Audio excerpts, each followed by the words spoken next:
Okay, and all right, now we go to the studio.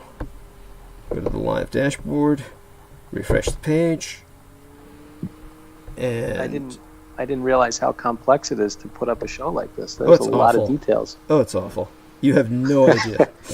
You have no idea. It's for other people it might be easier, simply because they're working with a single computer. My entire situation is where I've got very old equipment, and I'm working off the laptop to do the production because there's literally not enough random access memory in the larger personal computer to even hold the program to produce the transmission. That's how wretched the situation is in my case. So what we're going to do is test this. There's nothing when you're in the computer field. There's nothing better than random access memory. Test this. There's nothing. Yeah, true enough. Lots of it. Yes. So true. And so with that, we're going to... Anyhow, Mr. Tice, I'm sure you've actually heard me mutter about this before if you've listened to the transmission. Oh, absolutely. At any time in the past. Yeah, so you've heard me just, start off with basically bitching like I always do. So, yeah. So one more for myself, it was a challenge just to remember my Skype login, because the last call I had performed was in 2017 with Peter, actually. Oh my God. So it was like, it was a challenge just to remember and I always forget with Outlook, it's basically the same password for everything. Mm-hmm. So then I quickly reset my password, and then I realized I was locked out of my email. So it was a similar fiasco, but much less complex. Oh my God. Oh, that sounds so scary. It happened to me the other day, and it took the participation of the entire team Dietrich, essentially. Well, at least two people, Lena Shea and Brendan Zogit, to get myself back in. And it was a third person involved, was my 3D graphics modeler as well, who was he was just a nightmare. But I can certainly relate, and I won't give too many details because I don't want to relive the horror. And I don't blame you. Yeah. Aside from that, let's see now. Get the link in here. Well, I've been locked out my Netflix. Oh, that's what was that? Drag. So, I've been locked out my Netflix, and I have no idea. My wife set up these different accounts with email addresses that I don't even use. Like it's email address she set up like since 2014, so I don't even know the passwords. So I kind of depend on her to log into all that kind of stuff, and then when it doesn't work, or if it logs out, I'm in a position to contact with the passwords and stuff.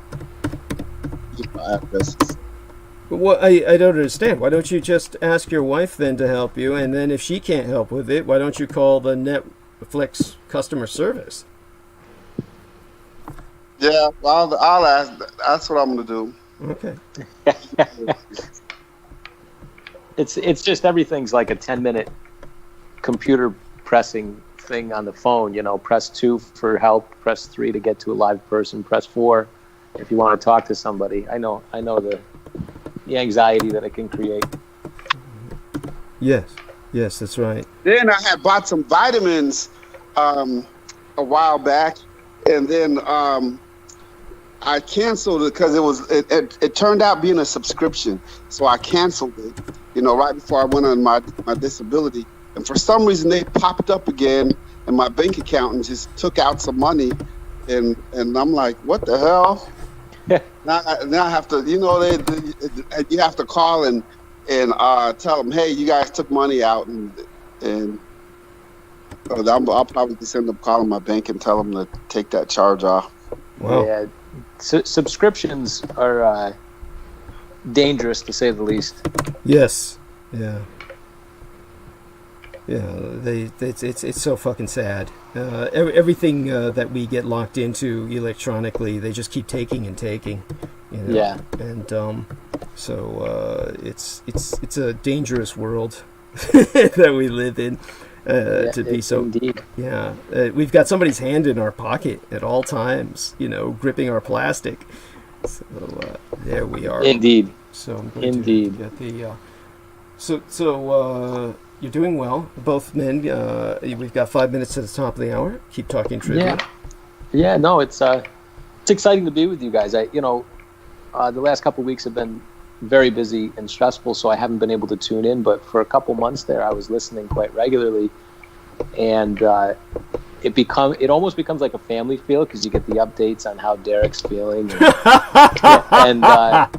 and all the other things going on with the regular cast members. And I actually started to get a little bit comforting feeling tuning in and listening, and everyone's different voice, and everyone's so animated.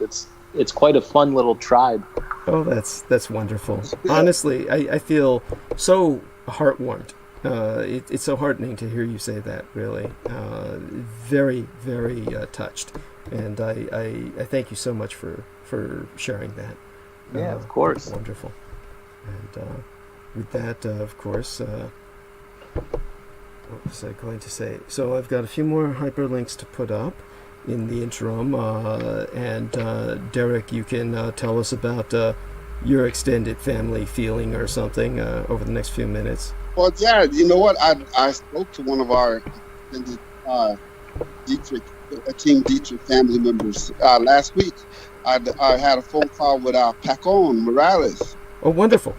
Pack one. Yeah. You know, he owns a food truck. Yes. Yeah, so he was giving me some pointers on some, we were talking recipe. We were talking everything. We were talking Bible. We were talking recipes. We were talking all kinds of different stuff. We were all over the map, but that was a good conversation. Oh, that's wonderful. How did this happen? We were just talking back and forth, and then he was asking me some questions about the Bible, and I said, "Well, go ahead and give me your call if you feel like it, whatever you want." Mm-hmm. So he called me up, and we were just shooting the shit. 2 Marines, because then he was telling me about some of his time in the Marines. So yes, I was astonished to find out that he actually served in the Corps, and that's incredible. I'm so glad that he came out of it a normal human being. And well, they put him through the ringer. I mean, you got to talk to him about that sometime. But yeah, he pulled out of it himself. He pulled his own self up out of by his bootstraps. But yes, yeah. To let him know that I owe him a personal call, and I will be calling him personally sometime soon. And I apologize for not doing so over the past several weeks because I've been so overwhelmed. And of course, even now at the moment I'm overwhelmed. So get this back on here, screensaver. And okay, now a few more minutes. It seems to be the general feeling of most people in the world today is overwhelmed. Mm-hmm. Yes. Oh well, it's hard times. It's yes. We'll pry a bit into how you survive a little bit, obviously without being invasive, when we start the show more officially. Sure. And because I understand you're actually working, and I'm very glad to hear that. But of course, that in itself is stressful. Oh yeah, and New York is a crazy place right now. I mean, it's just crazy. Oh yes, that was one of the reasons. Is that where you live, New York? Yeah, I'm in upstate New York, in the rural area, but it's still, the laws of New York are primarily based on maintaining the city and the island, and so those rules have migrated up here, and it's just a little bit crazy because we're very different than New York City and Long Island. So yeah, that's the only part of New York I've been to was upstate, because I used to haul liquid hydrogen from East Chicago, Indiana to Niagara Falls. Oh wow, yeah. Yeah, by the time you go, you got just enough driving time. As soon as you pull into the front gate, you're out of hours. So wow. You can't waste any time. Well, we get 14 hours to work, but we only get 11 hours to drive. Yeah, so it's that full 11 hours. By the time I'm pulling into the front gate, I got to clock out. One time I had to clock out as soon as I pulled up to the gate. That's crazy. Now, is that the kind of hauling where you have like helicopter check-ins on the road to make sure you're where you're supposed to be? No, we have what's called PeopleNet, and it just pings us where our location. Okay. Right. So they make sure you're not running away with their $1 million truck. You could say that, but it's a company that I've been at for a long time. So, by the time you get because you start off just hauling liquid nitrogen, oxygen, and argon. By the time you get to hauling hydrogen, you've been there for a little while. So Gotcha. then we have team drivers with hydrogen, and we have solo drivers with hydrogen. So it wouldn't behoove a team to go to Niagara Falls just due to the simple fact that it takes them sometimes up to 17 hours to load a truck. So what I would do, I would love that run, because I would go and I would turn my truck into them, and then I would take my stuff out. I'd have it'd be a layover, and then I'll take all my stuff out for my layover, take it back up to the front gate, and the guard calls you a taxi cab. Well, I met this female taxi cab driver named April, and she says, whenever you come to New York, you make sure you call me. And so she took me to the Red Roof Inn. Now, the Red Roof Inn since it's a tourist location, because every time I've gone in the wintertime. Since it's a tourist location in the summertime, when they have a lot of tourists, it's like $300 a night for a room. But when you go up there in the winter, it's only like $89 for a hot tub suite. Wow. So I'll get the hot tub suite, and I had a place. They deliver beer. I got a place saved to my phone that delivers sandwiches, pizza, and beer. So that's awesome. Where is this, Derek? Where is it? at Niagara Falls. Okay. Niagara Falls. And the first time, because when I worked for Praxair, they didn't have the GPS and the PeopleNet, so I had to use my phone for the GPS. So when I got to that bridge, there's like a real big bridge that goes over into Buffalo, or somewhere around there. I think it's the last big bridge before. I think I'm going from Buffalo to Niagara Falls, but it's right there by Canada. So you're used to saying, in 2 miles turn left, in 2 miles turn right. So I get to this bridge, and it says, in 4 kilometers turn right. I said, kilometers? I said, I done took a wrong turn and ended up in Great Britain and shit. There's nothing great about that. King Raw 85 says, "What's up, DDD and fam?" And a nice big muscle-bound arm. Thank you, sir.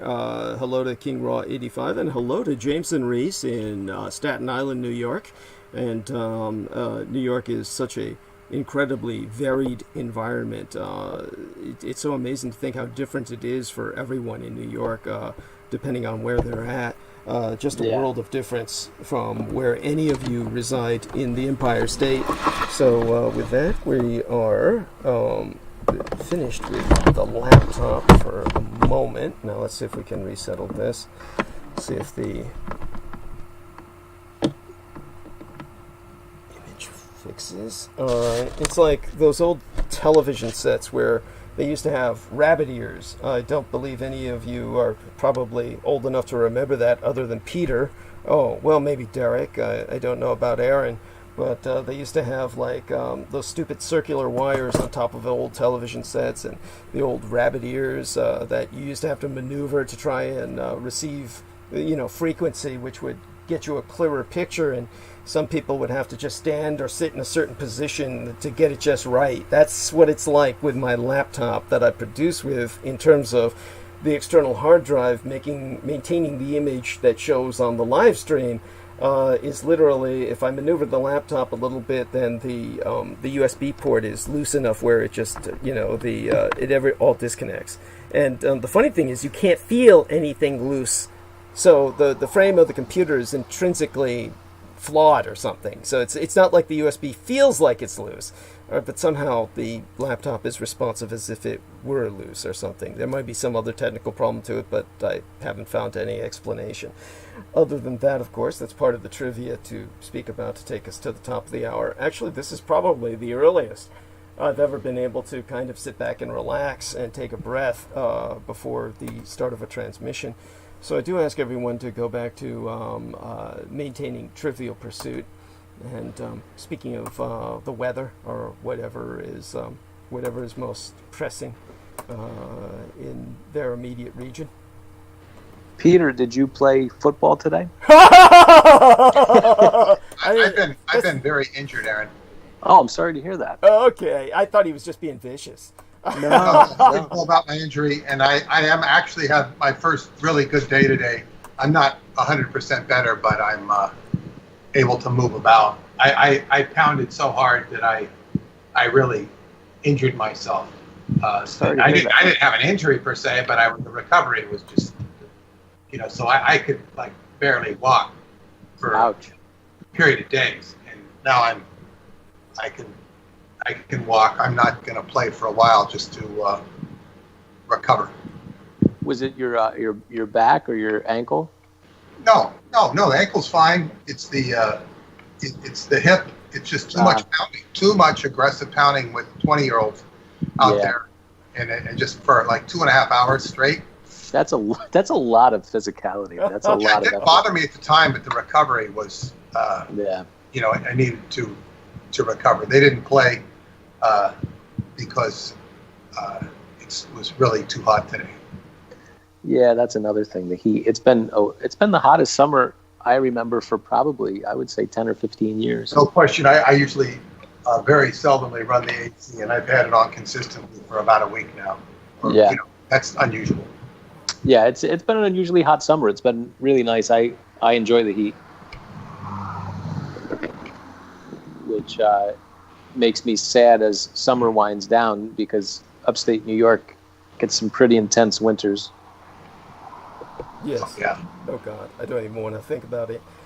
So I want to mention that Kathy Sanford says, "Hey," and she remembers the rabbit ears, and so that's wonderful. And of course, she has to associate that with tinfoil in this day and age. And yes, though we did use the tinfoil on the rabbit ears. It was supposed to increase receptivity, or was it supposed to block off unwanted frequency? I don't remember why there was tinfoil affiliated with the rabbit ears. She's right.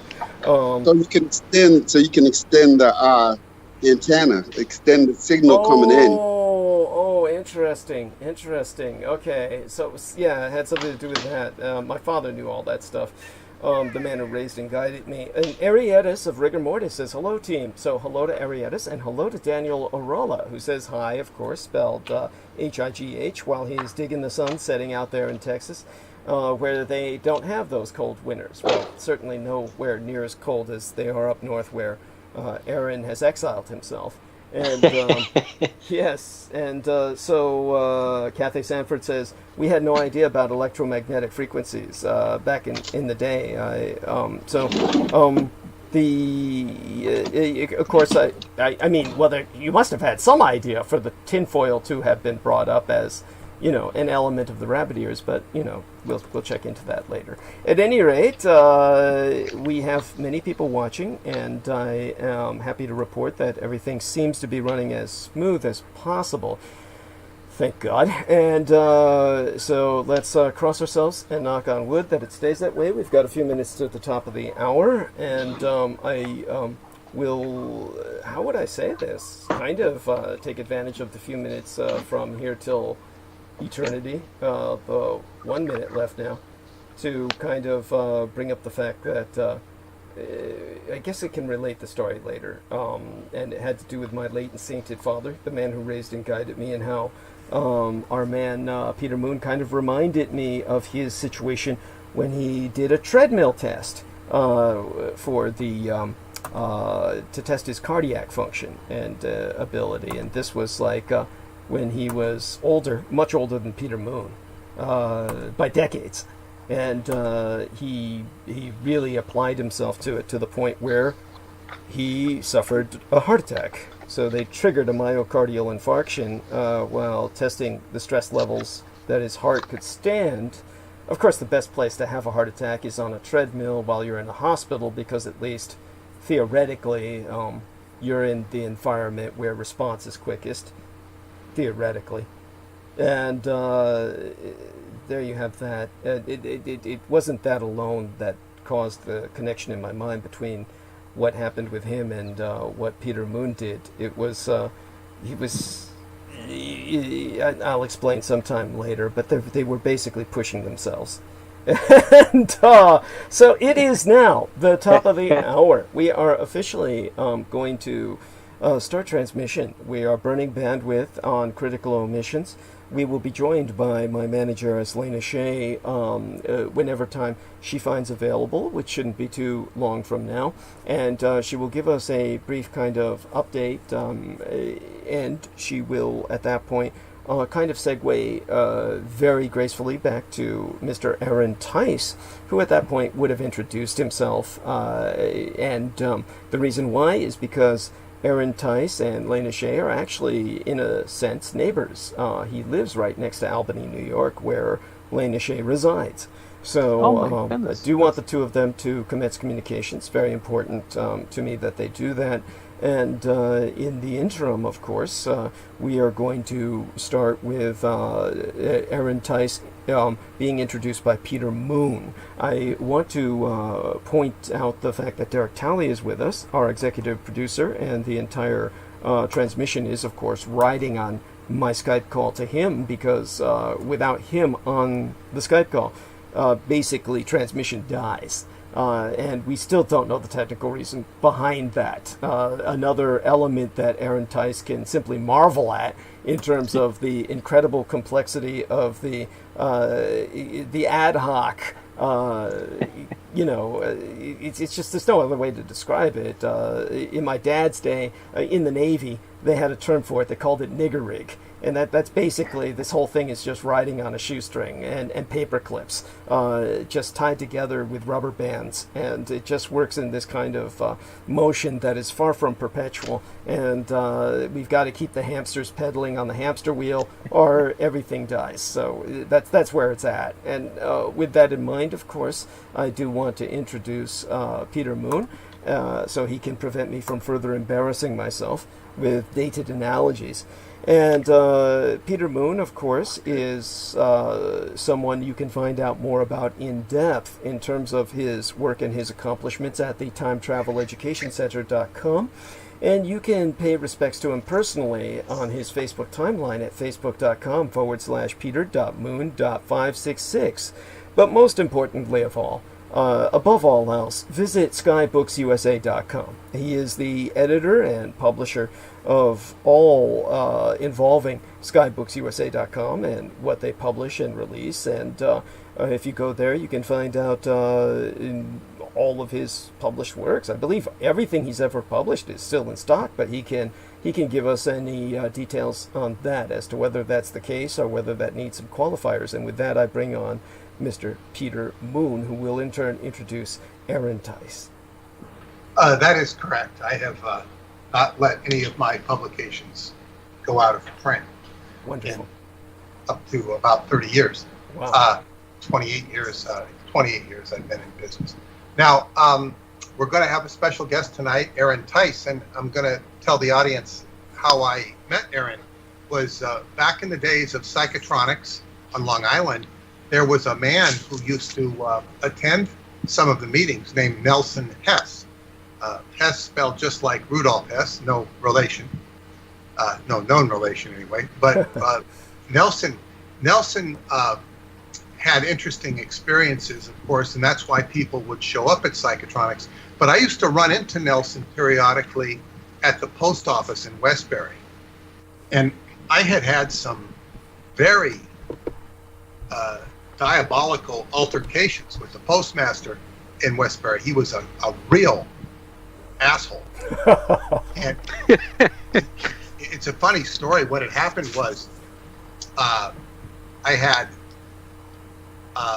been on vacation, and over the holidays, I think, and I came back, and I had my email at the post office and also at my home, but I give him the yellow card to pick up my post office, my mail, and he says, no, it's not here.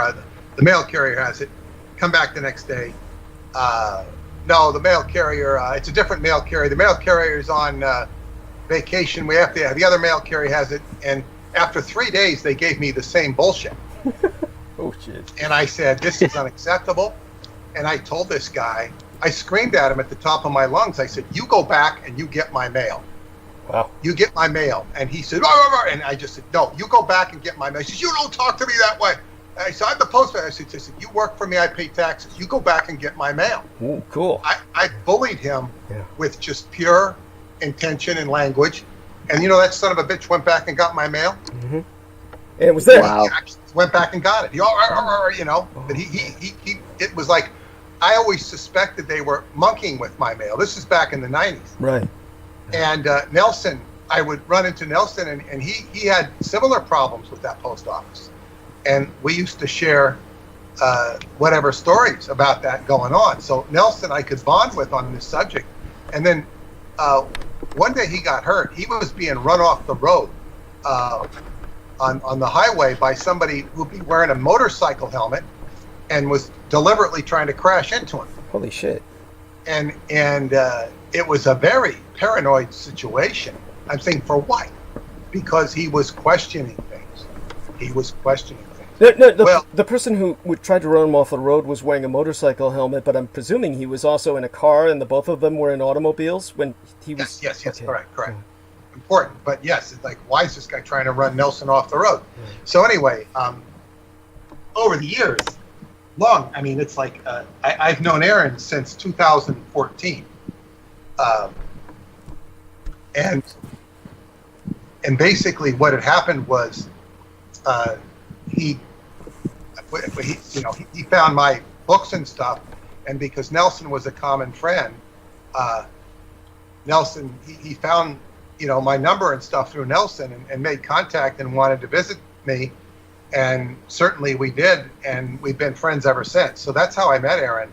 And of course I did not know it at the time, but both he and Nelson grew up in a Pentecostal church, and that's where they had a common thread together. Mm-hmm. So that's how I met Aaron. And anyway, Aaron has some very interesting and relevant information to share on not only the Pentecostal movement and its connection to white supremacy. So that's how I met Aaron, and Aaron's got a very full experience. He's read a lot. He's very knowledgeable, and he's going to share some things you didn't know about Pentecostal church, as well as how it connects to white supremacy. So here, without any further introduction, is Aaron Theis. Wonderful. Thank Hello, you. everybody. Yeah. Hi. And we want to thank you for joining us, and we really appreciate your having both the courage and the grace to share what you're going to share. And I want to just let you get started and tell us a bit, of course, first about yourself. And the most common sense of identity that people get in terms of anyone is their profession. And I always think, of course, that that's really unfair, but nevertheless, it's where we're at this level of evolution. So I understand that you're employed in this time of pandemic when so many people are not. So that begs the question as to what you do, and I hope you'll share that with us. And of course. So tell us a bit about that. Let's start with that and go into how you got there, kind of, from your childhood, and how that brings us to your experiences with the Pentecostal. How would I say this? It seems to run into some cultic phenomenon.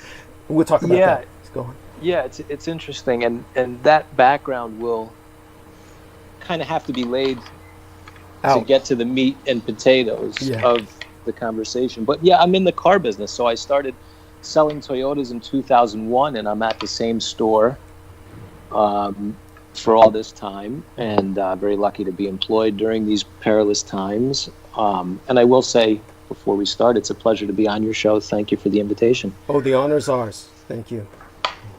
So I was raised in a very strict church. You would recognize it as Pentecostal, but it followed a cult leader named William Branham, and that is the church that I met Nelson in, and Nelson and Peter were the connectors for me. And so it was a predominantly black church, and they followed this leader, William Branham. Now, the interesting thing was, you don't realize when you're born into something how messed up it is. Right. And so, you know, my parents were so devoted, they would drive from upstate New York to Queens, New York, 2 or 3 times a week when I was a child to attend services, because there were not, you know, online services at the time. There was no technology like that. And we were very poor. My dad made, I think, $11 or $12 an hour working in a factory. And, you know, all the money went to the tolls. We would literally have to save quarters to get over the bridges to get into Queens from upstate New York. And we would have to leave at like 5 in the morning. And the services were very doctrine-oriented. And so you wouldn't get out of service till 3 or 4 p.m. And then you're back on the road to get home. And then you're, you know, going to school the next day. As I got a little older, you know, sports or whatever were really not possible. So it was a really interesting upbringing, and the nature of the teaching was that we were the only church, you know, the only true people of the Lord, and we were going to heaven and everyone else was doomed. And it was very much a fire and brimstone type meeting each time. And they would often quote William Branham, read his books, play his messages, and he died in 1965. So it's really interesting that, you know, I mean, from 1981 when I was born right up until, there's all these people that follow this man and they believed he was God's prophet to this current age. I don't want to spend too much time on that, but I'll explain how they do it, because it's a very typical mind control technique. They just repeat things over and over and over with key words. So the teaching was that William Branham fulfilled the prophecy in Malachi 4, which is the last book in the Old Testament of the Bible, and it talks of the second coming of Elijah the prophet. So basically, while William Branham was alive, and then after he passed, he took on the persona of being the second coming of the prophet Elijah. So, you know, when you're hitting those high notes in the service and the preacher's, you know, raising the level of intensity, you know, he's screaming the second coming of Elijah the prophet, you know, and all that good stuff. Another verse that they would say he fulfilled was Revelation 10:7, the messenger for this current age. And then the third one was Luke 17:30, the Son of Man. So basically, they portrayed this man as being God incarnate on earth today. Wow.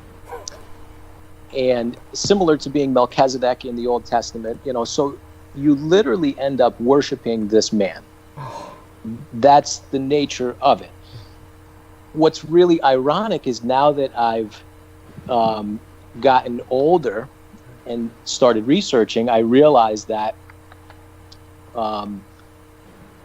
my entire church, which was mostly black, and I am white, not that it matters, but I had all these friends that were black. We were the best of friends. I still communicate with some of them. They were following William Branham, who was a white supremacist. Now, he was connected to all of the horrendous people of his day. The person who got him started was Roy Alonzo Davis, who was a minister in the Pentecostal movement. And Roy Alonzo Davis was an Imperial Grand Wizard of the KKK. Now, through Branham's entire ministry, he would mention Roy Davis as, you know, his teacher, his friend, his brother, you know, and they were both Masons. It was really incredible. Now, Branham segued from doctrine to a faith healer based on the input of Congressman William Upshaw. Now, Congressman William Upshaw served, I believe, in the 1920s. He was in Georgia. He was a representative for Georgia, and he pretended to be a cripple, and then he said he was healed at William Branham's faith healing ministry. Oh, my God.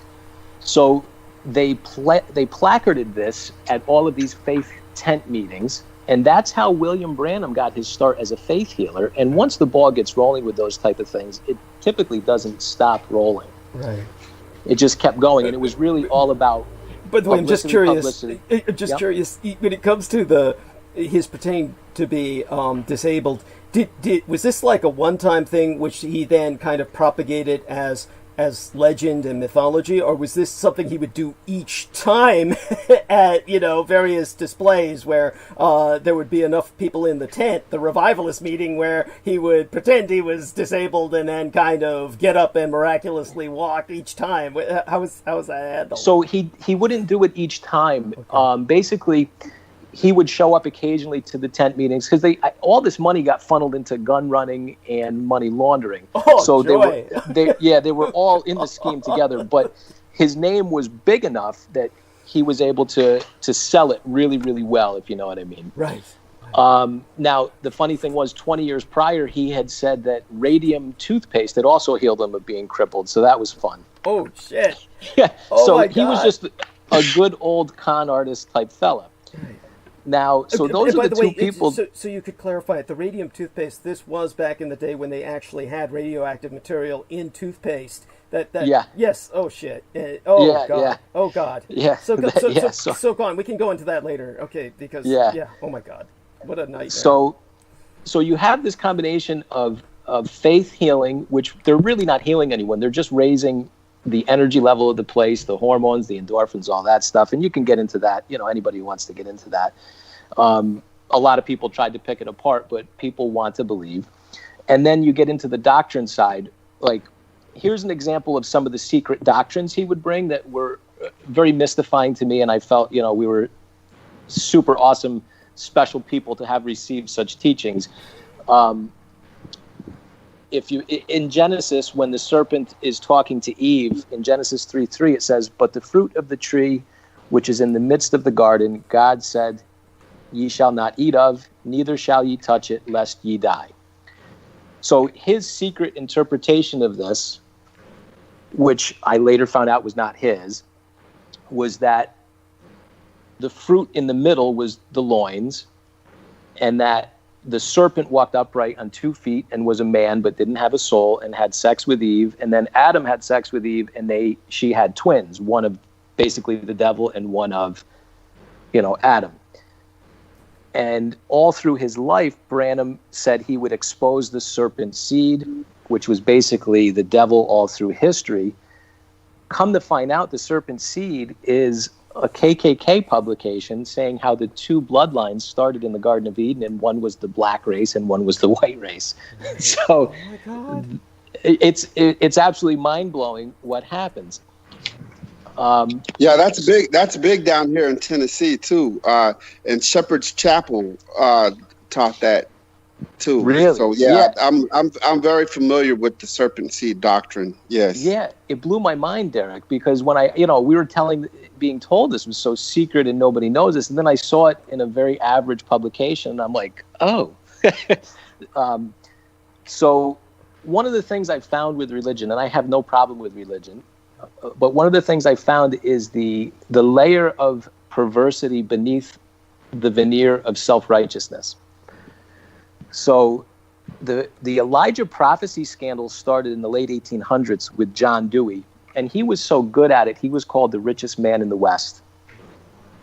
He amassed millions and millions of dollars, built an entire city just outside of Chicago, had people join his compound and put all their money in his quote-unquote bank, but it wasn't a bank. It was just his building where he took all their money, but he made it look like a bank.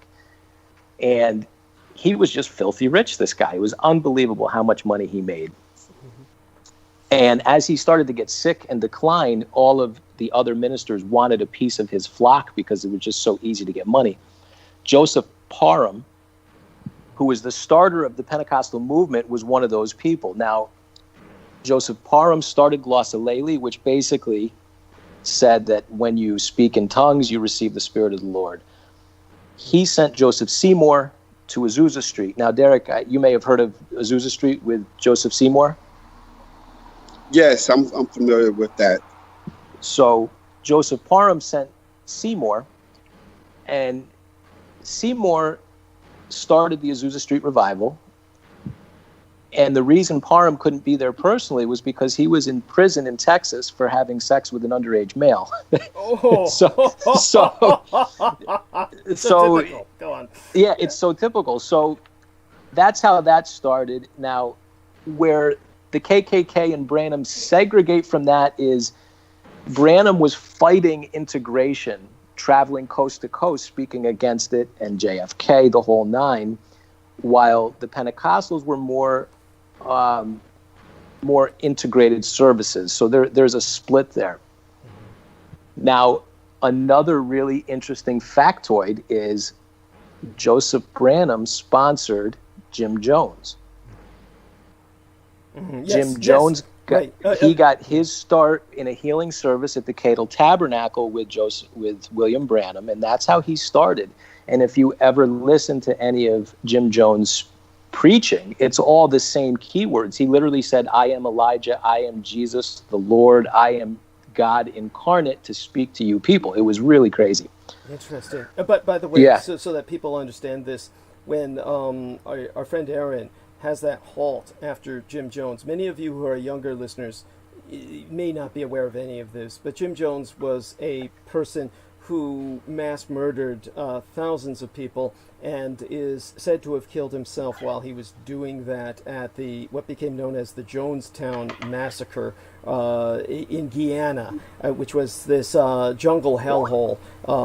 And what I'm going to do with that is take a short break from Aaron to bring Lena on while we have her. And she's going to just update us on a few things, and then we're going to turn right back to Aaron because this subject is so important because it leads, among other things, just among so many other things, to this mass murder. And so let me just get Lena on here for a second so she can say hi, because it's very important that she and Mr. Tice get to know each other since they're both in essence neighbors to extent. So Lena, can you hear us, honey?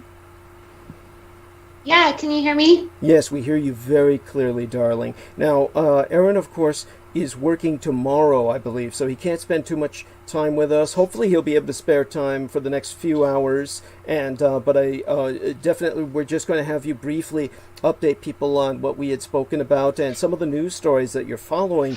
I'd like you to go more in depth into them, bring them up peripherally, but we're going to go more in depth into your analysis of them with the next transmission on Wednesday night, which is only 48 hours away from now, essentially. But in the meantime, say hello to everyone, and particularly Aaron, and do let him know your general area of residence. And I'm very happy that the two of you are getting to know each other, because Aaron is incredible in terms of what he has to share with all of us. So Lena, take it away. Hi everybody, and hi Aaron. Hello. Hi. So yeah, I think we live both in the capital region. Yep. Right, New York. Yeah, because I saw your address when you donated one time to Douglas. So howdy, neighbor. Howdy. Yeah, we'll have to stay in touch.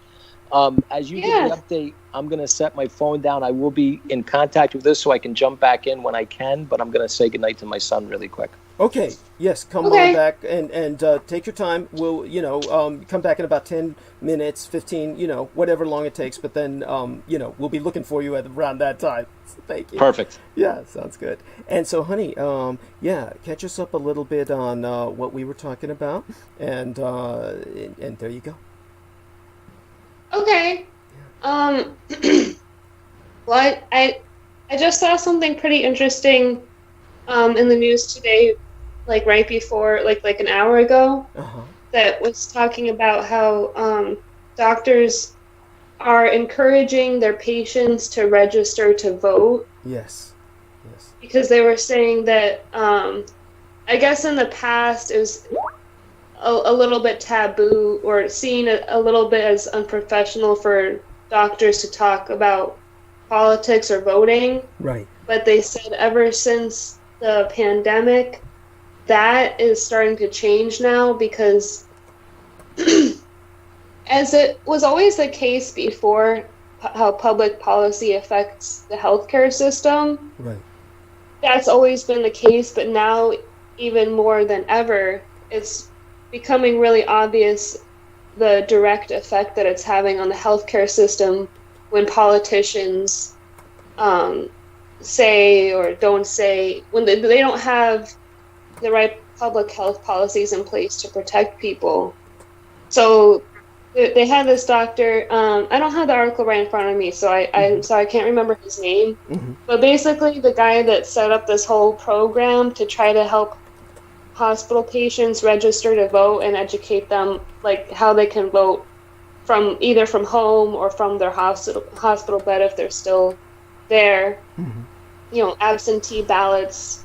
He was saying that even before the pandemic happened, he was seeing patients that there's one woman was hospitalized for abdominal pains, and it turns out she was basically starving. She hadn't eaten for days. Oh my God. So, yeah, he had to treat a patient like that. And then also he had another patient who was hospitalized twice in 1 week.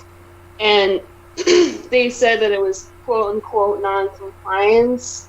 She wasn't taking her insulin as prescribed. But then when he talked to her, he found out the reason why she wasn't taking it as prescribed is because she was rationing her insulin because she lost her health insurance. Right. So she couldn't afford to buy more. Oh. Yeah. So, and yeah, doctors and nurses are so overwhelmed from dealing with patients already, and a lot of the problems that they're addressing are in fact preventable. If we had, you know, better public policy to help people, like better civic support systems, and also with coronavirus, like the last transmission, Douglas was reading an obituary from a lady, a healthcare worker. Yes. A healthcare worker who died from coronavirus, and her family was saying that her death could have been prevented. You know, there's a lot of like common sense preventative measures would be like have a national mask mandate. Right. Basically, there's no way that's going to happen in this country because there's no common sense. Yes. So people are dying unnecessarily because the government isn't taking any leadership position at all, except for some local governments, but there's nothing across the whole country for mask mandates. And also, like, the reopenings that were unnecessary have caused more deaths. The lack of testing and the lack of contact tracing. Right. Which is functionally impossible, as I'll go into later briefly, due to the inefficiency of the testing taking so long for the results to come in anyway. By that time, contact tracing is rendered moot completely. But want everyone to know that our man Aaron Tice has been disconnected from the call, and what he's going to do is he's going to inform me in text when he's done talking to his son, saying goodnight to his son. Then I will bring him back on call. In the meantime, keep going, honey. Yeah, I got tested for coronavirus, and it took like a week to get the results back. Yeah, you're lucky it was that negative, fast. But... Yes, that was kind of quick. That was comparatively quick. Go on. Yes.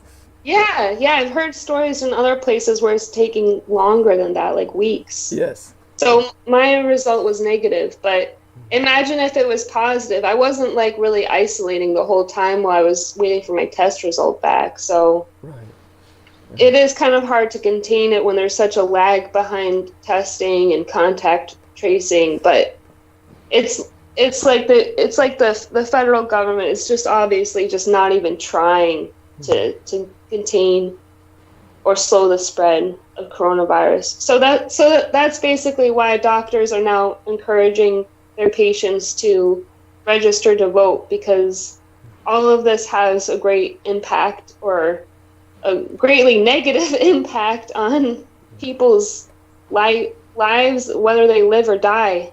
Thank you.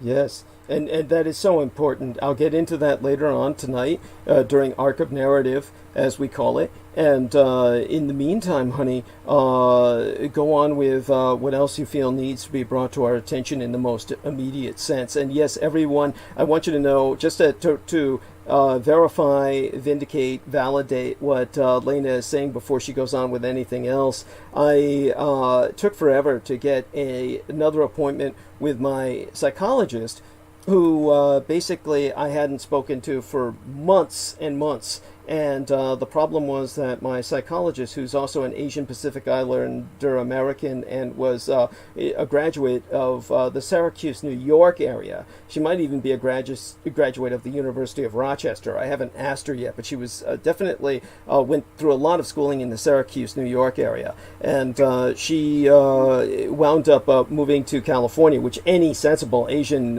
person would do in upstate New York, because there's not that many other Asians to really help you cope with what's essentially an all-white environment in many areas. And so when she was basically working with myself for a while, it was before the coronavirus plague really hit. And she was one of the first people to contract it, because she was, of course, communicating face-to-face with patients who were carriers. And so she came down with coronavirus, and at that point I was dealing with many other of my own personal crises.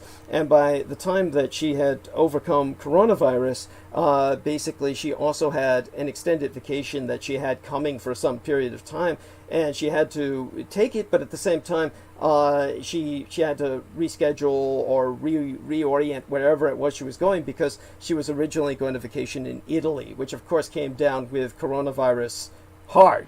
And so when she basically came back to work, there was no work to come back to. In other words, they were basically telling her to work from home. And so then they started rotating people in the offices, and yet they're really not expecting people to come back to work. And it was so bizarre, because I've never seen a system this inefficient before, but she literally could not access any of the messages I left in her office to schedule an appointment.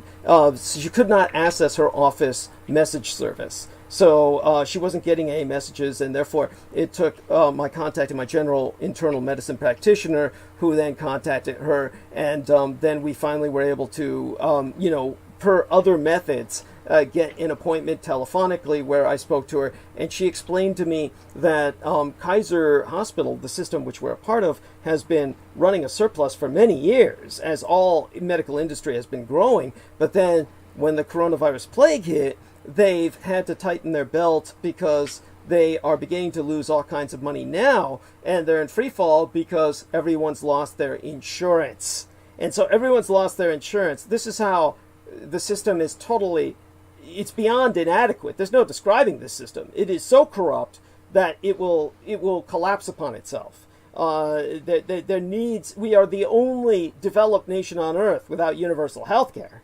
This is madness. And so go on, honey. Just to clarify what you're saying. I could go on from there, but I think everyone gets the point. I myself am insured, which is incredible, because I'm on Medicare and Medi-Cal. And by the way, I want everyone to know that has been renewed for this year. Yes. So anyhow, so go on, honey. Take over.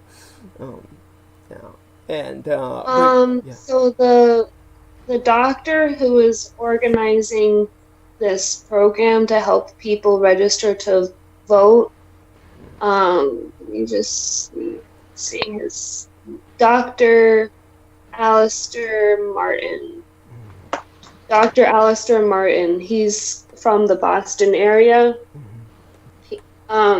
He said when the coronavirus pandemic was starting to hit his area in Boston, he said the most sick patients that he was seeing from coronavirus, they were mostly Spanish-speaking, lower-income people who were essential workers and could not shelter in place. Right. Oh, so it was exposing even more so the racial disparities and how the lower income people and Latinx people or Black people, you know, people who are not didn't have the opportunity to work from home, if they were essential workers or they had to still work, that they were the ones who were getting the most sick and the most severe symptoms in hospitalization. And what was I going to say about the insurance? Oh, yeah. And also, it said that when he was in medical school, he was starting to get disillusioned by how much paperwork he saw the doctors filling out paperwork all day. And he said that the treatments they were deciding to give or not give was all based on insurance. Yes.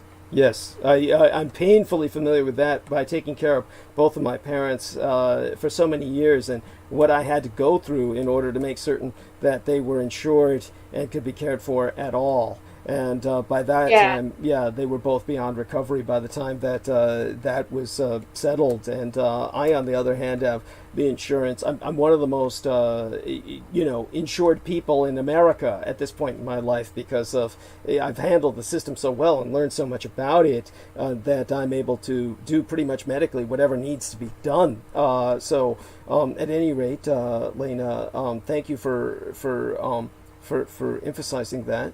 Go on. Yeah, well, I was gonna say that so after he saw how much paperwork the doctors are spending time on and the power of insurance companies to dictate what treatments they prescribed, he considered leaving medicine for good. And he also earned a master's degree in public policy, and he worked as a health policy aide to the governor of Vermont when that state had an experiment with single-payer healthcare. So I don't know what the current state of Vermont is doing now in terms of healthcare, but I used to live in Vermont. Like, actually, it's kind of a long time ago, like 10 years ago. And I remember when I lived there, a lot of people that lived in Vermont actually moved there because they had they had at the time, I don't know if they still do now, but they had universal health care in Vermont. Wow. And they had something like that in Massachusetts too. I don't know if they still have it or not, but when I used to live in Vermont, I know that they did have free health care because I used to live with this older lady who was from New York City, and she had all kinds of health problems, but she had hepatitis C. Ooh. And she was a recovering addict. So she moved from New York City to Vermont just for the health care. Wow. So why can't they just do that in the whole United States? Well, why can't they just have fucking universal basic income, which is obviously what's needed at this point in history? I mean, that's one of these are like questions that shouldn't even be fucking questions. These should just be part of our lives that we should be taking for granted. So go on, honey. Yeah. And by the way, right? our man's back I was just like, us. So we're just going to ask you to go mute for a few seconds. I'm just letting Aaron Tice know that we can hear him. We're just going to ask him to go mute for a few seconds now that I brought him back. And oh yeah, so that way we can hear him. Do you know how to go mute, Aaron? Do you know how to go mute? I'm trying to find it on the phone here. Let's see. Yes. Yes, without knocking yourself off the call. Yes. Got it. I got it. Okay, thank you. And okay. Well, I'm just gonna kind of wrap up Sure. what my thought was on this, and then I want to hear what Aaron is going to say. Sure. But you you also don't forget you also had a announcement to make about our last transmission. We want people to know about the website. And okay. Yeah, so go on, honey. Yeah, like I was like totally shocked when I lived in Vermont that everyone had basic universal health care. Right. And because I grew up in Connecticut, so it was very different when I witnessed that everyone living there that was taking advantage of the health care. It was a beautiful state. So So yeah, it really does make you wonder what if you can make it work on a local level, why can't they do that everywhere? Thank you. Yeah. So the other thing I was gonna bring up about the website was that there's an article on the website called Douglas Dietrich, son of Adolf Hitler, fighting against white supremacist neo-Nazis. And in that article, I recently added a new blurb. Well, actually, there's 2 new additions to that article. It was first published in May last year, and then I just added a couple more sections to the ending of it.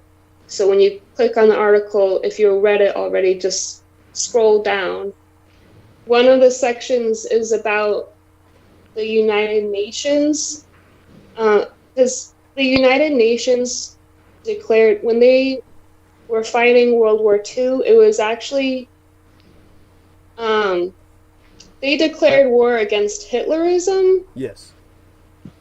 In World War II, so it wasn't just a war against individual nations, but it was a war against Hitlerism as a whole ideology and any of the nations that they felt represented Hitlerism is Right. what they were going to war against. And that's officially on the record per title, I think it was title 42, Yes. something like that, in the United Nations Charter. Yes.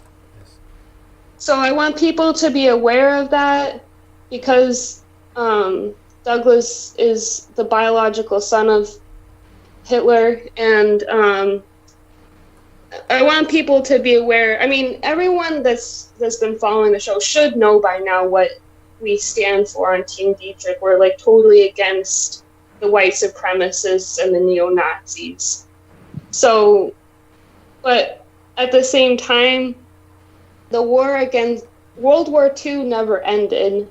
Right. Technically, the war against Hitlerism is ongoing. Yes.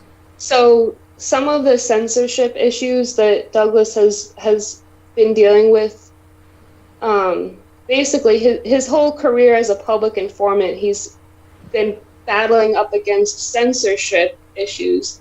And part of that is because of the war against Hitlerism and his background and his heritage. Yes.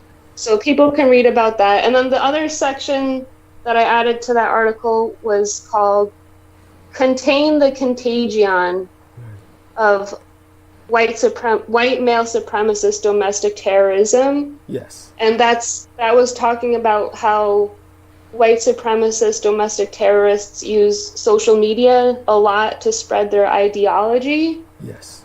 And try to recruit people into like the far right. And that eventually leads to real life violence, like mass shootings, all kinds of crimes that the white male supremacists are committing. And they're using the social media to recruit others to also commit hate crimes. So Douglas has talked a lot about that too. Like why on social media, like they've done a lot to like try to take down like Al Qaeda and ISIS on social media, but they really, comparatively speaking, whatever they have done, it's been way too little, way too late as far as white male supremacist domestic terrorism. Yes. And that's the biggest threat that we're facing right now. Yes. And the social media companies have basically allowed them to continue using their platforms for their purposes. They haven't done enough to stop that. Thank you. Thank you. And I wanted to emphasize before we bring Aaron back on is the fact that when they took our website down, just briefly surmise the fact that you had mentioned before that there were swastika images, and this was not something that I ever put up fetishistically or ever put up obsessively. This was never anything that I abused the symbol in order to kind of flaunt conventions. Far from it. No. So Yeah. do emphasize on that. the website, before the website the old version of the website, when it got taken down, it wasn't because of you had a banner on the website at the time that it was taken down to celebrate Taiwan's 10-10 Day, which is the double 10 day is basically like their version of 4th of July. It's like their Independence Day. Yes. And in Taiwan, they use the swastika because they're an ally, or they're part of the Axis of with historically part of the Axis, and the United Nations considers them the last representation of Hitlerism on the surface of the earth. Yes. So go on. Right, because the nationalist Chinese was in alliance with Hitler and Japan. At war's end. So they... Yeah.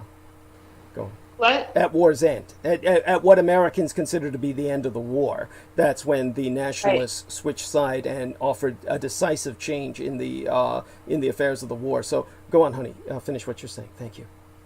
Yeah. So that's why they have the swastika. Right. And so on the website, he posted, it was a scene from a Taiwan celebration of the Double 10 Day, and the Taiwanese were holding up flags of the swastika. Yes. And at that time, we were basically forced, not left with any choice but to work with Amber Rose Dio at the time. Right. Who was an assigned handler. One of the last assigned, not the last, but one of the last assigned handlers. She was like helping produce. Well, she was like basically monopolizing production, YouTube stuff, and she was posting all of the transmissions on YouTube. And then when I started the website, I was also going through a period where I was trying to delegate the responsibilities to Rose Dio more, because I was pregnant and I was like, I'm not going to have any time to update this. So I gave Amber Rose Dio admin privileges at the time, and she was actually coordinating with Richard K. Cole. Yeah. She was actually like the primary gang stalker, my primary active gang stalker, as assigned by Michael Aquino. So go on, honey. Yeah. Yeah. So they were communicating with each other, and Amber Rose Dio posted all of Richard K. Cole's personal information on our website. Right. Which, first of all, the information that was posted, it actually would have been within our legal right to post it, because he's a registered sex offender. Yes. And the public has a right to know who registered sex offenders are, like their name and address and stuff. Yes. So technically we didn't do anything wrong. Right. But she posted that the same week that Douglas posted the Double 10 banner. So after she posted all of Richard K. Cole's information, and then when she posted that, she used a thumbnail image of like this really, really creepy, like kind of a demonic looking, like screaming girl or something, like some crazy looking image. I don't know if you remember that part. Oh yes, I remember distinctly. And so Richard K. Cole. So she was just basically trying to make us look like crazy when she posted that. So right after she posted it, Richard K. Cole reported the website for privacy violations. But even though it was within our legal right to post that information, the people who work for WordPress automatically took the side of the gang stalkers, because when they go to the website to see what's going on, they see this like crazy demonic looking like that was one of Richard. That was one of what it was. It was a photograph of one of Richard K. Cole's child victims. Holy shit! So go on. Yeah. And so he later on bragged that he had coordinated with her to do that. That's how he had the photo. Yeah. It was his victim. So go on. I think that pretty much explains to people what happened with the website. So do segue it over to Mr. Aaron Tice so he can come back on with us, honey. Right. You know. And, So what happened was they coordinated that attack. So when she posted the information, he reported it. They took the website down. And then later on, when he was bragging on his forum about he got the website taken down, he was trying to say like, oh yeah, you know, they had these Nazi pictures and stuff. So he's trying to like confuse the whole situation. When he wrote about it on his forum, he was trying to make it seem like you got taken down for posting like Nazi propaganda. Right. But that's not really what happened. It was because they reported it for something that was kind of a false report for something that we had every right to publish. But he was saying on his forum that it was because of Nazi pictures, but that's not true. Right. So thank you, honey, for clarifying that. Deeply appreciated. With that, I'll have you turn it over to Aaron Tice, and you have a blessed night, honey. Love you dearly. Okay, thank you. So, please, Aaron. So what do you have to share with us tonight? We were going through Jim some Jones, of the history of the, and we were coming Yeah. up to the point of will take us back to white supremacy, which is what makes Aaron Tice's history so topical.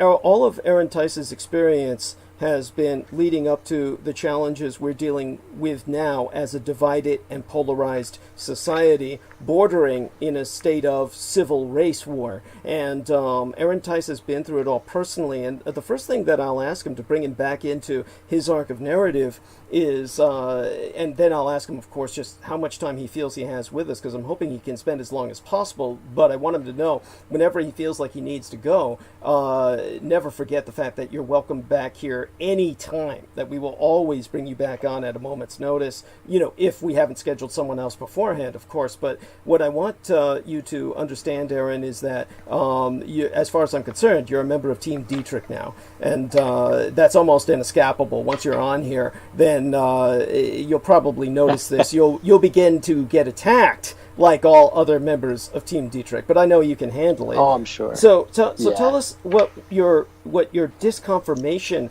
process was. I noted that you brought up one of what seemed to be a part of the disconfirmation process, which is a term they use in theology for when a person begins to disbelieve in their particular paradigm. So in your particular paradigm that you had grown up in, so that all of this was the norm to you, within this matrix, you began to find that there were flaws, and that there were, when you saw, for instance, the demon seed paradigm being something that was not privileged information, and then that itself was damning. But what were some of the more? I don't know if there was a primal trauma here or some dislocation which occurred, but give to us the decisive moments that led to you realizing that this was not for you, and after that, I'd like you to contextualize how you came to present yourself so well, because the way you speak like somebody trained in public speaking. Now, this may just be your salesman's background that you got for years of selling cars, in which case this man is very seductive, ladies, so just watch yourselves when you go over there.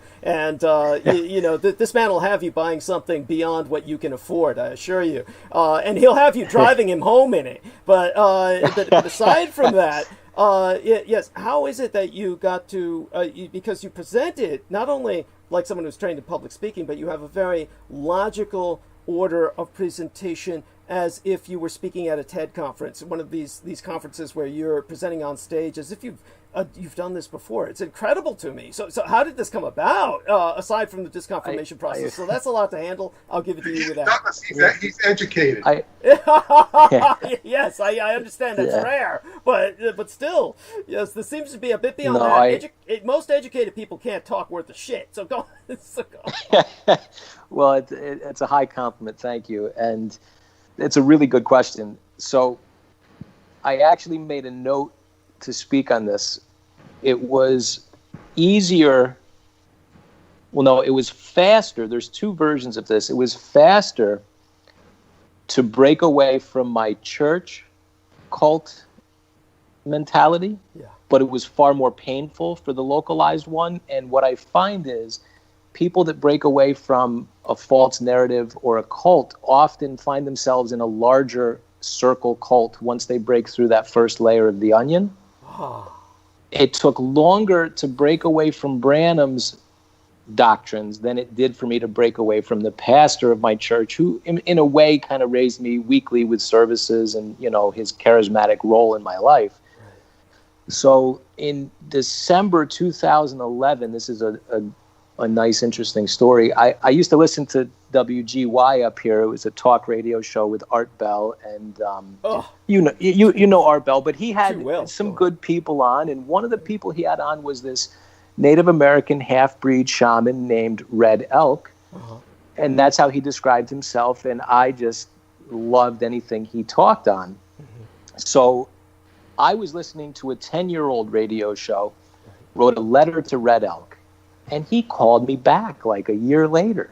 Holy shit. It was like incredible. And we started a dialogue, and I said, I have to go meet Red Elk. Now he's in Washington State, and, you know, I have a busy, stressful career. And I said, Red Elk, why can I come out in March maybe? You know, he goes, no, but you can come out now. So I literally dropped everything, didn't request vacation from work, just told the boss I got to go, and flew out to Washington State to stay with Red Elk for a week. This was in December of 2011, and it was an amazing and transformative time. He was very kind, and he understood what I was going to go through, even though he didn't verbalize it. Come to find out, I got back home late December, and the pastor of my local church died in January of 2012. Wow. So going out to meet Red Elk was a preparation, looking back, so that I could handle the detoxing of the cult mentality as soon as he died. So the detoxing from the localized church happened mainly once the pastor had died, which tells me there was high levels of magic there. Right. It was, and there's all kinds of black magic. There was a Ponzi scheme that was orchestrated upon the congregation where millions of dollars were stolen. They found black magic books associated with the leaders of that Ponzi scheme. I mean, it's the whole nine yards. Right. So in the introspection of looking at this church organization, the main thread I found, and I wanted your opinion on this, and if there was anything you knew about it, the main thread I found was typically chauvinist males, whether they be black or white, because the pastor was black. Most of his deacons and elders were white. Right. There is this underpinning of closeted, perverse homosexuality, never spoken of, under a guise of righteousness and missionary position only, with your wife only. But yet there's this weird edge there that I've found. And it's this common thread. It goes right back to Joseph Parham in Texas while the Azusa Street revival's happening. It's like a secret fraternity, but it's of entities that take these people over. I don't quite understand it. I've just kind of stumbled upon it. Right. It's very, very interesting. I think it's a very important point, and it's one of these things that I'll go into as you go on talking, and I'll interject with where I feel it's relevant. But we certainly want to get the most out of yourself here. But it brings to mind Scott Lively, who is a son of a bitch who wrote a book entitled The Pink Swastika in which he tries to assert that Adolf Hitler was gay and that the majority of the National-So̶Ialistiche movement was basically a real mean fag operation, the way he would essentially present it, that this is just a kind of... Now, there are elements, of course, of this that require nuance and explanation, and the reality is simply that the National Socialists were progressive, and they simply allowed a lot of openly gay men to become part of their paramilitary movement, which was known as the Sturmabteilung, or the brown shirts, the stormtroopers, the original stormtroopers in before there was an SS. And these were the men who provided the personal security to Adolf Hitler. And one of their primary, I would say, just they had an extreme form of male bonding in the 4 years of trench warfare in World War I, in which you could die at any minute, and most of them were never going to make it back home, and men at that point began to express their love for each other in different ways. This is something that very few people can understand. You're not seeing that with what Aaron Tice is talking about. What Aaron Tice is talking about is something totally different, and he's talking about this situation where these men are purely hypocritical. And Scott Lively is an example of that. Scott Lively is this extremist, fundamentalist pastor who is, I don't know his exact denomination. It would probably be quite easy to find out. And it may be, of course, that he's simply disaffiliated from any accredited kind of religious body. And but he's definitely considers himself, quote unquote, the right kind of Christian. And but he's classified by the Southern Poverty Law Center as basically a hate group member, or rather an individual who would be part of a movement such as the American Family Association or the Oregon Citizens Alliance, both of which he is affiliated with, that are considered hate groups by the Southern Poverty Law Center, which of course has its own controversies, but nowhere near what many of these other organizations have. And as we have just brought up through Aaron Tice and his experience, it's been exposed that many of these people are not just homosexuals behind the scenes or practicing homosexuality, they're also practicing Satanism, that they're basically engaged in the dark arts. So yes, this is truly where the true face of Satan reveals himself, where you have someone who is presenting themselves as righteous, and they're actually the very embodiment of corruption. And that's exemplified by orders of magnitude in the black African-American male who is preaching the religiosity of a white supremacist. Now, Jim Jones in San Francisco, who at the time that he was alive dominated the city. There is no overestimating or overstressing or exaggerating the influence Jim Jones had on this city where I live when he was alive. And at that time, they were calling him a hero. He was basically the unofficial mayor of San Francisco. And just like Al Capone was kind of like the unofficial mayor of Chicago in his day, Jim Jones essentially ran much of San Francisco, and he had a almost predominantly, I would say, majority, like 75% at least, probably beyond that to 80% black following. And this was a white guy. And he led the majority of these black people who accompanied him down to this experimental utopia in Guyana, which was basically just a concentration camp. And he led them to their death. They led them to being mass murdered. People called it a mass suicide at the time, but nuances have been discovered since then in terms of forensics, where it was found that many of these people died against their will. And he was said to have killed himself there, but there's no real forensic evidence that his body's ever been found. And I was told that he escaped by Michael Aquino. And Michael Aquino was very influential in the Christian world by introducing subversives. And this is what the True Temple of Set, many of these corrupting cults, and what defines these truly vile cults, the cults that are beneath and beyond satanic, is they like magic being spelled with a K at the end differentiates genuine magical arts from stage magic, which is simply spelled with a C at the end and no K following that.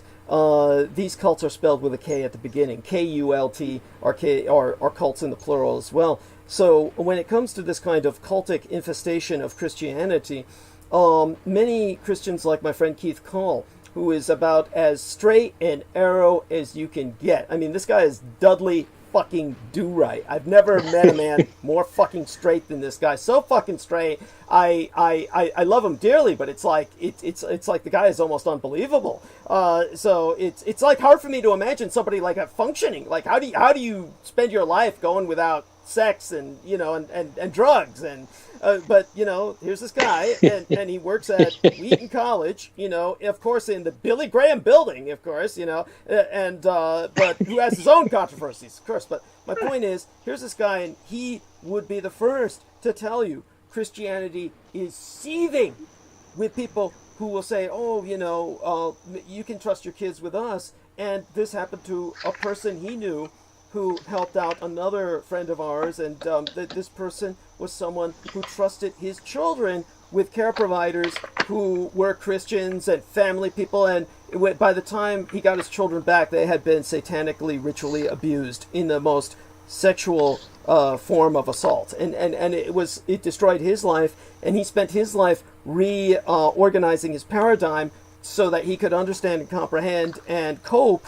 with the fact that the majority of Christianity in America is pure raw evil. That you have the majority of these people who are preaching the loudest are the ones who you need to stay away from the most. And this is the horror of where we're at. And this is in baptism, the Pentecostals, and of course they project onto the Roman Catholics who have their own problems and are seething with child molesters. There's no doubt of that.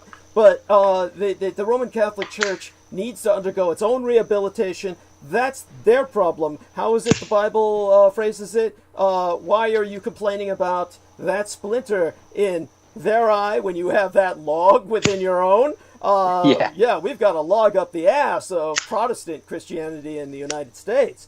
And Gary Willard Hambright was a ordained Baptist minister, albeit without a pulpit, who was directly affiliated with Michael Aquino with the molestation of children, for which he was federally indicted by a federal grand jury on 14 counts of assault on children, all of them under 4 years of age. Would have been indicted for hundreds more had he not died of AIDS during trial. So that brings us back to Aaron Tice, because this is where we need to hear from him. Basically what you've got is a bunch of people who are, this is also their form of, how would I call it?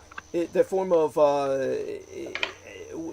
initiation. It's an initiation ritual, very similar to what Peter Moon encountered in his researches into the OTO, the Ordo Templar Orientalis, where they, of course, had even L. Ron Hubbard involved in sodomy rituals that were this kind of initiation to a higher degree within the church, within that whole occult movement that leaves these people either they're inside the in crowd, and at that point there's no turning back. Either they at that and remember that until very recently in history, to come out as gay was a social death sentence. So by this kind of initiation, you were in. You couldn't come out about it because you would just make yourself look like queer, fag, just everything that everyone would condemn. You would be condemned. So this is how they kept people bonded, and this is how they keep it within that movement, because in the radicalized right-wing evangelical movement, nobody's going to come out as, oh, I'm gay or I've had sodomy. So they're going to keep that hidden, and therefore they become part of the corrupt elite and they continue corrupting others. This is how they spread their cancer, and that's where it comes in. It's this tool of blackmail, this tool of manipulation, this tool of inducting people into the evil so that they become part of the problem. This is how child molesters and pedophiles reproduce. They can't reproduce sexually because mostly they're attracted to young boys, and that's a dominance issue. It's not even sexual per se, because if that were the case, they'd go after young girls. But no, they go after young boys because there's nothing like to a perverted male who is impotent in the personal sense of power projection in so many ways. There's nothing more potent than imposing yourself on a young boy, because it's that form of dominance, the competitive nature you feel with other men. This way you win. You have, of course it's a game you couldn't lose, because the boy is young, vulnerable, and, much more, he can't beat you. And so this is their way of winning, imposing themselves, and then creating themselves in duplicate. You remold them into your likeness. So I'm assuming that when you had your disconfirmation process, there must also have been a feeling of incredible violation, that you had been violated, and this yes. And it feels you don't need to have been raped to feel that way. I mean, it feels like you've been raped. It's like, this is the horror, and you can imagine how much worse it is for people who are inducted into the cult at higher levels, where they are sodomized, and if they break out of that, they probably become murderous, and at that point they want revenge against the person who did what they did to them, and this leads to people responding violently to the cult leaders, and then the cult leaders say, "See how I'm persecuted." It just feeds into itself, the cycle of violence. So with that, hopefully that puts that into some perspective, and please take it from there. Yeah, it does. That's a great answer to that question. And so that's what I noticed in the group of people that I grew up around. I was around all of these dysfunctional people that all pretended each Sunday, Wednesday, Friday, Sunday, Wednesday, Friday, that everything's okay and we're good people. I'm sorry. It's so awful. Yeah. But this is also a religious war, because Branham was at war against the Roman Catholics. He was at war against integration, and he was at war against drinking. His father was a distiller. He worked for the Wassons distillery, and I think his father and mother were kind of swingers, and they partied a lot and drank alcohol. So he had a real distaste for that, and so he and his buddies there, Roy Davis and William Upshaw, were like the KKK don't drink guys of Congress. They were pushing prohibition. They were fighting integration, all of that. Now, a lot of the information I got on Branham, I have to thank John Collins. He was in the cult longer than I was, and I've been in touch with him. Now, here's where things, you understand very well, money is power. The Branham organization is worth hundreds of millions of dollars right now.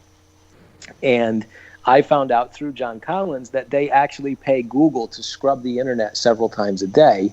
Therefore, they find any entering websites with a negative word about Branham that are going to be published. They know about it before it's published. Right. So when John Collins put his website public, putting a lot of this truth out there, they literally had a worldwide campaign of smears and lies about him before it even went live. Like, that's how these organizations fight. It's absolutely unbelievable.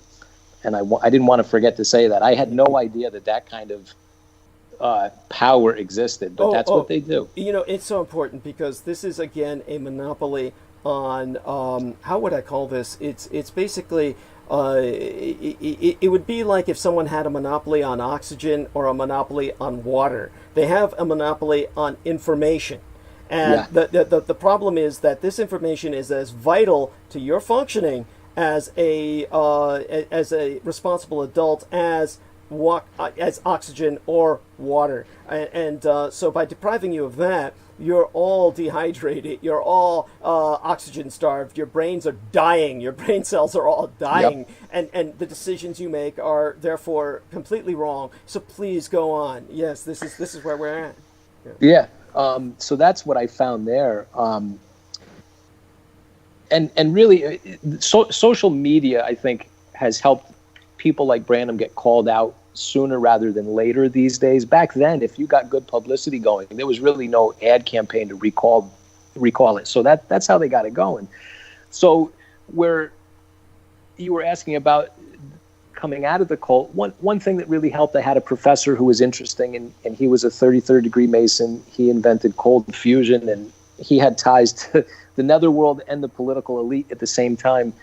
And I sold some wine for him, and we were sitting there tasting wine, and he goes, "Wine is good." He goes, "It was the first miracle."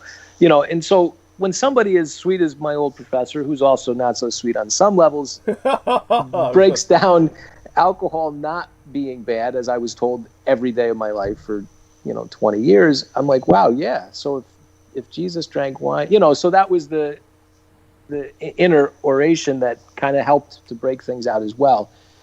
But where Peter and I kind of intersected was as I was breaking down all of my old thought patterns and rebuilding.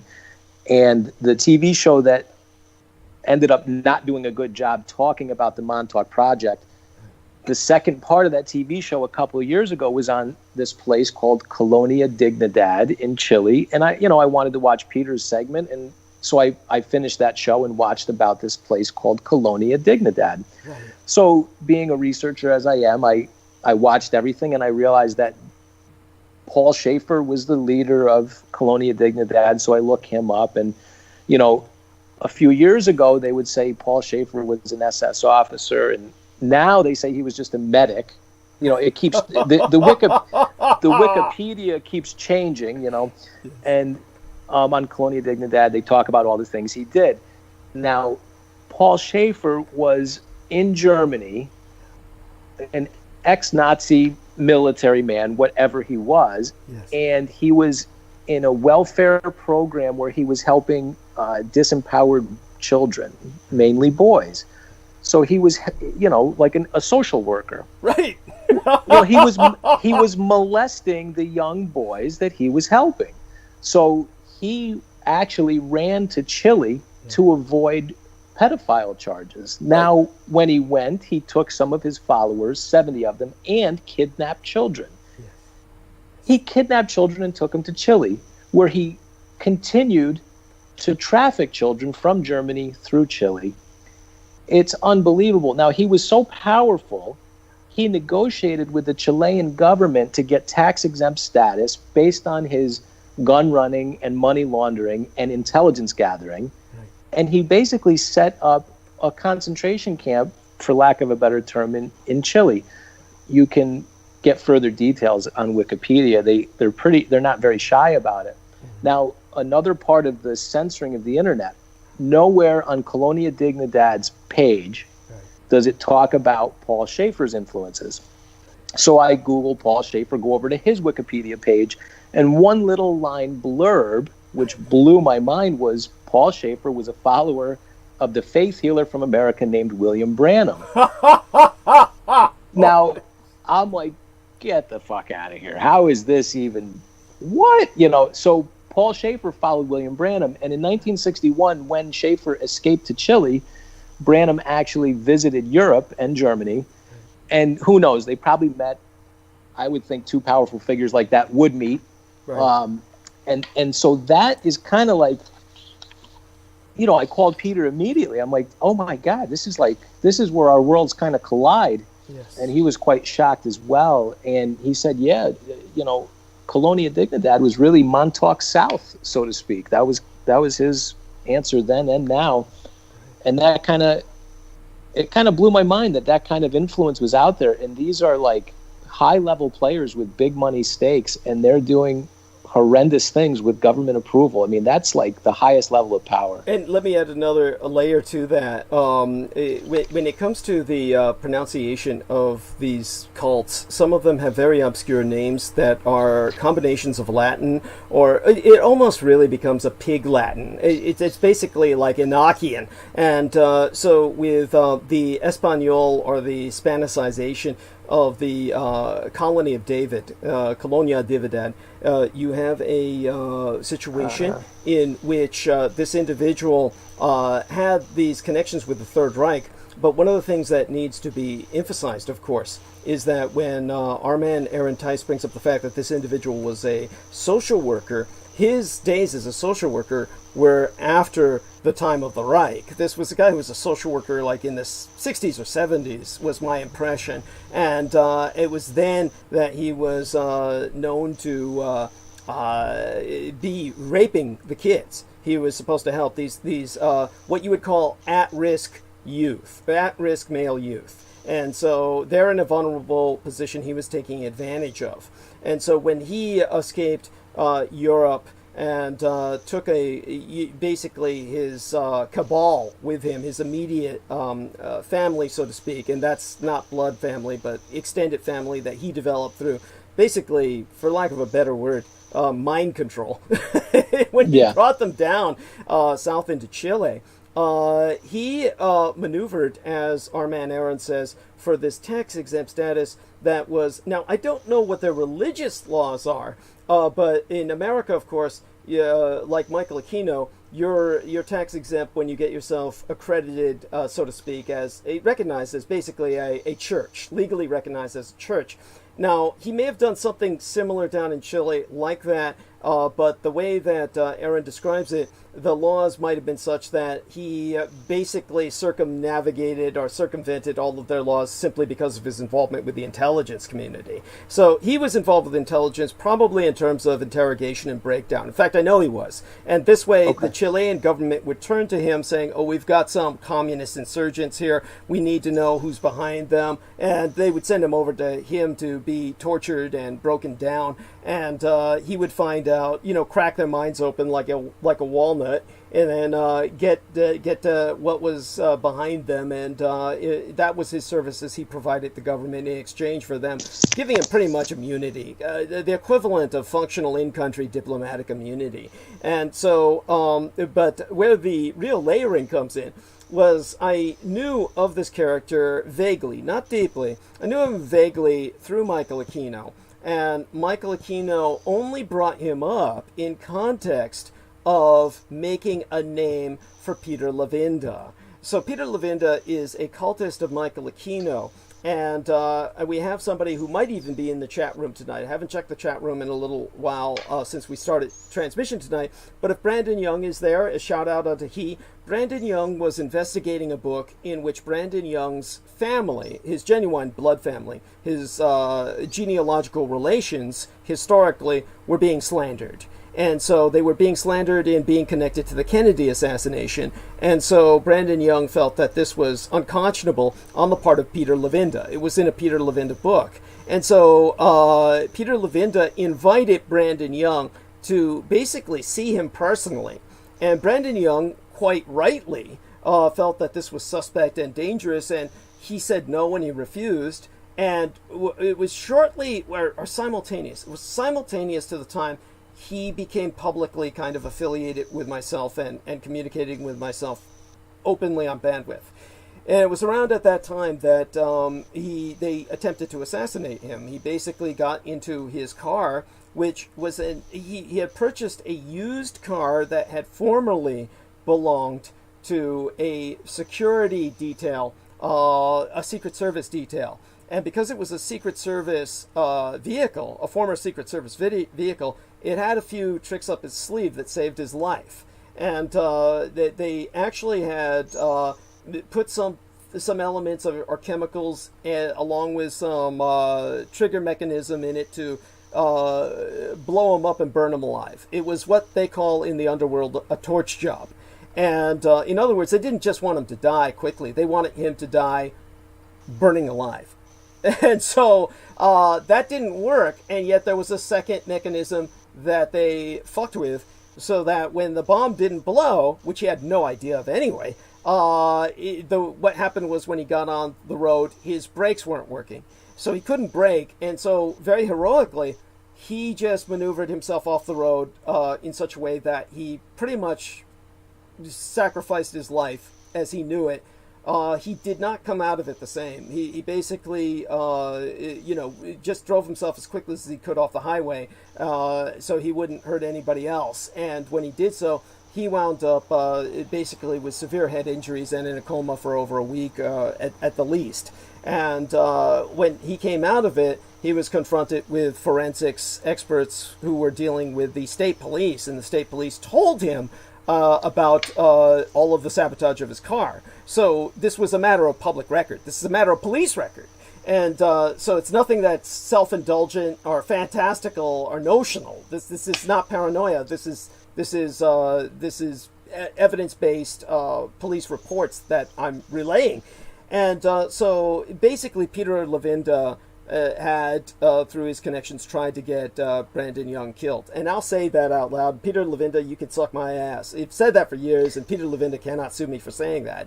And but anyhow, Peter Levenda, he made his name by an arrangement with Michael Aquino, where Michael Aquino basically had contacted Mr. Schaefer and said, oh, hey, basically, we got Peter Levenda coming down, and he's going to go down there and, entertain him, and then, and just let him go. Don't bother him. He's my boy. And so when Peter Levenda went down there, he basically went down there at the same time that the Chilean government decided they were going to run an audit on the place, so to speak. In other words, things were basically becoming controversial enough where the Chilean government had to make a show of investigation. And so when the Chilean government was down there with all these men running around and Paul Schaefer being harangued, that's when Peter Levenda saw him for a few moments. And it was on the basis of this singularly preposterous experience that Peter Levenda created his fucking career. Peter Levenda's entire career is based on Michael Aquino sending him down to Schaefer at a time that it was appointed that they all knew Schaefer was going to be undergoing an audit, and Schaefer had to be there presently and physically because he felt he would survive this as he did everything else, and in a very real sense he did. It was at that time that Peter Levenda came down, and then Peter Levenda came back to the United States immediately after that and wrote a book called Unholy Alliance. And in the book Unholy Alliance, which made Peter Levenda's fucking career, and is like reprinted like god awful, it must be in its like 100th or reprinting or whatever. This sells constantly, just like his Simon Necronomicon, which he wrote under the pseudonym of Simon. He wrote the Avon paperback edition, mass market paperback edition, available for kids at a price of a few bucks worth of lunch money, the spell book of the Necronomicon blanks to, so you can see if they pass their level of math. And these are like broken spells, and they're not meant to work. They're meant to be fixed by the student to show that they've passed their examination. That's what it is. That's the kind of spell book that it is that Peter Levenda took and with Aquino's permission published, and it's been selling ever since. And so this is the kind of monsters that we're dealing with. And Peter Levenda came back and said, oh, I went to Colonia Dividad and I saw Schaefer face to face and I survived. And I survived. I risked my life to bring you all information. And the information is the Nazis run the world. You know, the Nazis are running everything, and they've got this unholy alliance with Satanism. And so he was bringing up all this bullshit. Now, notice that this guy's not in Germany. He's not active during the time of the Third Reich. He's over in fucking South America because he had to run away from Germany because the Germans would have roasted his ass because he's raping a bunch of young boys. So he goes to South America where he can get away with what he's doing and then say, oh, look, I'm a Nazi. And this is like the shit that they present. This is what you find on the internet. So they say, see, the Nazi child molesters. And of course they don't bring up the fact, oh, well, these guys are really all connected with American intelligence and a bunch of American fucking Christian pastors who are like, promoting homophobia, while they're fucking kids up the ass, and they're buying the little kids from Germany out of South America because, Schaefer was the middleman. That's what brings us back in that layered fashion back to Aaron Tice. Now you see how all our worlds connect through Aquino, through Peter Levenda, through Schaefer, back to all the assholes you've been dealing with all your life. And what is in common with it? They're all a bunch of white guys who basically hate women, like to fuck boys, and basically are otherwise just generally repellent, repugnant, repulsive creatures. So go on. Yeah, yeah. Well, you nailed it. What I found was, the chauvinism was so extreme. It may not be in your nature to be a chauvinist. However, if all of the adult role models in your life are douchebag assholes to their wives, you end up being that way. So that was really difficult for me to navigate as well. And I had to really get broken down, and, you know, it's a constant progress. You know, it was a really terrible place to grow up, but it was a really good place to learn a lot of stuff. I mean, I don't know any other people my age that have had to delve into this type of information. So I'm grateful for that. It's just an interesting thing to look back on. But yeah, but again, you nailed it. You handle it so well, and I thank you for complimenting myself. You're very gracious when you say I nailed it, but at the same time, I've got to really reflect that onto you, because you're presenting it so well. You're presenting it in such a manner that, again, so this is, share with us, if you will, where did you learn your public speaking? Was it because you were they grooming you to be a preacher at one point, to kind of take their place? Was it kind of like that, where you really learned to speak so logically and compellingly? Or, because it sounds like you're better than that. It sounds like you're better than that, because those people, they're kind of like people you either tune in or you tune out. When you hear these guys talk, they're not talking to you, they're talking at you. And in your case, of course, you're sharing with us, so you obviously, something's very different with you, your manner of presentation. Where did you learn that? So I've always been very much a people person, and I love talking to people. And sales definitely brushes up your public speaking to an extent. However, when I went through what I went through and I detoxed, I kind of found a layer of sincerity and connection, because you can have a true connection really quick, whether it's on the phone or in person, because there's not a lot of humanity in sales. So the humanity you find where you can, and that's like just a true connection with each person, and you can make a difference each day. So that's kind of where I come from, and how I get through the days.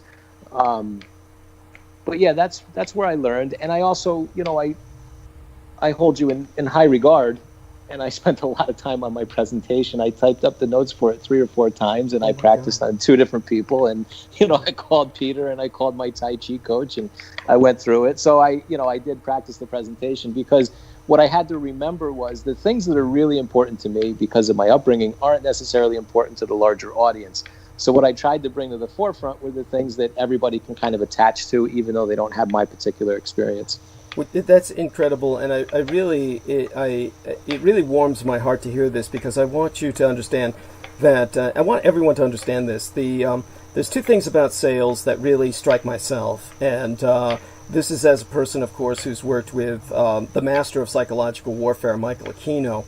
And of course, it's like sales, psyops, psychological operations. They're kind of alike. But when it comes to the world of economics and industry and just commerce and marketing, the 2 things that I've seen about sales in my life experience is that, first, it goes without saying, the most attractive people in business, I mean literally physically attractive and personally charismatic, go into sales, and that's a given. That makes perfect sense. That's just logical. And at the same time, sales is, of all of the positions one can hold in the world of business, commerce, it's the most stressful. It is the most stressful. It's the most stress-inducing, and it consumes people. It consumes people because there's no one has to do what anyone in sales does in any other part of any business. A salesperson is truly on the line, and they're on the front lines, and they pay the price. And so you have this situation of the best are exposed to the worst. And so to see that Aaron Tice has survived all that and still managed to even be a human being, to retain empathy, because there's so much that you're so calloused by what you have to deal with in sales, and you have to be, because otherwise you're going to be destroyed. Rejections and various other, not to mention your very physical survival depends on your ability to deliver a message that results in someone acting on what you say. And so if you're unable to impose your will on people in this fashion where they feel they're doing this voluntarily, and of course they are, but you've presented them something where they want to do something voluntarily that helps to benefit yourself, you're in a position where if you're doing this daily, of course, this is what I could never survive doing that. And then beyond that, to be able to express yourself and the horrors that you've been through in life, it's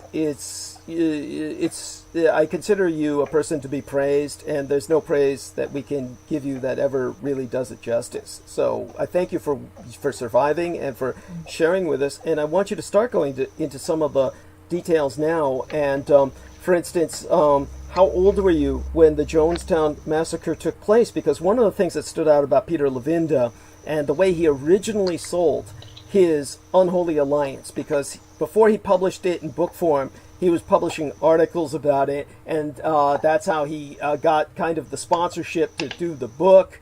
And Peter Levenda was saying, oh, Colonia Dividad's going to be the Nazi Jonestown. And so that was his trigger word, his sales pitch. That was his sales pitch. His marketing phrase was, this will be the Nazi Jonestown. That he was saying because he was referring to the Guyana massacre of all of these people, and that was the way to get things selling, because people knew about that, and that was the selling point for, oh, what's this, Nazi Jonestown, and they all wanted to find out about that. So in terms of how old were you when that happened, and take us from there. Yeah, so I wasn't born yet. That was in 78 is what the internet says, and I was born in 81. Holy shit! Oh my fucking Yeah. God, now I feel just ancient. Thank you. Oh, I'm sorry for that. Oh but, my God. I recently found on Spotify the Jonestown death tapes, and being the researcher that I am, I started to listen to it. And I listened to a good hour and a half, 2 hours, and it was pretty heart-wrenching because actually, as it's going on, he's urging the people to take the Kool-Aid, and there are people arguing logical arguments to him, and he's using the mind control techniques to counter that. And it was very, very interesting. The hard part and painful part was it was all the same keywords that Branham and my personal pastor would use. Right. So another interesting story on the detoxing program.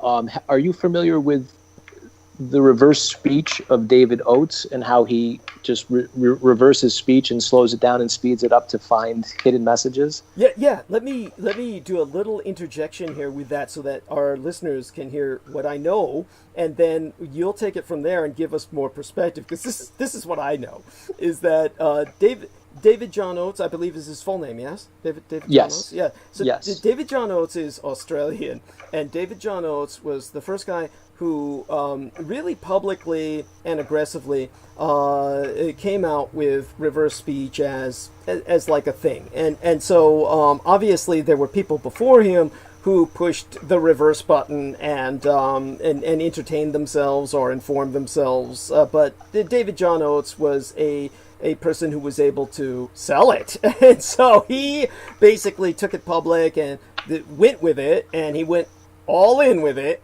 And so he got on Art Bell, and that's where he became famous. And so he began to promote it to the point where he became kind of like, unfortunately, kind of seduced by his own fame into making some fairly self-destructive decisions. And one of the things he did was he bit the hand that fed him. And so when it came out that Art Bell was accused of pedophilia, and the reasons for this are not, they didn't come out of nowhere. Basically, there was a very strange situation with Art Bell, and this provides some juicy details here because the context is necessary. It's not just gratuitous. Art Bell was one of these people who had a background that, when I questioned the man who died a lot, I forget his name, Peter Moon, help me out here. The guy who sold out now and is with, the Blue Avians dude, our friend who got struck by lightning a lot. Yes, Daniel Brinkley, yes. When I asked Daniel Brinkley about it, Daniel Brinkley got very upset, and I didn't pursue it. But basically, Art Bell was claiming something that was kind of odd anyway. He was saying he was in both the United States Navy as a medic in Vietnam, which meant he had to serve with the Marine Corps. And so he presented it in that fashion where it would have all made sense, but then he also said he was in the Air Force and spent a lot of time on Okinawa. So somewhere along the line, and this may have happened, but it's not normal, he switched services. Okay, and people do this once in a while, but it's not done often. And from somebody going from battlefield medic to suddenly working in the Air Force as a communications officer who's just doing radio on Okinawa, basically doing the Good Morning Vietnam trip, it was very suspect, and it still is to me. But somehow there he got into Asian chicks. And all he ever fucked were Asian chicks. And one of the things that I always tell everybody, with your average white guy who goes to Asia, this is not every white guy who does this, but your average white guy who's in the military is usually dysfunctional anyway. They can't function in normal civilian society, so they've got that going against them. If they're not drafted like they were in Vietnam and there by force, if you're staying involuntarily like Art Bell was, usually it's because you have social dysfunction issues. And these same guys, they wind up going for the Asian chicks. Now, people could point out my father like this. No, but here's the difference. My father was married 5 times before he married my Asian mother. And he was married to white chicks 5 times before he married my Asian mother. So you can't accuse him of what I'm saying about many of these white guys.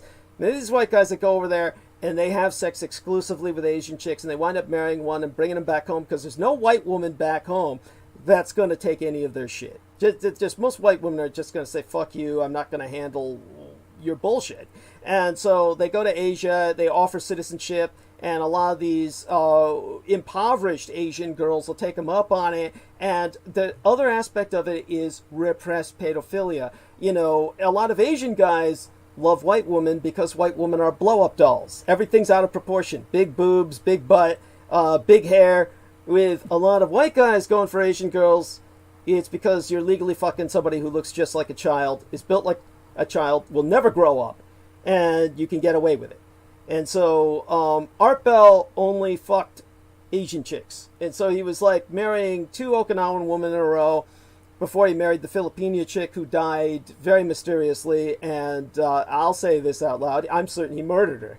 And after that, he married her cousin, who was legally underage, and there is no arguing that. She was so underage that he had to wait until she was of age to bring her back to the fucking United States. That's why he went to broadcast from the fucking Philippines out of Manila for years before he came back to the United States with his new wife, his new bride, who was essentially a child bride, who was the cousin of his wife, who I'm pretty certain, murdered so he could marry her cousin. And so you've got this guy, and this whole story behind that. She was a asthmatic, and she couldn't find her inhaler. And they live in a fucking trailer together in the desert, and a lifelong asthmatic. They carry their inhaler with them, like it's a crucifix on their neck. It's wired to them. And she couldn't find it in a trailer, and he wasn't there to help, even though he was there. I mean, none of it made any sense. But he had gotten the sheriff elected in Nevada, Pahrump, Nevada, for years in a row. He would get on radio and say, elect the sheriff, and his sway was such over the town. He was the town. He ensured the sheriff's career, and the sheriff made certain nothing bad ever happened to Art Bell. So there was that, there's an unholy alliance for you. And then, this Oates guy comes in, and then Oates, basically, at the time that Art Bell's son gets raped. So Art Bell had a hybrid child, like myself, someone who was Amerasian, who was half Asian, half white, from one of his Okinawan wives. And this child got taken on a special field trip by a teacher who took him out in the middle of the desert and raped him and infected him with AIDS. So it wasn't like he just got raped. He came home dying. Because in those days, AIDS was a death sentence. This was before we had all the cocktails.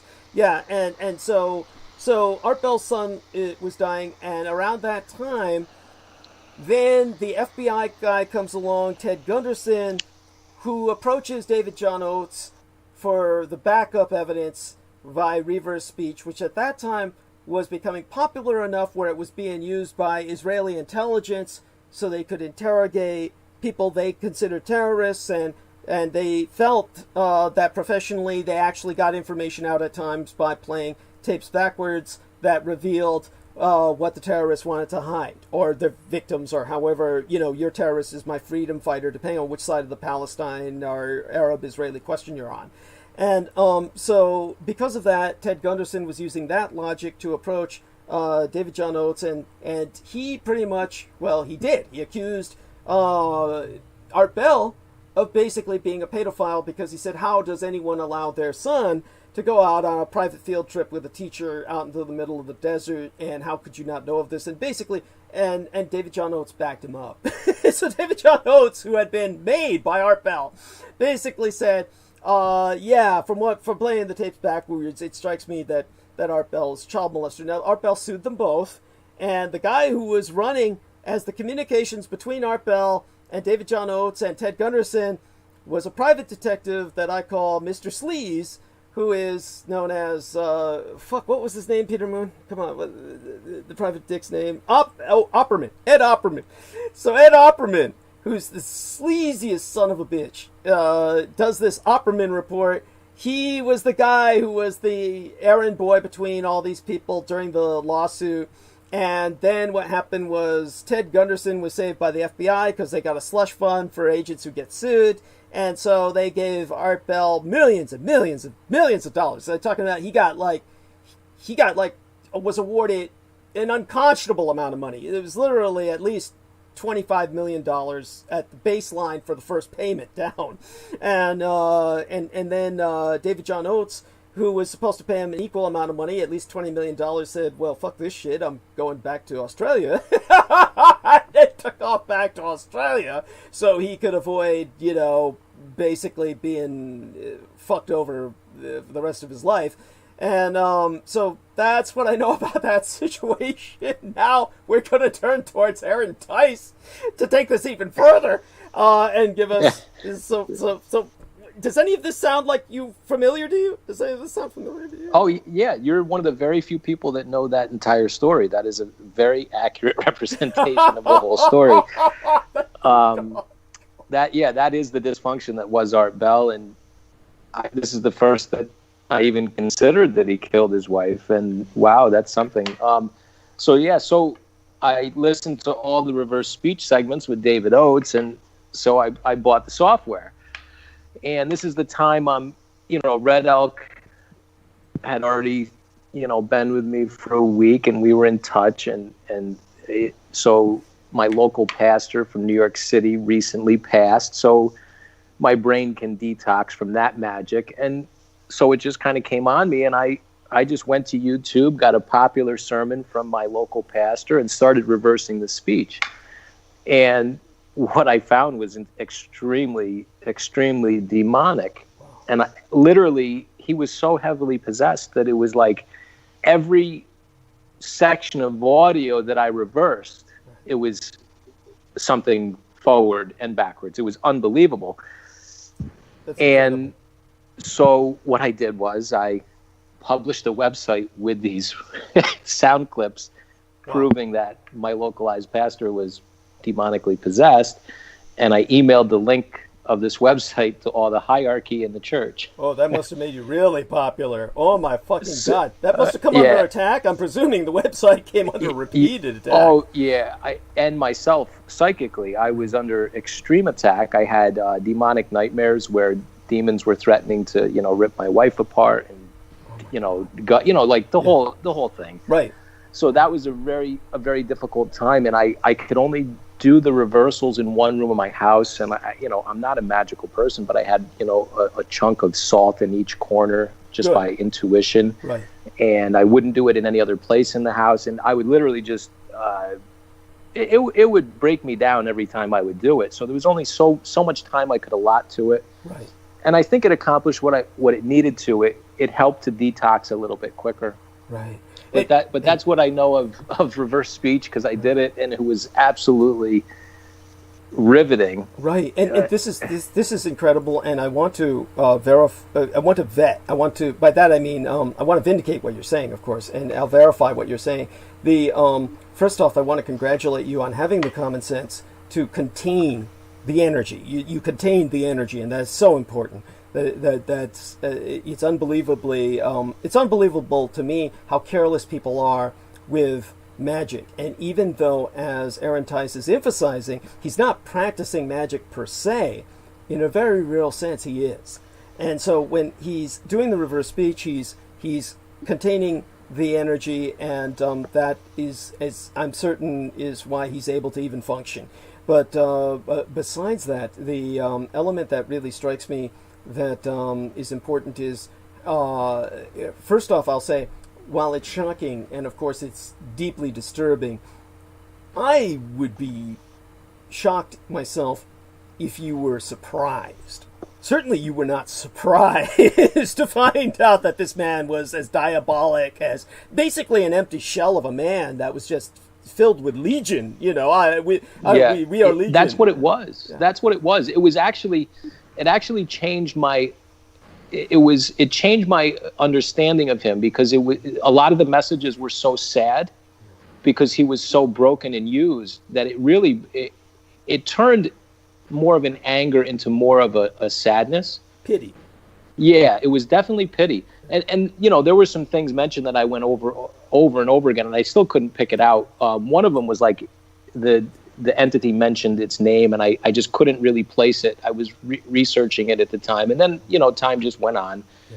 But he mentioned Hitler was mentioned, and Abbey Road. The Beatles album Abbey Road was mentioned. That was interesting to me. But it was just an interesting time, and it was a painful time. But I took the website down after a time, because I wanted to disassociate from that.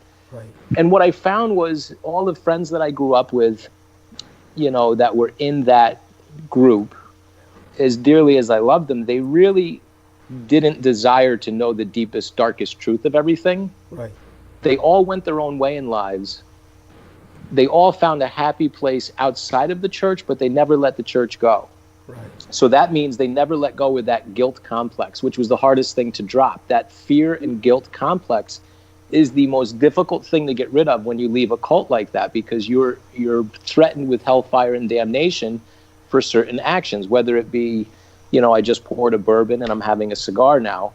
Like, there was guilt associated with a bourbon and a cigar, or looking at a girl, or anything like that. It's ruled by fear of consequences.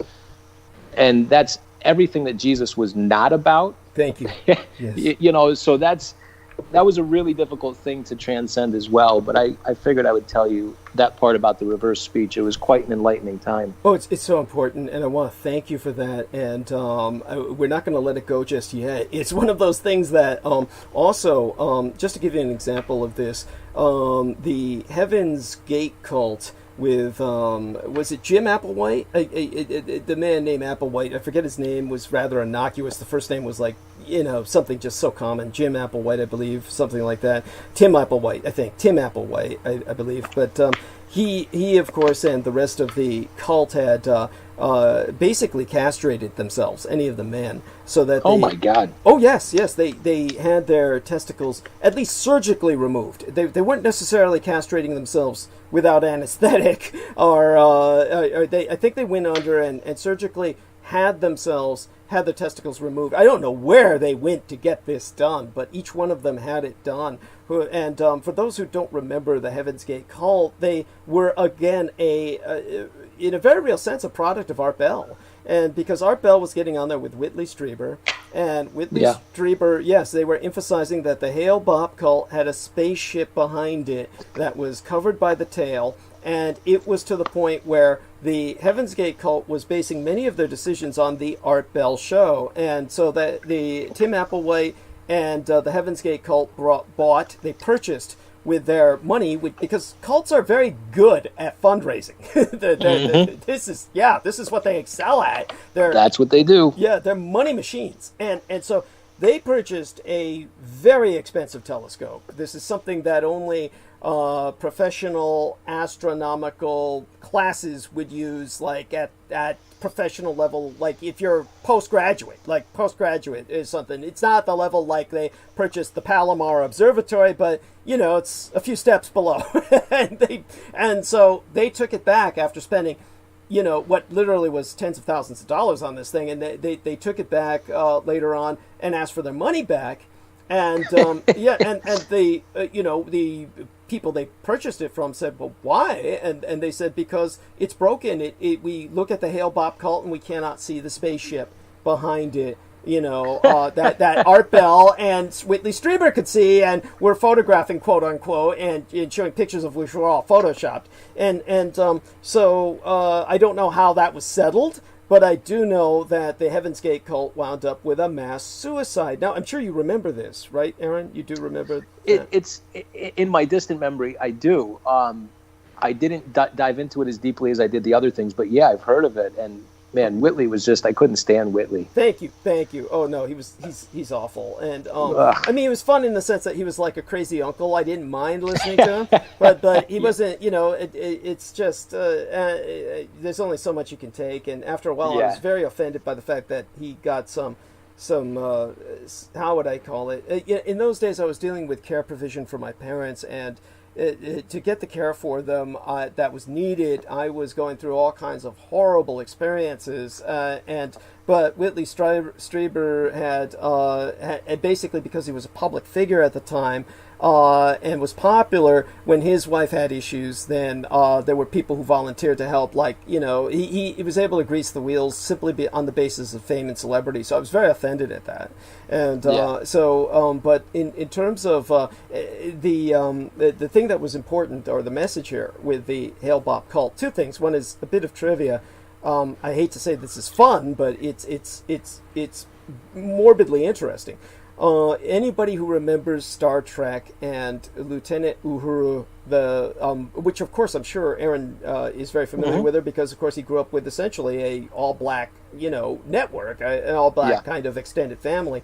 And so Lieutenant Uhuru was supposed to speak Swahili and be essentially a black African in a very international future. And her brother was so disappointed that the present was so antithetical to that dream, to that vision, that her brother was a member of the Hale-Bopp cult. He was one of the people who killed himself. And when the Hale-Bopp cult died, was the brother of the actress who portrayed Lieutenant Uhuru in the original Star Trek.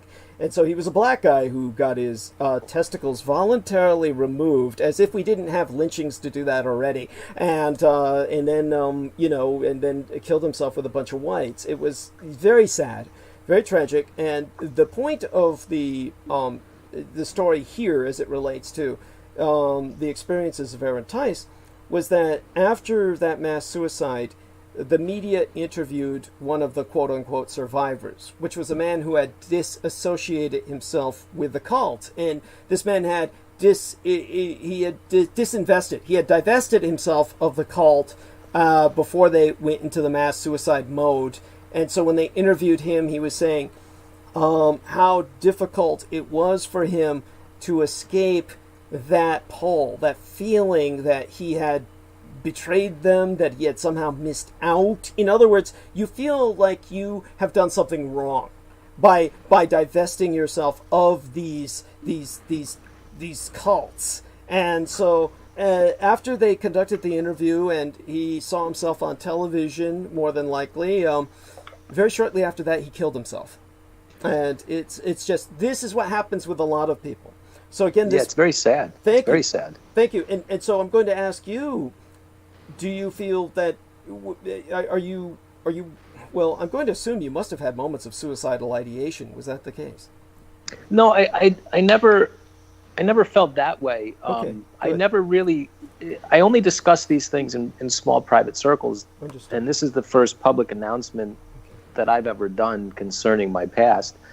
I always kept to myself, was very private and professional, even as a child.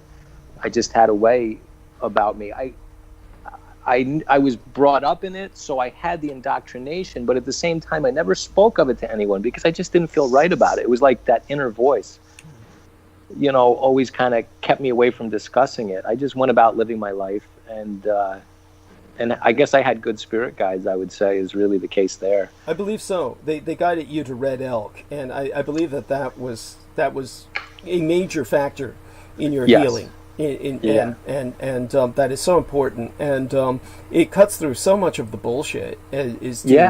to go indigenous, to go indigenous. Yeah. And, because he was just, and he's passed now, and so I'm actually sitting in my garage and staring at my license plate, and I made my license plate Red Elk, and it's an homage to him. So it's a daily reminder because I was so grateful for the time I spent. So yeah, I think it's good to talk about these things, and it's good to talk about them with an open audience, and it's good to find the connecting dots, because the ideology of Branham's church and my local New York City church was a hidden one. They would never discuss anything openly. Everything that was not perfect was not discussed. Right.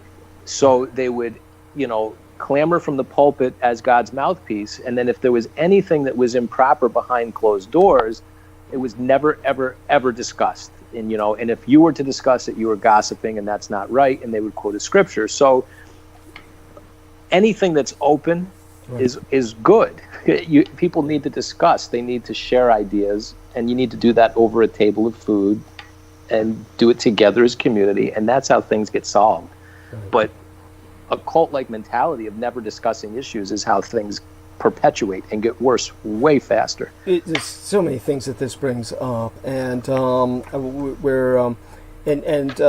remind me later on. Well, you don't need to remind me at all, but if I remember later on, I'll get back to the reverse speech, because in a sense, I have just too much fun with that. I hate to say it, I have just too much fun with that. The situation with poor John Oates is entertaining to me, and it shouldn't be. But that's just he got crushed with that lawsuit. Yeah, that was debilitating for him. Oh God, it was all. But there were other elements of him. I don't know if you personally saw this in him. When I first listened to David John Oates, one of the first impressions I got of him was that he was full of himself, because he one of the first things he brought up was, I think he's actually, I'm paraphrasing, but my impression was he basically was saying, I first got interested in reverse speech when I was at parties and just kind of like recording everybody, and we were all drunk and high and talking, and that's when I realized basically all these girls at the party were interested in me, at these parties, and I was like thinking, eyes rolling, right? Replay it back, and all the chicks really want to fuck me, that's why I'm sitting here playing this tape backwards, right, instead of getting some action. And then what happened was later on, he was talking about being persecuted, essentially, that he was in his home and that they were doing things to psychologically terrorize him, like leaving dead animals in his property and setting fire, or at least the smell of smoke was pervasive when there was no fire, this sort of thing. And this struck me as basically schizophrenic, because, at that point, what I couldn't understand was, why would anyone take out him when what he had revealed to the world, if we credit him with that, because he's basically the guy who took the credit. It's kind of like somebody who's like, they used to have this TV show, I forgot what it was called exactly, but it was something like What's Your Thing, or What's Your Claim to Fame is essentially what they were saying, but it was like, What's Your Thing, or something like that, they used to call it. It was an old show. But it was like one idiot who was on the show basically said, I'm the guy who originated the wave, which was this stadium phenomenon where people would stand up and in a wave effect at various sports events. And this guy claimed he had originated that. It was, I started the wave. I mean, at that point, I could stand up and say, I invented disco, right? I mean, it's like, so here's David John Oates. Okay, all you did, dude, was press a reverse button. At that point, maybe you were the first person to really come out with it and be aggressive about it. But once everybody knew it, it's like, what's the point of taking you out? Because everybody knows it, right? I mean, it's not like he had any control over it. It's not like he was able to trademark it. It's not like, he had no control. So what was the point? So that was what was bizarre. So that with that, I can probably leave him behind for now. But I was just curious, did you get any hint of that? Did you get any hint? Yeah, I definitely saw that. And he took on arguments he shouldn't have, and he didn't do the science of it justice, I don't think, by his actions then. Right. Right. And I think that's the travesty of it, because he made it all very personal and petty, and there's really no popularity to it now, right, because of his petty actions, and it is a really good art. At the same time, I think when you do something like reverse speech, it does open you up to a negative spirit world that if you don't have protection, you could really struggle, and that possibly might be what happened with him. Thank you. Thank you. Because you're unlocking the subconscious of a human being, and hearing the truth that they've lied over in forward. And so when you're unlocking secrets like that, you really should have a good reason.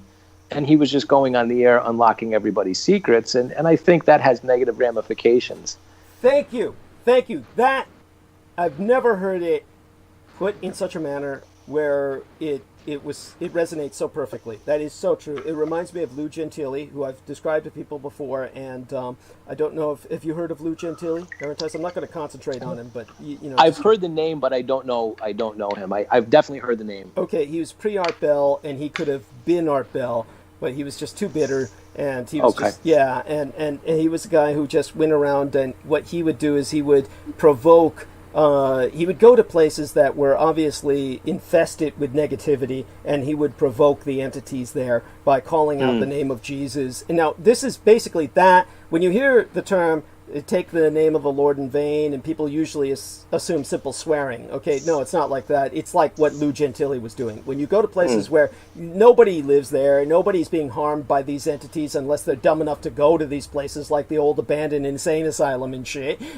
And this guy goes there and says, I rebuke you in the name of Jesus, etc., so he can trigger audio effects and visual effects for his recordings. Okay, at that point, you're taking the name of the Lord in vain. You're just... that's abuse. And he paid the price for that, and that's similar to what David John Oates was doing. This is the occult effect of what he was doing, and so people understand the beneficial or positive effects of this. It was later used, this art, and that's what it is. As Aaron says, this was used by people who were like neurologists, who were saying that they found out elements of themselves that they never really expected when they would speak on a tape just to themselves, and then play it back later on, and they realized that they were referencing all of their relations as cerebral midgets, which they never said aloud, but that's what came out, reverse speech. So, okay, this is when it's a matter of intent. It's a matter of intent, and thank you. And so, yes, so there you have that, but aside from that, so then we come to the part where, let me try and maneuver my way through this in such a way that I say this in terms of your family and how you grew up. Obviously, your father, who took you to this church, he meant the best. He meant the best, and and so there is. My dad struggled with alcohol and drugs, and he left Long Island because of that. Came up with his father, and he found this minister, and this minister that was our local New York City minister was extremely charismatic.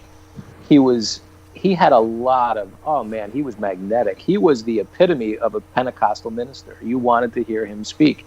He increasingly got bitter towards the end of his life, but my parents were doing what they thought was absolutely the best for their family, but that's who they prey on. They prey on people who are looking for a better way, and back then there's not a lot of information out there, and religion is a good way away from those paths. But beyond that, of course, we have a problem today of too much information, of TMI, and people don't know how to handle it, and they're just so easily manipulated. And so you went a bit into social media. Do you care to go a bit more into that direction? Well, what I found is I recently got rid of Facebook for a number of reasons, and I find that it's increasingly toxic. And what my personal interpretation is, my buddy's quote recently, it's right now I think we're dealing with an AI algorithm that is feeding articles and situations to people based on their preferences and their clicks, and it's all doing it through Instagram, Facebook, etc. Yes. So it's creating paranoia, it's creating discomfort, it's creating an overwhelmed feeling in most of the population. Yes. I don't really need Facebook to feel overwhelmed with this pandemic, but Facebook definitely added to it. Right. And there's no positivity that comes out of 50 articles saying the Constitution's being ripped apart and they're going to institute martial law. If that comes, we'll deal with it. But then all of a sudden, that that fear function kicks back in, just like religion. So this is a massive psyop, in my opinion, and they're just testing the psychology of the masses to see who's going to crack first. Right. No, I mean, it's definitely appreciated what you're saying, and believe me, every word of it is true. The way to qualify that, I would say, is that it's actually worse. It's actually worse in the sense. I believe you. Yeah, I believe you. That's just a small angle. Yeah, it's actually worse in the sense that you have this basically an idiot named oh God, what is the name of the guy who runs Facebook? God, I forget his name now. I try to forget it. But anyhow, Zuckerberg. Thank you. Yes. Oh my God, how could I forget that? He does not seem human. He looks like he's strange. He doesn't seem fully funcking in any way. He never blinks. His stare is glared. Yes, he looks like an idiot. He's basically, he looks like a holographic projection that's physically not real. Like there's a holographic projection of this person, this kind of homologue, what you call a homologue. In other words, an analog of a human being that itself looks like an algorithmically modeled human. So it's all fucked up because the algorithm is just aggregating. It's just aggregating all these data bits, so it comes out all wrong.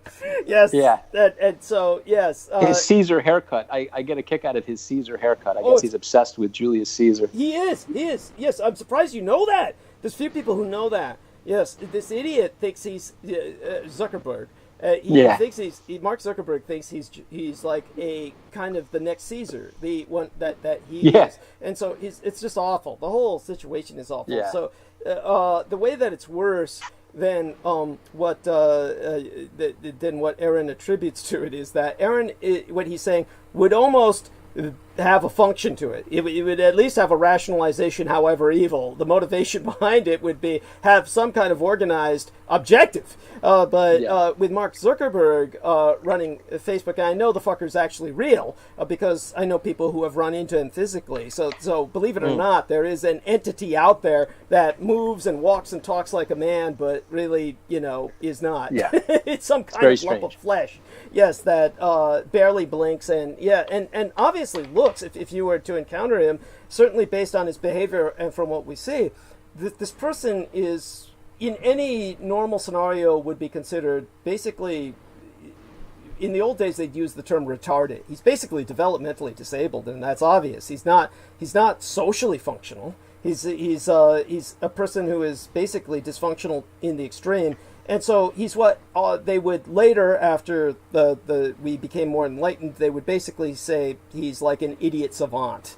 And so, they'd say he's basically a person who obviously cannot function at any normal level, and then is capable of only doing some things that make millions of dollars. And so this individual is like that, and several things come to mind with that. One is he married this Chinese doctor here in San Francisco. Who I actually physically met a few times. So he married this Chinese doctor who, once she married him, she obviously never had to work again. And what she did was she got him to basically give so much money to San Francisco General Hospital that they changed the name to Mark Zuckerberg General Hospital now. So wow. San Francisco General is now Zuckerberg General, which I think is kind of like, naming a hospital after a famous butcher. Or something like that, but because Mark Zuckerberg is responsible for genocide, and that's not he's the guy who triggered the Myanmar genocide of the Rohingya Muslims in Myanmar because they were all using. I did not know that. Oh yeah, and so it's this is the kind of creep that we're talking about. This monstrous individual, and again, it brings us back to the demons and the way that someone like Jameson Reese would express it. Is that Facebook is possessed by an egregore. What you're calling this artilect or this artificial entity that's an aggregator engine is really an egregore that is feeding off of the psychic energy of everyone's fear and paranoia, and therefore constantly generates more to feed itself. It's an ever-growing monstrosity of the mind. And so that's what you couldn't stand. Yes. Yeah. And Fritz Springmere talked about the beast computer. Maybe it's connected, I'm not sure. But yeah, that you hit the nail on the head with that. Yes, and we can thank Jameson Rees for that occult observation, but it's one that once these observations are hit, like what we did about reverse speech and the pettiness of the individual who became associated with it, kind of ruining it for everybody. That's what the way it is with Mark Zuckerberg and Facebook, and there's a lot of people checking out because they just can't take it anymore. But in terms of what I would recommend, and it's I would say because I do want people to see my promotional banners and to just kind of keep a little track on that, I would say just create a false account and don't ever visit it except for when you're checking in for my notifications. Just do that. Okay.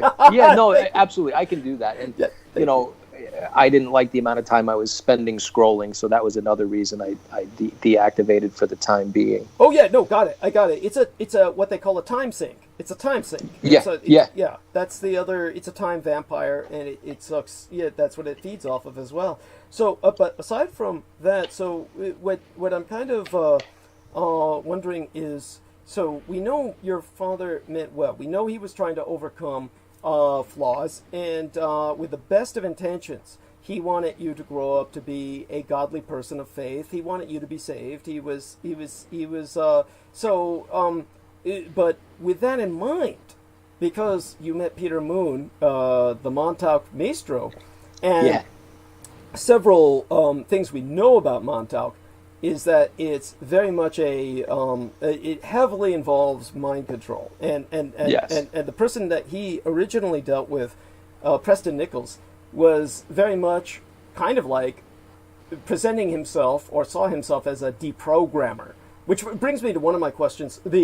You went through what you call detoxing. So was this kind of like a spiritual AA kind of like? So tell us about this. What was the deprogramming that you went through? Who did this? Well, it's. I'll kind of delve into it. So, my wife was a very key function, and this is Peter's very supportive of whatever book I come out with, and I'm very grateful for that.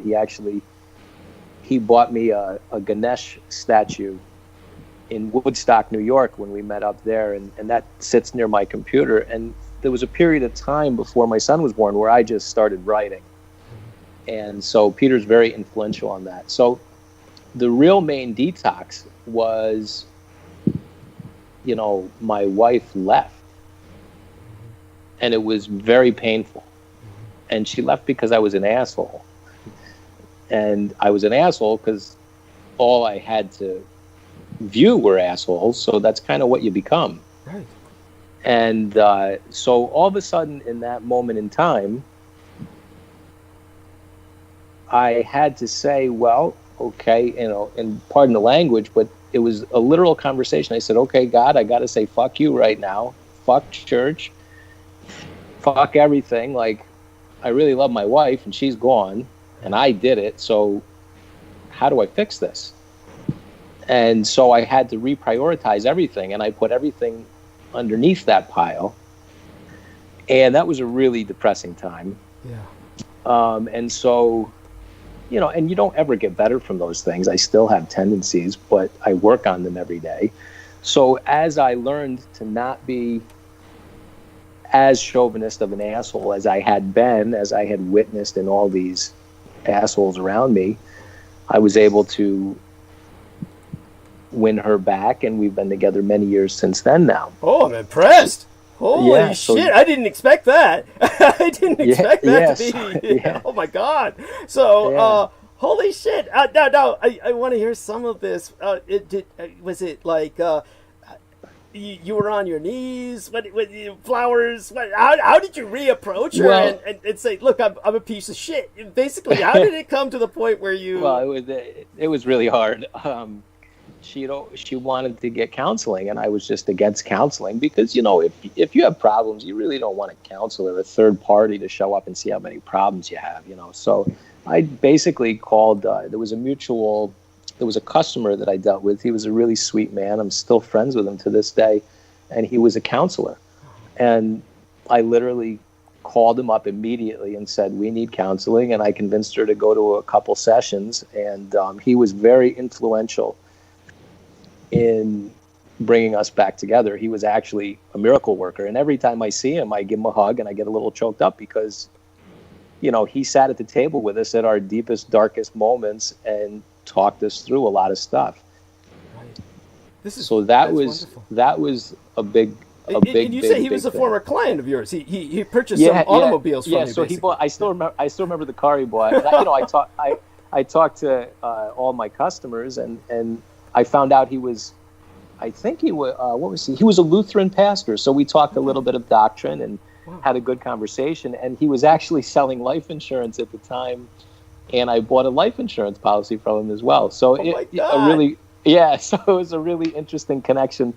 And he actually is such a good man. He works for the city mission in Schenectady, where basically he's counseling hardcore drug addicts every day. Right. And they have heroin ODs in the men's bathroom every day. They have Narcans on hand, and he just tries to help each person every day stay clean. And he's just a good man. That's incredible. I really appreciate you sharing that, and that's wonderful. You're very, very fortunate that, see, this is where, obviously, you're a person who's not just a salesperson. You are actually invested emotionally in your job and what you do, and that can be dangerous, and that can be devastating as well, but in your case, it seems to have worked out, and you seem to handle it in such a way that it works for you. So I appreciate you sharing that. So then that also kind of brings us back to what I'm kind of getting at here, because this is one of those things where, say for instance, people would ask, say for instance, about myself in the past. People don't ask this anymore, thank God, because I find it just a tiresome question. It's because I think I've covered, my life is like the Truman Show, as you probably have heard from listening to me. Yeah. There's very little that I hide. And everybody knows how flawed I am, and I'm basically as flawed as you can get, because I'm very honest about being a damaged individual. This is why I can't understand why people still keep coming up with stupid shit about, for instance, how I present myself or how I comport myself. Like, oh man, he's yawning and stuff like, dude, I'm like, most of the time I'm hungover by the time I start the program, right? I'm waking up at the time most people are going to sleep. Jesus fucking Christ. And anyhow, so half the time you hear me get active again, it's because I snorted a line of coke before then I reinvigorate. But anyhow, so when it comes to myself, people would ask, and this is a valid question. I never found it offensive in and of itself. Say, for instance, they would ask me, well, you were exposed to Aquino. It was obvious he selected you. And this happens. This happens all the time in the military. Now, your scenario was different, but in the military, there are parents who just basically, whether they're aware of it or not, their children are offered up to mind control programs. And I've seen this enough where it was the case with a number of people where it was obvious that sometimes men would do this to get promotions. Sometimes men would do this for whatever deal with the devil they were making. We see this in the political world. We saw this. A great example is there is footage of Joe Biden, where Joe Biden is, and this was infamous because he got into, people were ragging him for this for years. Joe Biden was on stage, and some politician basically brought his daughter to Joe Biden, and Joe Biden was like all over this child. I mean, like a fly on shit, not to make that comment about the young lady, fly on honey or something like that. A better analogy to do justice to the young girl. But it was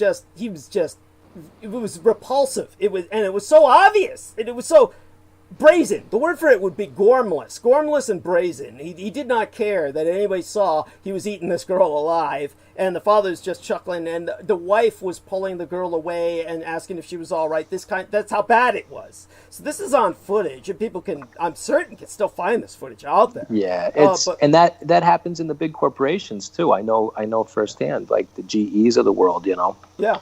You offer your children up to get ahead in a corporation for sure. Thank you. So of this, and in some cases this is like a sexual offering, which is just as diabolic. Right. In other cases, like the mind control programs I saw, it's something even worse. It's you're committing your child to a life of misery and subversion of their mind and their very soul, their psyche, their psyche. And so I've seen enough of this where this can happen also without parents being aware of it, where parents are either so occupied by their own problems and responsibilities, where they're so busy earning money, where they're so busy that when they were, basically on the military base, where the children would become inducted into these programs, and the parents were indeed just oblivious because they had so many other problems, so many things they were dealing with. So in that case, obviously, again, you're so young. It's mind blowing to me because you're obviously very responsible, and you've obviously come to terms with something that sometimes men take a lifetime to do, like half a century before men come to terms with what you came to terms with. The fact that you were basically a piece of shit who was programmed by a bunch of chauvinistic pigs into becoming this basically horrible person that I'm sure you're not going to argue with, because your wife could describe how you were before you before you rehabilitated yourself, before you redeemed yourself, so basically, is it possible, because your father was dealing with so many issues, because he was dealing with adult responsibilities and paying the bills and doing what he could to keep the family alive, that somehow or another he was taken advantage of, and that you were kind of like plucked from him in a very real sense and made to be something he never would have wanted you to be, that you were essentially kind of entered into a Montauk-style mind control program? I mean, obviously in certain senses you were, but I mean, aside from what we know, that's an interesting question. It was, and that's why I broke down the list of Elijah prophecy preachers, because that he was in that genealogy. Now, I don't know how you get inducted into the Elijah prophecy genealogy. Maybe there's a little bit of talent scouting, or maybe somebody just wants to make it as a con and finds someone, hangs on, and learns the ways. I don't know.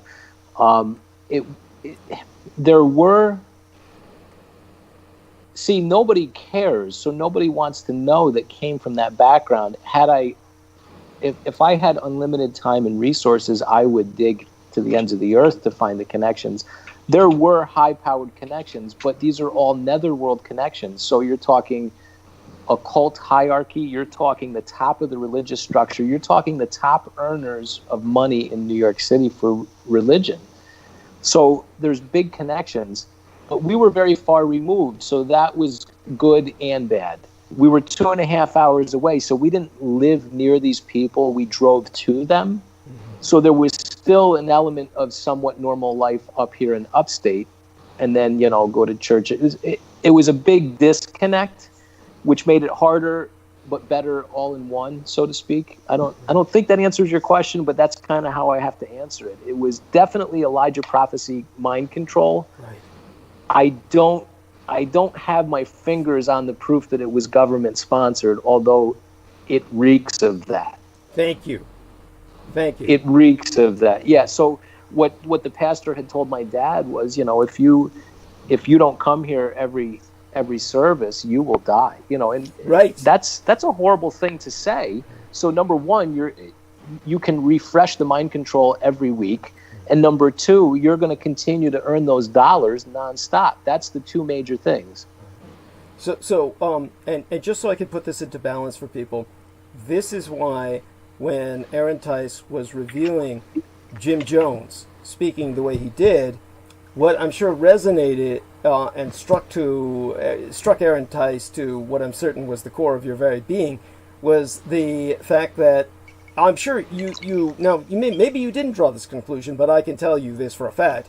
Jim Jones was a product of the government, and what they were conducting was at the governmental level, basically a mass murder, so that the government could basically basically it was a proof of model concept.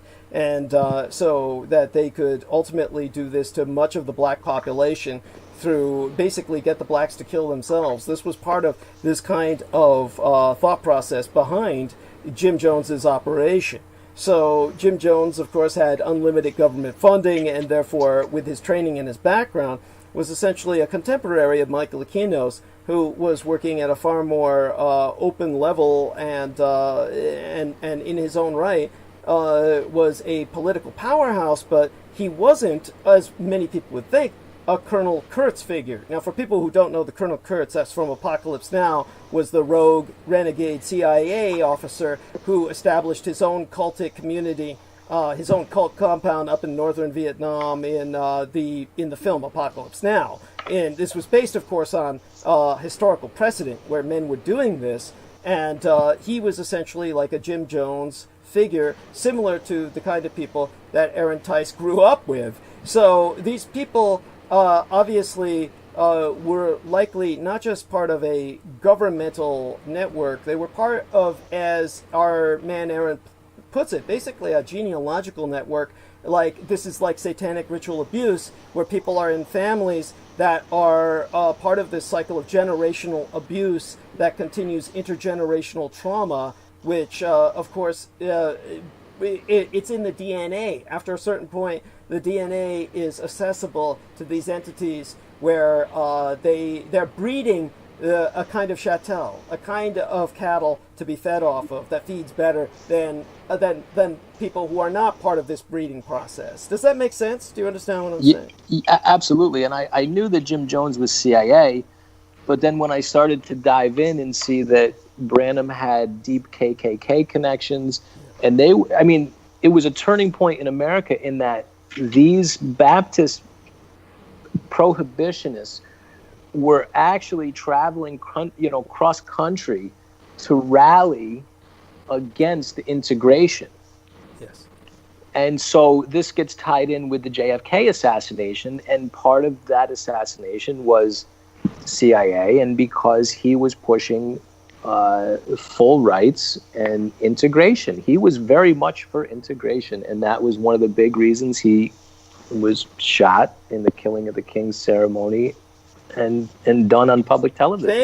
Thank you. And that's something I haven't heard since I was like a teenager, the Killing of the King ceremony. Yes. Yeah, could you give us a little bit of an outline on that for our younger listeners?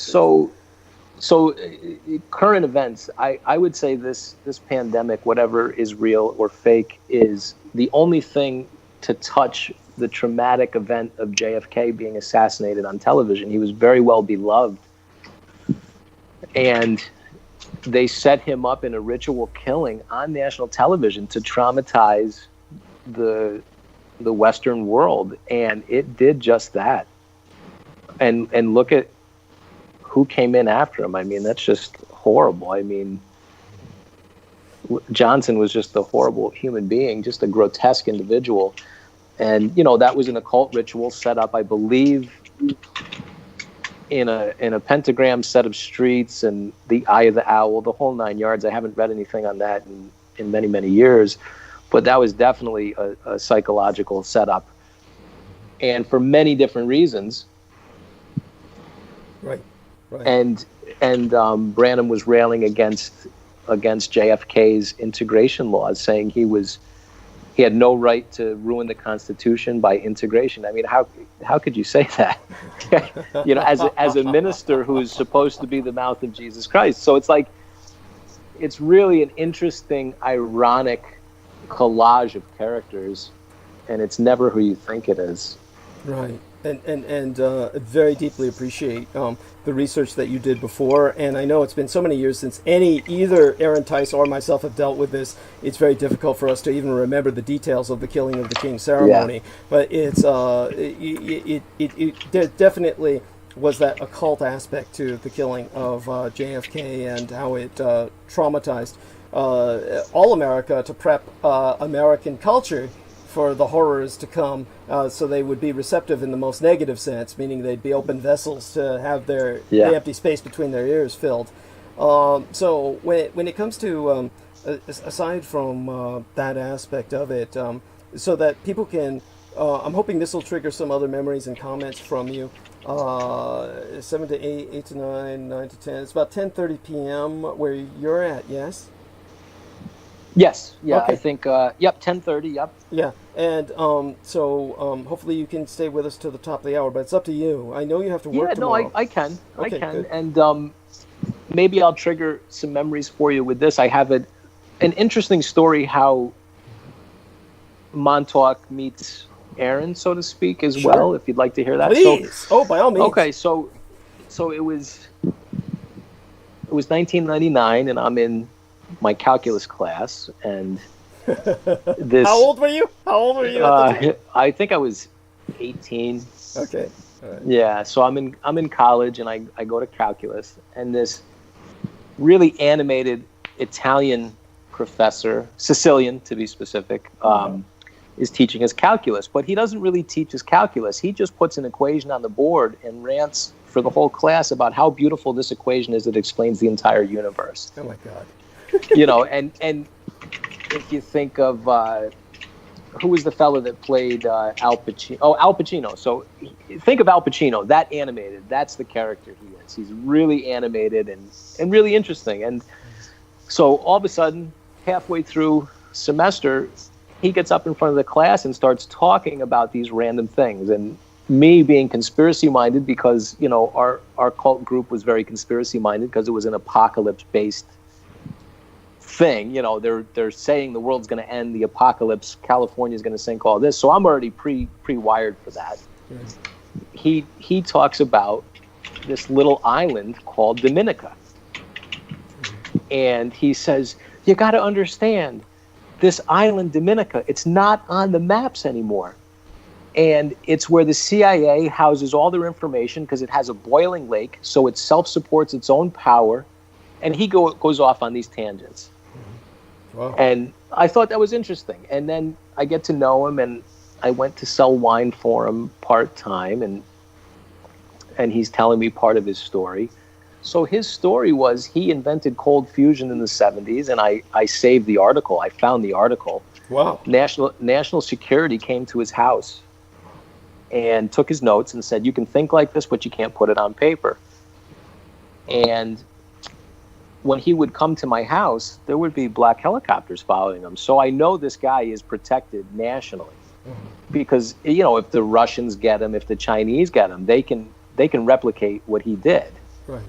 So when the government took his notes, they gave him a position as a scientist, made him an instant 33rd degree Mason, the whole 9 yards. But I met him later on in his life. He was in his 60s. His current goal at the point I met him was he said the entire issue with the New World Order issuing in is they can't get a cashless society because you can't make an uncrackable chip for a credit card that isn't too expensive to do. Mm-hmm. So he bought IBM technology, created a company called Busy Bee, and was going to set up down in, you know, Kingston, New York. And he was a laser physiologist, so he was going to do this with lasers. Long story short, the hierarchy of IBM wanted that job. And so they terrorized this guy. They burned his house down the day after his home insurance lapsed. His sister died in the fire, trying to burn his property papers. They gang stalked, and they basically took everything from him. But he never gave up. He kept fighting, and I actually preserved his website. I have a photocopy of all of his website detailing the story. But here's where it kind of connects with Peter's story. While I knew him, he was good at government auctions. He found things on eBay nobody else could find. So he finds this brainwave machine that is for sale, and he buys it for $500. Now, this brainwave machine has like a 2,000-page manual, and he has to go pick it up. I believe it was in Long Island. I believe it was Brookhaven Labs. I can't remember exactly. It's been a long time. When he goes down to pick up this brainwave machine, two goons meet him in white coats and say, you know, people get in trouble for buying things like this. And they kind of bullied him a little bit. So he gets home and finds that his wife had committed suicide. And so he rushes her to the hospital. They keep her on life support, and then they basically, she was brain dead, and they basically finished her off with morphine. So his life's work from that point on was proving that these doctors killed his wife. Oh, God. However, the brainwave machine was very much, I believe, a Montauk machine, because it was the very machine that they learned how to implant and export thoughts from the human brain in the form of pictures or thoughts or words or sounds, whatever it is. And that's what he had that in one of his warehouses in Kingston, New York. And that's another little intersection of the mind control that was really I highlighted in Long Island, New York, where everything is centered. It seems to be everything centered in Long Island, New York. That's incredible. I really appreciate your sharing that. So again, forgive me. There are so many details to keep track of in this narrative. This individual's dead now? You're the No, he's still around as far as I know. I haven't talked to him in a few years. He told me some interesting stories, which is what I wanted to relate to you. He swore, and he really didn't have to exaggerate. He had a very interesting life. He swore that he met the devil 3 times. And he said, and he said it was the devil incarnate in a man. And he said he was the head of some big mining company, and he would watch him go into a pastry shop and speak perfect Portuguese, and then go into a Spanish place and speak Spanish. He said it was one of the most interesting stories I ever heard, and I don't remember the details. I wish I recorded everything from back then, but that reminded me of a story. Peter Moon had told me to look into Amadou Crowley's books, and if you're familiar, Amadou was, I believe, Alistair's 17th illegitimate child. Okay. And in one of those books, Amadou talks about meeting the devil with his father, Alistair, in a train, and he was just sitting there reading the newspaper. And it was so reminiscent of my professor's stories that I was like, oh my God, this seems real. Like, these stories are so overlapping that this seems really interesting and real. And I figured I would relay that to you. And I wondered if you had any narratives like that from your own life or intersecting lives.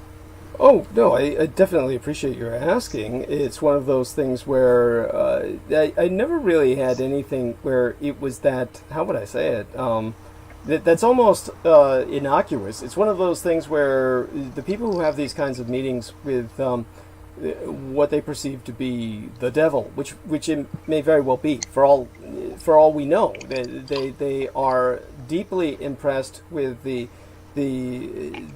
person that they're speaking with, who obviously is not baseline human.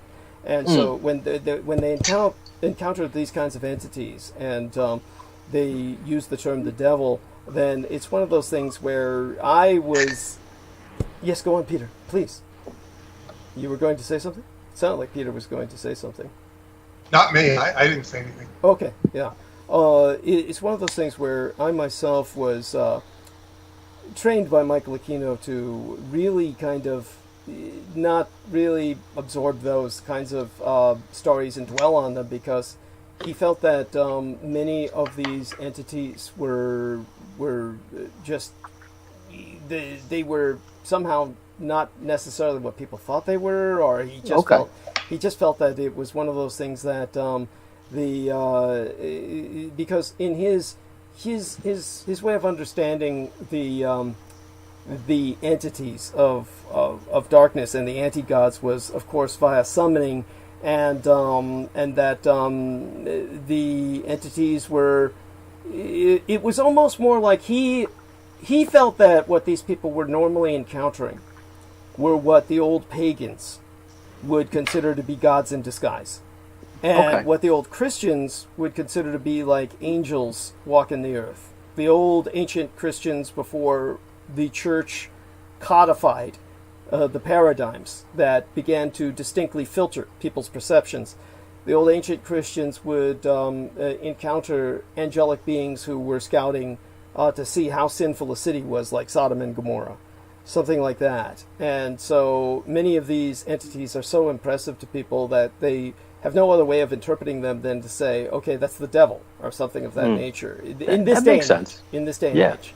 And but during the pagan ages, during the days of the heathen, when they were far more, they would say, oh, well, this is like a god who's visiting, and he's just checking on humanity and doing his bit. So it was more along those lines that Aquino trained myself to perceive these kinds of encounters that people would have, as you described. And because in terms of what he felt, because he would summon infernal entities, and I was witness to this, is, what would be the motivation otherwise if it were not along those more classical lines that people perceived them back in the days before we began to filter what we saw so heavily. Because in the old days, back when the mind was bicameral, which is a profoundly influencing work in my life, is the breakdown and origins of the origin and breakdown of the bicameral mind. When it comes to that particular concept, basically we're dealing with a point in human evolution when many people heard voices. And when it came to the people who were hearing voices, they were not considered insane, because in the olden days, up until the point of classical antiquity, bicameralism was universal. It was one of those things where Julian Jaynes was expressing the fact that many people heard divine voices, and therefore anyone who simply heard them more than others was just considered more in tune than other people, and therefore was respected as a shamanistic kind of figure. But as people began to have a breakdown in that ability, then we began to perceive such people as mentally ill, as schizophrenic. And then we have this scenario where we're in today, this situation where we lock them up and we medicate them and we dope them, and so they can't hear the voices tragic anymore. Yeah, it's very tragic. Yeah, because they disturb us and they disturb our senses. Yeah. But that's one way of looking at it. But these people are obviously not schizophrenic otherwise, so it's more like they're encountering something. But Aquino felt they were simplifying. That's the best way to describe it. Yeah. And it's a great answer. Thank you. And so when it comes to the level of occult sophistication, where I was forced to adapt to the reality of the otherworldly nature of so much around us, then I'll kind of see if I can trigger some memories in you by bringing up some of my own personal experiences, because of course it's fair to bring this up. People have asked in the past, and I brought this up in the past to a degree, but here in context it might make more sense. That people have asked in the past about, like, obviously Aquino was aware of you, obviously Aquino selected you, and almost nobody argues with that. It's so obvious, because I know so much about the man, enough to upset him gravely to the point where he spent a good point of time denying that he knew me. Which, of course, if the reality is that that's part of the bizarre aspect of it, why didn't Aquino simply ignore me? And that would have just served him far better. It would have served him far better than doing what he did, which was to make himself look stupid. And it's for the same reason that Aquino wasn't always behaving like a brilliant man. He was outgamed at times, and he was, for one thing, something that comes to mind tonight while I'm talking here with Aaron Tice, as if we're both kind of relaxing, and he's enjoying some of that wine he was selling, and I'm enjoying some alcohol myself on this end, supposedly. We're kind of drinking together, and let's say we're in the same lounge, and we're in front of that roaring fire, and we're talking to each other. I would say that when it comes to just relating my experience with the kind of life I had, just as Aaron Tice was kind of raised into this culture where his dad was not pimping him out, but at the same time, nevertheless, effectively, just not in terms of intent, but in terms of effect, he may as well have. Then we wound up with Aaron Tice being victimized, essentially, in this environment of abuse. And that's what it was. It was basically abuse. And they took, it's like when I saw the Mike Tyson situation, where it was, I believe it was Maury Povich. And Maury Povich was interviewing a bunch of women who were suing Mike Tyson. And he also had there the effective mother of Mike Tyson, who was the German woman who had been married to Customeo, who had adopted Mike Tyson. And Mike Tyson, of course, was basically, for people who don't know this, Mike Tyson was adopted by a man named Customeo, who basically found him chained to a radiator in an orphanage. And this was a co-ed orphanage in which they had boys as well as girls. And when Customayo came in and said, why is this boy chained to a radiator? And they said, well, he's so violent, and it's for his own safety, really, because when he walks around, because his voice was so high and he talked so abnormally, everybody made fun of him, but the people who really kicked his ass were the girls. And they said it's really for his own safety because we don't want him wandering around because then the girls beat the shit out of him. And Jesus. so then Customayo said, well, let me take this youngster, and he adopted him. And then he trained him to become this, there's no other word for it, lethal boxer. And then when Mike Tyson got up there and did what he did, then suddenly all these women came out of the woodwork and said, God, this guy's an asshole, and he basically sexually assaulted me and all this. And so when Maury Povich brought on the woman who was married to Customayo, because Customayo died just before Mike Tyson broke out, just before he went public.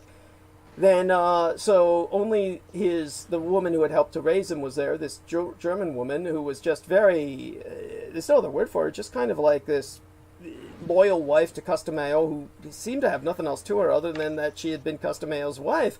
And there were all the guys who had helped raise and train Mike Tyson, who were all hardcore Sicilian Italian types. I think they were more Sicilian than Italian. Like the difference you had Spracketh of, it's important. It's an important distinction. Absolutely. Yeah, so, absolutely.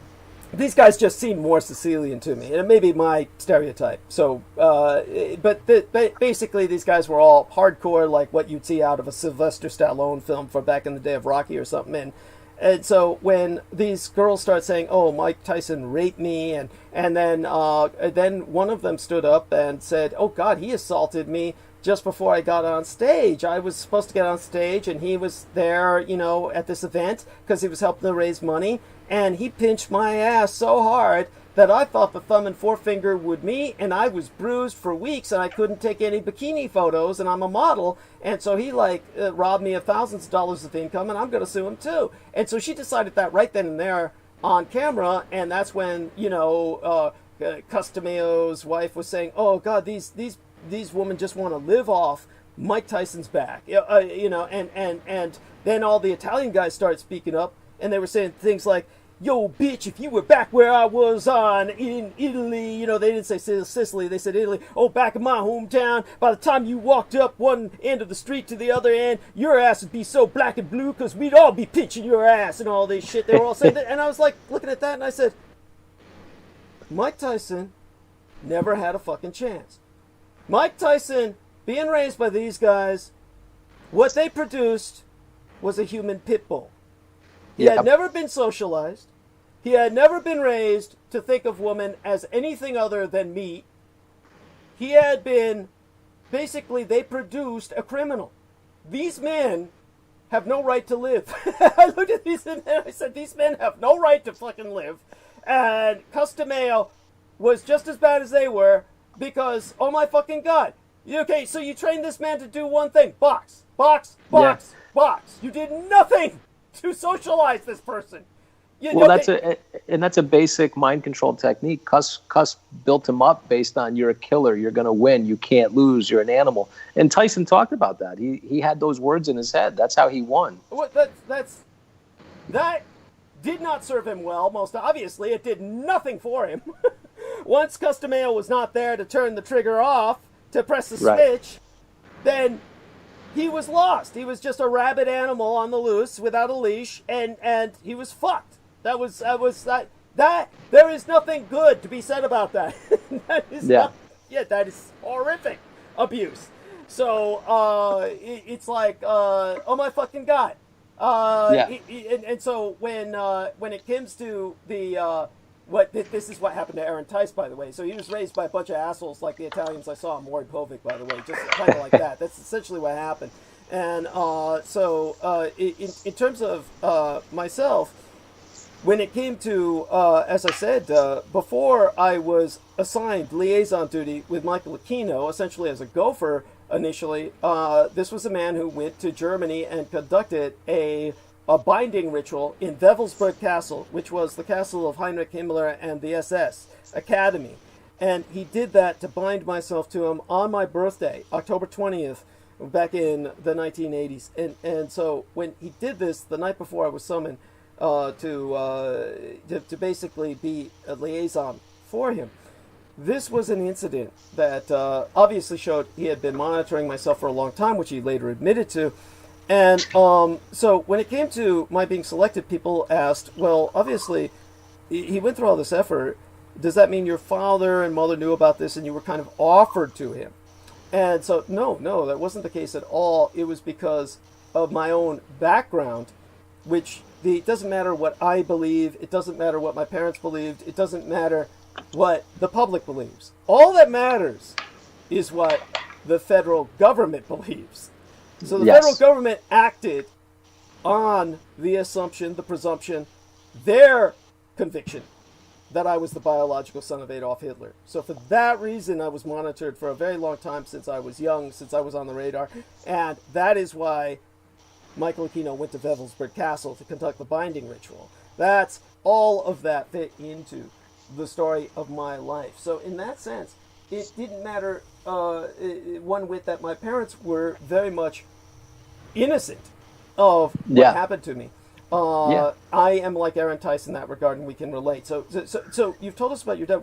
How does your mother kind of fit in? And go on with the questions. Also, that makes sense because if Michael Aquino died in September, you really started unleashing truth bombs at an unprecedented rate after that. And we've only recently admitted that Michael Aquino probably died in September.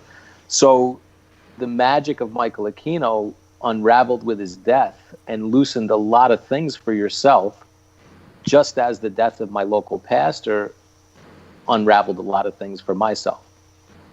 Interesting. Thank you. I appreciate that immensely. That makes a good deal of sense. That makes I resonate very, very deeply with that. So that is sensible as well. So yes, that's beautiful. So in terms of that, this is how Aaron Tice and I are bonding. There's some bonding going on with that, and And so I am also curious a little bit about your mother. So your mother, what part do you think she played in your development? So my mother, she stayed home to raise us, which was, probably the reason I can actually speak to you coherently and confidently, because a mother's love is what brings a child up into the world confidently. And if you don't have that, you don't have much of a chance. I think, I know for a fact that she was raised in a very abusive home. My grandmother was an alcoholic for a very long time, and there were a lot of men in and out. And so that was a very difficult thing, and they were very poor. So both my parents were escaping bad pasts. So the comfort, there's something to be said for the comfort of the feeling of a gospel song sung by hundreds of people around you, and that feeling of community. And even if the service is unbearable doctrine-wise, at the end of the service, when you have that song where everybody's a family again, I'm sure that's a very healing thing. And I think that's what they were clinging to. They were clinging to that community of heavenly hopes, and that, there's just something about a gospel song.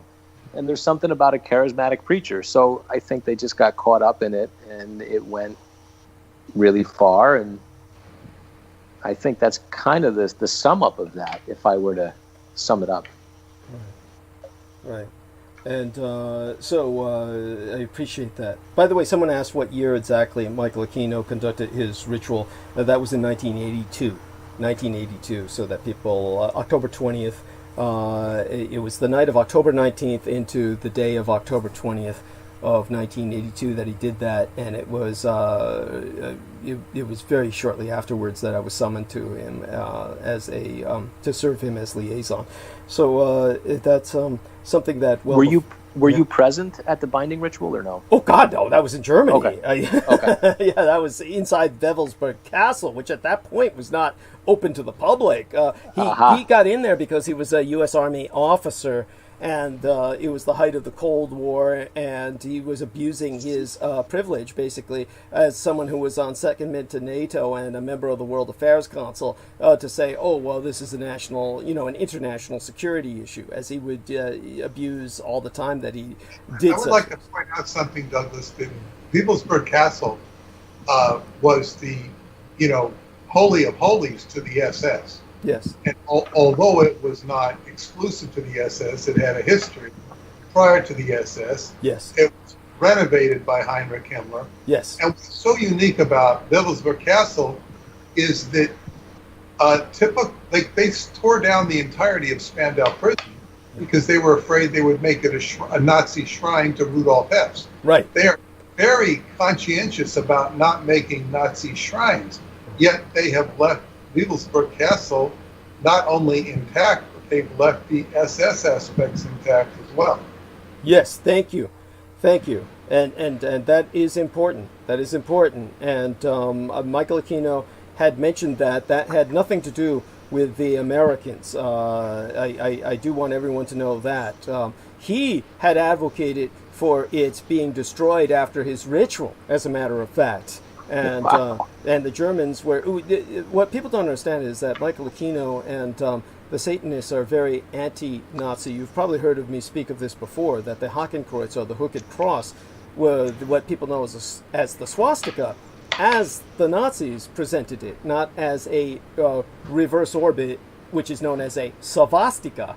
As the Nazis presented it, it was the original Christian cross. That is what Constantine saw in the sky when God spraketh unto he and said, under this sign, conquer. That's why it became the symbol of the Roman legions, and why the National Socialists resonated with the ad locutio, the Roman salute, which of course Americans know only as the Heil Hitler. But of course that was performed by the Caesars, which makes it even more crazy that you've got a Jewish guy named Mark Zuckerberg who thinks he's fucking Caesar. But then, of course, Yeah. you're talking about Mark Zuckerberg, who also, I don't know if you're aware of this, he promotes Holocaust denial all over Facebook. Are you aware of that? Did you know that? I did not know that. That's mind-blowing. Yes, it's crazed. The man is crazed, and it's part of the perversity of much of what's going on in a part of Jewish culture today that's radicalized on the right. It's very similar to Bibi Netanyahu, who's been running Israel into the ground for years now, and Many years. His son. I don't know if you're aware of this, but his son I don't want to dwell on this at all, but since we brought up Zuckerberg, just as an aside, Bibi Netanyahu's son has been online promoting anti-Zionist conspiracy theories, in which he shows pictures of the stereotype, archetypal Jewish image of the money-grubbing, big-nosed Jew wringing his hands together, and basically says the Jews are responsible for the problems of the world. I mean, this is the son of the Prime Minister of Israel is doing this shit, and all of the neo-Nazis online say this kid's their total bro, and he even is personally been praised by David Duke to the point where these guys have an ongoing bromance going. I mean, this is how bizarre the situation has gone. So much of the right-wing bullshit that we see online has actually been sponsored by Bibi Netanyahu and his son, because they consider these people to be their allies in Islamophobia, among other things. So there's this talk about an unholy alliance. So this is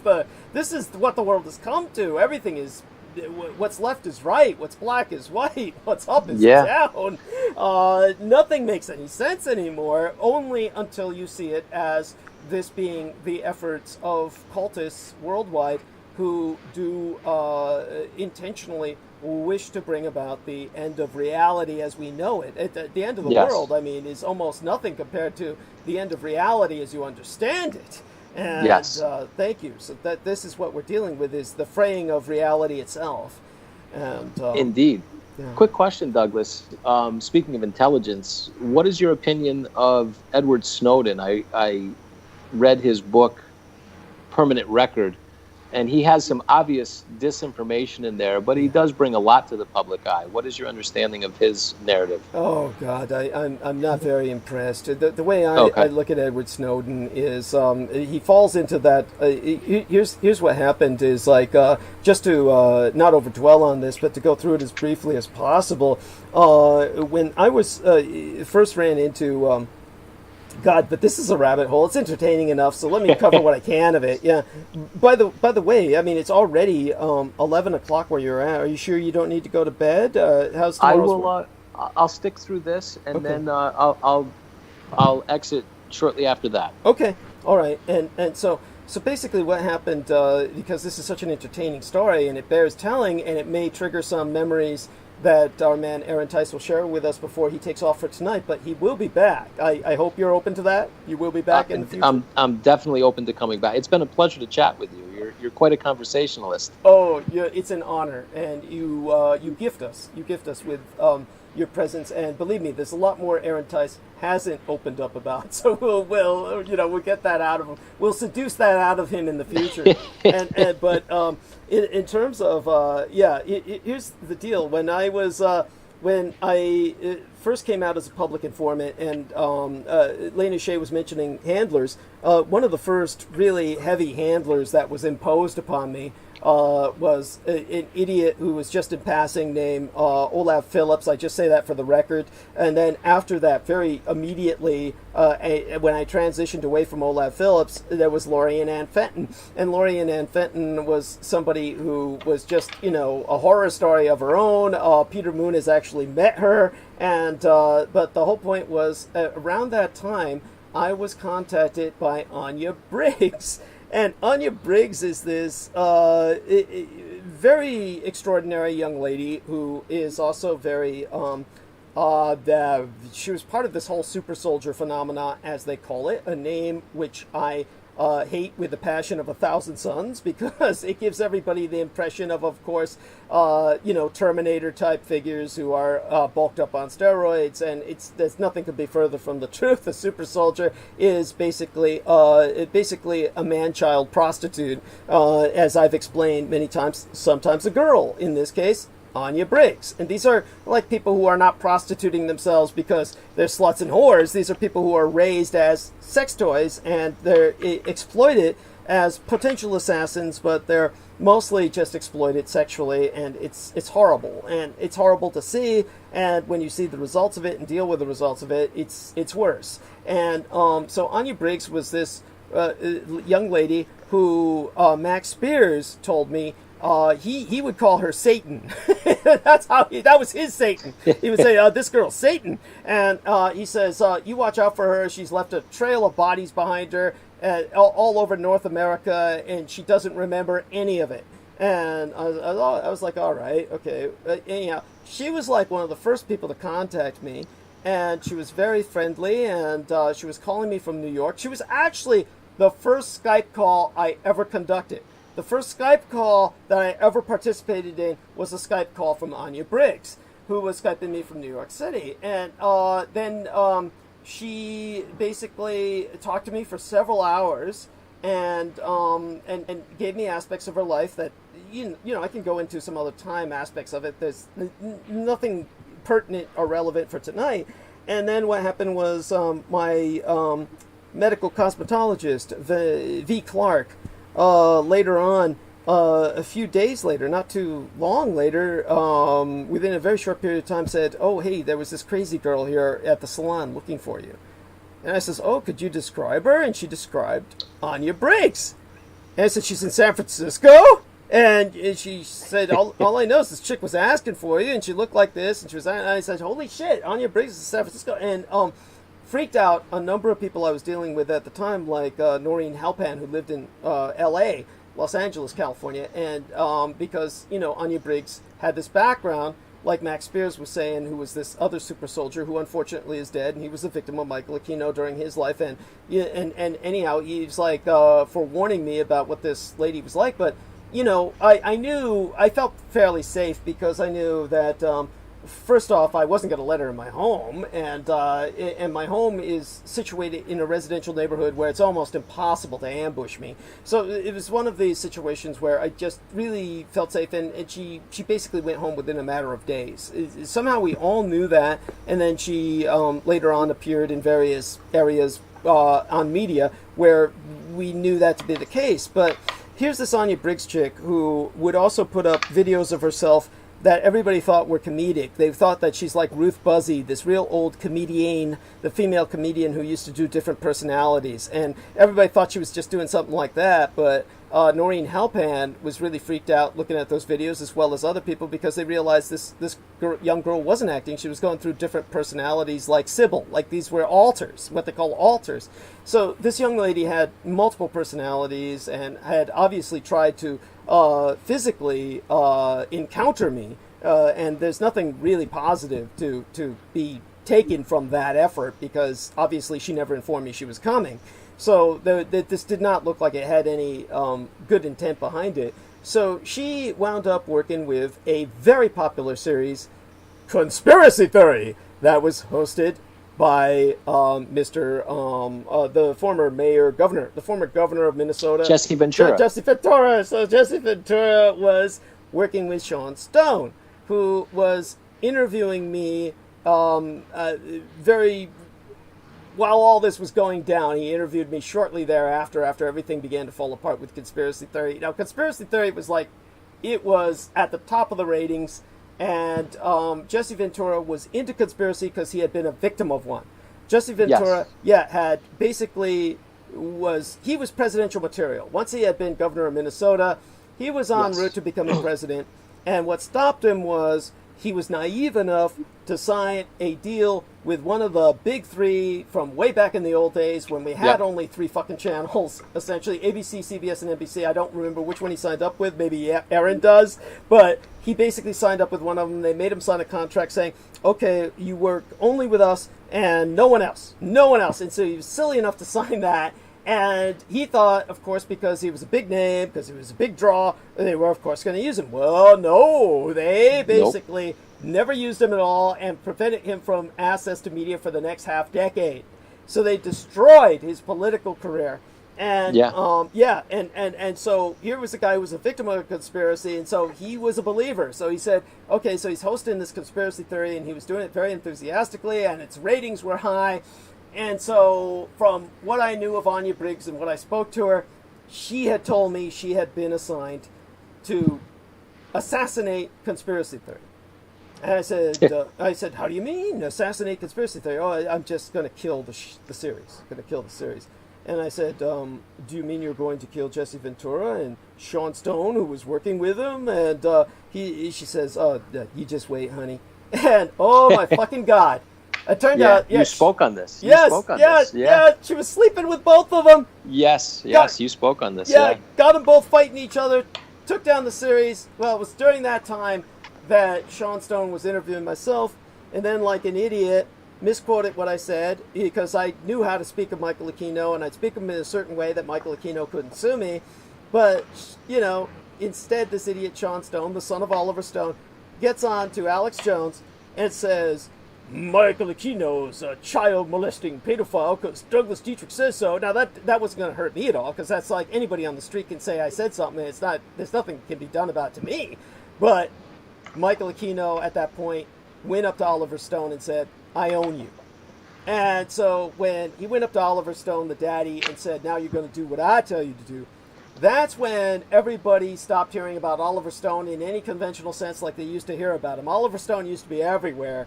And then after that, he started doing propaganda films for Michael Aquino and Vladimir Putin. That's when he started promoting Vladimir Putin and saying Vladimir Putin's a great guy. And I don't know if you know this, Aaron, but Vladimir Putin was personally chauffeuring.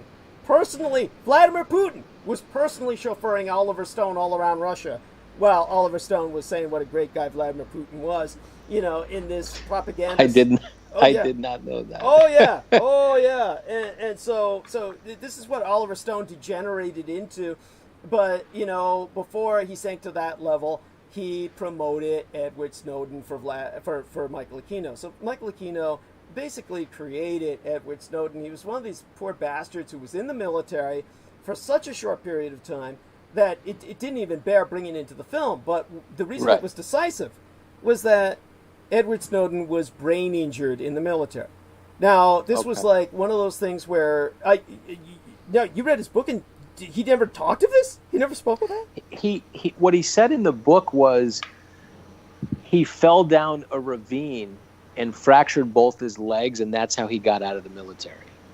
As if he were intending to do that. As if I'm not going to take this anymore, and I'll just do this and get out. No, he said he compacted. It was a compact fracture, which he could not recover from, and it was in basic training. Okay. And so the doctor gave him an out, which was basically signing away any future rights to medical help from the military to get out instantly. So he signed away his rights to get out. Yeah, but just to present this to people, if you're injured like that before 180 days passes, which is basically 3 months of boot camp, 120 to 180 days, depending on which branch of service.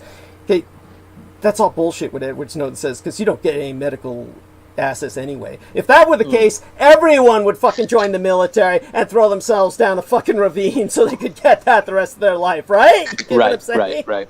So that's just bullshit. So he's lying there talking about this information.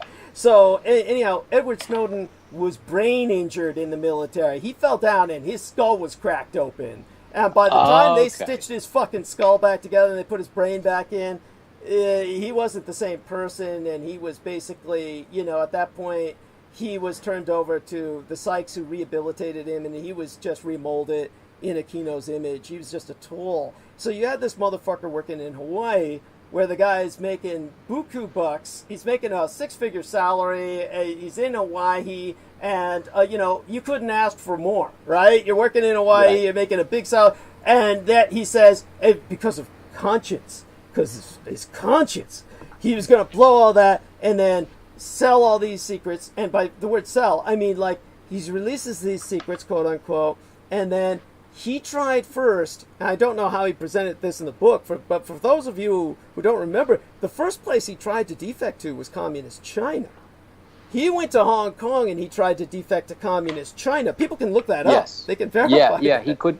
He had to sneak out of Hong Kong because they turned on him. Yeah, that's right. And the Chinese didn't want him, and so he went to the Russians. And then so he was in the same position of promoting Vladimir Putin at that point. So he's up there in Moscow land among the snowbanks with a AK-47 pointed at his head, or more realistically, stuck up his ass, and he's barking out one-liners every time they pull the trigger, saying Vladimir Putin's great and all this shit. And so that it's basically you've got this individual who's really has done nothing for humanity, and he's presented as a hero by Oliver Stone because Michael Aquino wanted to promote a bunch of this crap that Michael Aquino was promoting, which at that time was Julian Assange.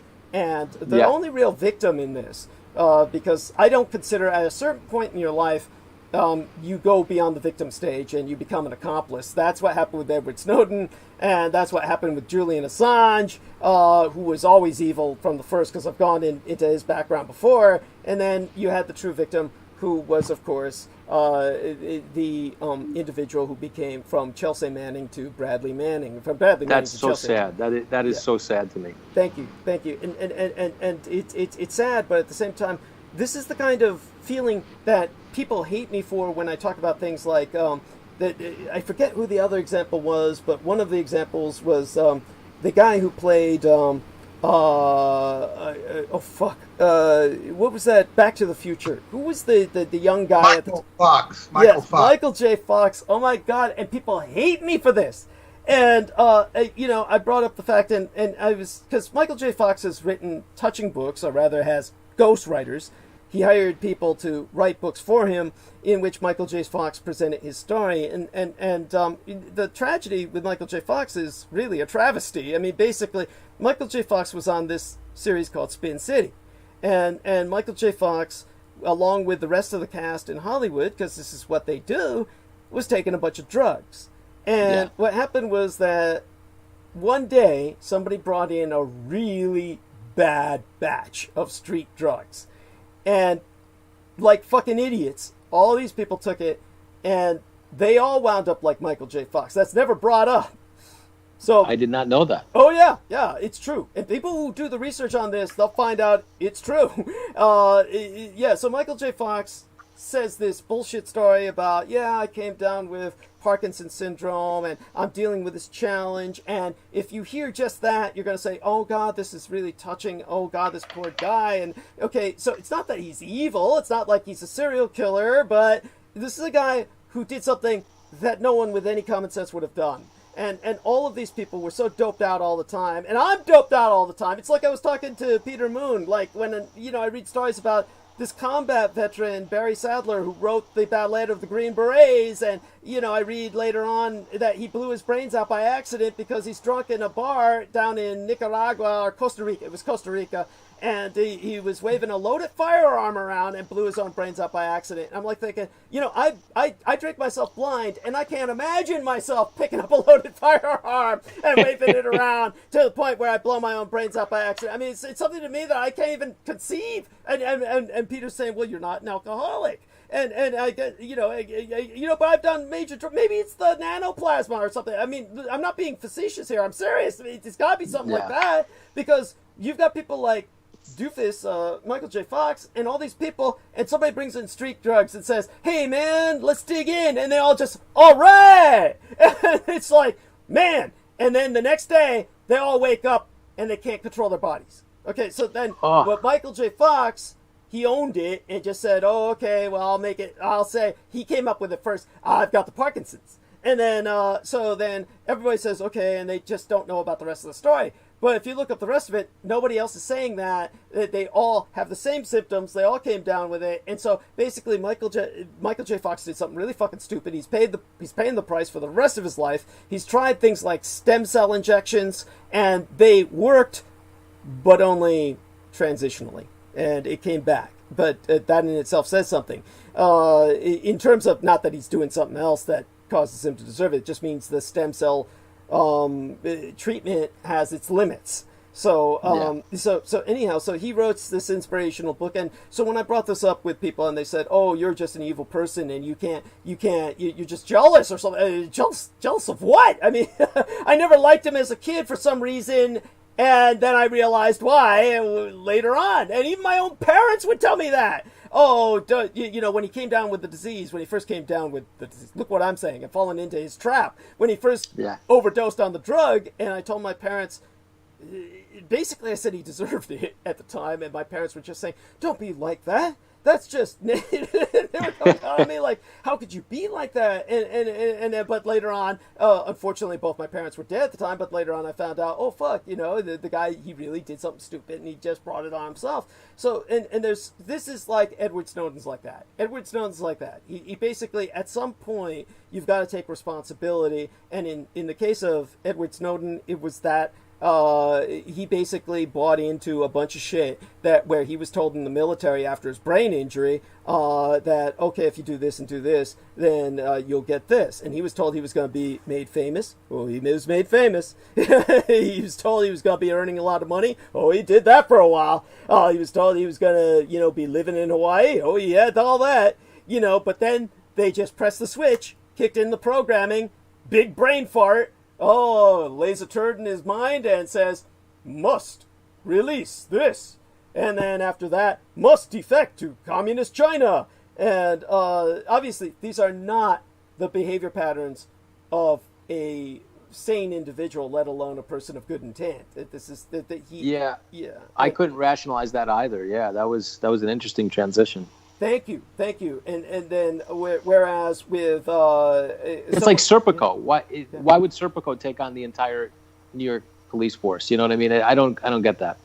That it's funny that you say that, because when he did what he did, you had Mad Magazine, which at that time had Guts, was making fun of him, where they were portraying him as being, they would show his father when he's young saying, I'm an honest man, and they portrayed his father as Richard Nixon saying, yeah, you act like you got a choice. I mean, shit like that. Yeah. It's just like, you wonder what's behind these people, but Go on. Yeah. It's Well, I just you know, I've seen Serpico. He hangs out in my hometown. Well, he did. I don't know if he's still around. And you know, it reeks of a god complex to think you can take on the entire crime industry of New York City as well as the entire New York police force who has to deal with the crime industry of New York City on your own. It's like, who do you think you are? Of course you're going to get shot in the face with a shotgun. I mean, I don't get that. I mean, if you have a family, which I believe he did, and you have anybody you care about, it's not a decision you make unless you have an unnatural God complex. Thank you. That there are certain things that, you know, if a person does something, that there is something intrinsically wrong, that there's something more to the story that we're not getting. By the way, what did he physically look like? He looks okay, you know. He would hang. I used to work I was a bank teller. He would come into the bank, and there was a restaurant I used to go to, and he would hang out there and just talk philosophy with the Spanish chef who owned the restaurant. You know, he was very philosophical and seemed happy in his way. I mean, it's quite I don't know. It's, if you have anybody that you love in your life that counts on you, you don't make a decision like he made. Thank you. If you're rational, you know what I mean? I don't know. Self-preservation, family preservation seems paramount to me. And yes, well, it should. Thank you. That's a sane position to stance. That's a sane stance. You know. So it's like, how can I survive and still be the best person I can be? And his decision was, no, I can take on everybody, and that's just not sane. Thank you. And that's the Edward Snowden kind of position he took, except it's even more befuddled because of the brain injury factor that most people seem to be unaware of. I did not know that, but it also speaks to the sanity of Jesse Ventura, because they almost killed him when he was governor of Minnesota. Yeah. And he didn't run for a second term, and he was just basically, I think he left because his wife was almost dead from anxiety from his being governor. Right. And they wanted him to live in the mansion, and I guess the pipes were lead. I mean, it was just an insane story. The fact that he got in was, I think he spent $200,000 on ads. Right. He didn't spend millions. I mean, it was a true third-party candidate story that is very rarely replicated in this country. Yeah. And don't forget, Ross Perot was another example of bizarro, where he, of course, said on record that my life has been threatened, my wife has been threatened, my family's been threatened. They said they were going to kill my daughter at her wedding, and everybody just was, oh yeah, crazy bastard. I mean, it's very difficult to break into that scene and not suffer dire consequences. Yes, and so you have this, and Ross Perot, look what happened to him, and that's why people have to be honest with themselves about someone like Donald Trump. Well, okay, how is it that Ross Perot gets threatened to the point where he says, I can't do this, and he says it publicly, and then Donald Trump gets through? It's one of those things where all of this has to be questioned, and so none of these people who are making it in, obviously, we're all cynical enough where we just look at that and we kind of investigate it, and yet we still are not cynical enough yet where we question things like Michael J. Fox or Edward Snowden, or Julian Assange, and that's the problem. Is because people are unfamiliar with this kind of profession, which is the profession of espionage and intelligence, and so when it comes to Aaron Tice, we were blessed by your presence tonight. You are welcome here anytime you wish to come on. You just let myself, Lena Shea, or Peter Moon know, any one of us, and we'll make certain that it happens. And so definitely you're considered part of Team Dietrich now, and we very much appreciate your courage in that regard, because it does take courage. And as far as it was difficult to speak of these things for the first time publicly, but it's also freeing in a certain respect. And you're very honest with your past, and I don't find a reason to be dishonest with my own with anybody who asks sincerely. And you asked very sincerely, so I broke out the marriage counseling based on your sincerity. That was a very good question you asked. Well, thank you, and I so appreciate that, because that's so important. I want everyone to understand how important that is, and also understand, basically, like Aaron came to understand, what a worthless piece of shit you are. It was really hard to sit at that table. I sat at the table between a counselor, and he asked us what you like about your wife, and I had very specific answers. I had a very specific set of answers, and she was so upset at the time. She said, "Well, he makes me laugh occasionally." so when at that point you realize that at that point I just wanted to earn her respect again, nothing more than that, and that's when I reprioritized. So your constant bringing back to the question of the disconfirmation of the cult was really my wife's love and respect, more respect that goes back to love, but that was it. That's incredible, and that's beautiful. That is beautiful, and and you know what, the ladies love that. So well, yes. Hopefully the one does, and life's been difficult, and she says it all the time because of the upbringing in the church. Our life has been very difficult as a couple, and that goes without saying. But I think difficulty really breeds appreciation of the good moments and the good times, and makes you keep changing. Yes, and so do share our love with your wife. Let her know that we're very glad that you've got adult supervision. And I will indeed tell her. Yes, and aside from that, you have a blessed night. And thank you. You as well, and thank you for the opportunity. And I'll be in touch with you publicly and privately. Good. We all look forward to that. I certainly do. And hopefully you can use the record from tonight's live stream towards your book, because I think that for one thing, your story needs to be read by other people. It's a story that needs to be told, and it doesn't matter how many other people have broken out of other cults. I'm personally impressed with how you've rebounded and how you've recovered from what many people just simply could not. I mean, literally, it is like Mike Tyson learning to live with himself, and you didn't need to go to jail to do it. So it's incredible. I appreciate that, and I would like to be in touch with you. I had a couple questions for you privately Sure. that I think you could do well with, but I appreciate your courage as a truth bearer and your honesty with your life, because I think that's kind of the sincerity that breeds familiarity, and I appreciate it. So thank you very much. Thank you. And again, take care, and we look forward to having you again. Good night until the next time. Good night. That was Aaron Tice, a wonderful human being. We're going to bring on Peter Moon now to take us to the top of the hour, after which Peter, I'm going to send him off to bed, because, oh my God, it's getting close to midnight where he's at. As a matter of fact, he may want to go to bed now, so let's ask him. So Peter Moon, tell us, with everything you've heard tonight, what it brings to mind about your experiences with Montauk, and also share with us whatever you feel is relevant in terms of current events, whatever you feel we need to be putting some attention on. And believe me, the stage is yours. And thank you for the favor you did us by helping Aaron Tice come on tonight and introducing himself to the extended Dietrich family. You're wonderful. And you're there, right? God, I hope he's fucking there. Damn, good intro, I'm too. here. Oh, I'm there here. he is. I'm here. Okay. I was on mute. I don't have too much to say. I think that, you said an awful lot. And the whole, he described what it's like to grow up under a controlling cult.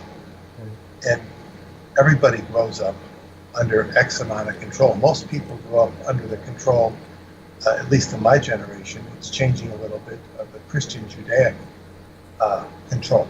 Right. And we still live under this spell. And that's exactly what it is. He brought up a lot of interesting points too, because a lot of what he brought up is stuff that I used to look into when I was doing my Christian podcast, like the serpent seed doctrine. Yeah. And if I had known he was coming on, I would have got some more questions. Oh, we're going to make certain that the two of you have more of an opportunity to talk in the very near future. I think that's an excellent idea. As a matter of fact, we could kind of, the three of us, I know Peter Moon might not be too inclined towards it, but he's welcome to join us if he wants. We could talk doctrine. We could talk biblical doctrine. But yes, Derek, tell us a bit more. And Peter, thank you. God bless you. Honestly, share your love with Paula, because I have a feeling that you're ready to turn in, and then Derek and I will hold the line to the top of the hour quite easily.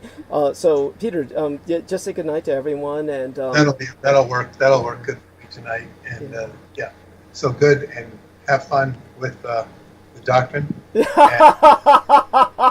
you. It's just a bunch of words on paper that have captured the thoughts and minds and hearts of masses of humanity. Yes.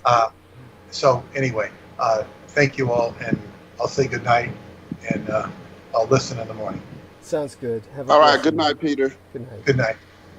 Wonderful human being. Thank you. And so Derek, tell us a bit more about when it comes to what you encountered. Obviously, I feel that you were investigating the serpent seed doctrine out of a sense of both self-preservation and racial preservation, because obviously this is a warrant for genocide. It's a rationalization for racial genocide. So tell us a bit about, contextualize that for us, if you would, along with what else it brings to mind that people should be aware of in terms of the predators who pervert scripture, the scriptural predators who are out there, and give us a little introduction to that whole subject, and tell people what to beware of. Well, for one, I'll always tell people to compare what's said in the name of God to the Word of God. So you would, when you hear these preachers say things, sometimes they have like a special knowledge. And he brought up the phenomenon of the Pentecostal church being filled with a bunch of blacks, even though they had white supremacist doctrine. And the serpent seed doctrine got a hold of one of my great aunts who used to watch Shepherd's Chapel. And see, that's out of here, Tennessee. And forget the guy's first name, but his last name was Murray. Yes, Pastor Arnold Murray, or Arthur Murray, Arnold Murray, I believe. Yeah, and his sons. He's supposedly a former drill instructor. Right. Yeah, he was in the Marines, definitely. But go on. Yeah, he was definitely. He brings that up a lot. Yeah. So go on. Yeah. Yeah, but he was the biggest conveyor of this serpent seed doctrine, and interesting. And it's not in the Bible, right, but he's got a lot of people believing in it. I mean, he's perished a few years back, from what I understand. Interesting. He's gone, okay, he was, just so people understand this. Pastor Arnold Murray was on forever. He was on forever, and you would see him on late-night television when you couldn't sleep. And you'd turn on the local channel, and you'd see Pastor Arnold Murray, and I would tell people, that's Klan theology. I said, if you want to know Klan doctrine, Pastor Arnold Murray speaks it, and he articulates it throughout the night. And people would tune in, and they say, oh, well, I tried to listen for something inflammatory. They're waiting for him to say something like, kill niggers or something. And I said, it doesn't work like that. He said, if that were the case, it would just, anyhow. So you were talking about an individual who was obviously extraordinarily nuanced in the way he presented it, and most people couldn't get it because they were getting it in little bits at a time, because he was concentrating on verse by verse or something like that. But the fact that you knew about it is impressive to me. And so is that something that it came up within our it was actually one of the dividing things that kind of took down Revelation Radio Network, which is still up. Revelations Radio Network. I mean, they still have people on there and that are still doing good, but they had to clean house pretty good. And when that serpent seed doctrine came up, a lot of people who had never spoken on it before, all of a sudden, there was a female who came on, and she started espousing the serpent seed doctrine, and just so happened, it seems like all the dark-skinned people believed it. like the where's that one guy from? Dominican Republic. Right. Okay, there's one who had a podcast called The Fourth Watch. He's from, he looks black, but they say in Dominican Republic, they say me no black, no. So, but he believes in that serpent seed doctrine. So he left due to that, because he wasn't willing to let go of that. And then there was a couple other people who just believed it, and it's not written anywhere in the Bible. But then if you get in debate with them, they'll say, I know it's not written, but it's there. That's the way they say it, and they'll say the fruit is really we know that it doesn't say an apple. You know what I'm saying? The Catholics are real big on Eve bit the apple. Well, it doesn't say apple in the Bible. It just says fruit. Well, this group came up and said, well, the fruit is really his seed of the serpent. It's his loins. So Eve had sex with the serpent, and then she went and took that sex back and had sex with Adam, and they had twins, and the twins had two different fathers, Cain and Abel. And when after Cain killed Abel, God put a mark on Cain, and it doesn't say what that mark is. It just says that he put a mark on Cain. Well, these people have the secret knowledge in their minds that, that mark that he put on Cain is black skin. So now we're able to tell who's. If that's the case, Noah was perfect in his generations. How did they get on Noah's Ark? And then they'll say, "Oh, well, that's easy. That's because Ham had a different mother than Japheth and Shem." The Bible doesn't say that Ham had a different mother, but they have all the answers. Any question that you can ask them, they already have the answer to it. So they already know what questions are coming, and it all counters the Bible. Right. This is fascinating. It is, and it's important, because people, of course, are when they really say that, it's not biblical, it's not in Scripture, it's not in text, and yet they insist on it being real. Basically, what they're saying is that it resonates with them. For some reason, it appeals to them, and it appeals to them because it seems to answer a lot of questions, and it helps to simplify the world. And this is, of course, the nature of genocidal ideology, is that it simplifies the world into us and them, and that there is reason to kill them because they're not just less than human, there's something that is basically, by the very nature of their genes, evil. So when it comes to that, could you contextualize the rapture doctrine as equal to that in predation on the mind? Tell us about that, and how the two of these are kind of along the same parallel of predation. Well, the word rapture isn't in the Bible, but the word caught up is, and so rapture is just Latin for the Greek word harpuzo, which is translated in English as caught up. So there's a distinction in the Bible between the actual church and Israel itself, even though at the beginning of the church, when you read Acts chapter 2, it was pretty much 100% Jewish. Eventually the church became more and more Gentile, and that's how with the Jews leaving the church and the church becoming more and more Gentile, that's how a lot of idol worship and worship of statues and graven images came into the church, because there's a lot of things that the church picked up that they probably wouldn't have picked up if there were more devout Jews in the church, but the last 7 years, that's called the time of Jacob's trouble. Those last 7 years of the tribulation is the 70th week of Daniel, and a lot of people believe that the church is going to be gone when that tribulation starts. So I believe that the church is going to be gone when that tribulation starts, because something drastic has to happen in order for a lot of the change to take place as drastic as it does. So, you know, it's going to be some people disappearing off of the earth, and it's going to be the people that are consider themselves the church.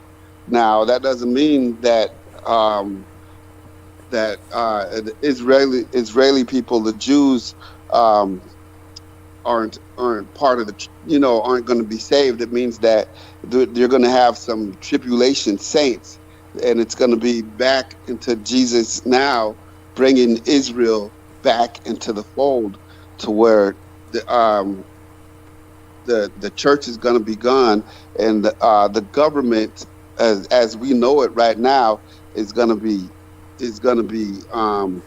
switched into the last 3.5 years. It's going to be under Satan's rule, and to where everyone has to get the mark of the beast, and then that's when Jesus is going to come back, and Jesus himself is going to rule from Israel. Okay. Thank you for that. I kind of rolled through it. The rapture, then the tribulation after that, then after the tribulation, right before the 1,000-year millennium, you have Armageddon. Then when the 1,000-year millennium is up, you have Gog and Magog, which you spoke on before, the Gog and Magog war. And then after that, New Jerusalem comes down from heaven. Mm-hmm. And well, definitely, I appreciate your covering doctrine the way you do. As I said, Derek Talley is our resident expert on Scripture. I call him, I said regional the last time I brought that up, because, of course, I was subconsciously so pained at using the term resident ever since the horrible Resident Evil franchise has made that word taste bad in my mouth. But the correct word is resident. He's a resident expert on scriptural doctrine, or at least the conventional, the generally accepted Protestant doctrine on the Revelation and Millennium and etc. So thank you for that, Derek. And aside from all of that, this is your chance, or rather, it's actually mandatory. Do give us a situational update on what's going on with yourself medically, and a status report on everything else in your life. That's deeply appreciated, including, of course, the automotive situation, since I personally find that rather amusing. Okay. Well, like I told everyone before, I was going in on Friday for surgery, and the two things that I was going to have done, one is have that port removed, because when you have chemotherapy, they put a port in your chest, and I guess that's not mandatory, but it's helpful to have that port that's in your chest. And then after they put it in, I didn't think they were ever going to pull it out. I said, "Uh-oh, am I stuck with this thing forever?" I can rub my hand across my chest. I can feel this circle. And, whenever they needed to put an IV in me, they would stick it in that port that's in my chest, called a power port. And I said, okay, now that I'm done with chemo, I'm rubbing my hand across my chest, and I have this big circle that's in my chest. Well,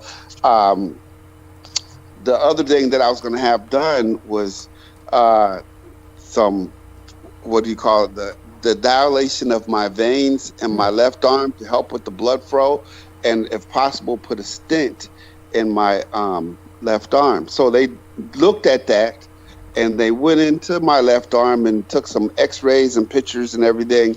And they said, for one, the blood is flowing good, so they didn't have to dilate the veins. But two, the blood vessel in my left arm is too damaged to put the stent in there, so they didn't put the stent in my left arm. So basically, they went into my left arm, but they did nothing. But at least I got the port taken out of my chest. So I still got that bandaged up. Still feels kind of weird. I'm used to rubbing my hand across my chest and feeling that bump, that port, and it's not there. So I'm glad it's gone. Great. So, Yeah. And, yeah. In the meantime, I'm just at home, just enjoying my time off watching TV. And yeah, my son has a job at Valvoline, changing oils. So he likes that job a lot, but he needs to get his car running because I've been letting him use my car. So like on the weekdays, I've been taking him. But then when I had to go to the hospital on Friday, my wife took me. So I let him drive the car. So I think that kind of gave him license to just take the car on Saturday without saying anything. And so when I went to go get a couple of things, I looked up and the car was gone. He's not getting off till 5.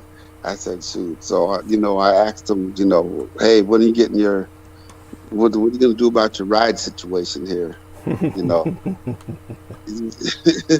So he's going to get that taken care of real quick. So well, I'm glad that he likes the job that he has. It doesn't sound too exciting to me, but at least he's employed. And in these perilous times, that's important. I mean, just being employed is enough to be great. Well, he had a person at his job that he only worked with once before the guy went off sick. Turns out that the guy had COVID-19. So then he had to take a test. And when he took the test, first he went to CVS. And CVS, the test that they were doing wasn't accepted. It had to be a nose test. So he had to go to the health department where they were doing the nose test, where they stick the thing all the way up your nose. And your wife described that. It made yeah, my wife described that. That's the test he had to take. So that test is back in. But at least this job, and he's new on the job, but this job paid him for. They put him on the schedule. Then they called them all and told them that they can't come back to work, and that they were going to call someone from another store to come in and after they sanitize the place and work that store until everyone's test results come back in. So when his test, it only took 2 days. Wow. It only took 2 days. Yeah, but or 2 or 3 days, something like that. But he was right back to work. It was like on Tuesday. He was right back to work on Friday. But they had scheduled him to work 12 hours for the next couple of days, and they paid him the 12 hours the whole time he was off, waiting for the test results to come back in, which is cool because, see, like my job will also pay you if you're off on a special something like that, but they'll only pay you for 8 hours. But his job said, well, we scheduled you for 12, so we'll pay you for 12. So I thought that was nice. Okay, so that's what you were talking about the other day. Okay, so I didn't realize what that was about until now. Now it makes more sense. Okay, and so all of that's exciting and interesting. And you know what? Jim Jones. Yeah. I want to say one thing about Jim Jones. And believe me, you're welcome to say more than one thing. You can say talk as long as you want. So go ahead. Well, you know what? And it has to do with that phenomenon of black people sitting under white supremacist preachers. Yeah. Okay. Yeah. Jim Jones went to a barber shop, and he had half of his haircut, and he jumped out of his seat and went straight to the press camera with half of his haircut, and he made an announcement saying, I was in the barber's chair getting my haircut, and a black man walked in and asked for a haircut. They refused him service, and so I got up and I walked out because I will not be a part of that bigotry. And everybody loved him. Now, this is when he was in Indianapolis before he moved to California. So he was part of the Church of God at this time, and he was already working his civil rights thing, his civil rights angle to what do you call it? Beguile the blacks, to get the black race to be up under him. So everybody loved him. But see, what he didn't tell you was that he was at a black barber shop, and the guy who came in was drunk, and they told him, "Hey man, you're drunk, man. Get out of here." I ain't motherfucking drunk. You know what I'm saying? And the guy's drunk, acting a fool, and so they kicked him out the barber shop. So Jim Jones didn't say that part. He just said he was in a barbershop. A black man walked in. He was refused service, and Jim Jones said he would not be a party to that type of bigotry. A black man being refused service. Yeah, that sounds about right. I'm surprised that he even took that. I'm surprised he just didn't make the whole fucking thing up, and there was no black guy, and he just slipped out of the barber's seat so he could get a photo op. And that I wouldn't put that past him, but that sounds just as plausible. Oh my God, and it is so. When it comes to this level of black naivete, how is it that now I will speak to this more in the future, that there is what social psychologists have referred to as intergenerational trauma. This is more than just a construct. People are, by research into genetics, we are finding evidence of intergenerational trauma from slavery in the very genes of black African Americans. Now, it's something like that. Something is wrong. Something is inherently not functioning when it comes to black people being suckered. Well, I can tell you one thing. They really pulled a number on us when they got us to fight for integration. You know what I'm saying? When they got us to fight for integration instead of black empowerment. Or a separate nation state, or with a separate culture. Right. Well, we already had within this nation, we had our own baseball league. Yeah. We had a lot of our own everything. You know what I'm saying? They wouldn't let us ride the bus. So guess what? We came with our own bus lines. Yeah. We had our own stores. But then once they let us shop at their stores, then guess what? People started saying, well, you know what? The white man's ice is cooler. You know what I'm saying? The white man's ice is colder. There was something it's like some black guys, once they just, how would I say it, get a sniff of some white woman's panties, and they just get in there, and it's like they're not the same again. It's like something happened. And well, you know what? That's what the old civil rights retreads were really going after, was interracial sexual access. It seems like that's what they were fighting for. It seems like that's the number one thing they wanted to. That's the number one thing that the whites didn't want us to have, and that's the number one thing that the blacks wanted to have. But you know what? Whites said, well, you know what? We could actually buy them off with this interracial sexual access. We can, especially the stars. If they're worth over $1 million, go ahead and give them a white wife. Yeah. You know what I'm saying? Yes. And then that way we can use their mouthpiece, and the wife can control their speech and be there to chastise any civil rights or Malcolm X type figure coming up. Honey, I don't like that. He says, he says blacks have their own. I don't like that, honey. You need to go say something. So, Yes, it's definitely. Charles Barkley, you got Charles Barkley going out there saying, well, blacks were better off under slavery. It's almost like it just, I don't know.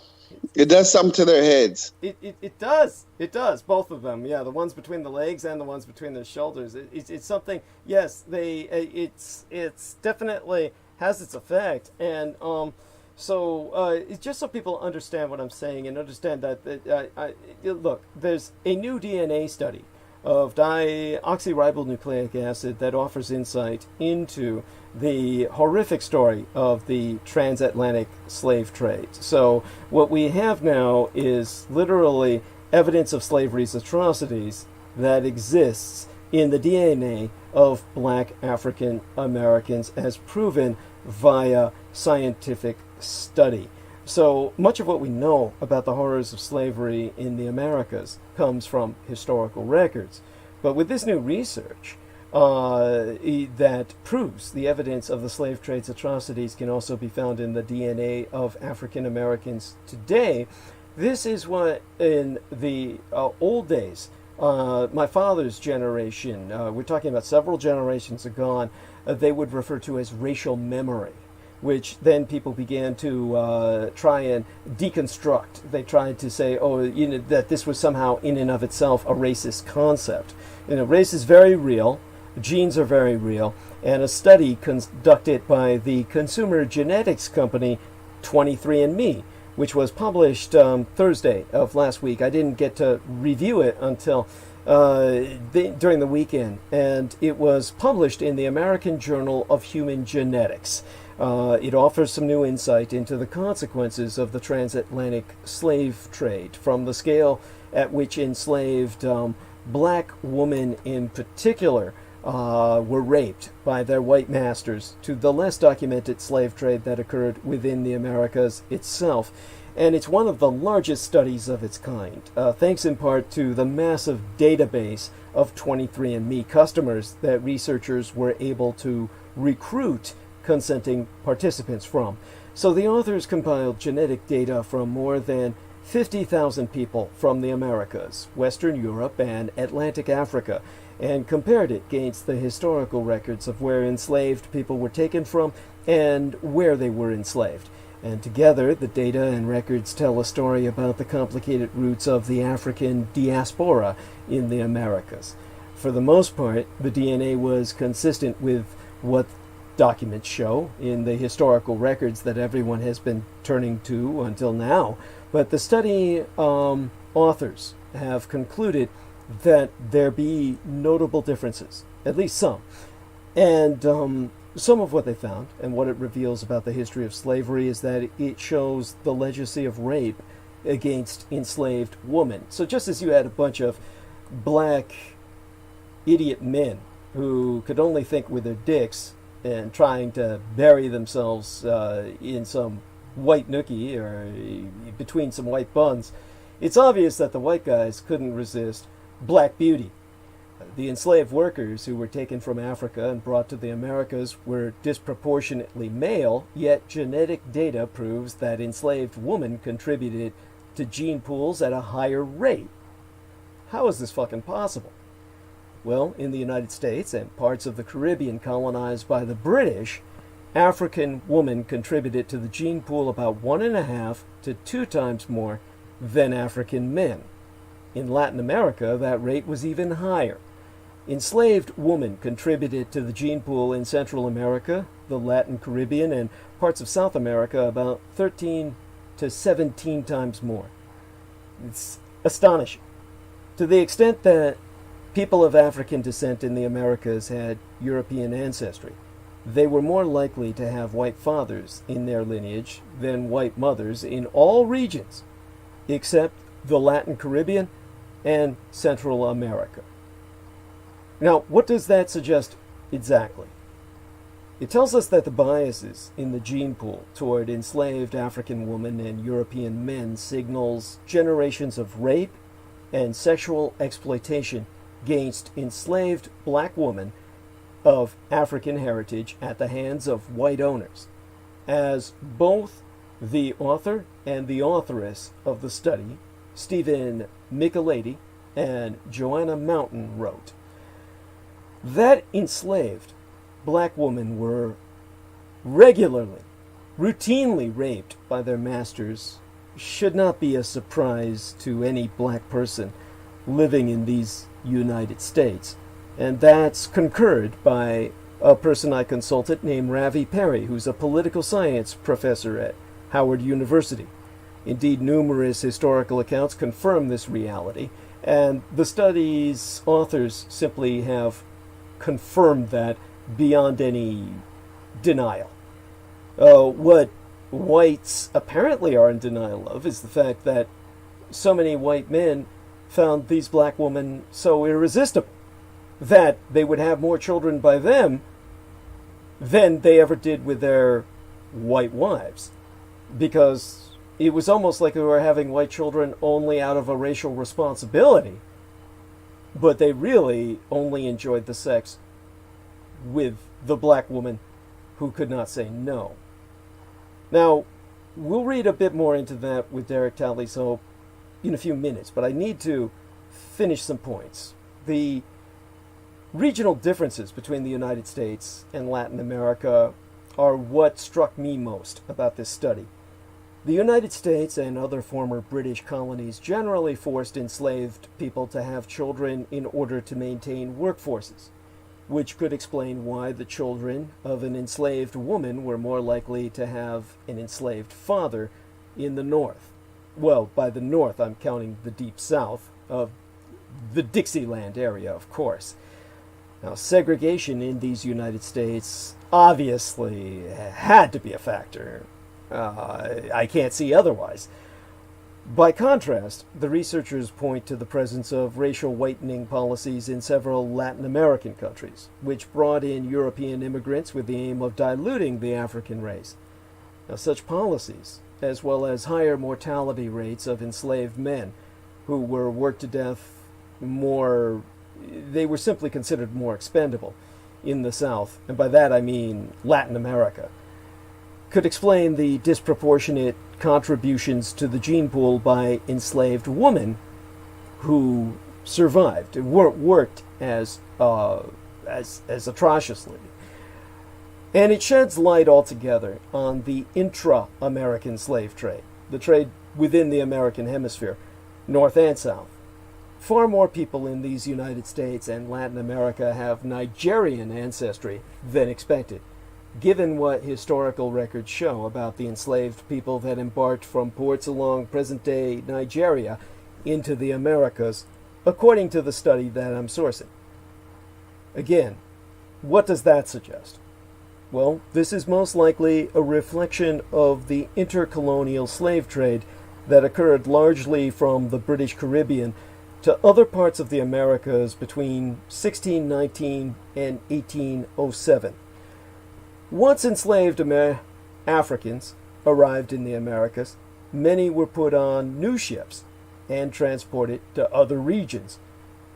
So, in the study, the authors have writ that the documented intra-American voyages indicate that the vast majority of enslaved people were transported from the British Caribbean to other parts of the Americas, presumably to maintain the slave economy as transatlantic slave trading was increasingly prohibited. So when enslaved people from Nigeria who came into the British Caribbean were traded into other areas, their ancestry spread to regions that did not directly trade with that part of Africa. Altogether, this shows the dire conditions enslaved people faced. Because conversely, ancestry from the region of Senegal and the Gambia is underrepresented given the proportion of enslaved people who embarked from there. And the reasons for that are grim. It's just reprehensible. A stain on the human species. Because what that suggests is that the reason for the low prevalence of Senegambian ancestry, which would be how you would combine the term. Senegal and Gambia were oftentimes in the colonial era referred to as Senegambia. It confirms that over time more and more children from the region were forced onto ships to make the journey to the Americas, and that the unsanitary conditions in the holds of the ship led to malnourishment and illness, meaning that less of them survived. Of course, another possibility is the dangerous conditions that enslaved people from the region faced once they arrived. A significant portion of Senegambians were taken to rice plantations in these United States, which were oftentimes rampant with malaria. Now, the study, of course, has limitations. The 23andMe study is significant in how it juxtaposes genetic data with historical records, as well as in the size of its data set. There was an individual named Simon Gravel, a human genetics professor at McGill University, who I must emphasize was not involved with this study, who critiqued it by saying, "I'm not aware of anyone that has done such a comprehensive job of putting these things together by a long shot. It's really big progress." Still, he was emphatic that the research has its limitations, because in order to conduct their analysis, the scientists had to make a lot of simplifications. The researchers broke down African ancestry into 4 correspondent regions on the continent's Atlantic coast: Nigerian, Senegambian, coastal West African, and Congolese.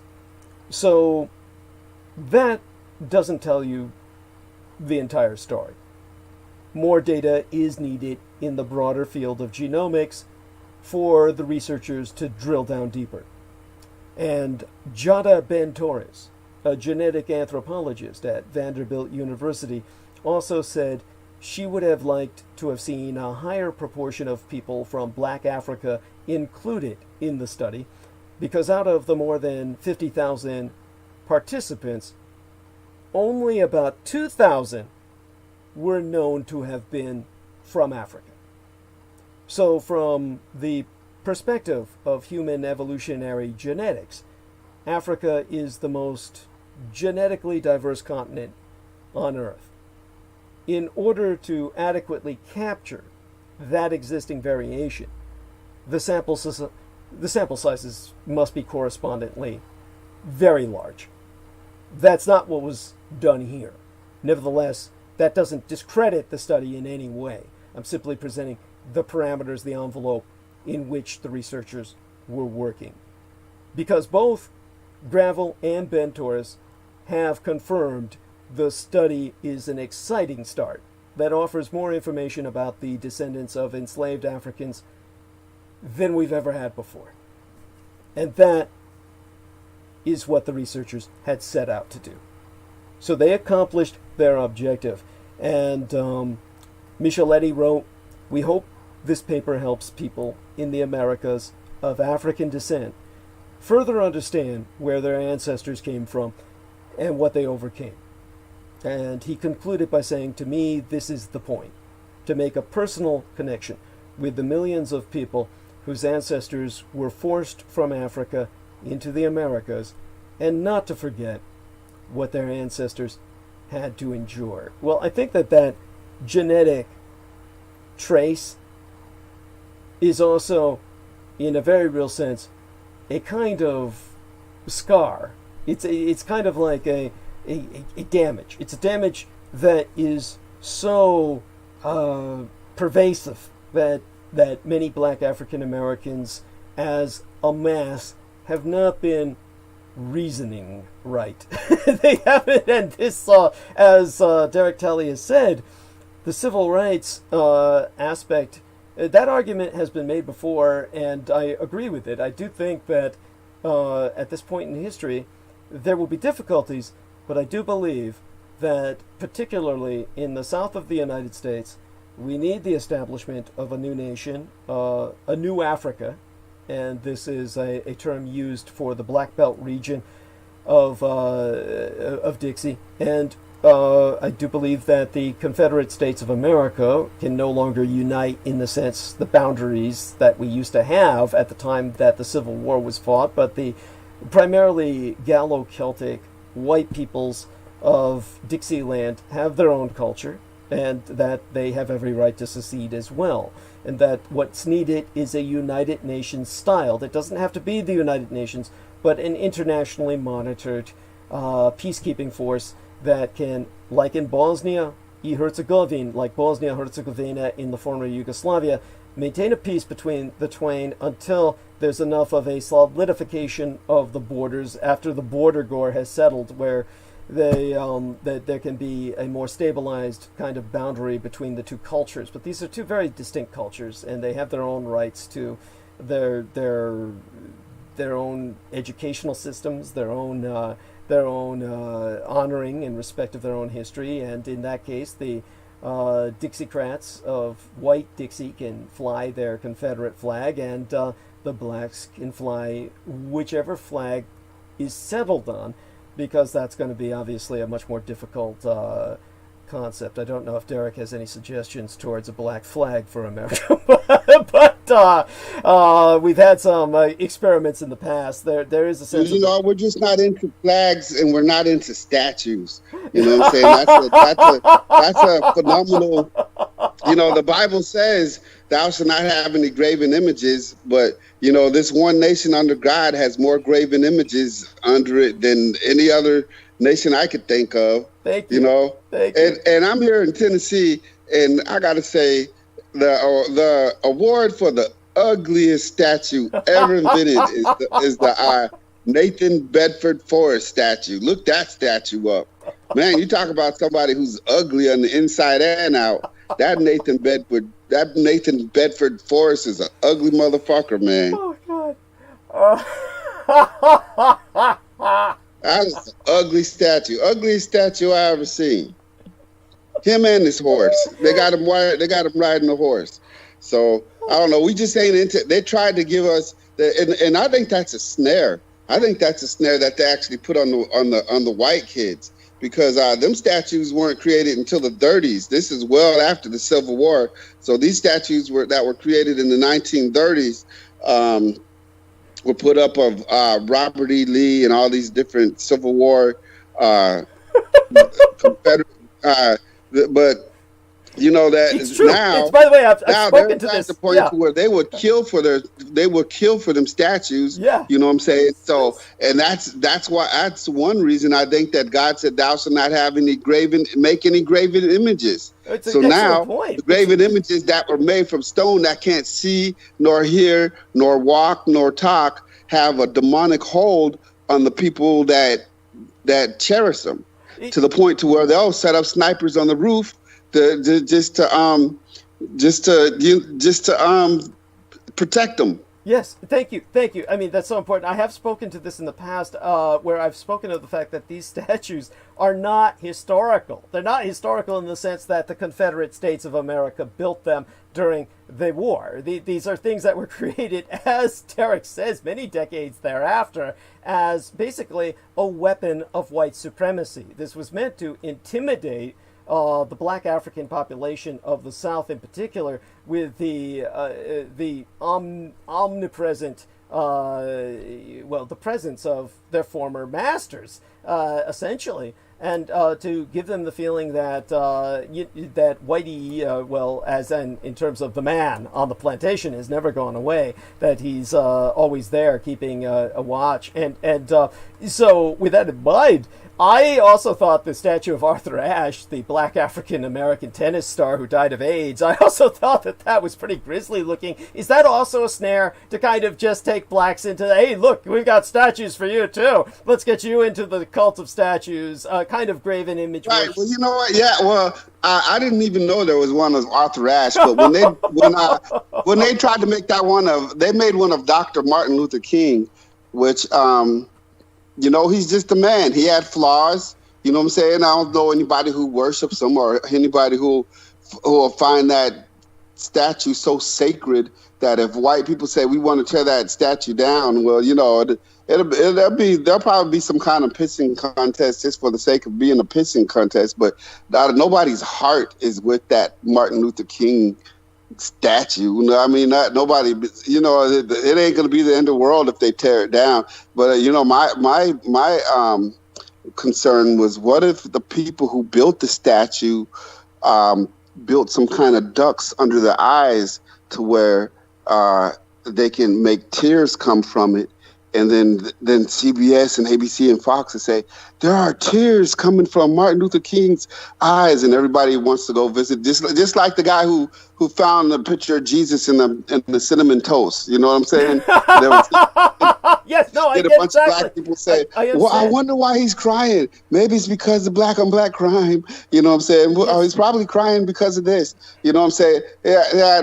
You know what? Don't let them people build you a fucking statue. You know what I'm saying? We don't do statues. We don't do graven images. I really appreciate that. I appreciate that because it goes beyond that. Michael Aquino once talked to me about the idea of a statue similar to that, where he would just have blood come out from it, human blood, plasma that could easily be planted into it and come out through the tear ducts as if the statue were crying blood. So obviously you've seen this yourself as the potential for this kind of psyop. And this is something that is. I'm glad we're speaking of this. I had never thought to bring it up before, but you're dredging that memory out of me. And so, aside from that, the potential for statues crying blood to lead to all kinds of a kind of basically an adulation, a kind of a reverence. Where this is basically taken advantage of, and we have a Jim Jones type situation where, of course, next would be the orders for mass suicides or something similar to that. This is what they were ultimately working towards with the experiment of Jim Jones. By the way, how old were you when the Jim? You're not going to tell me like our friend Aaron Tice did that you weren't even born yet, are you? I'm 10 years older than Aaron, so I was 7 years old. In 1978. So if it was after May, then I would have been 8. Mm-hmm. But then I was, before May, I would have been 7 years old. Then I remember it, and it was the most horrible thing ever. And then, I said, nothing like this would ever happen again. And it wasn't until I became grown and started studying about religion to where I started to say, I'm surprised this doesn't happen more often. Thank you. Yes, and it's true. I wonder that myself. Actually, it's amazing how manipulable people are, and it's tragic and it's frightening. It's honestly why Derek, of course, is so adamant that people honestly start reading the fucking Bible instead of just listening to a bunch of assholes claiming they're reciting it. And right. Compare what people say in the name of God to the Word of God, and it seems like the only two ways that they get blacks to kill themselves is through gangs and religion. So it makes sense that the gangs themselves would become religion. So in the 90s, the gangs were really called nations. So, it wasn't just the gangster disciples. It was the gangster disciple nation. It was the Vice Lord nation, Black Peastone nation. So the gangs became nations, and then the nations themselves became religions within the gangs. So,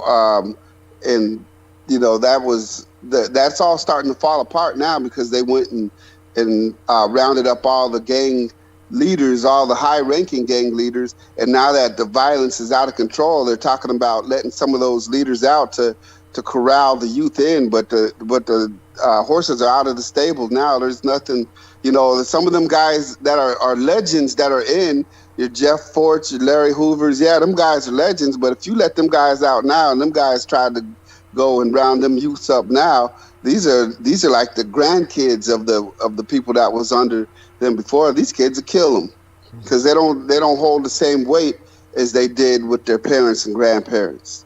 Right. Interesting. I really appreciate your mentioning that as well. So, in terms of the entire situation, I'd appreciate your outlining that even further. Give us a bit more of the analysis of the gangs, the religions, and everything that can. What I'm going to do is I'm going to try and buy some time because I want to go around a bit on the internet and look around for what's been going on lately, so I could perform my own analysis. While I'm doing that, do me a favor and buy me some time and bring up some recent stories you think might need some emphasis. By the way, I was really touched to find that story of that older black couple surviving COVID-19 and cancer and chemotherapy. Maybe you could give us some. I don't know if you had an opportunity to review that, but was there anything that you personally related to in that experience? Oh, I just thought it was touching, and it's a lot more positive than what I had, because I went and saved some stuff on my Facebook page, and everything I saved on my Facebook page is doom and gloom. So I think I'm going to start with this. I think I'm going to start with this something happy here. Thank you. Thank you. They have been married for 46 years and just overcame COVID-19, cancer, and chemo together. Well, you know what? That is touching, because when I first went into chemo, it's set up like cubicles, and then you have each row, and each row has a different nurse in charge of it. So whatever nurse you have, you go sit in her row, but you can sit in whatever chair you want. And then before the COVID-19 hit, you were allowed to have a guest with you. Well, my dad drove up from Alabama every Sunday night and spent the night here, because all my chemos were on Monday. And so then my dad would come and sit with me while I was getting chemotherapy, and you would see parents sitting with their kids, kids sitting with their parents, husbands sitting with their wives, wives sitting with their husbands, and, you know, best friends sitting with each other. Just to clarify for myself, that you weren't having children who were going into chemo at that same facility, did you? No. Everybody had to be over 18 in this particular facility that I went into. Okay, thank you. So go on. Yeah, Tennessee Oncology, inside the St. Thomas Rutherford Hospital. Here upstairs on the 3rd floor, where they have the chemotherapy at. You had, you know, just people just sitting, and you were allowed to bring one guest with you, right? Because depending on what all you were getting, you know, my dad brought a book, because, you know, they would give me the second to the last thing they would give me was something to put me to the morphine. Right. So, you know, because then they would give me that right before they gave me the Taxol or the chemotherapy, you know. So they would, you know, sometimes they would give me like a steroid or something, or, you know, different saline or whatnot. Right. But these people, you know, they were husband and wife. They went to chemo together. And so I'm sure that they had it worked out to where they were sitting next to each other, because you had to sit for 3 hours. Some people have to sit for 6 hours at a time. Holy shit. With the chemo. So, I reckon that those two. So your father committed a day. Basically, your father was spending the day with you, essentially. So go on. I'm so sorry. Yeah. Yes, and then after the COVID-19 hit, because my treatment started February 10th, so that's like half a month or 2/3 of a month before the COVID-19 actually hit. And nobody was allowed to have any visitors anywhere. So then when it got to the point to where my dad wasn't allowed to come in with me, he was allowed to come up and check in with me. But then after that, he would say, well, just give me a call. They would make him leave. There would be no visitors. And then he would go shopping, or he would go back to the house, watch the news or whatnot, till I gave him a call and said, all right, I'm ready to get picked up. But, you know, at least during that time, this couple was able to still go in together, because they both had to get treated together. Right. That's amazing. And the fact that I'm glad that the medical facility accommodated them. By the way, I was still curious about what you felt about the slave trade and basically the situation of black African American women being such sexual magnets. I studied a little bit of that, and from what I understand, in Ohio has the highest mixed race people that there is, because that's where the slave Thomas Jefferson took Sally Hemings up in there. So a lot of the slave masters took their black mistresses to Ohio for some reason. Good God. So, I mean, I can't imagine taking anyone to Ohio. I mean, what the fuck? I mean, Jesus fucking Christ. Yeah, I mean, this is news to me. I didn't know that. Do you mean, like, as far as you understand it, that's the highest proportion of mixed race or black-white mixed race people in the world? Black-white in the world? Yeah, now see, before I read that, to me it seemed like a lot of mixed race people came out of Virginia. Right. Yeah, just from my own, without reading anything, just from my own observations, when I was in the military, or I was in the Marines stationed out there going to school, it seemed like everybody was light skinned. It was almost like no dark skin or no pale white people. It was like everybody was brown. You know what I'm saying? And now, from stuff I'm reading out of Virginia, it seemed like it's a straight up white supremacist. You know, it seems like there's no blacks there. But when I was in the Marines, you know, because I was in Virginia Beach and I used to take the bus up to Hampton, they got a tunnel that goes underneath the water. Anyway, I used to see nothing but light-skinned black people up there. I'm all, damn, this place is like real mixed. Yeah. This is like one of the most mixed places I ever been, Virginia. You know, it's like everybody is light. Tons and tons of light brown people. Yeah, that's because, of course, the founding fathers were just fucking every black chick they could, and that's where they all were, of course, in fucking Virginia. First state, right? First state, yeah. Yeah, that's, yeah. Those guys make me sick. I mean, honestly, the founding fathers really were pieces of shit. I mean, there's like there's no words that do them justice, because I don't think we've invented profanity that really is you know. I know, and I don't know how people ignore that. And it's almost like if you say that, you know, if I say that, I know some people that tell me, well, if you don't like this country, well, then get the hell out. You know, I'll buy you a first-class ticket to the fucking shithole you came from. You know, but hey, I'm from here. Unless you're talking about where I was born, in Germany. Which, of course, wouldn't be a bad place to go, to tell you the truth. And they're far less racist than they are here in America. Even Jews have preferred Berlin now to Israel. So it's... anyhow, when it comes to those, in Israel, they're sterilizing the black Jews that are coming up from Ethiopia, and yes. Anywhere else. I suppose there are other areas in Africa where there are black Jews. By the way, yeah, I know you know that, but yes, it's but it's I suppose it doesn't even matter where they're coming from, but they're probably sterilizing them if they're black. By the way, that's one of those things that Do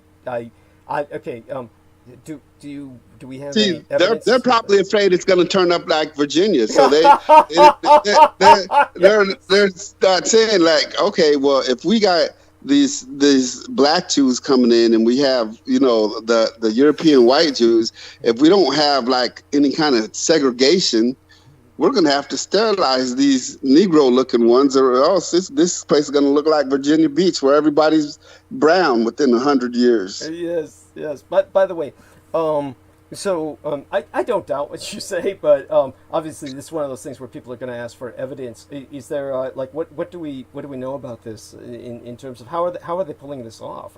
How are they getting them to? I take it that they're doing this. They're giving them shots, so that, you know, they're coming in from Ethiopia, and they have to do a check-in, and they have to get a medical checkup as part of their check-in with Israel, make sure they don't have any disease, and then they have to give them vaccinations. And from what I understand, they have some special vaccinations that they give to the dark black Ethiopian woman. Okay, that wouldn't surprise me because.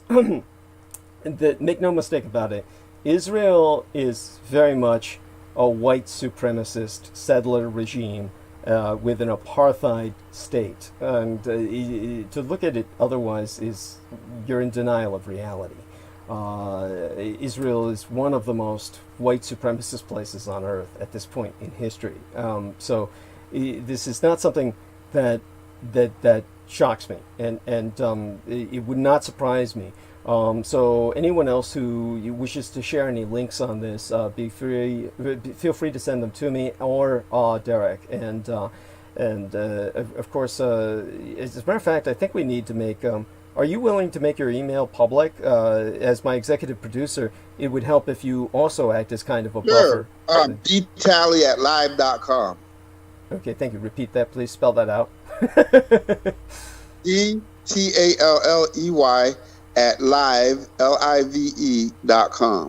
Thank you. dtally@live.com. Okay, good. Thank you so much. And in terms of what you've also seen with what's happened in the hospital and what you've had to deal with. What is your impression of? Oh, by the way, what did you say your son was going to escort you to? Didn't you? Isn't your son supposed to be driving you to some treatments or something? What's going on next? There's something your son was supposed to help you with, right? With some kind of driving or something? Wasn't he going to take you to some treatments or something? Like your dad was doing. He had to take me one day. One day I was like in real bad shape. My son saved the day. So, but that's because I never really got into it. But one of my symptoms that I had was I had hiccups nonstop, and my oncologist prescribed me something that he says is a sure thing that will get rid of the hiccups, but it happened to be a psychotropic drug also. Oh, you lucky son of a bitch! Oh, you got any extra you could send me? Oh, you don't want none of this stuff. That's that day I went on the Facebook and I typed out I need help. So I took some that morning, and I filled up the car, went to the car wash, and later on that day everything was going fine, but then I just got real sleepy and I laid down, and when I got up, I was like stumbling, drunk, and then I was just bobbing my head, and then my son kept, because I didn't know whether he was at work or whether he was home, and I thought I was home alone. I didn't know he was upstairs, and you were fucked up. You were really fucked up. Yes. And I'm all, damn, I said, if I get in this car and drive to my treatment, because I had to do radiation at the time. Right. I said, if I get in this car and drive to my treatment, I'm going to get a DUI. Right. Because I can't. That's very lucky. If you're lucky, yes, but oh my God. So, you knew that much. You knew that much. Even make it there. That's you knew that much. So, so that's so I guess that was a miscommunication on my part, because I knew that you had done everything with chemo, that your treatments are essentially effectively over. But so the dilation, of course, they aren't going to do that. And so there's nothing they're going to do with your blood vessels anymore either. So essentially, what you're telling me is you're basically through with everything, right? Right? Yep, I'm through with everything. They took out my port. So at this point, I'm just trying to relax some more. I'm trying to see how much for extension I could get of my long-term disability, and see if I can kick that in after August 16th. If not, then it'll be time for me to go back to work. Okay, and of course, I hope you get as much of a break as you can get, because honestly, I can't even imagine going back to work. Honestly, you have earned it to the point where you can retire, but I wish. Yeah, well, you know what? Part of earning it is putting away money. I guess that's how you really earn it. So I wish I had something else. It'd be nice for me to hit the lottery or something. I don't even play the lottery. I talk about what I would do if I hit the lottery all the time, but I never play it. Yeah, it's the same here. I mean, I never talk about what I would do with it, but obviously the thought crosses my mind. But maybe you and I should start playing, but then again, what a waste of money that is. But aside from that, so your treatments are done, and now what you're going to do is just trying to kind of buy time and find out whether or not you're going to just have to go back to work or not. But then that's where your car comes in, right? Your son has the car, and he needs to get his. Well, you know what? His new job is within walking distance. It's like 1.5 miles away. Okay, so you're gonna take the car from him no matter what. Right, so I've been driving him to work. I let him drive every once in a while, but yeah, when it's time for me to go, it's time for me to go. Now, see, the first time his car blew an engine. I'm proud of this kid. This kid went on Google and changed the engine in his car using Google and YouTube. Holy shit. Oh, that is impressive. Holy fucking shit. But then that car got hit, and he's been having bad luck with cars ever since. So he's got. How did that car get? What's the story behind that?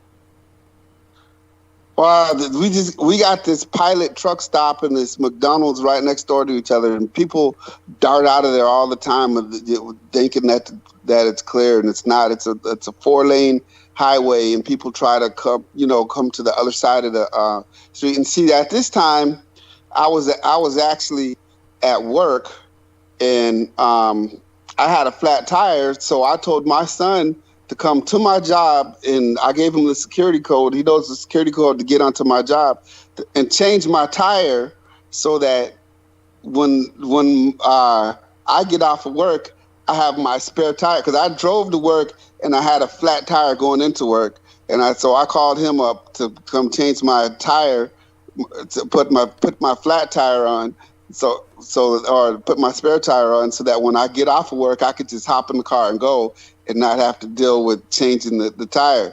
So so it happened, my wife had texted me and asked me about where it was, the tire is the spare tire in the trunk. I'm all, why? Oh, well, Malik got in an accident, and his car is totaled, and he's at the house, and so I came out here to change your tire for you. Okay. So there we go. That's, oh my God. Thank you for sharing that. And, aside from that, I know there's other stories that you have to share, so do keep us occupied till 10 o'clock, because I'm feeling pretty lazy tonight, and just lackadaisically going around. I think pretty much. I want to read that one about the Texas couple. I'll just read it right quick. Sure. It says, a Texas couple is feeling extra blessed after beating the coronavirus cancer and finishing chemo.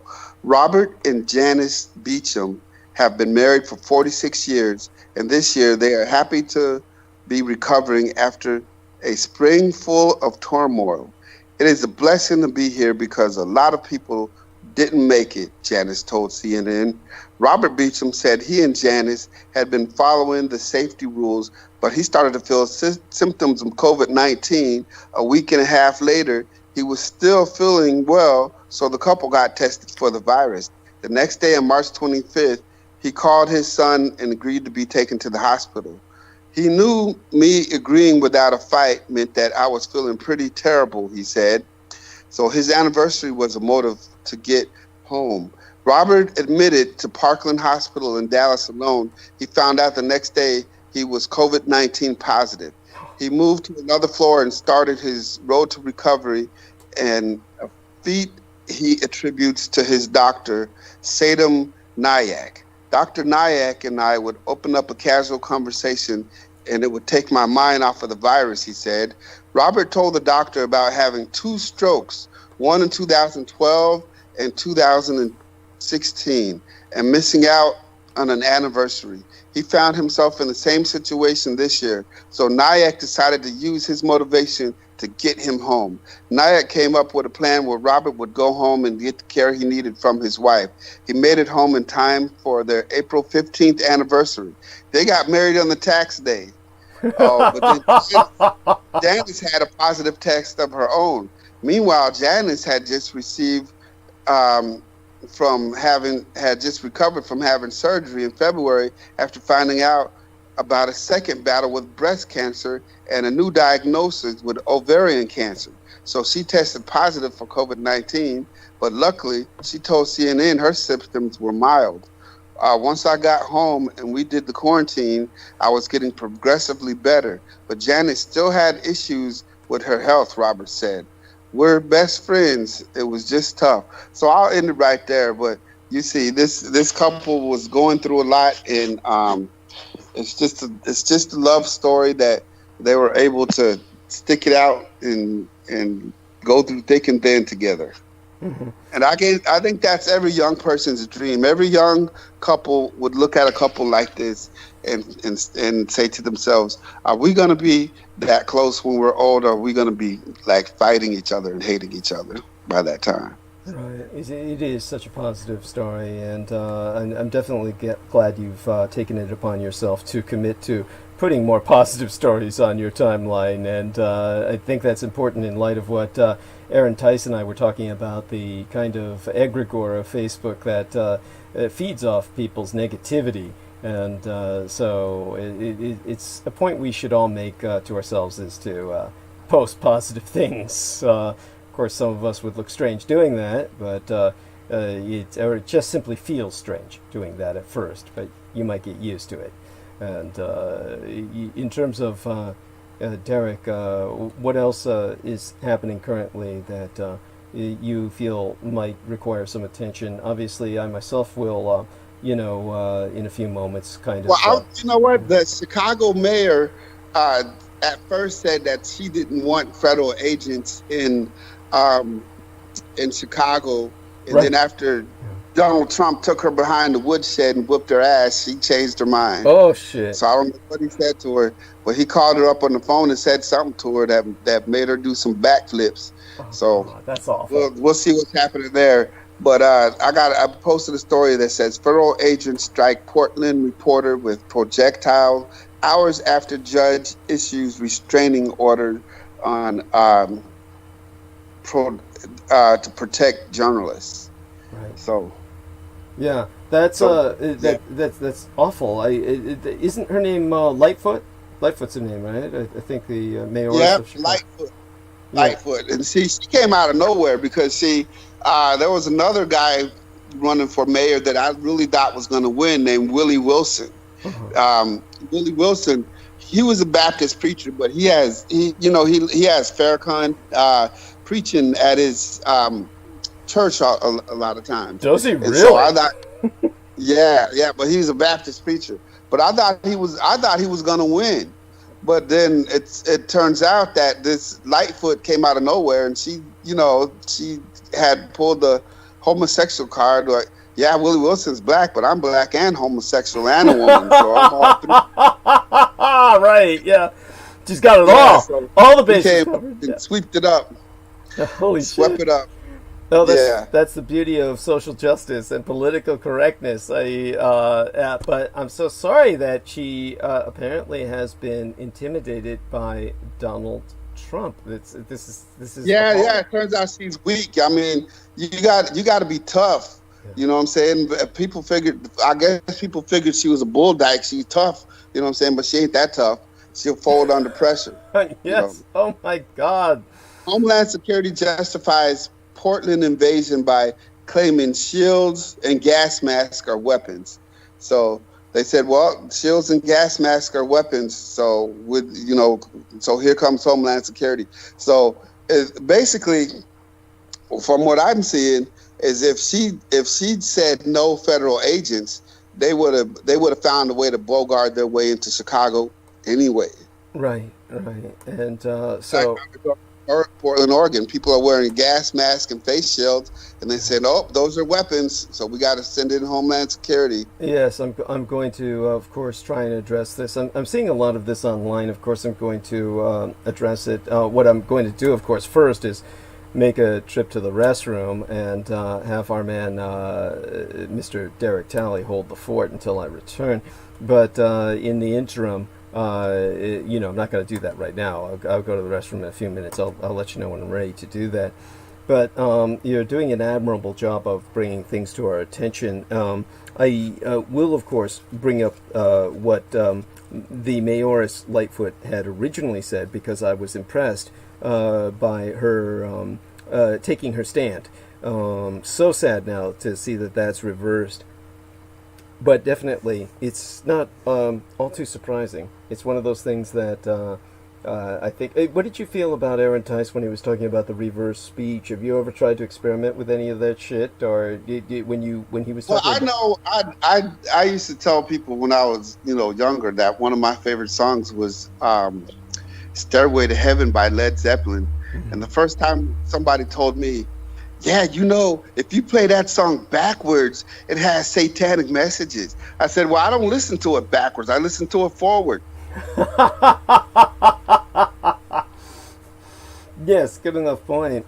And, there's a lot of... And when I used to do mixtapes, I used to play songs backwards. See, I don't know if you know DJ Screw from Houston, Texas. He got real popular by slowing down tracks. So they'll put out some hits, and then he'll take the tracks and he'll slow them down. Well, one time I had a record player, and the band and the record player broke. And I ordered the band. It's like a rubber band that goes around there. I ordered the band, but it's going to take a week to get there. I said, man, I can't go a week without listening to my music. I mean, I had my cassette tapes, but then I would just experiment, and I would take my finger and make the record, go around. And then I used to do it backwards. And then I used to make mixtapes backwards, but not to get any kind of satanic messages out of them, but just because I like the tune. You know what I'm saying? So I think if I had really pursued it, I could have been what DJ Screw is. I could have been like DJ backwards or something. You know what I'm saying? I could have been, known for the DJ that reverses the songs and shit. You know what I'm saying? Because you know what? A lot of these tunes that I really like, they're copyrighted. So if you want to make a tune, a lot of times people take a tune that they like. But with me, if I like a tune a lot, I'll play it backwards and then learn the tune backwards and then learn how to play the instruments of that backwards. And then that's not copyrighted. Interesting. So that's fascinating. Thank you for sharing that. So yeah, I had never heard of this DJ, of course, because I'm atonal, because I'm deaf in my right ear. So it's very difficult for me to appreciate music the way other people can. And my mother found that sad, of course, when I became basically deaf in my right ear. But I manage. In terms of what you're talking about, though, that's fascinating. And so you did know of this sort of thing, and it's a pity that like you said, you didn't pursue it. But aside from that, do bring to our attention other things that you feel might be important, while I just kind of, what I'm doing right now is just going to quickly review just a few more things before I take that short trip and then come back. Now, are you going to be able to, say if I'm going to get some snacks and get some calories into myself before I launch into my tirade for the evening, are you going to be able to hold for about 10, 15 minutes? More like 15. Sure. You could hold it for 15 minutes? I got you. Okay, good. We won't go there just yet. I'm just going to continue to pump you for some trivial conversation. And by the way, how's your wife doing? I hope she's doing well. She's doing all right. Okay, good. She was so kind to share with us the, just how awful that nasal test was and how she couldn't get the taste out of her mouth for the entire day. So I thought that was something that turned me off to taking the test pretty much forever. Right. So there's two types. There's two types of tests. So when my son went to go take the test the first time, I think they swabbed his mouth or something, and then he went back to his job to show him the proof that he took the test, and then they told him it was the wrong type of test, so he had to go take that nasal swab test. God. And did it affect him the same way? Was it as bad for him as it was for your wife? Yeah. So he's not as vocal, so I'm sure it was a bummer for him. Yeah. Okay. And so aside from that, you haven't taken any COVID tests ever, right? Have you? Nope, I've never taken it. But during the 2 or 3 days that my son was waiting for his results, whenever I went to the hospital, whenever I went to my appointment, they ask you, well, do you have any fevers? Do you have this? Do you have that? Do you have, diarrhea? Have you been out the state? And then they'll ask you, are you living with anyone who has COVID-19 or currently awaiting tests? I said, man, if I say I'm living with someone who's currently awaiting tests, this is going to create. So I just said no to all questions. Good. Yeah. So I said if he comes back positive, then I'll say something. Yeah. There we are. But I'm wearing the mask anyway, so. That's right. That's right. I take it's the USMC mask with the eagle, globe, and anchor on it, the big red one you purchased. Oh, they love me at the hospital. The nurses, them nurses, I tell you, what family members they got. Oh, my brother's in the Marine, or my father is in the Marine, or my cousin's in. So. Oh my God. Yes. Well, there we have that. And go on for a few more minutes. Help me keep up just the pace here while I do some final scanning. Honestly, it looks like what I'm going to be speaking. Trump ordered federal troops to Milwaukee. The president's election year caravan of unquestioned force will also expand to Chicago, Detroit, and Cleveland. President Donald Trump will send federal troops to Milwaukee over the next 3 weeks as part of a federal operations aimed at curbing violence he falsely claims is linked to protests against racial injustice and police brutality, the White House announced Wednesday. Federal agents are already present in Portland, Oregon, where they have brutalized protesters, pepper sprayed the mayor, and operated in ways reminiscent of secret police and other regimes by yanking demonstrators off the street and hauling them away in unmarked vans. So this, you can see that this article is a little bit biased, but it's called, the name of the publication is called Up North News. I never heard of this publication before, but before. Oh, here's another one. Canada approves glory holes for safe during pandemic. Glory holes for who? During the pandemic? Safe sex during the pandemic. Well, how can you have safe sex in a fucking glory hole when you're sticking your dick through a hole and you don't know who's at the other? How is it even possible to have safe sex in such a situation? Well, you might catch syphilis, but you won't catch COVID-19. Because you're not going to smell their breath. Yeah, I guess. Oh, well, there you go. Yes, but they found it. Anyhow, that's bizarre.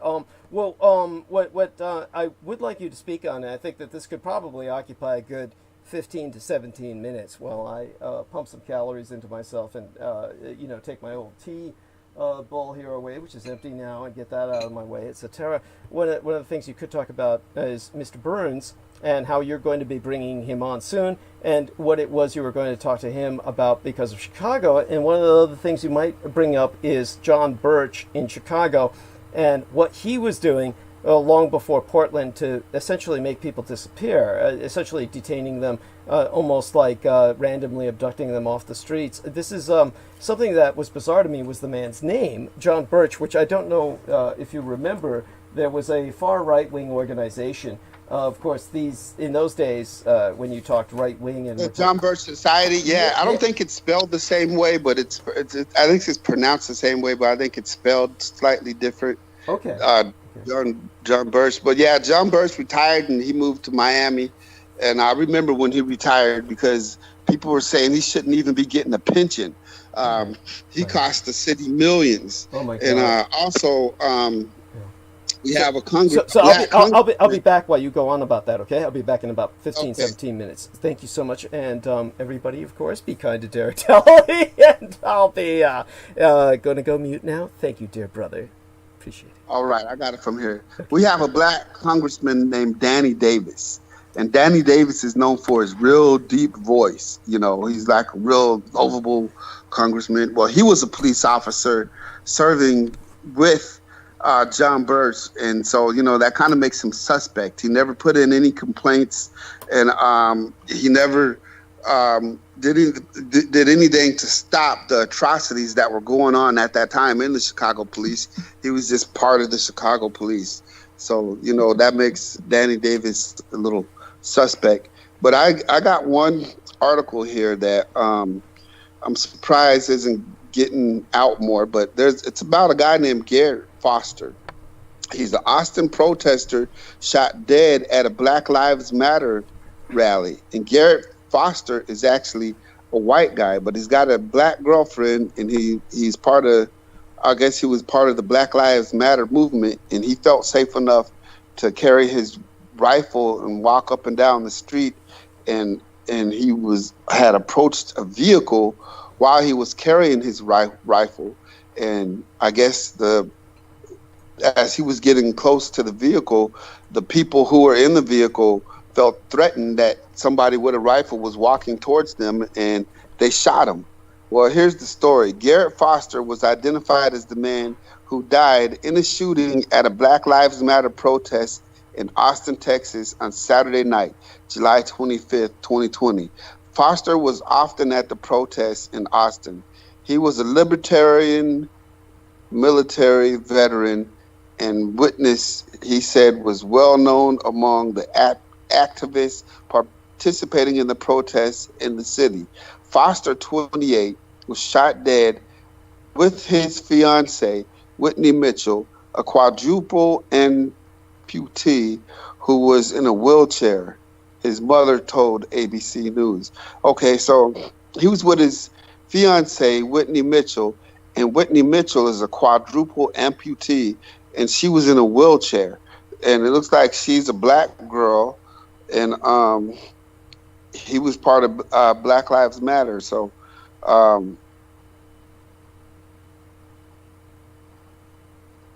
let me see here. Police have not yet publicly identified Foster as the victim in the shooting. The driver of a car who was believed to have shot Foster was taken into custody by Austin police and is cooperating in the investigation. A police spokesman said he has not been identified. Foster's mother, Sheila Foster, identified her son in an interview with ABC's Good Morning America. So I guess this is getting a lot of public notoriety, being that it was on Good Morning America. Witnesses and police said Foster was carrying a rifle. Open carry is legal in Texas. Police said he was approaching a car that had driven up to the crowd of protesters.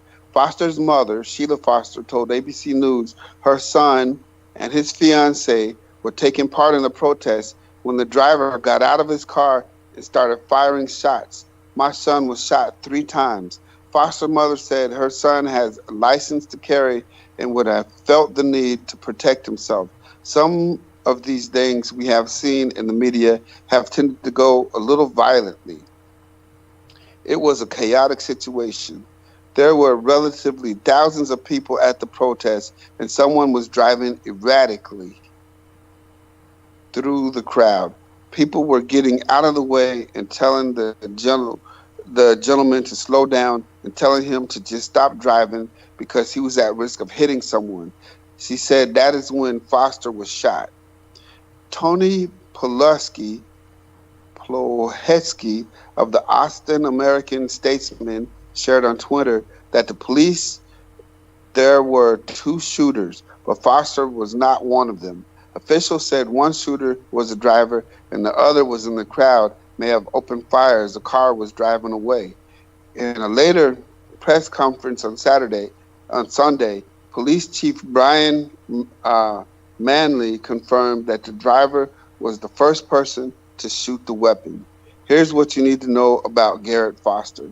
Garrett Foster was downtown at the protest with his fiancée Whitney Mitchell when the shooting happened and was pushing her wheelchair, his mother said. So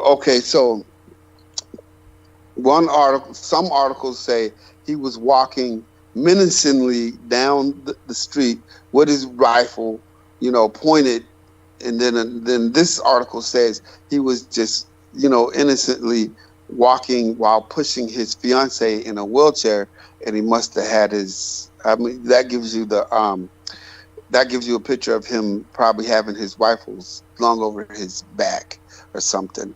The shooting happened just before 10 p.m. on Saturday night, July 25th in downtown Austin. Police said the suspect drove into the protest, shot at Foster, but the details of exactly what happened are still being determined. The photo in the tweet above was taken earlier in the day before the protest happened. Foster is wearing the green shirt standing next to Whitney Mitchell, who was in a wheelchair. According to Mitchell's Facebook page, they were engaged, but some friends said on social media that they were married.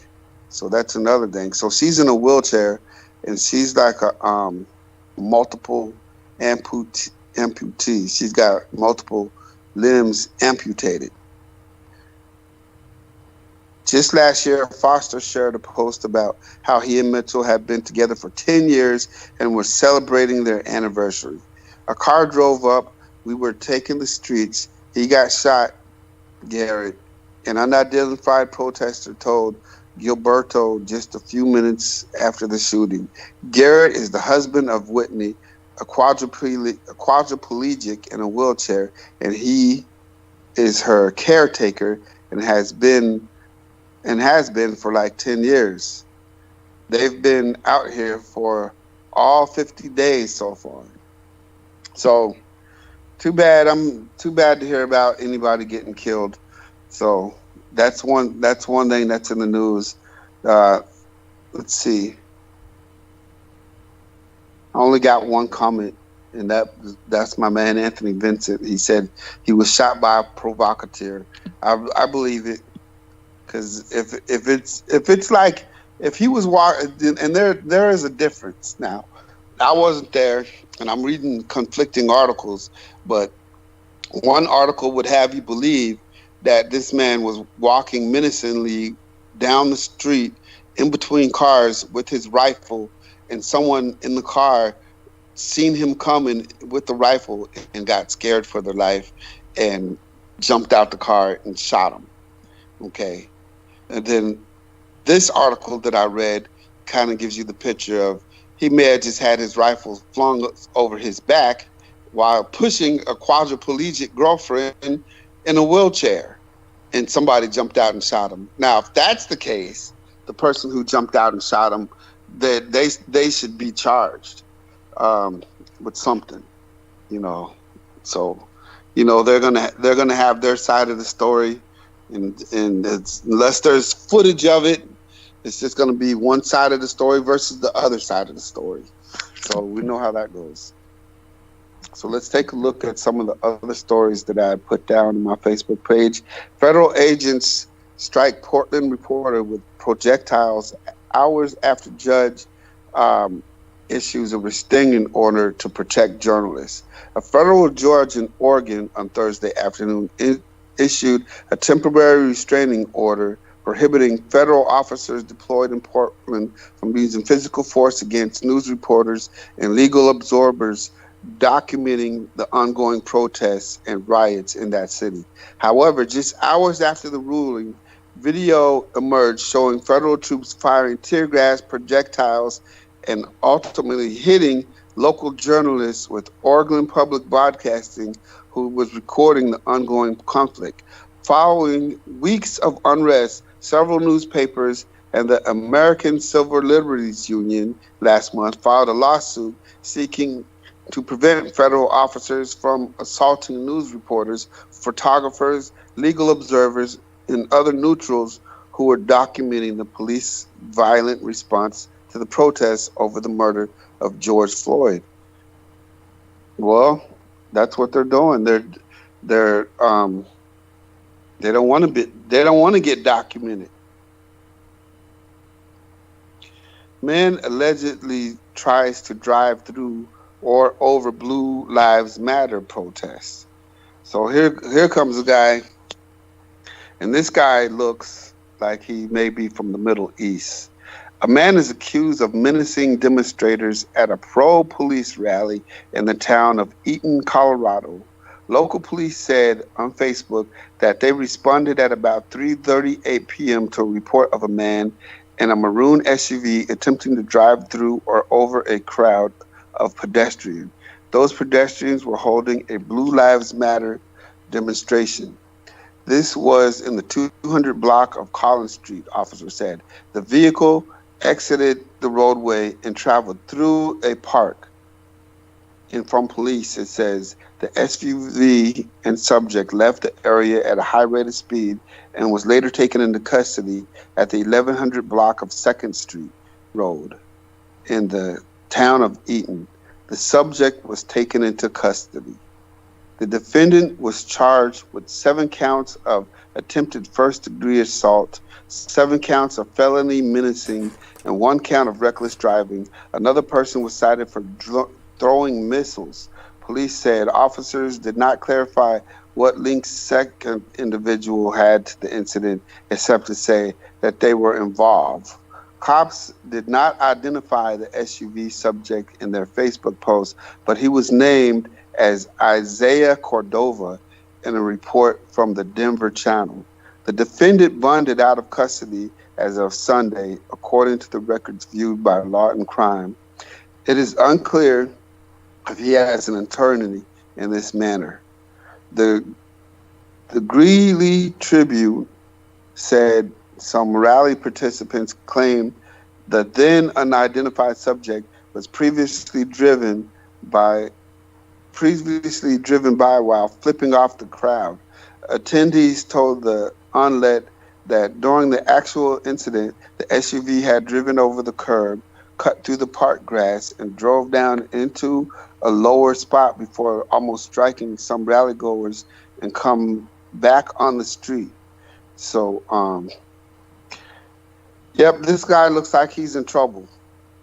Kind of looks like he did that on purpose. According to the Tribune, which, you really can't trust the source. These are policemen who have a vested interest in making sure this guy gets in trouble. But they said that he drove by a couple of times and flipped them the bird before actually coming in and driving through and trying to actually run them over.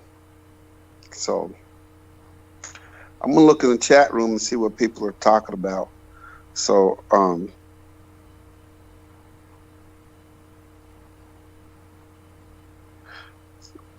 yeah, but you know what? I think that was a very interesting guest that we had today.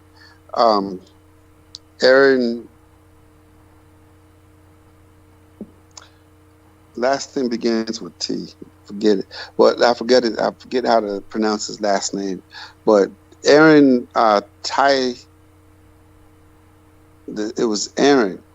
I know that was his first name, but he brought up some very good points, and I think we need to have him back on so we can talk a little bit more and dig into this doctrine that he grew up with called the serpent seed doctrine. And it's interesting that that we would bring someone on that would talk about doctrine like that, because this is one of the doctrines that I didn't know about this doctrine when I was a kid, but when I started podcasting, the one thing, let me tell you something about Christian podcasting. If you decide that you want to become a Christian podcaster, it's like joining a circular firing squad. You're automatically somebody's going to hit you and accuse you or something. And then the next thing you know, you're going to hear something that doesn't sound right, and then you're going to say something, and then they're going to accuse you of accusing them of something. It's really, you got all these different man-made religious systems out here, and that's why I always tell people to compare what's said in the name of God to the Word of God. That's like my number one saying, and the reason I say that is because Acts 17, chapter 11, I don't have it right in front of me, but it's something that I want everyone to look up. Acts chapter 17, verse 11, and it has to do with being a Berean. If you ever hear Christians use the term being a good Berean, well, Paul, an apostle of Jesus, when he tried to bring the word of God to the Thessalonians, which was a set of Jews, they just threw him out of there. They said, "Get out of here. We don't want to hear anything you have to say." They wrote him off automatically.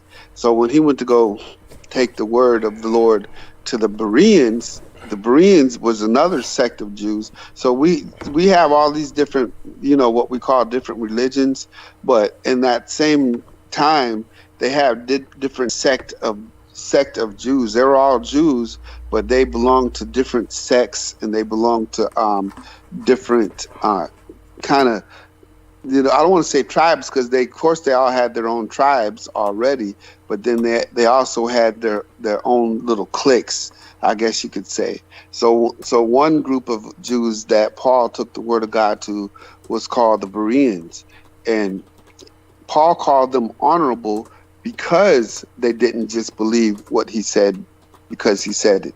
You know, if someone calls himself today a prophet, or, you know, a preacher, or somebody, a bishop, you know, or a priest, if they come and tell you something and you say, well, I hear what you're saying, but I got to look it up to see, so I can compare what you say to the word of God to see if that's really the truth, you know, they'll get offended. They'll say, don't you touch God's anointed. You know, do you know who I am? You know, you must not know who I am. I'm this person. I'm apostle, prophet, you know, this person. Well, you know what? Paul found that honorable. Paul found it honorable that they didn't just believe what he said because he said it, but it says that they were more honorable than the Thessalonians because they said that they were going to search the scriptures daily to see if what Paul said was true. So even though Paul was an apostle of Jesus Christ and he was taking the word to them, you know, he didn't pull that, well, I'm an apostle card, you better believe what I say or you're going to burn. He said, no, it's honorable that you would search the word of God and search the scriptures daily to see if what I'm saying is true. And it's the same thing with me. If I say something, usually I'll give you a reference and you can compare what I say in the name of God to the word of God. And you'll say, well, you know what? I like this Derek guy, but he said something about the Bible or he said something about doctrine. And I'm not sure, you know, I've never heard that before. I've never heard it put that way before. I'm gonna search the scriptures first to see if that's what really it means before I, you know, just believe it just because he said it. And Paul found that honorable, and I found that honorable too. So that's why I always tell you, whether it's me or anybody else, compare what people say in the name of God to the word of God, because the word is given to us for a reason, you know, so that we can search it. All scripture is given by inspiration of God and is profitable for doctrine, for reproof, for correction and instruction in righteousness, so that the man of God may be perfect, thoroughly furnished into all good works. So that's from 2 Timothy 3:16, just a little something that I memorized. But it's good to have some positivity. That's one thing that Douglas sent to my inbox today. He sent me some positivity when he sent me the story about the couple, because it's good to have some good positive stuff all the time, because it seems like all the negative stuff is what sells, but it's good to have something good and something that, you know, good that you could take away. Are you back, Douglas? You hear me chewing. Yes, I went off mute because Daniel Larola was writing that he heard someone breathing in the background. And it probably was not me, because I was actually out of the vicinity. And when I came back, I made certain to, you know, just put the earbuds in. And that was just when Derek was kind of winding down. And that was when I figured I might as well come off mute anyway. But I do warn people, I'm going to have Derek talk a few minutes more while I finish chewing some more. Apparently, when I'm on mute, it does work. But for some reason, there was a sound effect in Derek Talley's vicinity, which kind of gave people the impression that someone was breathing. So that's interesting. And with that, can you talk for a few more minutes? Speaking of food, I went to. I'll let you take over and talk about food while I finish chewing. Okay, I'll be back in about 5 minutes while I chew. Yeah, go ahead. I got it. You. Yeah. But I went to Slim and Husky's today. Now, Slim and Husky's is a pizza place out here in Nashville. They have one in Antioch, the town that I work in, which is just south of Nashville. I went to that one. And Slim and Husky's is a pizza place with kind of a hip-hop theme. And Man, let me tell you, they got some good pizza, but it's the new way of doing pizza now. So I don't know if you guys have any new pizza places that are popping up around you, but the way Slim and Husky's work is you only pay for the size of the pizza. You don't pay for any extra toppings. And so you either pay for the Slim, which is the small pizza, or you pay for the Husky, which is the larger pizza, and that's it. And so you can get as much as you want on it.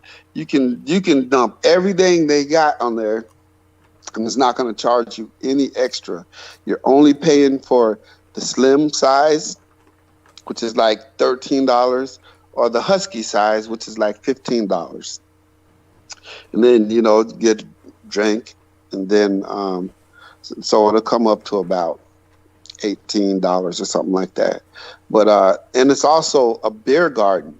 And they call themselves a beeria because you can go there. And also they sell the buns, the honey buns, but they have like 4 different flavors of their honey buns. But so their honey bun place has a different name to it. But if you just go, it's inside Slim and Husky. So if you go to Slim and Husky's, you can get pizza, you can get honey buns, you can get beer. And so I'm glad to see that they're open. I'm glad to see that they're, if you guys are ever in Nashville and you're looking for a good place to have some pizza, this place is a little bit different. They don't have the real big giant pies, but this pizza is like some of the best pizza I ever tasted. So you were able to taste it. You are able to taste now. I'm not able to get the full enjoyment of it like how I usually do, but I did enjoy it today. So my taste buds is starting to come back even more. So great, and I'm sure they'll come back fully. Now, I want you to tell us what you feel you're able to share, and I will talk to him personally. I'll give him a shout out very soon after I do the solicitation, which I'll do as soon as Derek, kind of checks out for the night, kind of. I mean, hopefully he'll stay awake as long as he can, and then he'll keep checking in. And, if he does go to sleep or knows that he can't stay up much longer, do try to set an alarm so that you can check that back on the phone. I shouldn't be that long tonight, but, we obviously have to keep the phone running as he knows, because otherwise the call drops, or rather the show stops. And, so it all depends on Derek Talley's phone. That's why he's the executive producer. But one of the things I was curious about is whatever you feel is proper to share. And like I said, I'll give him a shout out later tonight, very quickly after you leave, after I do the solicitation. But Pac-1 Meireles. Pac-1 Meireles is, of course, someone who actually has his own food truck.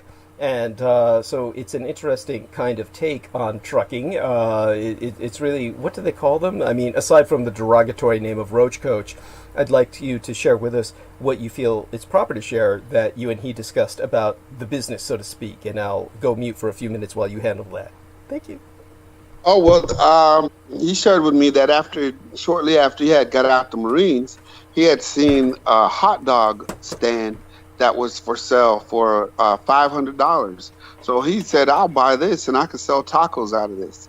So that's what he did. So he actually started with a taco stand that was formerly a hot dog stand that, he had bought and turned it to a taco stand and used that to raise money to go to the next level and buy a truck. So, I'd like to get him on here and interview him and let him tell his own story. But I thought that was a real good thing. And then I had shared with him that I went to the Mexican Super Mercedos, the supermarket, and bought some big giant pork skins. I mean, you go to some of these Mexican stores, they got pork skins like they just took it off the hog's back. It's not even cut up into little pieces. I mean, and if you buy the cracklings, it'll actually have like big giant chunks of meat in the back, like pork chops, But I just buy the dried pork skin, but it's like a big giant pork skin. It's like bigger than my head. It's like a probably 3 foot, 2 foot by 2 foot big giant pork skin square. So I was sharing that with him, and then he gave me some recipes. He said, well, you know what you need to do with that? He said you need to crumble, break you off a piece, crumble it up, and put some lime with it, and fry it up in the pan, kind of rehydrate it, and then make an omelet with it, cook some eggs with it. And then you'll have like chicharrones and eggs, and eat it with some salsa. And that's exactly what I did. The only thing is that it's still kind of tough, like when you, because I even put a little bit of water in the pan when I fried them up. So I took these already dried pork skins, and I put some oil in the pan, and then I crumbled them up into smaller chunks, and put them in the pot, and I had a little bit of salsa left, so I saved the salsa to the end. So, but as I was frying those pork skins, I put a little bit of water in the pan just to kind of hydrate it up a little bit more to cook it on out. And man, let me tell you, it's pretty good. You never would have thought to do something like that, but it turned out pretty good. So eat that with some cheese. That's amazing. Honestly, Derek Townley talks about food the way I talk about sex. Make of that what you will, but this may go a little ways towards explaining why he lost the amount of weight that he did that is equivalent to how much I weigh now, which was at least 160 pounds when they put him on diuresis. And we're so glad that he lost that weight, but at the same time, oh my God, he literally watches food porn half the day and is now talking about becoming a chef. And of course, he can combine that with the trucking by buying a roach coach of his own. And before you know it, he's going to be, using all these recipes to I guess, travel the country, and he needs to film that, and we would have him on the Food Channel along with all the other, I guess, foodies that kind of populate the networks that he's been watching. The way you described those bits of pork, it was appetizing, yes, I'll admit. At the same time, it was rather obscene. I mean, oh my fucking God. So that was interesting, and I do admit I would like to taste the results of what Pak-One was describing, and yes, at some point you'll have to send me something, either one of you or both of you at some point. As a matter of fact, it'd be interesting to see them work conjointly on some kind of food project. I don't know what you would call it. What would you name your series? I don't know. Do you like pork skins? Yes, I actually do. Of course, I'm of a Chinese background. I mean, we eat pigs all the time, right? I mean, that's it's just part of the culture. I mean, actually, and just like black people, we fry everything up too. So it's like, there you have it. There's some cross-cultural brotherhood for you. Somewhere the gene pool got crossed, and the tastes are all the same. With the Chinese, if it ain't fried, it ain't shit. So I do have a weakness for that kind of diet, and the kind that almost killed you. So we'll see what happens. Yes, if you do make some pork skins, do share them. I'd be happy to have you send them my way, or at least a sample thereof. One last sample I'm going to place into my mouth. I'll go mute while I chew. That disgusting Lorien Ann Fenton, who weighed, I don't care how much Derek used to weigh, Lorien Ann Fenton, she put him to shame. Whatever he weighed, she had him. And how much were you? You had to be like around 300 pounds, right? Something bordering on that, I presume. And she... No, I was 470. 470? 470? Yeah. I can't... How at my highest. Now I'm like 300. 300? Holy Yeah. fucking shit. Jesus Christ. Oh my God. I gained 20 pounds back because I was down to 282, and so then I started eating again, and now I'm 300. Oh my God! Oh my! I don't look it. I don't look a pound over 250. I believe you. All I can say is that, okay, the next young lady that sleeps with you, I just hope you don't fucking roll over in your sleep, because, you know, it'll have that steamroller effect, where we'll just see the cartoon version of her in 2 dimensions after that. Well, she'll probably be a big one herself, so. Well, there we are. I guess that's how that works. Okay, I'm going to go mute for a few minutes. I was going to say with Lori and Ann Fenton, she would chew on air. She would chew during telephone conversation. It was disgusting.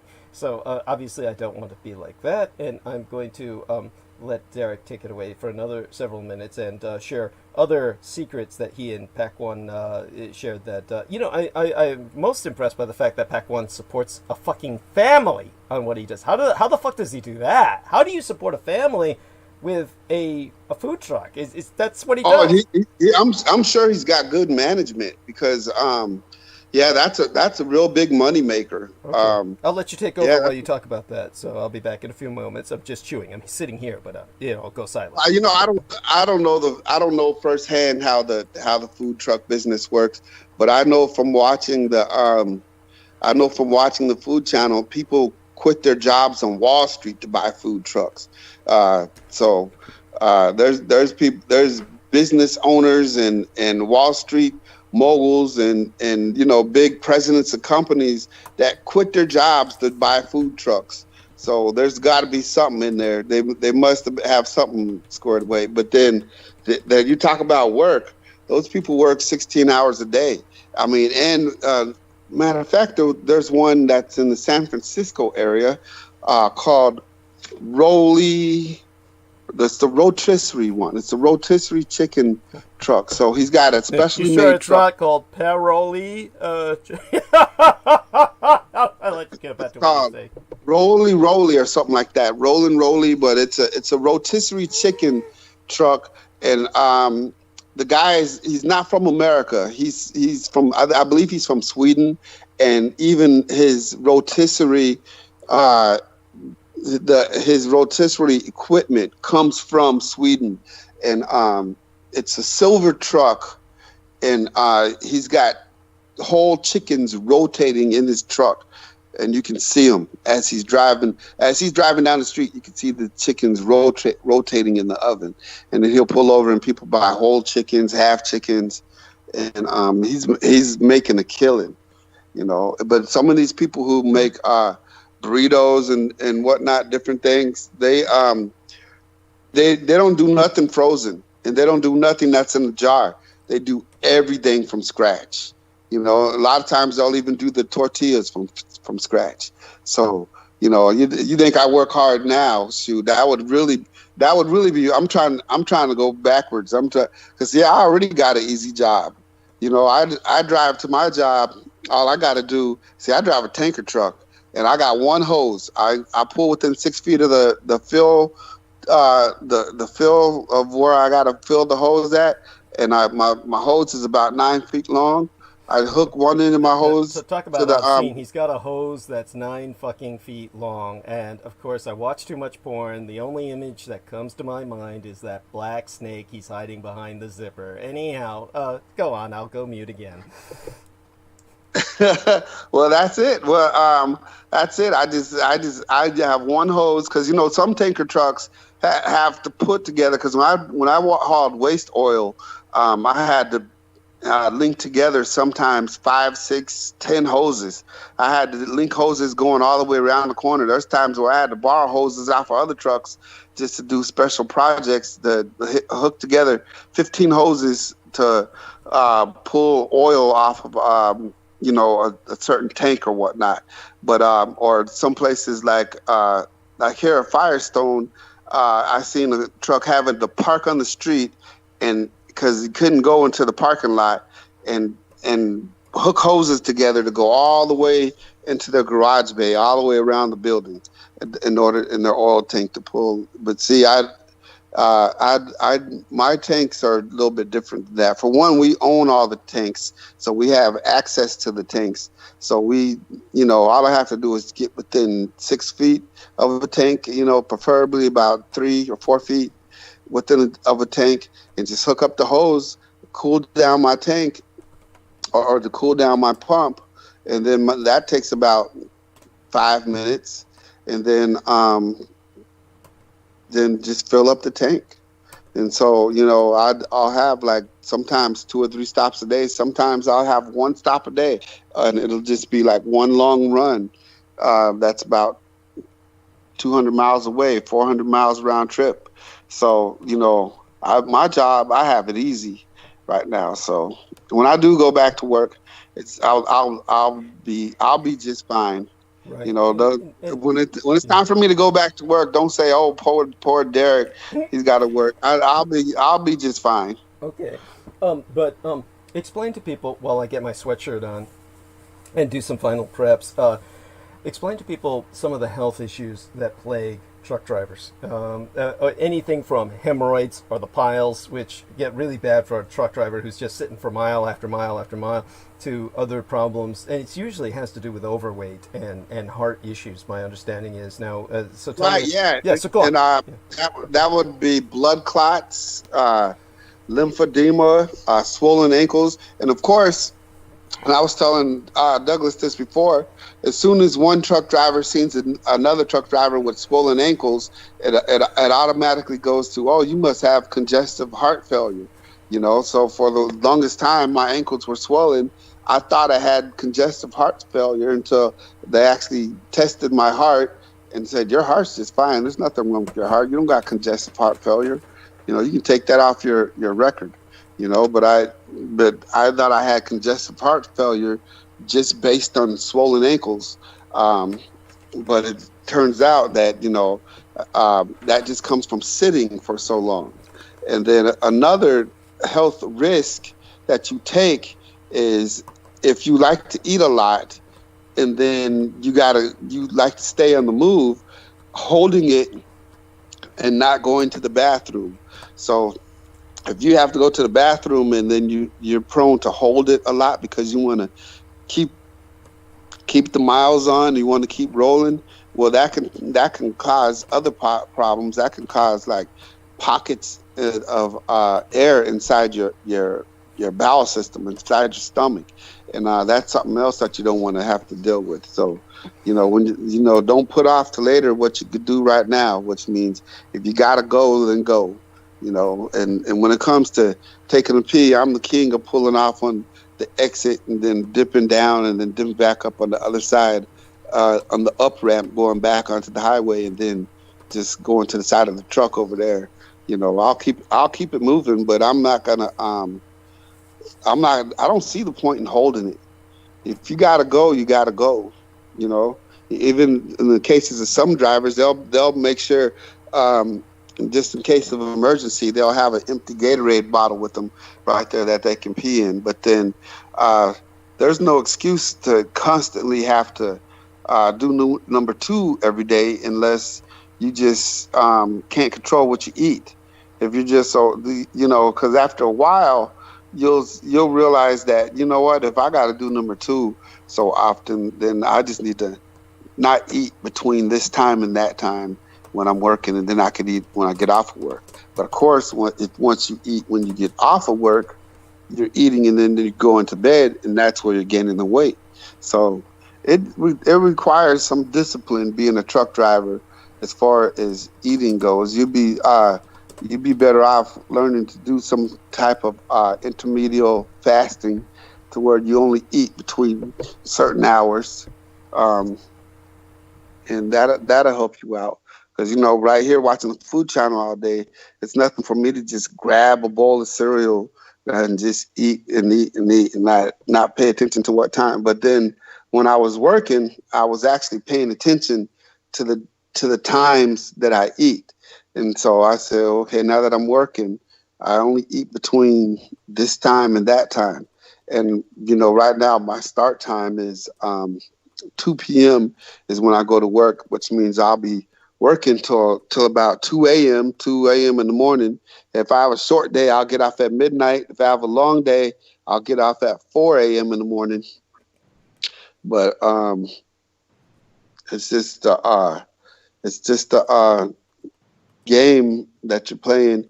You know, if you decide that you want to be a truck driver, you just got to make sure that you stay in shape, keep your hygiene up, Make sure you stay in shape. Because some of these over-the-road drivers that come in, because see, I'm home every day, you know, so I get in the shower every night when I get home. But some of these over-the-road drivers, they don't even take showers. But when I was over the road, I was with a team, and so we took showers when we switched. So we had to, you know, one would be in the bunk for 12 hours, and I like doing 12 and 12. There's different ways you can do a team driver, and you can do 10 and 10. And if you do 10 and 10, if you start off driving it in the daytime at the beginning of the week, you'll be driving at night by the end of the week, vice versa. Right. But if you do 12 and 12, well then you could just tell your co-driver, hey, this month I'll drive during the day, and you can drive at night. Then next month I'll drive at night, and you can drive, and I'll drive during the day, or whatnot. You guys can switch it up a little bit. Right. Thank you for sharing that. That's wonderful. I've brought on Brendan Zogit, who can only be with us for a few minutes, so he can help us transition. But Derek Talley has been monumentally helpful. And Brendan Zogit's just here to buy me a few more moments, and he just needs to catch everybody up, and I wanted him to come on while Derek's still with us. He's on the call, but he needs a few seconds. And by that, Brendan is probably taking a leak himself. He's doing something truck driver style, no doubt, or something of that nature. Of course, I'll take advantage of this time to just clown Derek, because unfortunately that's what I do, is I clown everybody. It's just my genetic makeup. And, you know, he mentioned, of course, being careful about just sitting too long and those pockets of air developing in your intestinal tract. Now, I've got nothing to, how would I say it, to brag about in terms of how I care for myself, and I'm very self-abusive, and I pay the price sometimes with what happens, and basically sometimes I just don't have a bowel movement for days at a time, and then the other day it was just an awful way to start the day. Lena Shea was calling me and saying how my day was going, and I had to tell her it just started off awful, because I just had this bowel movement that was essentially the equivalent of the delivery of an aborted child that was sitting in the toilet, and they've got these new safety fucking environmental flush mechanisms that were installed when they had fixed my leaking toilet some time ago, and it just does not have the flushing power to handle this sort of phenomenon. And I had to basically beat that baby down with a stick. It was disgusting. Just a perfectly shitty way to start the day, as I described it to Lena. So, I mean, obviously I've got nothing to brag about, but in terms of Derek Talley, now, he had basically constipation to the point where they took him to the hospital, and I don't know, they shoved a garden hose up his ass or something, and then he delivered the little black voodoo doll that screams and kills people that you see in the movie Trilogy of Terror. That was a product of his intestinal tract at that time. You know, before Brendan comes on, perhaps you could tell us a little bit about that adventure. Exactly what was it? At that time, I was so sick, I hadn't eaten in like 10 days. Oh my God. How did that happen then? What were you full of? I mean, if you hadn't eaten in 10 days. I was only drinking water, and at times I would drink some juice, but then I started to try to eat, and that's what did it. So I went from 10 days of eating nothing to all of a sudden eating a little bit of this and a little bit of that and some sweets, and then it all backed up on me. So. Oh, shit. Oh, my God. Oh, well. That was Mother's Day. That was, I went down to Alabama for Mother's Day, and everybody else was eating, so I wanted to eat something, even though I couldn't. I really didn't have my taste buds then, but I wanted to taste. I wanted to go through eating some stuff. So, you know, I nibbled on a little bit of everything, and after not eating for 10 days and all of a sudden having my system slammed, it all hardened up on me. Got away from me. Oh my God. So when they delivered the baby, you said there was something that they said, that they were somehow astonished by the product. What came out? This was apparently something even they hadn't run into quite often. Is there anything you're willing to share with us beyond what you already did? No, they actually they said they run into it often. They said that it was regular run-of-the-mill procedure. They had to do a soap suds enema. Oh God! You're lucky it wasn't a cesarean section. Oh my fucking God! So this was like, and do you have any idea how many pounds it was? I shouldn't be asking these questions. I know I'm ashamed of myself. I hang my head in shame. I'm sorry. I've got to ask. Did you have any idea how many pounds it was? No, it was just hardened up. That was it. I don't think it was a whole bunch of pounds. It was just hardened up and facing the wrong way to where it couldn't come out sideways. There you go. Oh my fucking God. Well, there you go. I'm surprised you didn't give it a name. I'm sorry, what was that you said? They had to bust it up. Oh my God! Well, there we are. I had to do that with what was in the toilet the other day. I felt like I was killing a child. It was just, it felt wrong because I could hear it scream, but, okay, enough of that. Probably the humor is too scatological for most people, but obviously just kind of, in a sense, trying to, I don't know how to express it. Not get myself in the mood. It's just I'm working myself up to basically monologue. And so I guess it's kind of like that, but believe me, I don't approach sex this way. So we have Brendan Sogit, who will be coming on any moment. I do want Derek to stick around until he does show up, because I'm sure that the two of them have something to catch each other up on, and it's one of those things where they haven't spoken in such a long time that we really do want them to kind of catch up with each other, and I do look forward to the question. Yeah, I was having such a good time listening to that. I couldn't stop listening. It was like a train wreck. Jameson Reese wrote, "I'm so into this shit." Just kidding. Yes, there we are. So, but yeah, I was just gonna tell Derek, like, I'm surprised. Like, I saw his post about that. What was it? The Z28.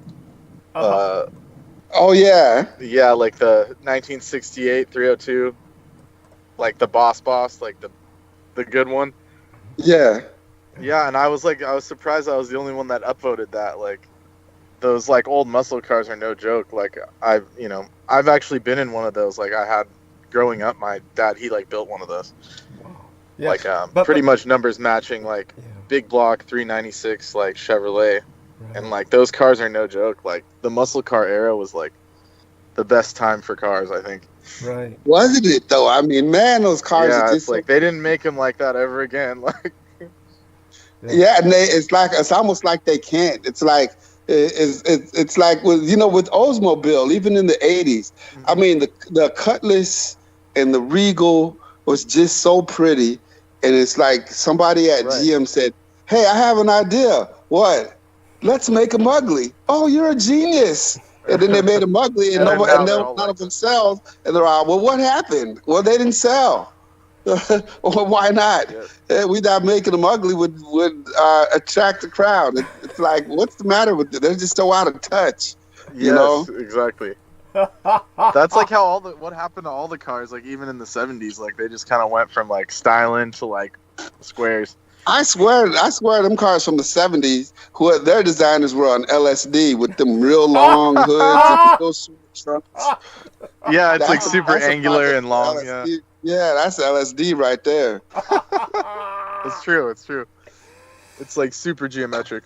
Anyhow, Derek, are you aware, Derek, that Brendan Zogit's father was really into cars? I mean, into cars. He used to build classic cars. Yeah, Brendan told me that before. Yeah. Like Grease Monkey style. Yeah, well, basically, he sacrificed Brendan's future for the cars. That's how much into cars he was. He was into cars the way other people are into crack. So it's really a tragedy, honestly, and it's a sad story to listen to. No, I think my son's going to end up like that because he just, he traded. When he did get a running car, because I told you how his other car, his first. Well, I wasn't even his first Honda, but one of his Hondas, his most successful Honda got hit, his favorite Honda.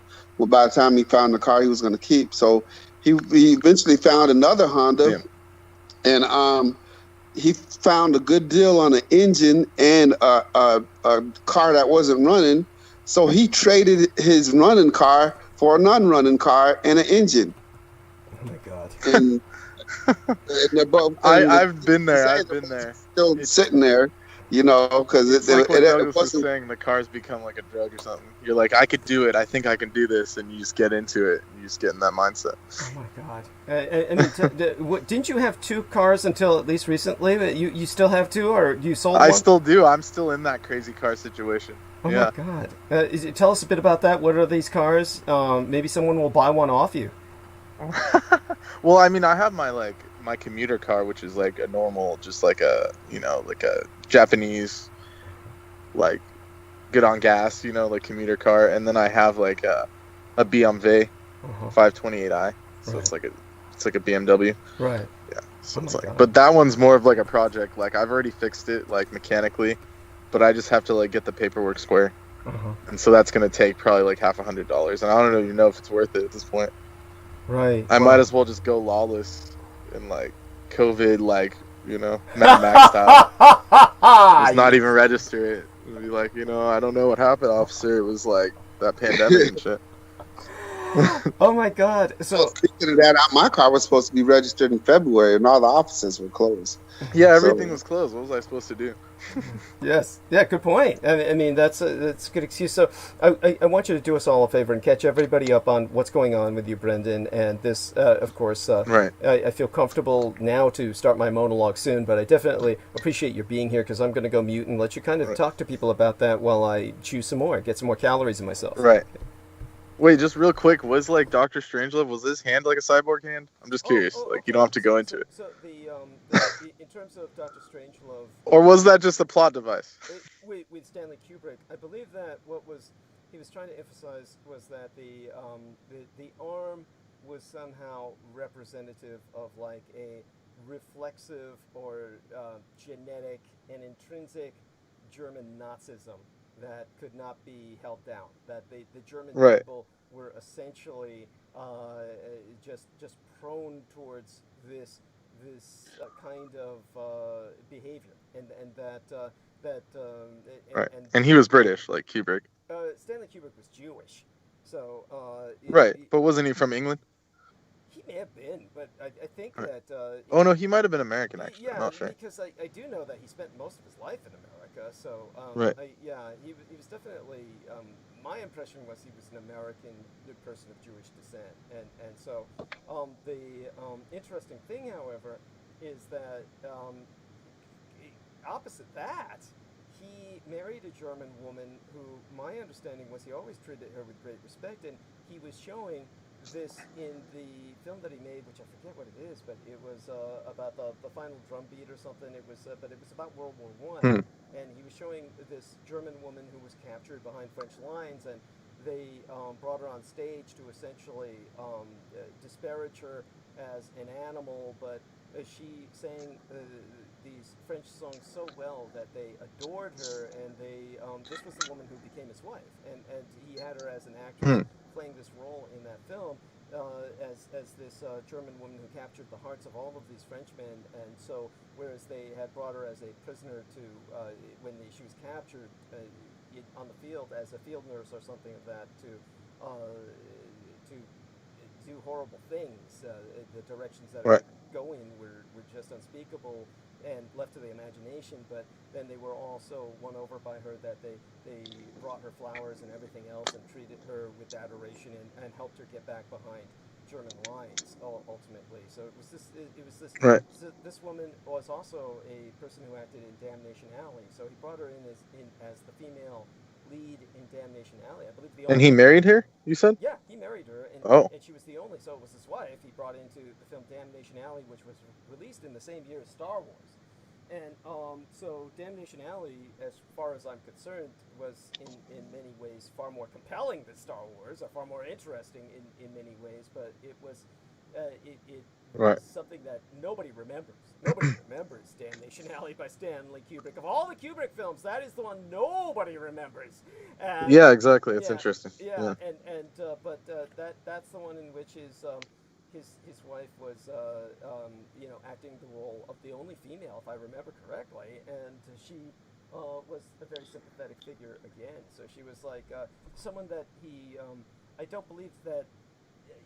I really don't know what Stanley Kubrick's stance was on the German people, whether he felt as a Jewish person that he just had to deliver this message that seemed to be so Teutophobic and flagrantly anti-German with the character played by Peter Sellers, right? If I remember correctly, Dr. Strangelove was portrayed by Peter Sellers. Yeah, Peter Sellers. Yeah, exactly. But at the same time, he... and he was the president, too. So.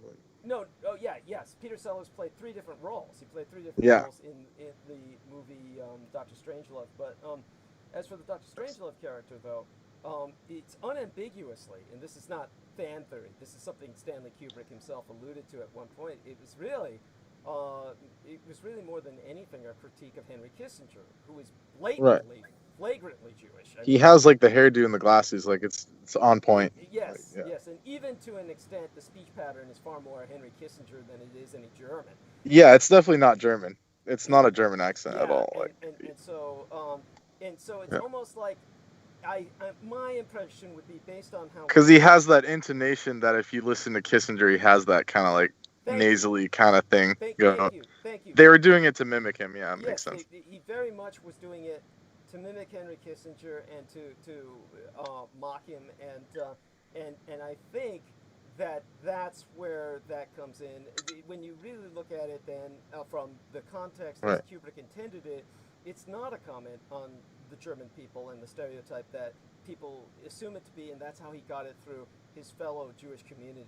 That's how he got it through Hollywood. And it was like Dr. Strangelove's original name was like some German name, and when he came to the United States, apparently he changed it according to the storyline. Right, well, that's what Henry Kissinger did. That's the whole story. Exactly. I was about to say that. Yeah. And so what he was really doing was... Wasn't Kissinger German, though, like at the same time or something like that? No. Kissinger was ethnically Jewish, like all the way Jewish, but he grew up... Well, why does he have that accent? I mean, it's like very... Because Henry Kissinger grew up in Germany, and he was raised in Germany, and then what happened was that when he came over to the United States... Then he just disavowed all German culture and said, well, I'm Jewish, I'm American, and he was part of the denazification program bullshit and basically committing atrocities with the American denazification program, which was essentially just torture. Well, the reason why I asked the question is, like, just because in the film it looks like it's like his hand is like a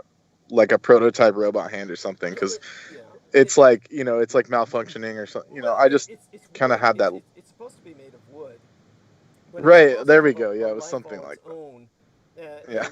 And the reason it has a life all its own is because he's imbuing it with the spirit of Nazism. Is supposedly, this is what's a common trope on it, but the reality is that this was basically what Kubrick was really saying was that Henry Kissinger was everything he projected onto the Nazis.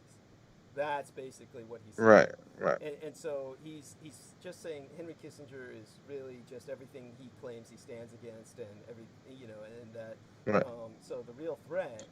So the hand was just like a plot device to kind of like show that. To distract from that, actually, to distract from Henry Kissinger's Jewishness or the fact that this is Henry Kissinger, so that this way he got it through much of. It went over the top of like comedy. It went. That makes sense. And so this way he got it through. Otherwise, the Jewish community in Hollywood would never have allowed him to.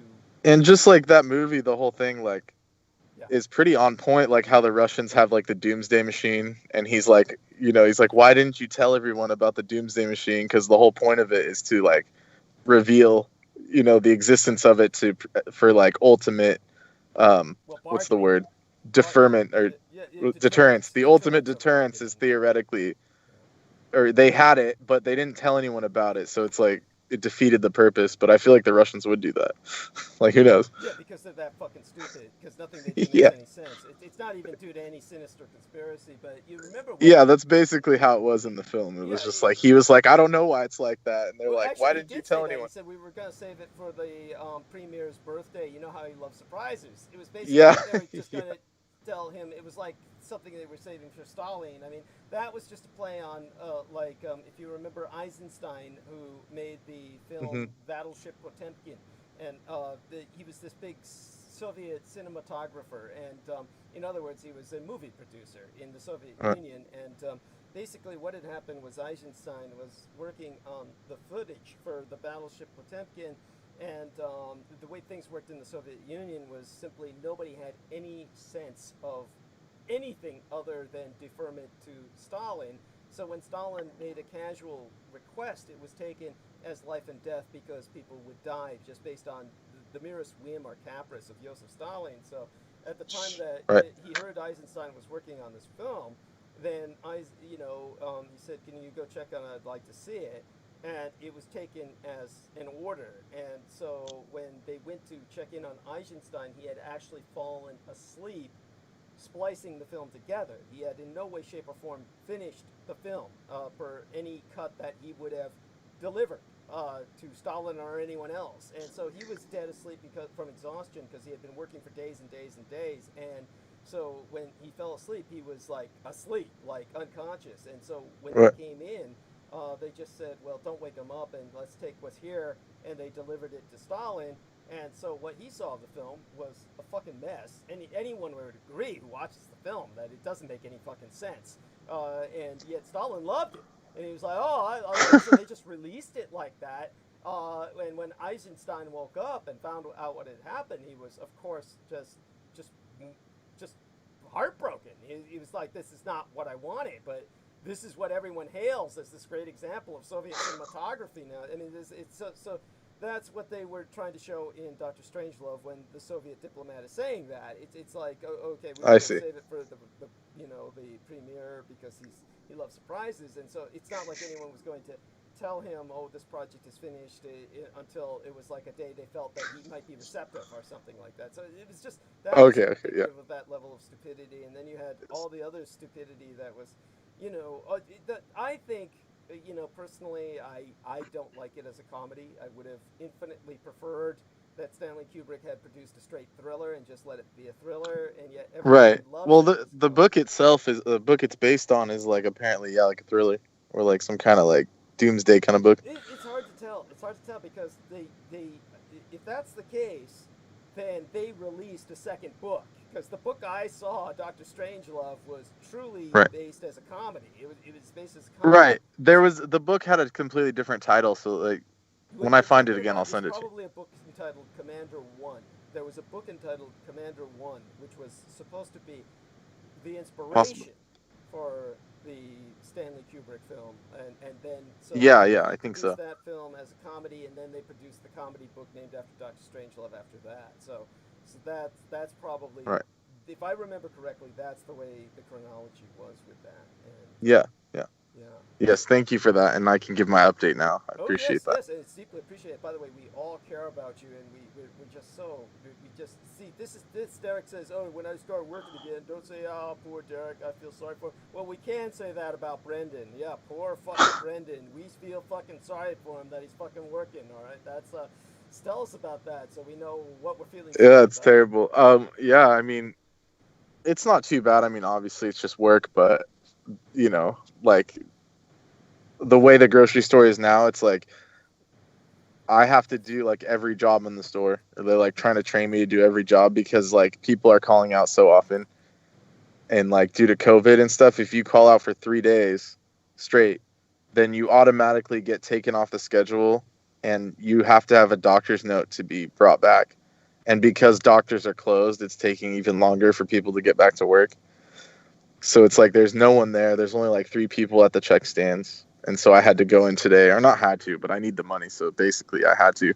And I had to go in and and check for like 5 hours.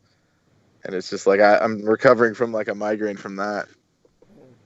Like, but yeah, I know it sucks, but that's life, you know. Yeah. But it's interesting, like, seeing all the people that come in and, like, you know, because I used to work in, like, a more rich neighborhood, like, when I first worked at a grocery store, but now I'm working in the more, like, they're not, like, poor, but it's more, like, working class, like, they work for the state, and they, like, you know, they're more, like, working class people instead of, like, the more super wealthy, because, like, in California, it's different. It's, like, you know, we have, like, the whole spectrum, and then because it's, like, such a nice, like, environment to live in, there's, like, tons of rich people too. So, like, where I was working before, it was, like, brutal because, like, the people were so mean, and just, like, if you fucked up on their sandwich, they would just, like, go off on you, like, you know. Then they felt the sense of fucking privilege. Yeah, it was just, like, they had a different way of going about it. Like, at least, like, what I like about the place I work now, it's more, like, you know, working class people. So, like, if you fuck up, they don't really care. They're like, yeah, we get it. Like, you know, no big deal.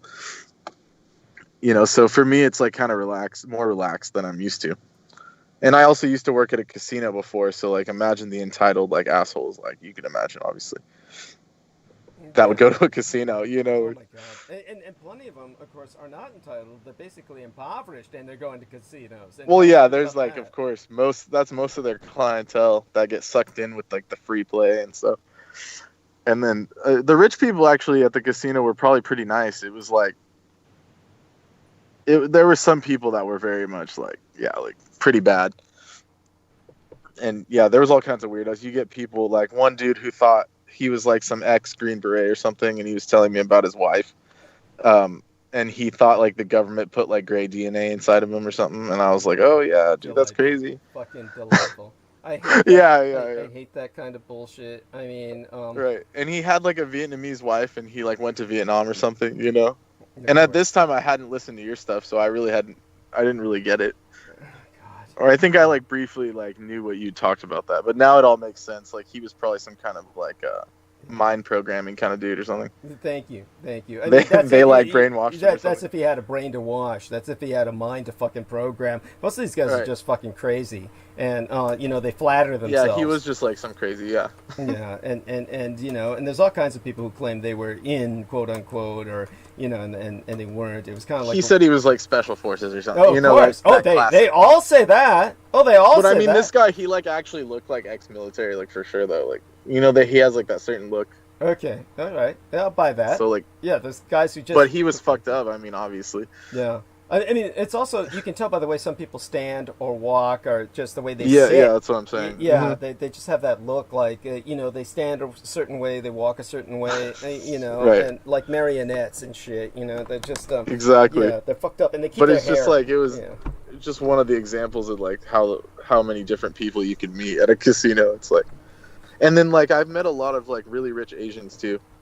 Like, I met these people, and they had, like, this ornate, like, guanyin like pendant on, and I was like, wow, like, you know, I appreciate like seeing guanyin. And they were like pretty happy about that. They're like, oh, you know about guanyin? Oh, that's wonderful. That's wonderful. But they were like high rollers. Like she said, she spent, when I talked to this lady and her husband, they spent like 20 grand in one night, and they were like, oh, we're down 20 grand, you know, like no big deal, like we'll come back tomorrow. Oh god! I mean, oh god! I can't even like begin to conceive. Like, living like that. I can't even think about that. Yeah, exactly. Yeah. So, but go on. Yeah, tell us more of these stories, and tell us more about how you're doing. Certainly, there's more about the situation that meets the eye. And how are your friends? And how's the Yu-Gi-Oh? You got your cards, right? You got. Of course. There's like Yu-Gi-Oh's going off right now. I mean, I don't want to get off on the tangent, but it's like, yeah, like there's so much things being released. Like it's a good time to be, you know, into the game if you've ever been into it. Right. But it's like, it's because it's a Japanese game, like it's so complicated. It's like harder than most trading card games out there. It's like probably one of the hardest. There's like rules within rules, and like subtleties that you have to know, and mechanics and timing. Like you can tell it's definitely very Asian, you know, very Japanese. Yeah. Because you have to be intelligent in order to work it. Right. Yeah. And keep on going. And believe me, you have no idea how much I appreciate your being here, as Derek, of course. And Derek really prepped it for you, and he was talking about everything earlier, including pork skins, which got me famished. Yes. So I'm going to go back to chewing for several more minutes, get some more calories in me. You keep going, okay? Okay. Yeah, and tell us all about, oh my god, there's so many things. I don't know if you caught any of the earlier transmission. I'm certain you didn't because you were too busy working. But, oh my god, I hope you've been catching up on some of them. But I know how busy you are. But tell us about some of your adventures. And, oh my god, Derek, get him going. You can start talking about some things as well. Don't be afraid to interject if he's still there. Yeah, this episode is a good one to get caught up on because our special guest we had today was talking about the serpent seed doctrine. And it's one that I had heard of before, so we had kind of got this, the serpent seed doctrine. Seed? Yeah, serpent seed doctrine. Interesting. It's a doctrine. It's a false doctrine, and it's mainly here down south. But even though he lives in New York, upstate New York at that. But it's one that says that the fruit, the forbidden fruit, is not an apple or a fig, but it was the seed of the loin of the serpent who had sex with Eve and got her pregnant, and then Eve had sex with Adam, and also got pregnant and was pregnant with twins. And when she had twins, at Cain and Abel were twins with two different fathers, which they'll usually go into the the science behind that. Have you found a missing cell phone? No, I haven't. I'm on the phone. Oh, okay. I'm sorry. Yeah, no, I haven't found anything. And to make a long story short, yeah, that's all right. To make a long story short, they'll say, well, in the Bible it says that after Cain killed Abel, there was a mark put on Cain, and they'll say that mark that was put on Cain was his black skin. And so since Cain is the son of the devil, any black person that you see is the son of the devil. So that's what they believe. That's the serpent seed doctrine. That's what he brought up. That's what was brought up under the Pentecostal church. That's what they believe down here in Tennessee. And get this shit, really? that there's all kinds of blacks who eat this shit up. Believe that? Tell him about that, Derek. Oh my fucking god. Yeah, they were talking about the phenomenon that really sucked in a lot of blacks, and that was from the Shepherd's Chapel. Arnold Maury, the late Arnold Maury, who teaches this stuff, is from down here in Tennessee, but he's always on late night, and his ministry. I think his ministry's still going, but they'll send you. They're always flashing their phone number at night, and they'll send you some free stuff to your mailbox and some free cassettes and CDs, and that's how they lure you in. He'll start off by talking about Revelation, but pretty classic move. Yeah. Yeah, but I was saying, Brendan, before you came on, I was talking about the genetic damage literally caused by generations of slavery that left blacks vulnerable to this shit. There's something wrong with the way they're fucking processing reality, a great majority of them, to the point where a black African American could buy into the serpent seed doctrine, where they themselves are the spawn of the devil. I mean, anyhow, take it from there. Well, yeah, I mean, that's a lot to take in, but I mean, it's hard to say, really. It's like, yeah, like the amount of trauma does build up, and it does affect the DNA. It's called epigenetics. I mean, that's a real thing. The environment can actually influence genes. So I mean, that's a real thing. But there's so much to it too, and isn't it if you have the mark of Cain, you're invincible to demon attack or something? So does anyone ever take that into account? I don't know. So I mean, there's so much to that topic. It depends on what religious system that comes from. I know there's a lot of so many stories about what people think it could have been, the mark of Cain or not, and it's right. So that's part of my hermeneutics is where the Bible is silent, I'm silent. So that cuts down a lot of. Yeah, exactly. That cuts down. Yeah. By the way, just so people can look up what Derek is talking about, I believe it's pronounced hermeneutics, and it's spelled Hermeutics. Just so you know. Okay. Keep going. Interesting. Okay. Part of my hermeneutics is I let the Bible explain the Bible. Especially if you're in Revelation. the reason Revelation is the last book of the Bible is because the author of the Bible assumes that you read the first 65 books of the Bible. So that's why when you go through the book of Revelation, it requires you to go through all the previous books to kind of understand it. And Revelation puts it in a linear order, so to speak, especially like the book of Ezekiel, Isaiah, all those books.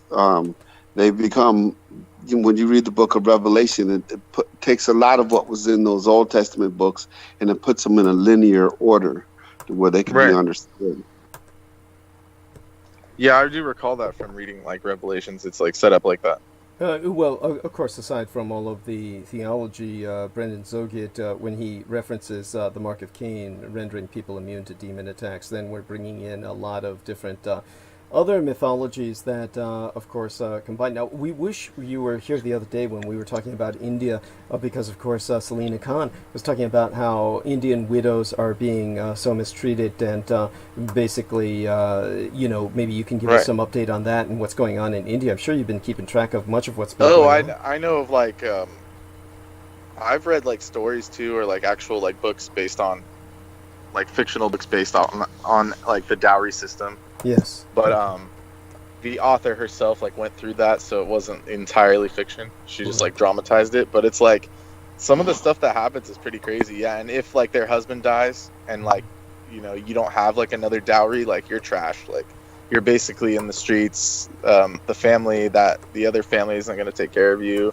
Like your husband's dead, even if he was like terrible, like at least he was like giving you a place to live. But like if your husband dies, then the family just like kicks you out.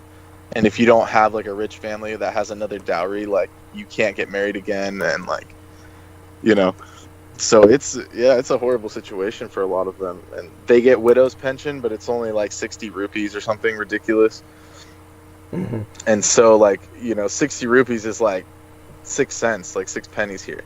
So it's like like it's pretty bad if you are a widower out there, from what I've heard. But supposedly it's getting better, allegedly, but it's hard to tell because there's so many people in India that like there's stuff we never even hear about. Like I found some like Indian news on YouTube, and like just watching it, like there's stuff that happens there that like we can never even like conceive of. It's like imagine like 2 billion people, like it's, you can't even imagine it if you're from like the West, because everything here is more more ordered, and like it's not as crowded and stuff. But like I noticed that Mm-hmm. I noticed that Indian women don't really be going for black guys that much.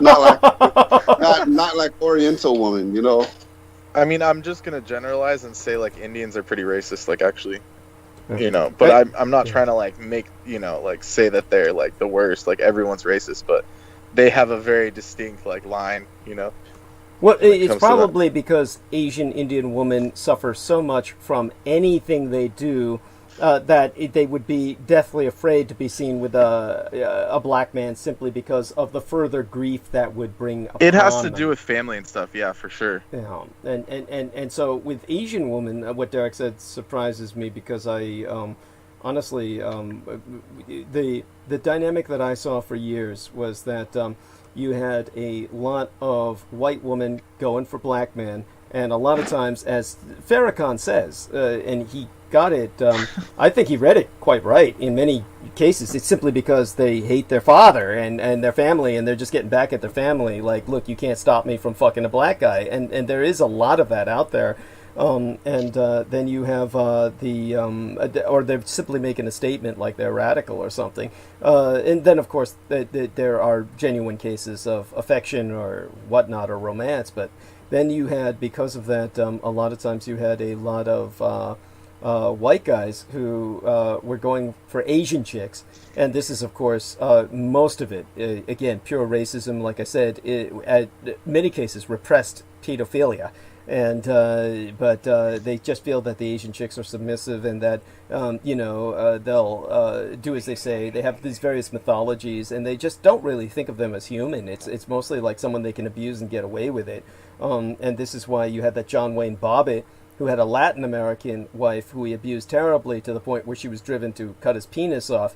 And then when he got his penis sewed back on and married a white chick, she said, oh, he treats her like an angel. And, well, you know, that's because you're white. He considers you human.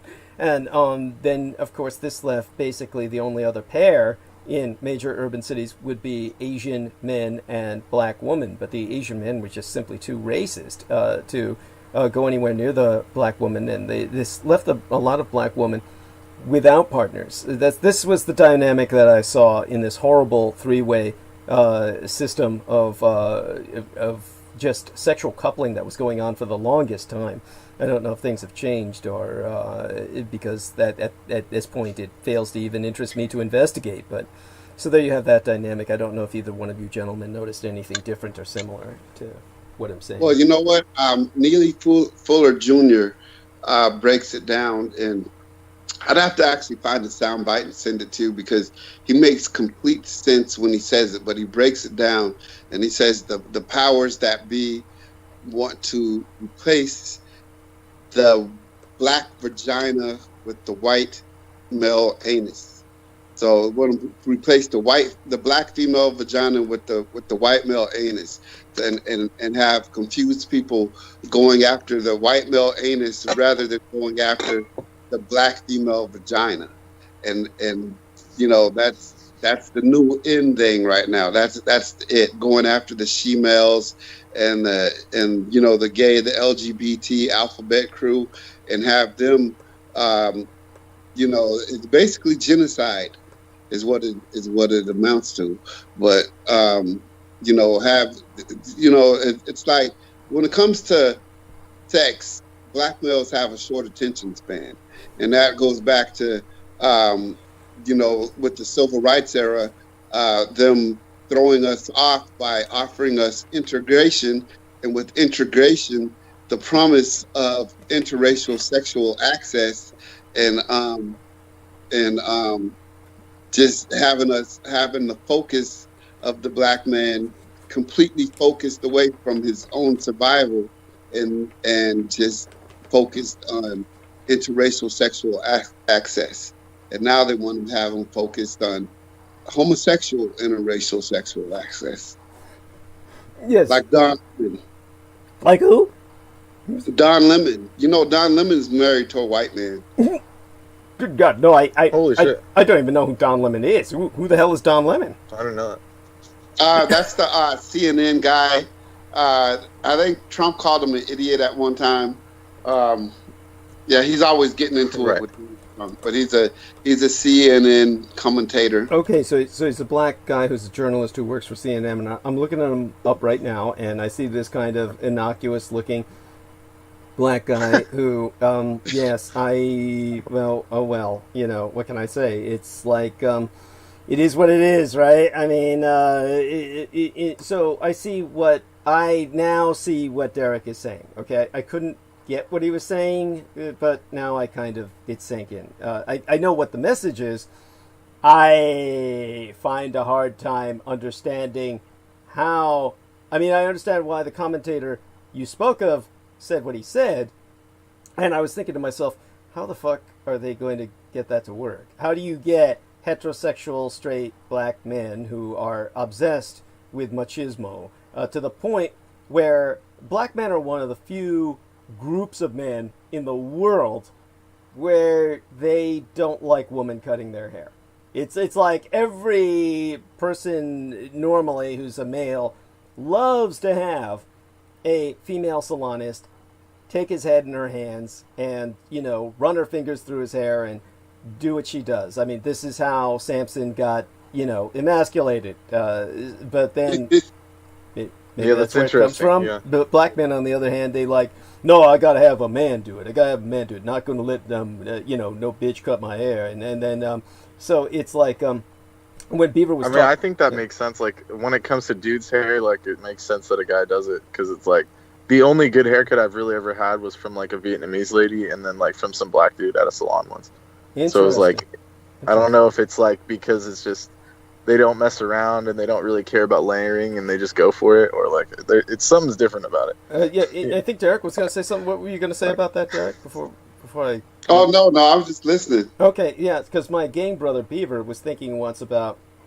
This was before the People's Hair Salon came out, and the People's Hair Salon in San Francisco, which I think is a stupid name, but they have a fabulous setup until COVID-19 Sounds came like along. it's communist. No, yeah, I know, of course. That's why I dislike the name. But you know, it had a fabulous setup and idea until fucking COVID-19 came around and destroyed everything. But basically, it is a salon where they were training their salonists, either male or female, to cut and shave with straight razors, because nobody does that anymore.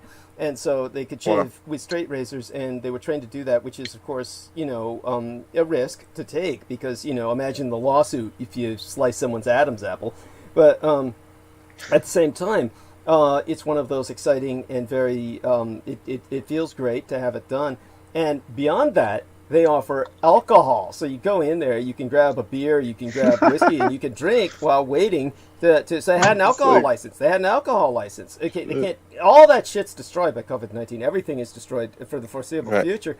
But in terms of why that's important, Beaver came up with that idea a long time ago, but he didn't follow up on it. And he says, oh, yeah, you get a bunch of young ladies. His idea was to have it exclusively ladies, which I think would work perfectly, you know, like stewardesses on an airline, except, you know, back in the days when they had stewardesses in hot suits instead of all these gay guys that took over and just ruined air flight forever. But in terms of the, ruined air flight for straight guys, but... At any rate, he was saying, yeah, get a bunch of chicks. Not the Pan Am days. Yeah, I know. Get a bunch of chicks and teach them how to shave with straight razors. And he thought of calling the franchise Blades. And I said, what about black communities? And he says, oh, yeah, we'd have to have a bunch of men trained to do it. And we could call that franchise Spades. And I said, that's a great idea. I thought this would really work. And, you know, he never followed up on it, though, which was a pity. But in terms of the point is that when it comes to just the way it is with the hair and the black men preferring the men cutting their hair. So when Derek was describing what he was describing, I was thinking, well, how would they get straight black men away from the black woman's vagina towards a white man's anus? It doesn't seem to make sense. Then when I saw the Mr. Don Lemon there, then I said, okay. I suddenly... Yeah, this was the big fear that a lot of black men have. Like, I think there's a level of irrationality to it. Abdul Kadim Haq was the black guy who used to work with me until he turned apostate and into a total idiot because he just was on the internet too much, and all that poison on the internet just sank into his fucking brain. And but he was like someone who was worried with the emasculation of the black male, and that they're emasculating us. And I'm like, well, you know, they're emasculating many males across the spectrum, but... Supposedly the testosterone has gone down in the last 100 years, like 70% in, like, the populations. I don't know if that's true. But. It's gone down quite a bit, but it doesn't mean anything because, you know, it's like when I went to the medical journalism courses, and I've told Brendan about this before, the amount of testosterone that any male human has is so far beyond the needs of anything nature has for any other animal on Earth that we could lose the overwhelming majority well beyond 70%, and it's only going to be a positive, believe me. There's far too much fucking testosterone, and yet at the same time, I am alarmed by something that is far more significant, and that is... and this was like 20 years ago by now when I was taking the medical journalism courses, and one MD said that because they see so many patients, they see evolution in action, and that people are evolving. They evolve to fit their environments. And he said what they were running into was more and more people who had no flight or fight syndrome. Then, in other words, the stress of urban living is so lethal that because of the fight or flight syndrome, so many people are developing the bodies break down because of ulcers, because of heart attacks, because of strokes, because of all that comes with the stress of fight or flight syndrome, and there's no place to fight, no place to flee.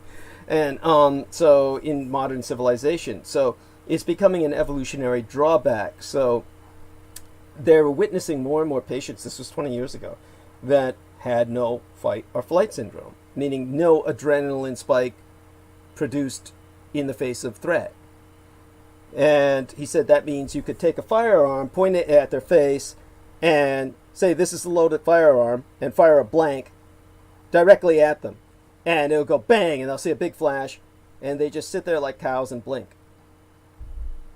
That's how bad it's gotten. So in other words, this is what evolution has produced. It's produced a new species, a subspecies of humanity that has no flight or fight syndrome. That means that they cannot respond to emergency or threats, but they'll live so long as there are no emergency or threats because they're not stressing out. So what you have is more and more of a population of cattle, of cattle. So what we're seeing now is obviously not the cattle acting out. We see all of the people who are more proactive, the adrenaline people with fight or flight syndrome acting out in the plague. But adrenaline junkies. Yeah, but I wouldn't know if they were adrenaline junkies. Then they'd be doing stupid shit like skateboarding or something like that. Or true. Hardcore. Yeah. But also there's more and more of an emergent population of human sheep and true sheeple or cattle that nobody seems to be paying attention to or aware of, except everybody bitches about it. They wonder why nobody does anything, why everybody's so apathetic. Well, that's that's why. Yeah, well, it's part of it. It's a factor. I mean, but then again, you hear all the people who scream and bitch all the time, and these are obviously not the sheeple, right? They're obviously not the people who are like that, or they wouldn't be bitching and screaming all the time. So, they obviously don't work either, because working people are so tired they don't have shit. They can't even get to that point. By that you mean the sheeple don't seem to be working because everybody who's working is all stressed out, right? That's what you mean, right? Right. Yeah. Exactly. And they only get to that point when they're like fully burnt, completely burnt out. Thank you. Yeah, which is what we all get to at some point. Well, I'm going to let Brendan and Derek kind of handle it to the bottom of the hour. We're almost at the bottom of the hour. Brendan will probably have to go to sleep after that because he has to go to work tomorrow. And then, I have to be there at 9 a.m. So I'm like running on time. Oh my God. So I'll be back in just a few minutes. I'm going to make a quick trip to the lavatory. I'll be right back. I'll let you two men talk for a while and do hold the fort till I get back, which shouldn't be too long. And then I'll take over. And my love to both of you brothers in battle. And thank you so much for all that you do for all of us, both of you. This would not be possible without both of you. And you both know I can never thank you enough. With that, I'll be right back in a few more minutes. And you two hold it till then. Thank you. All right, you got it from here. Brendan, there's a car show that I need to send to you because they only did one season, and I was looking forward to more, but it turns out that the one season that they did was in 2015, so I guess there's not going to be any more seasons, but it's called Lipo and Pitbull. Have you ever heard of them? No. It's kind of funny. But at the same time, they're real interesting to watch because Pitbull is from the United States and Lipo is from Bangladesh, and so he won all kinds of car awards and design awards in Bangladesh. So Pitbull brought him to the United States and said, "Let's build this empire together." So people bring them cars, and he said, I guess they're gonna be like Jim Foose on a budget. You know what I'm saying? So people come and they'll say, "How much you got to put into this car?" And they'll tell them, "Well, for $30,000 we can do this." "Oh, all I got is 15. And I say, "Okay, well, I guess we'll do it. 15." So they'll look at what they can do for 15, and he has a warehouse full of engines, so he'll rebuild engines, make the engine faster. And so Pitbull's job is to make the engine faster, but Lipo is the guy who does the metal work and the body work, and he doesn't measure; he just cuts. That's all he does. He'll have a vision, and he'll just start cutting, and all his cuts come out perfect. I mean, he'll eyeball something and start cutting. I mean, that's crazy. Yeah, and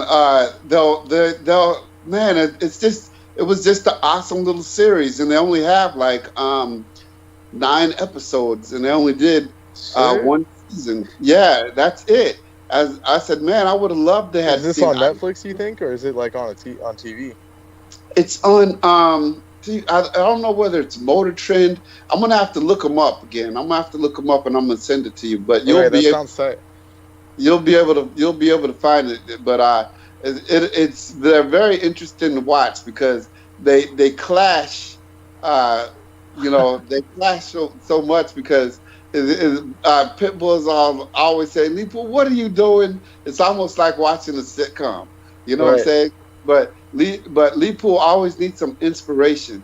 So they had a Capri Classic station wagon, like a '92 station wagon. You know, like the bubble police cars. Exactly.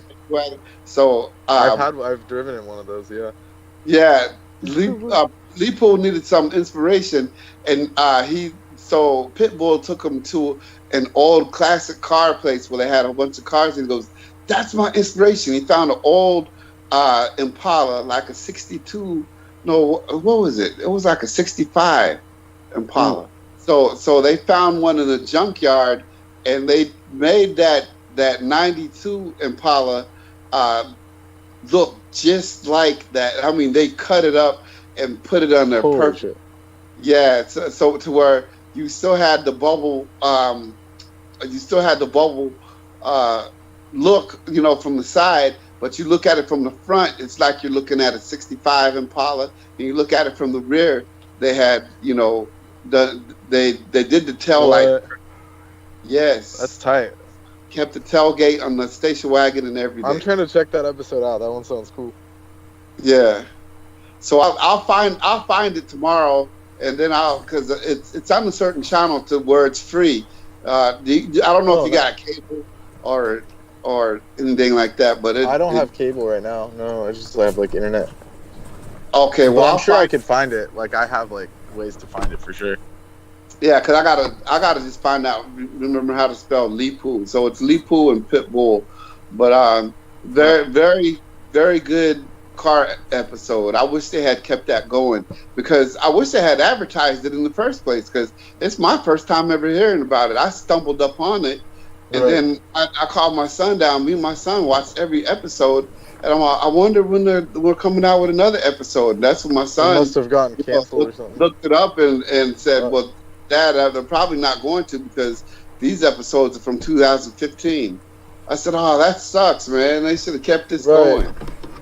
They always hit those good ones, and then you get stuck with, like you're saying, like Chip Foose for like 15 seasons, like the same exact style. I just watched over how, and you know whose car they did the last time? Shaquille O'Neal. What was it? I heard he has a car collection. Which one did he have? A 64 Impala. His cousin had brought him a 64 Impala, a red one with Dayton's on it. So Chip Foose did an excellent job with it. I mean, he cut this car all the way down to the core and brought a brand new chassis with springs and brakes and everything already on it. And unlimited budget, like beautiful, like pristine. Oh, pristine. Oh, gorgeous. Yeah. The only thing is, I like those Daytons and Vogues. So Chip Foose same. 20s on it. You know what I'm saying? Yeah, that's why. Yeah, I don't really like his style. It's like they always end up looking like that, like huge rims, like crazy cuts, like super crazy windows. Oh my so God. Like personally, I'm like one of those car purists, or what is it, Puritans? Purists. Purists. If I had Shaquille's car, I would keep it exactly like how Jim Foose did it, except for I would take those wheels off and say, "Give me my Daytons back." Those are the original. Why is he always lowering cars? You know what I'm saying? No matter what you bring him, he's gonna lower it. Yeah, instantly. That's like the first thing they do. They start putting new springs in and shit. I mean, I like the fact that they put the big brakes and everything, all that on there. So with certain brakes, you put those bare brakes on there, you're going to have to change the rim size if you've got size 14. Like if you got a 67 Mustang, those brakes are going to be just as big as the tires on your car. Because you got the size 14 rim, so you're going to have to go up size 17 at least. On the tires, I'll be 17s on the Mustang. On the 67 Yeah, that's Mustang. okay for sure. Oh my God. Well, I want you both to know I'm impressed. You both during the time that Derek Talley was alone and the time that Brendan came on, you both managed to maintain the general number of listeners. I'm rather impressed, considering the fact that we've taken the conversation in so many different directions that it's amazing that many people relate to every direction in which we're going. So I guess it is kind of like Aaron Tice said, it's very much like a family. It's kind of like people just enjoy hearing the updates. How do you say Aaron's last name? Tice. T-I-C-E, Tice. Tice. And because I tried to, because I brought him up and then I forgot his last name. I remembered it started with a T. Aaron Tice. Okay, I got it now. Yeah. And I'm sorry, is that Brendan? Something happened, Brendan? You were shouting. It sounds like a car in the background. Did you wander outside and get hit? Oh no, I'm good. That was just good. a passing motorcycle. Oh, okay, good. And is there? I think both of you gentlemen should say goodnight and let everyone know. I mean, I'm going to be talking now, but I don't want people to go away. They're not saying. We're not all saying goodnight. It's just Derek and Brendan are saying goodnight. And if I do need a break Wait, what later, are you talking about tonight, Douglas? Probably mostly what I'll address is honestly the Portland situation. I'll go mostly into the Portland situation, and I'll go as well into COVID-19 to extent, and Japan and China in terms of how COVID-19... Yeah, what about us being in like an actual world war with China now, like with the actual like the Americans? It was in the Japanese news, like the American, like the feds raided the Chinese consulate in Houston, like, and supposedly it was against international law. So that sounds pretty serious. You know? Yeah, it's definitely, the situation is what I would call, it's definitely, it's a tense situation. It's a tense situation, but it's not really, my intuition, like my intuition is that it's not really going anywhere, because in the past we've had things get really bad that most people don't remember. When I was dealing on a personal level with the situation in Yugoslavia, and I was serving as a paid mercenary in the Balkans. At that time, the Americans were doing shit like bombing the Chinese embassy. And when they were bombing the That's true. goddamn Chinese embassy, the Chinese withdrew. And if you can imagine what I'm saying, the Chinese withdrew their diplomats from the United States. In other words, they emptied all of their consulates and embassies in the U.S. So this was like pre-Nixon, right? God, you see this kid? Oh my God, he thinks I'm 120 fucking years old. I mean, honest to fucking God. No, it wasn't Yugoslavia at the time of King Alexander. This wasn't during the Karađorđević dynasty's foundation of Yugoslavia. I'm talking about the third Yugoslavia, the Socialist Federative Republic thereof, where it was falling apart, and this was 1990. Clinton, okay? Clinton, and so supposedly they're still having trouble in Serbia now, in like that area. Yeah. Serbia maybe it's getting blown up again. Yeah. Well, what you mean to say is the Balkan powder keg might be blowing again in its own way. Yes. So definitely. I mean that is as they said, there ever and again there will be trouble in the Balkans. I mean, I hope someday that geopolitical, I've thought on this long and I've thought on this hard, and of course I feel that I have a geopolitical solution to the problems in the Balkans. Right, yeah, like what is the answer? There's like Muslims, there's Christians, there's different factions, just even between nations, you know, like families and stuff. Yeah. But the point is that what you know, I can go into that some other time, but because that'll take forever, and it's not nearly, you know, a lot of people, they make things much more complicated than they need to be, and there's a danger. But I'm saying like we arrested like a Chinese researcher too. Like, you don't think that that's like a bit more aggressive? What they're doing right now is this kind of chicken shit, petty, tit-for-tat bullshit. It's like, you know, they closed down a consulate here, an embassy, then the Chinese closed down a consulate or an embassy on their side, you know. The Americans may have arrested, you know, a Chinese researcher, but don't forget the Chinese have got 2 Canadians who they're going to fucking kill. That's true. Literally execute. Yeah, literally they're going to, execute them. So it's you know, it's not necessarily that, we're doing anything that provocative, comparatively speaking. It's just back and forth. It's just petty bullshit. It's not like we are not at the level where anyone's really doing anything serious, as far as I'm concerned. I will get into the geopolitics are far more serious for Japan, which is directly adjacent to China. So I will explain that tonight in Arc of Narrative, and this has directly to do with COVID-19. The Japanese are asserting that the Communist Chinese are exploiting COVID-19 for geopolitical maneuvering, that they're actually strengthening their position geopolitically. Well, supposedly, like, China's like economy is the only one in the world that's gone up, or that's like grown in the last whatever quarter. Oh God, yeah, take that with a fucking grain of salt. The Communist Chinese are just make that shit up. I mean, they just you think so? But I mean, like, think about like all like the masks and stuff, and even the hand sanitizer, like all the stuff, like the soap. It's all made in China. Like, you don't think that's like a factor? Oh like, God, no. Perhaps they're actually like making money off that.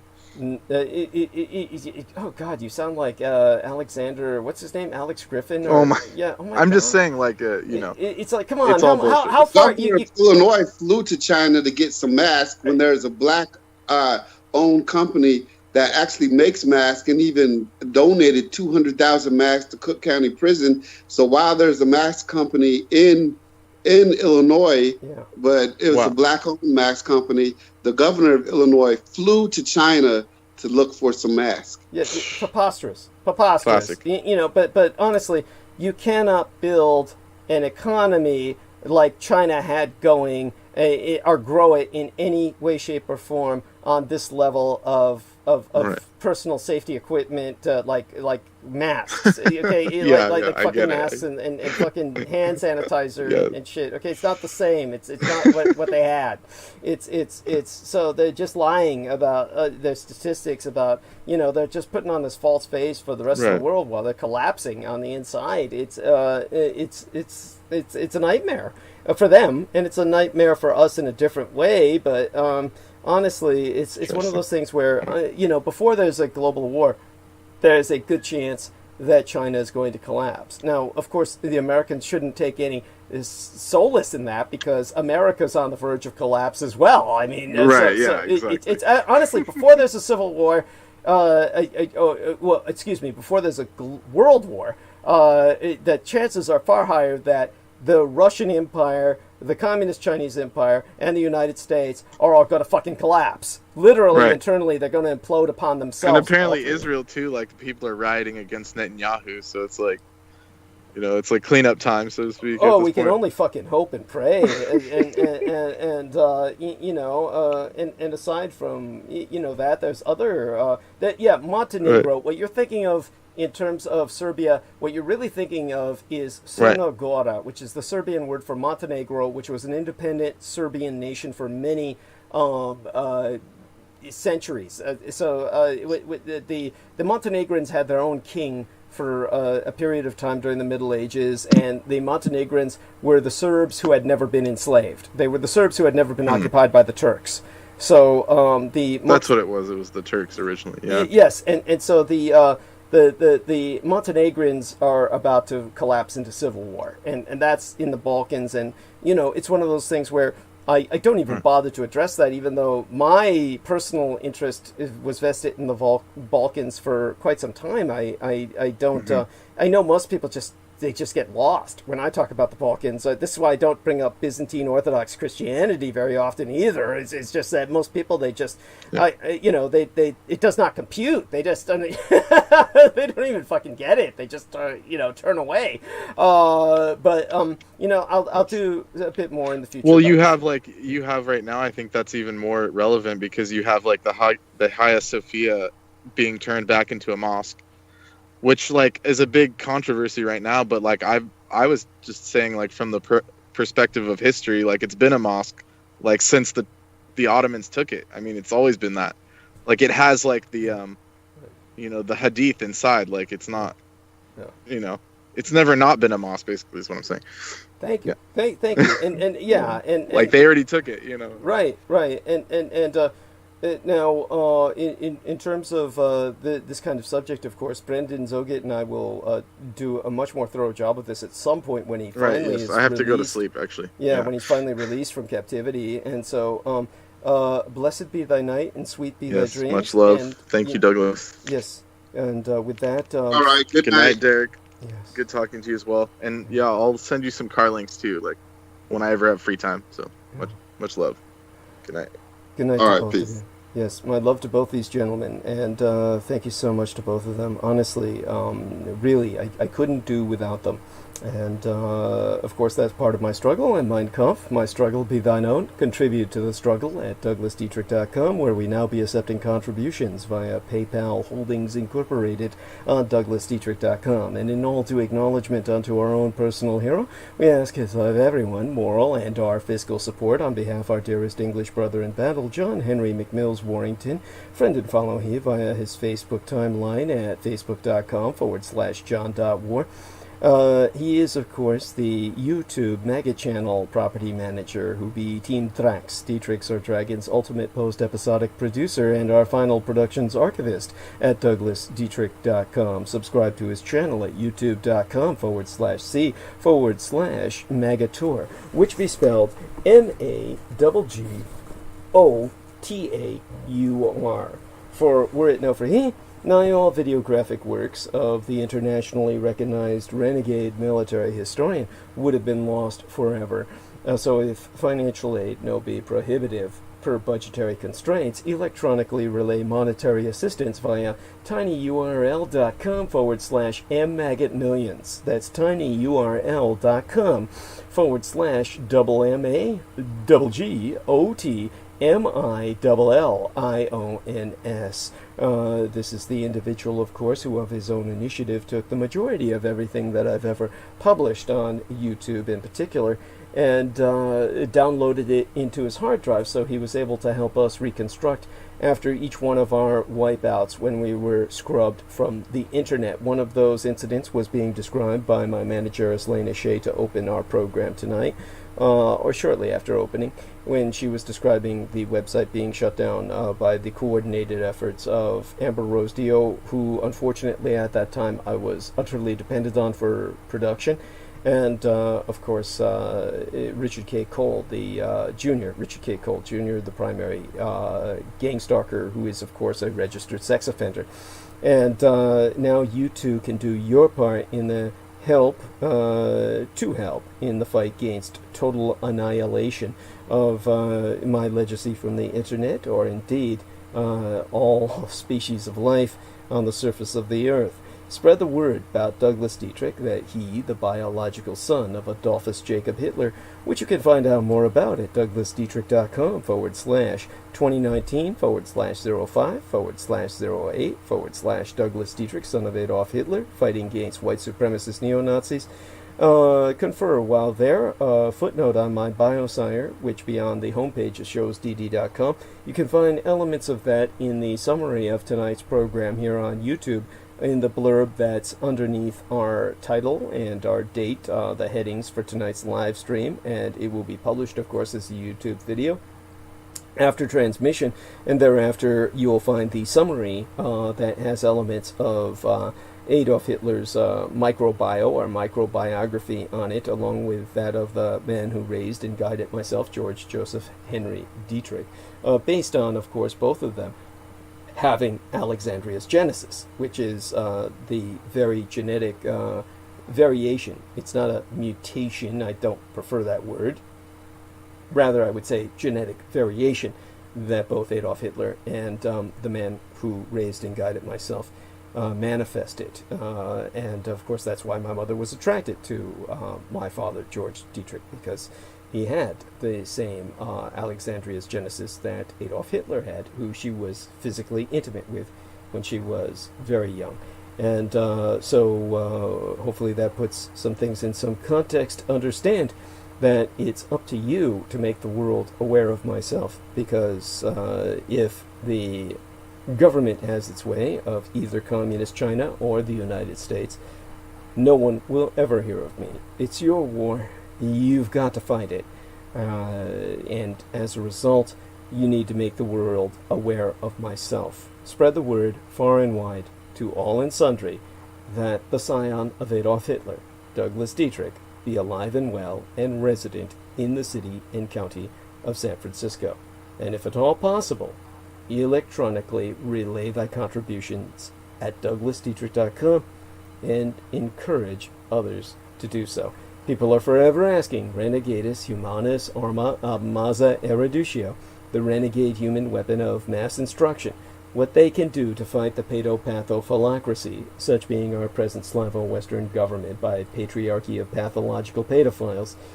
You can all help spread awareness by supporting myself. We have a new contribution page on douglasdietrich.com where you can make a donation online using either thy credit or debit card. Simply go to douglasdietrich.com and click the red Donate button. All sponsors will be granted exclusive electronic access to both my videographic and audio recorded archives through to this year from the 2011th year in our Lord, the very year mine own late and sainted matriarch, the Grandma Dame Lin Zujin Takabayashi Hideko Dietrich, was murdered, assassinated nigh immediately aftermath San Juichi Sensemi, the 3/11 terror attack against the Fukushima Daiichi, or Big One cluster of nuclear power plant facilities on site the 7,000 islands of the Greater Japanese Empire, when 'twas deemed by much of the Native American cosmology that the first rays of the dawning of the sixth world broke upon us, and magics could again be worked conjointly with Mother Earth to redeem the folk upon her. They're not on YouTube anymore, whereon the intra-global crisis analyst Douglas Duane Dietrich long ago established his high-profile visibility platform per rationale or personal security by way of public promotion. Only on contribution will thy membership be processed within 48 through 72 hours, between 2 to 3 days, for full access to all mine archives, meaning all those videos that John Warrington saved, aside those on the Maggot Douglas Dietrich channel and the YouTube channel named Taboo Bros 2, spelled TABOO space BROS space Roman numeral 2, as managed by the mixed martial arts maestro Daniel Arola, whom you can visit at facebook.com/daniel.arola.3 of Damage, DAMAG, Daniel Arola Martial Arts Group, Incorporated, Cali Combatives. Optionally, mail either checks or money orders, never cash, to the personal residential address of the Mr. Douglas Dietrich, which itself be listed on douglasdietrich.com. The most important thing being that people regularly donate what they can within their means. Foremost among Axis Daddy D's donors, aside his lady and mistress Lena herself, be our most beloved greater British brother in battle, the team Drax, Dietrichs or Dragons, heavyweight lifting keeper of the spirits, and YouTube Bizarre HD channel managing mixologist George Edward Knight. Shout out unto he. Friend him at facebook.com/george.e.knight.7, and of course subscribe to his channel at youtube.com/user/bizarrehd, which be spelled BIZAREHD. Mine own personal hero, who has substantially delivered towards my salvation from the streets, and whose self-produced videos entitled How the United States Won World War I and Why We Are Still Legally at War with the Third Reich both be factually substantiated per mine own expositions. Indeed, the last Dietrich the son of Dietrichs, or son of a dragons, Anglo-corrupted as Dracula's, expositions via YouTube would not be possible sans generous benefactions from my listeners on a monthly basis. The Amerasian agent of the Peacock Angel, Tavush Maliak, be the only person on the surface of this world with the insider knowledge and experience necessary to lead thy resistance against the Russo-sub-satanic occupation and anti-godly insurgency, it bearing no end of emphasis that Judy, Anglo-corrupted as Jedi, literally Master D, or the Master of Enlightenment myself, is not paid to articulate mine expositions, and have never once been remunerated for my services rendered unto thyself and all thy holdest dear, at incomparable sacrifices to myself, most tragically of all mine loved ones, in my most singular and quite unenviable role as the ultimate public informant at personal risk, still at large. Your taxation cannot support me, as I'd be denied access to the United States Department of Veterans Affairs benefits and or services due dishonorable discharge. So again, go to DouglasDietrich.com and click Donate. The very survival of the human species be at stake, and I am not exaggerating. Do not wait. Donate now. It'd be appreciated beyond my ability to express in any language. As well, forget not to subscribe to the Douglas Dietrich YouTube channel at youtube.com/c/Douglas Dietrich and click that notification bell in order to receive notifications that live streams has started. To reemphasize, subscribe to the Douglas Dietrich YouTube channel at youtube.com/c/Douglas Dietrich. Tuning in at 8 p.m. Eastern Daylight Time. That would be 5 p.m. Pacific Daylight Time every Sunday and Wednesday night. And click on that notification bell in order to receive notifications that live streams has started. And finally, above and beyond all else, most importantly, subscribe and donate at DouglasDietrich.com. Sponsors will be granted exclusive access to online archives, including all video and MP3 recordings of Douglas Dietrich from 2011 through to the present. Most importantly, make it certain to access the articles we have mentioned, that such as what Lena Shea was bringing up to open tonight's transmission, and as well, don't forget to take a look at that column that is pinned near the top, in which you will see the graphic, well, the three-dimensional graphic of the Aero Dreadnoughts, which the Americans would reference as flying hamburgers. Click on that, and that will bring you to many more illustrations we simply cannot put into the book of Roswell. And so you just click on each of those illustrations to access looking at it in far greater detail. And we can only take 2 of those color illustrations for the front and back of the book, put in a few black and white illustrations in the middle. The rest, the only place you're going to find them is on DouglasDietrich.com. Now let me take a look at the live dashboard before I start giving some shout-outs, because I do need to check how much time we've got left. I would say about 8 to 9, 9 to 10, 10 to 11, 11 to 12. Okay, we've got a little 4.5 hours, 4 hours, and yeah, approximately. So we should have enough time for me to go through a reasonable arc of narrative tonight before we just have to shut down. I will start with some shout-outs. A shout-out to Eric Drew Laystick, who sent myself $250 United States dollars, and he also sent a wonderful little note with it, and along with his $25 that he sends monthly, wonderful human being. He says, "Dear Douglas, brother in battle, we, as a collective, renegades of the greater good, and honesty like no other, I, within parentheses, I as in AYA, the affirmative, look to the think tank, I narrative of a seeth and saith of one great cause, never lose hold of truth. Real history, to be glad to know you, is so understated. I enclose $250 US for you, dear friend. Best and brightest days forward." Wonderful human being. Love him dearly. And of course we have a wonderful human being in Canada, he reminds me of, who sends Canadian money orders every once in a while, almost monthly, if not bi-monthly. And aside from that, of course, Selena Khan has sent me a shipment of face masks for my safety, some PPE, some personal protective equipment. Wonderful human being, and adore her, and a shout out unto her for all she does.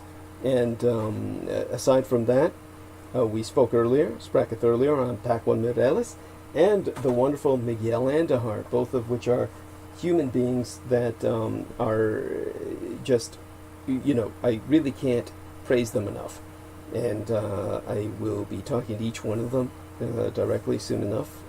And by now, balloons should have tumbled from the rafters at the Democratic National Convention onto Joe Biden and his new vice presidential pick. As far as I understand it, I haven't checked into who that is. And Donald Trump should be setting the swing states on fire with rowdy rallies designed to drive supporters to the polls. But the pandemic is drowning out the election it may decide. Party conventions have moved online.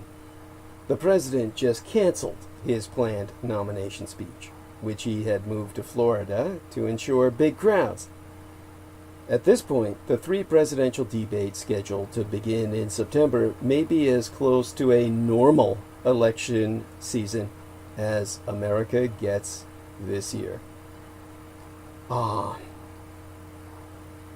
sense of disequilibrium is exacerbated by the fact that we rarely see Joe Biden, who is limiting himself to virtual or socially distanced events.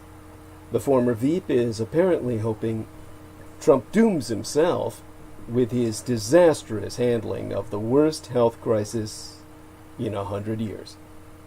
But at some point, Biden will be duty-bound to make a more proactive case about how he would himself lead the way out of the current crisis, or should I say, catastrophe.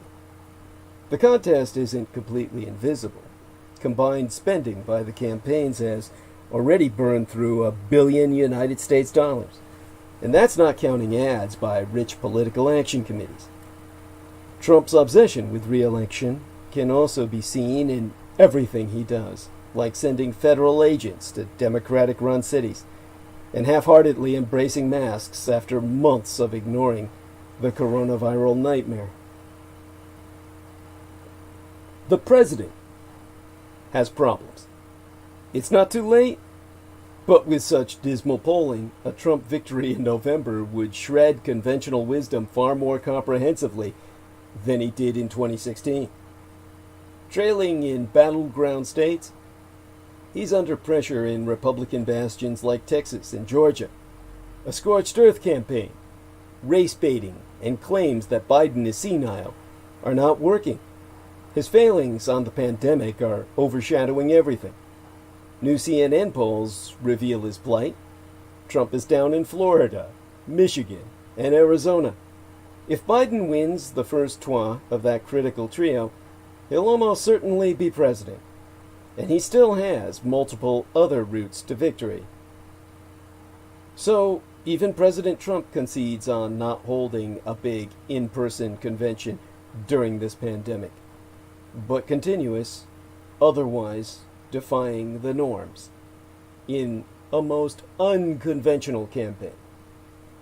So, President Trump, citing safety concerns during this COVID-19 pandemic, has abruptly canceled the big crowded portion of the Republican National Convention that had been scheduled for Jacksonville, Florida, in late August, reversing his insistence on a high-profile speech to a full arena.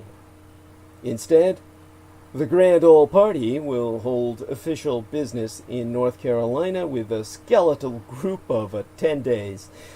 Other festivities, including Trump's nominating speech, will move online, much as Democrats have planned. But Trump made clear that the Republican Party does not yet have a plan for what it will do, saying, "We'll have a very nice something." Florida has become one of the country's worst hotspots for the virus, reporting more than 10,000 new cases Thursday, last time I checked, bringing its total to nearly 400,000. The state's deaths, now more than 5,500 according to Florida's health department, have also been increasing. The lack of the traditional election season rituals this year marks yet an dimmed over his handling of the pandemic and the economic fallout, he has escalated that trend.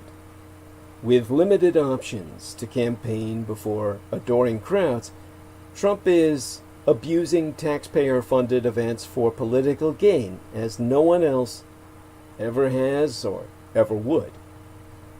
He's also made a series of appeals to white voters' fears of crime and declining property values, including targeting an Obama-era affordable housing regulation. And then there's the Michael Cohen affair. A federal judge said the Justice Department had improperly imprisoned Trump's former attorney, who's now an outspoken critic, in retaliation for his upcoming tell-all book about Trump. Meanwhile, Trump himself has ramped up his unsubstantiated claims of voter fraud and decried polls showing him trailing Joe Biden nationally and in key swing states as fake. Of course, in 2016, Trump was trailing in the polls too. So, could they be missing something this time? That brings us to the week that was. You know, Yesterday, last week, when Trump conceded it will get worse before it gets better. Which, sourcing from him, tells us things are very bad indeed. Half a year into a deadly pandemic, and less than 4 months from Election Day, Trump conceded Tuesday of Yesterday that the coronavirus would get worse before it gets better, and urged all Americans to wear face masks whether you like the mask or not. And reading from his notes, he said, "If you can, use the mask. Think about patriotism." But moments later, Trump responded to a question sans notes and delivered his familiar refrain that eventually the virus will disappear. Trump's remarks came on a day when the United States recorded more than 1,000 deaths from COVID-19 for the first time since May 29th. And as mine own golden state nation of California surpassed 400,000 overall coronavirus cases that we be aware of. By comparison, the New York Health Department has reported more than 408,000 infections. But the Empire State has reported more than 25,000 deaths, while California's death toll is approaching 8,000. Meanwhile, Orange County, California, that bastion of republicanism, now has the second most coronavirus infections in all California, as the region and state continue to grapple with sharp spikes in the number of confirmed cases. Just be aware of this, and I will reemphasize this later in context. Physical distancing pays off. Remember when you decided against a trip to the dog park, a meetup at a sports bar, or a visit to your sister's house?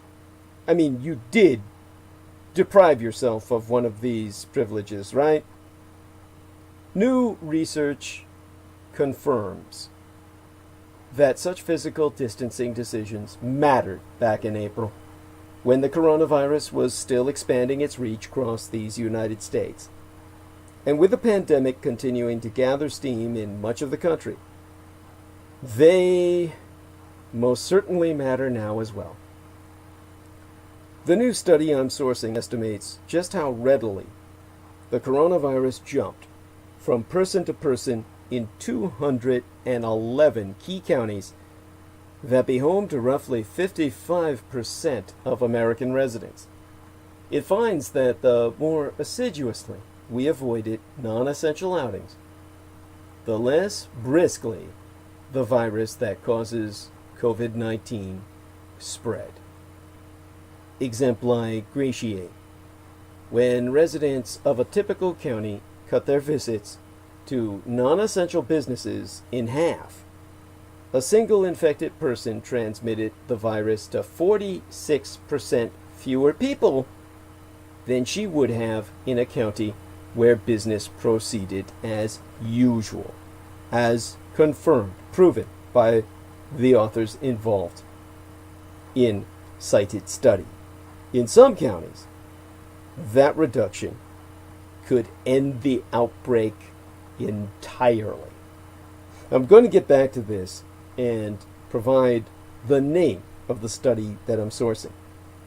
And that's as soon as I remember it consciously. I'll dredge it out of my memory during Arc of Narrative, which we'll proceed with now. Because as Trump scuttled his convention, he's been pushing racial appeals. For weeks, Trump loudly insisted that, pandemic or no, he wanted to give his acceptance speech to the Republican convention this summer in front of a full-packed house. That insistence led him to pull the convention out of Charlotte, North Carolina, yestermencies, last month, and move it to Jacksonville, Florida, and sent Republican operatives on a month-long scramble to try to come up with a workable plan. On Thursday, he abruptly gave up, as Noah Bierman observed when she wrote a report on it that I reviewed, in which it was revealed that the decision caught party and campaign officials by surprise, as much as it did anyone else, but came just after weeks of mounting coronavirus hospitalizations in Florida, which is now one of the country's worst hotspots for the illness. And Republicans have no clear backup plan. Trump simply saying, "We'll have a very nice something." The rest of Trump's week was taken up with a series of appeals to racial animus.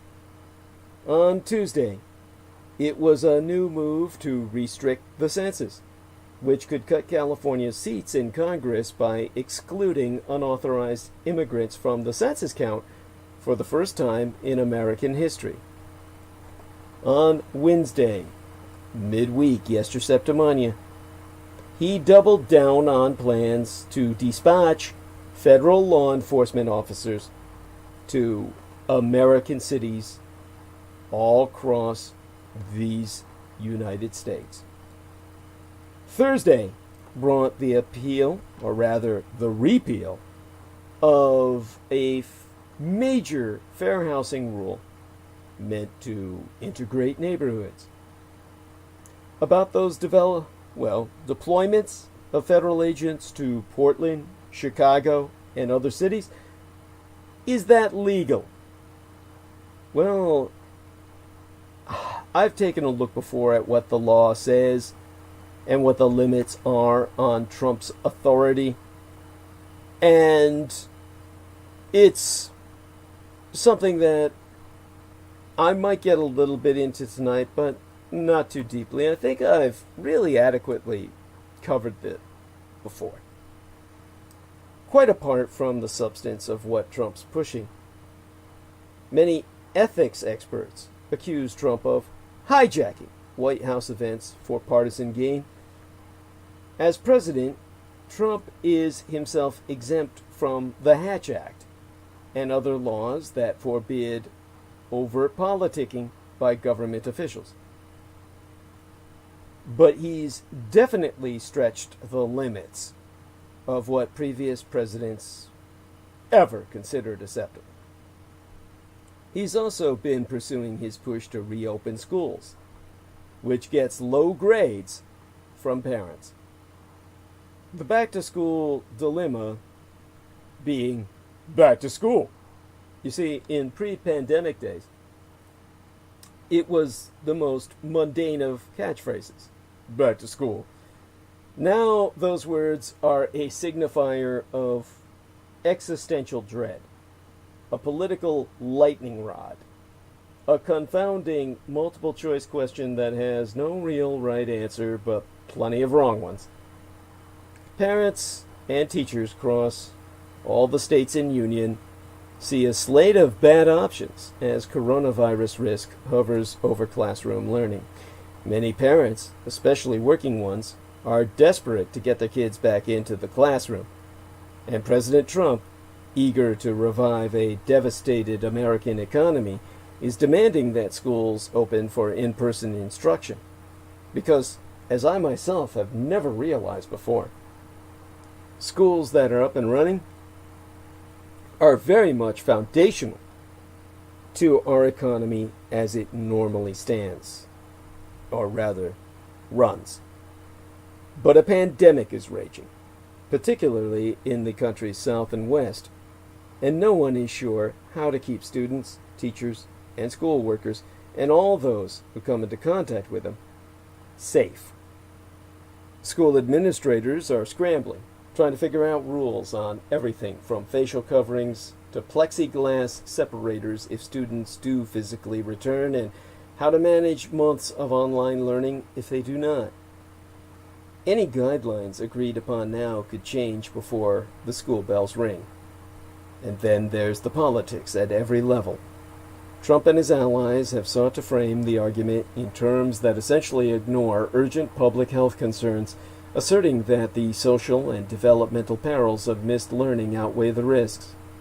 Frustrated critics say it is deeply irresponsible to try to strong-arm school districts into in-person openings, sans taking the scale and severity of area outbreaks into account.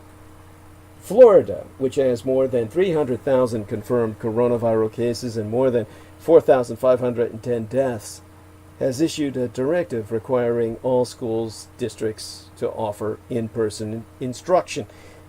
My own Golden, California, which has more than 350,000 confirmed coronavirus cases and more than 7,300 deaths, says all campuses should be prepared to offer distance learning instead of in-person instruction if coronavirus conditions don't improve. The Los Angeles Unified School District, the nation's second largest, has already said its campuses will not reopen at the start of the school year to protect students' safety, but that could only reinforce some of the deep disparities faced by students of color. More than 50,000 Black and Latino middle and high school LAUSD, or Los Angeles Unified School District students, did not regularly participate in the school system's main platform for virtual classrooms after campuses closed in March, according to a report completed by LAUSD analysts. That's because their families could not afford the computers. And if they could afford those computers, what would their students be learning? Well, I, as a historian, would hope they would be learning that American presidents generally don't try to invade their own fucking country. Yet that's effectively what local officials conclude Donald Trump is up to, as he prepares to send hundreds of federal law enforcement officers to Chicago and to Albuquerque, New Mexico. Protesters and federal agents have clashed in Portland, where protests have lasted more than half 100 days. Ahead of the 4th of July weekend, the Trump administration dispatched teams of federal agents to the city. The president said the effort was to protect federal property, but protesters conclude the action itself has fueled the public's outrage. And, originally, Chicago Mayoress Lori Lightfoot warned that Donald Trump's troops would not be allowed to terrorize our residents. The president, however, says he's just trying to quell street violence, which he claims has been fostered by the anti-police policies of radical Democratic leaders. And so Wednesday midweek, Yester Septimania, he said, "This bloodshed must end!" The federal government does have the authority to send its own law enforcement agents, even against the wishes of local officials. More commonly, and more practically, it happens with their consent. And Albuquerque leaders sayest, quite definitively, they don't need Trump's secret police. And Chicago does have a problem. Last weekend, 63 people were shot, 12 fatally, in the Windy City. 15 people mourning the victim of a drive-by killing were critically injured in another shooting spree on Tuesday. Many of these shootings were conducted by white supremacists who disappeared into the woodwork, having laid the foundation for Trump to step in as the law and order president. Trump thinks he's set a trap. When Democrats complain, he'll paint them off as soft on crime. And he's abusing the heart-rending tales of urban crossfire deaths to tell crucial voters, women, and suburbanites that he's the only president who can keep them safe. You know, the man who gropes pussies for fun and, in a very real sense, for profit. But the causes of violent crime are deeply complicated and have defied political leaders for years. Drug wars, poverty, a lack of social mobility, underinvestment in deprived communities, and a torrent of legal and illegal firearms are oftentimes cited by anti-crime campaigners. The federal officers destined for Chicago and Albuquerque are on a different mission than the camouflaged, unidentified federal forces recently filmed pulling protesters off the streets in Portland, Oregon. But after those scenes, Trump's new initiative is unlikely to get the benefit of the doubt, as his law and order election message taketh on a distinctively authoritarian tinge. Now, more than a dozen mayors want the Trump administration to remove federal forces from their cities or stop upcoming deployments, according to a letter addressed to the heads of the Justice and Homeland Security Departments on Monday opening this last work week and signed by the mayors of Portland, Seattle, Atlanta, Chicago, Washington, Boston, Philadelphia, Denver, Los Angeles, Sacramento, San Jose, and Oakland, California, Phoenix and Tucson, Arizona, and Kansas City, Missouri. The mayors thereof so write, the unilateral deployment of these forces into American cities be unprecedented and violates fundamental constitutional protections and tenets of federalism. You see, unlike local law enforcement agents, federal officers dealing with protests or crime have little accountability toward the communities they police. By dispatching federal agents to snatch protesters from the streets, Donald Trump is fomenting civil strife and attempting to distract attention from his pandemic failures. And so America is a country besieged by its own president. You don't need to worry about a Russian or Chinese communist invasion. Trump's invading us for them.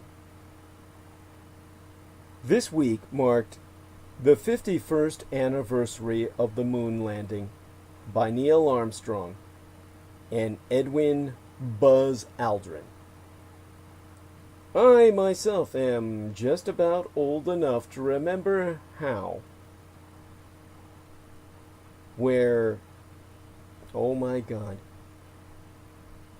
in Taiwan, where I was at the time, people gathered around their radios in Taipei, the capital of Taiwan, and television sets because we had so many of them. You could watch them on display in windows to witness the historic event when you were walking down the street. And the Amma, the kind of surrogate mother my parents hired to take his care of myself, and even at times to provide us breast milk, refused to believe it was real.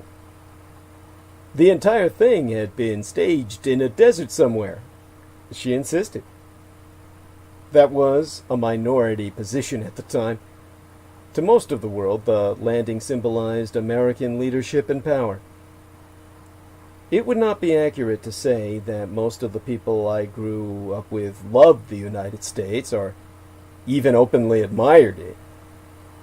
Barely disguised resentment at the manner in which the Yankee Empire had eclipsed the Chinese Empire was combined with a widespread contention that America was a shallow place beset by crass commercialism, high crime rates, and gaping racial rifts. But beneath the Chinese condescension, there was also a respect for America, its technological know-how, its organizational efficiency, its democratic traditions, and its sheer mass and heft. When my father was away serving the constitutional republic of these United States off the coast of Vietnam, he was there when the USS John F. Kennedy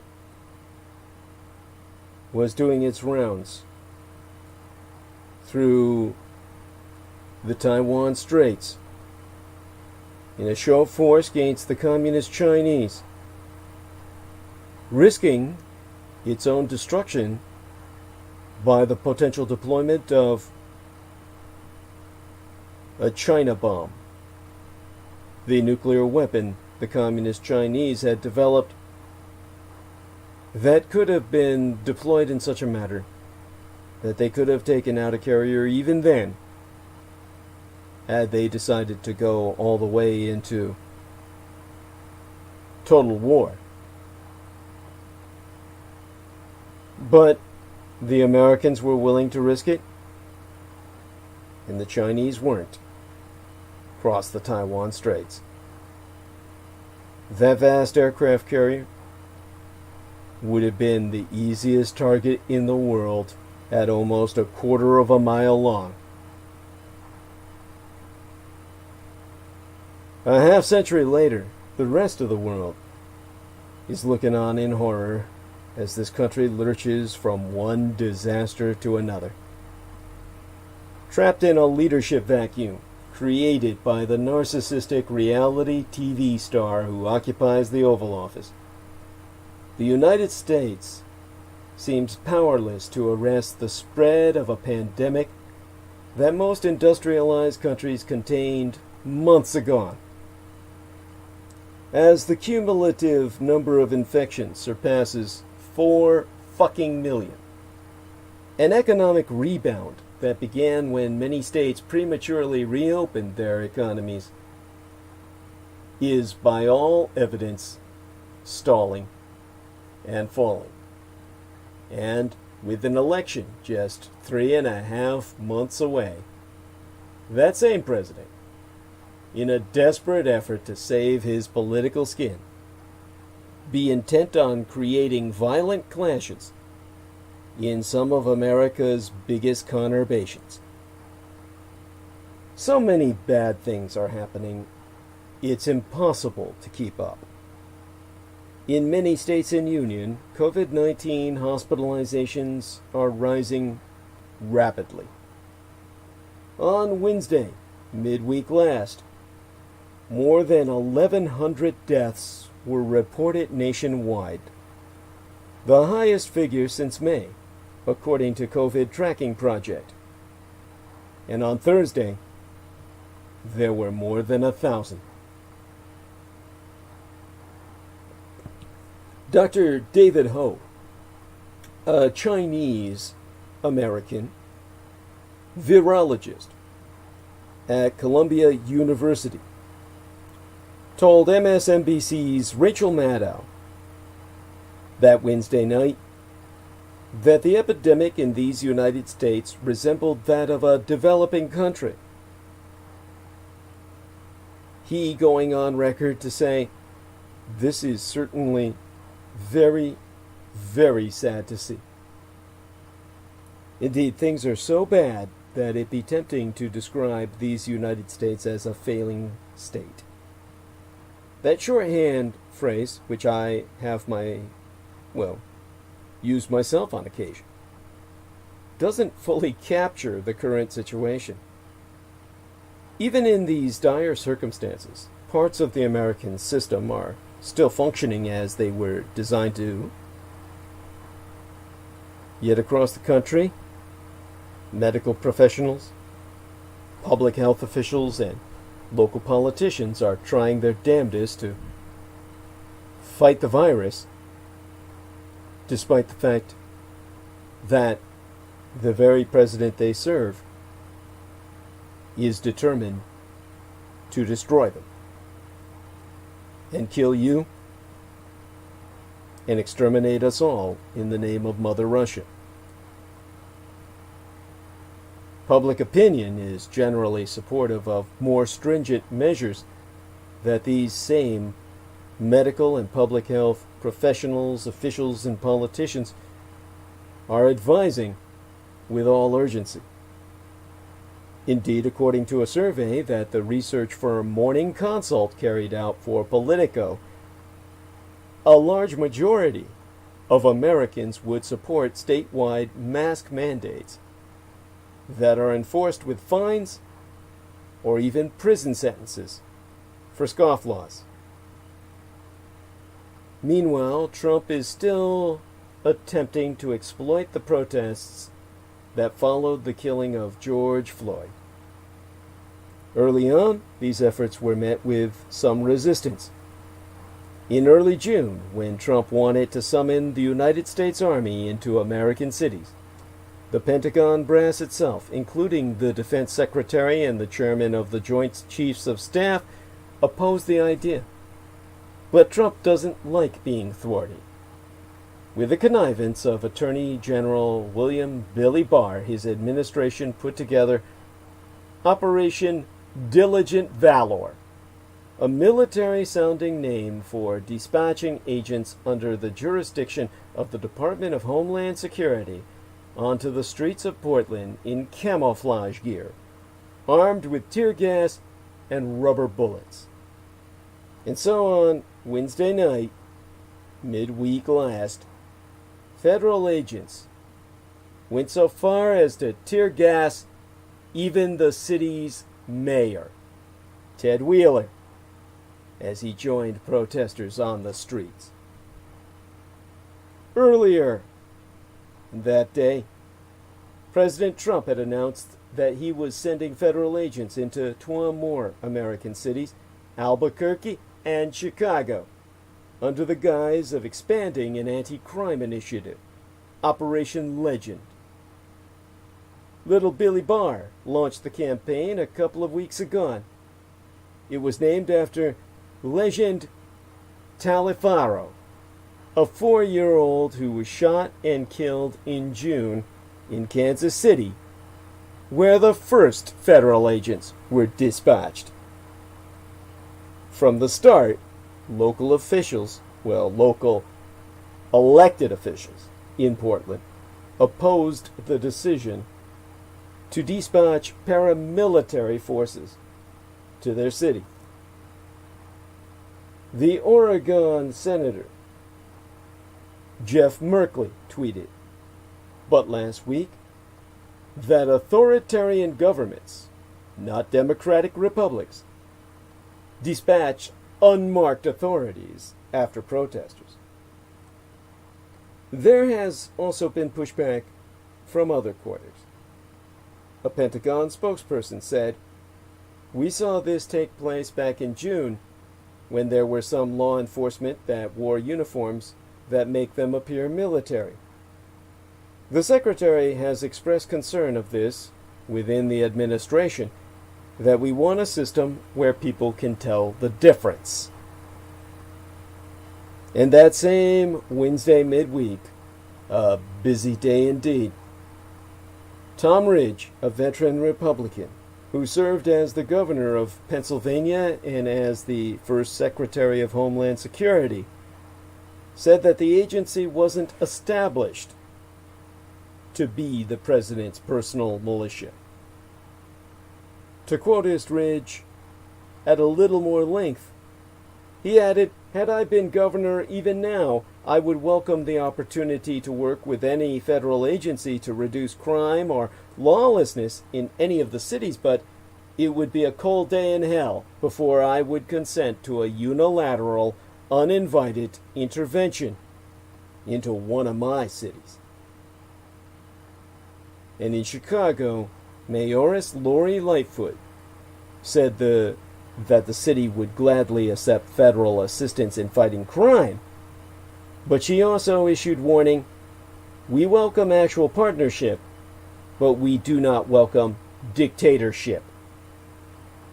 We do not welcome authoritarianism, and we do not welcome the unconstitutional arrests and detainments of our residents, and that is something I will not tolerate."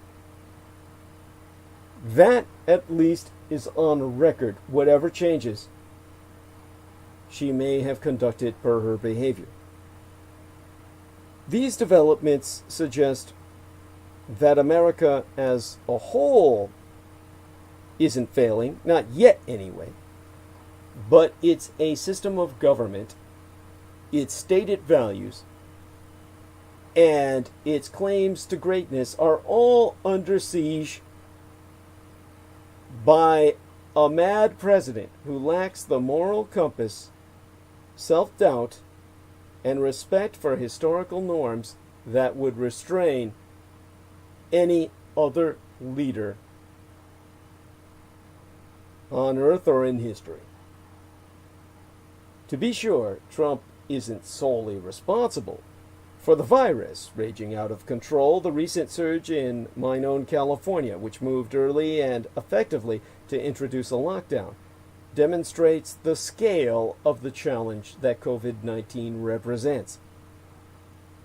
But many experts agree that the president's response, or rather lack thereof, his irresponsiveness and irresponsibility, has made things much worse than they ever needed to be.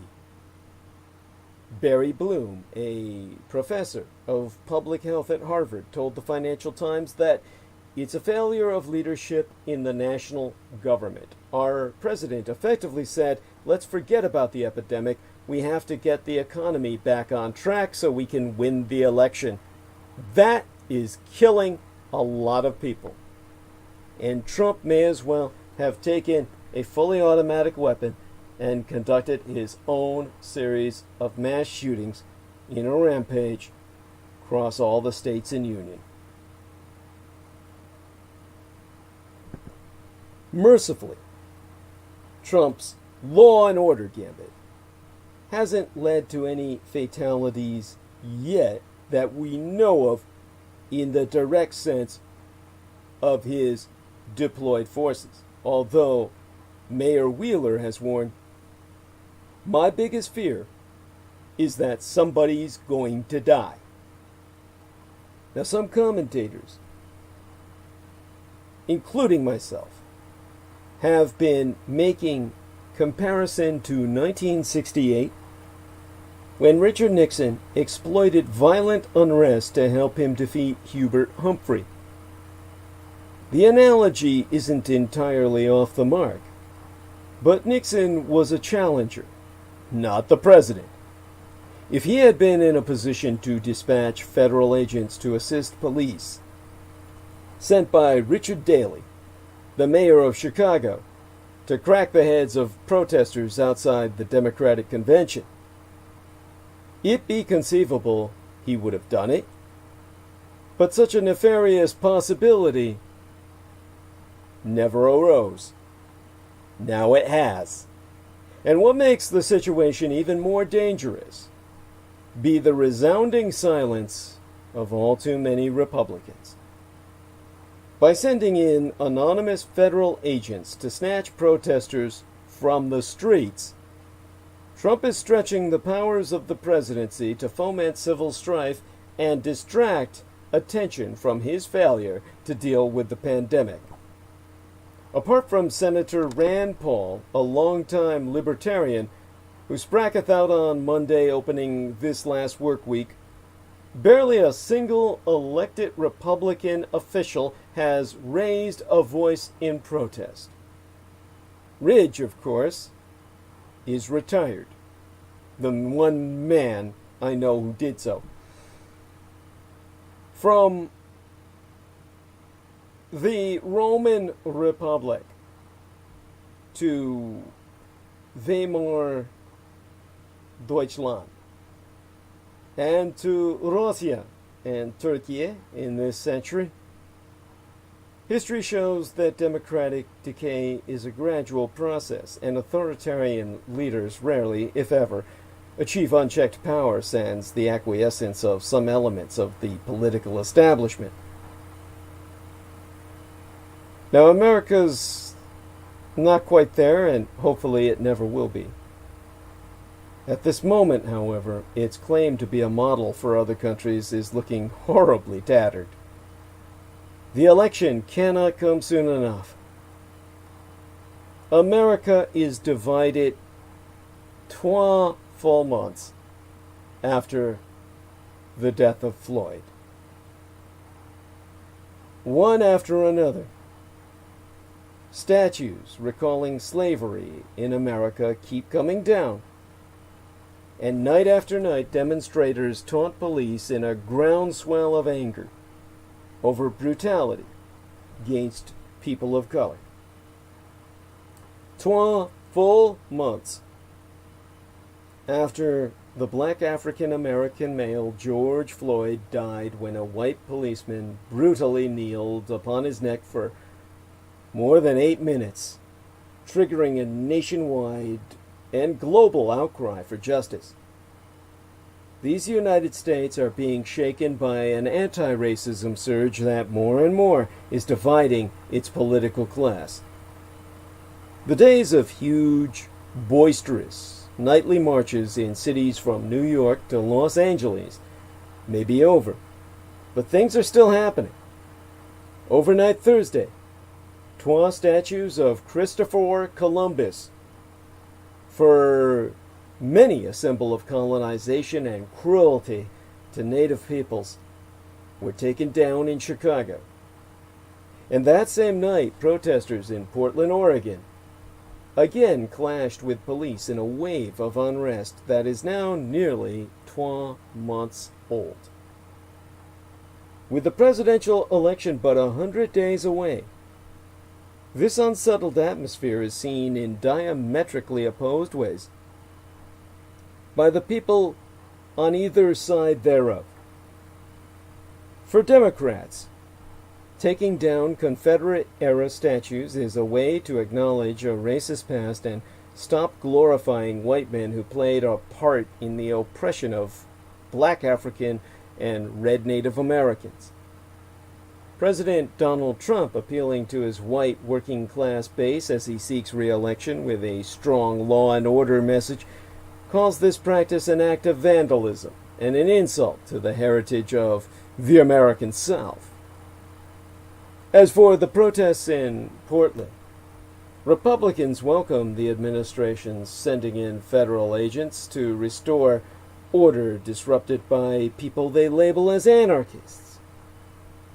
Critics confirm these agents in military fatigues deploy excessive force and are simply making the demonstrators ever more angry and desperately violent, which be the very intent in the first.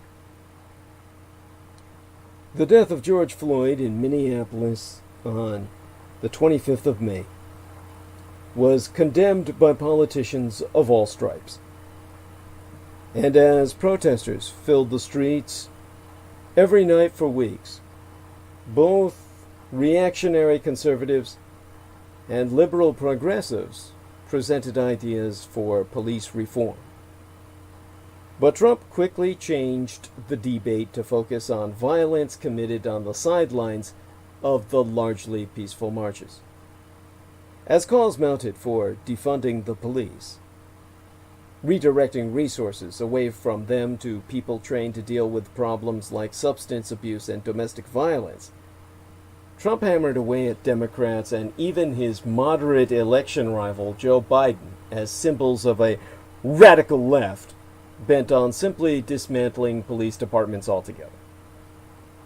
Trump felt justified in toughening his rhetoric thanks to a rise in gun violence, starting in early July, when white supremacists were deploying fireworks by which to camouflage their deployment of firearms to take out elements of the colored population and make it look as if Trump were the white knight riding in with the cavalry to rescue all the nigs.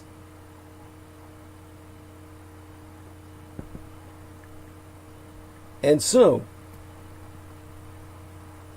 because the white supremacists ran these raids to kill as many quote-unquote niglets as possible in several large cities run by Democrats, Trump and his conspiracy to deploy federal agents across these states in Union what be blue from Portland through Chicago be done even though local elected officials do not want those agents dispatched in their urban environments where congested populations could well suffer the consequences of federal invasion of Americans' city-states. Trump supporters mixed the two problems together: the wave of protests and the rise in gun violence triggered by white militias operating under cover of fireworks exploding relentlessly. And thus it was under that cover of smoke and fire, Attorney General Little Billy Barr this week declared, "We had that terrible event in Minneapolis, but then we had this extreme reaction that has demonized police and calls for the defunding of police departments. And what we have seen is a significant increase in violent crime in many cities, and this rise is a direct result of the attack on the police forces and the weakening of police forces."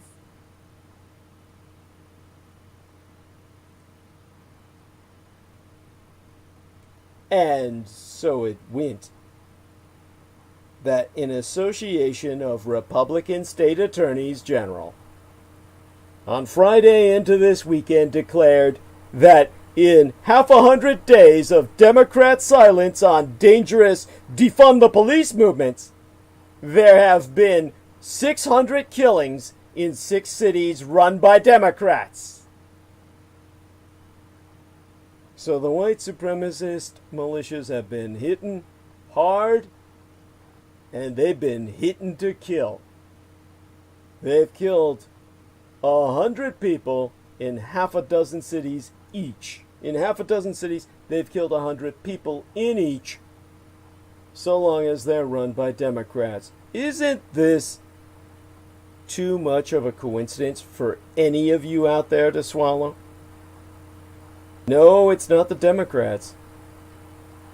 It's the fucking red Republican insurgency killing as a Russo-collaborationist fifth column that Putin's puppet president may respond to a problem he himself has engineered. Indeed, Thomas Abt, a specialist in urban violence at the Council on Criminal Justice, concluded the rise in homicides is in fact linked to the coronavirus pandemic because the plague has placed the individuals who be at the highest risk of violence under ever greater pressure. Because the coronavirus is disproportionately affecting the people who be disproportionately affected by the violence, or by violence at any time. The poor who dwell in ghettos. And while there be a tie between the rising gun violence and the unrest over police racism,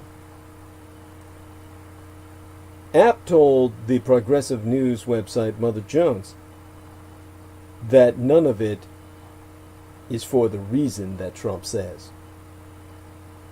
Abt himself said the death of George Floyd triggered a rise in black people's defiance of the police, although in cases of urban violence, witnesses and victims thereof were less likely to turn to law enforcement.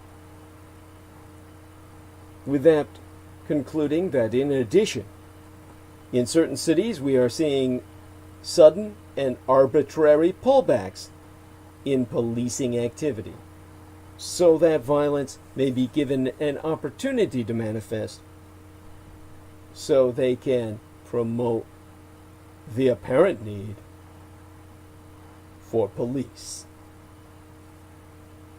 In Atlanta, for instance, many officers called in sick for at least 3 days after 12 officers were charged, including one who shot a fleeing black suspect in the back, killing him.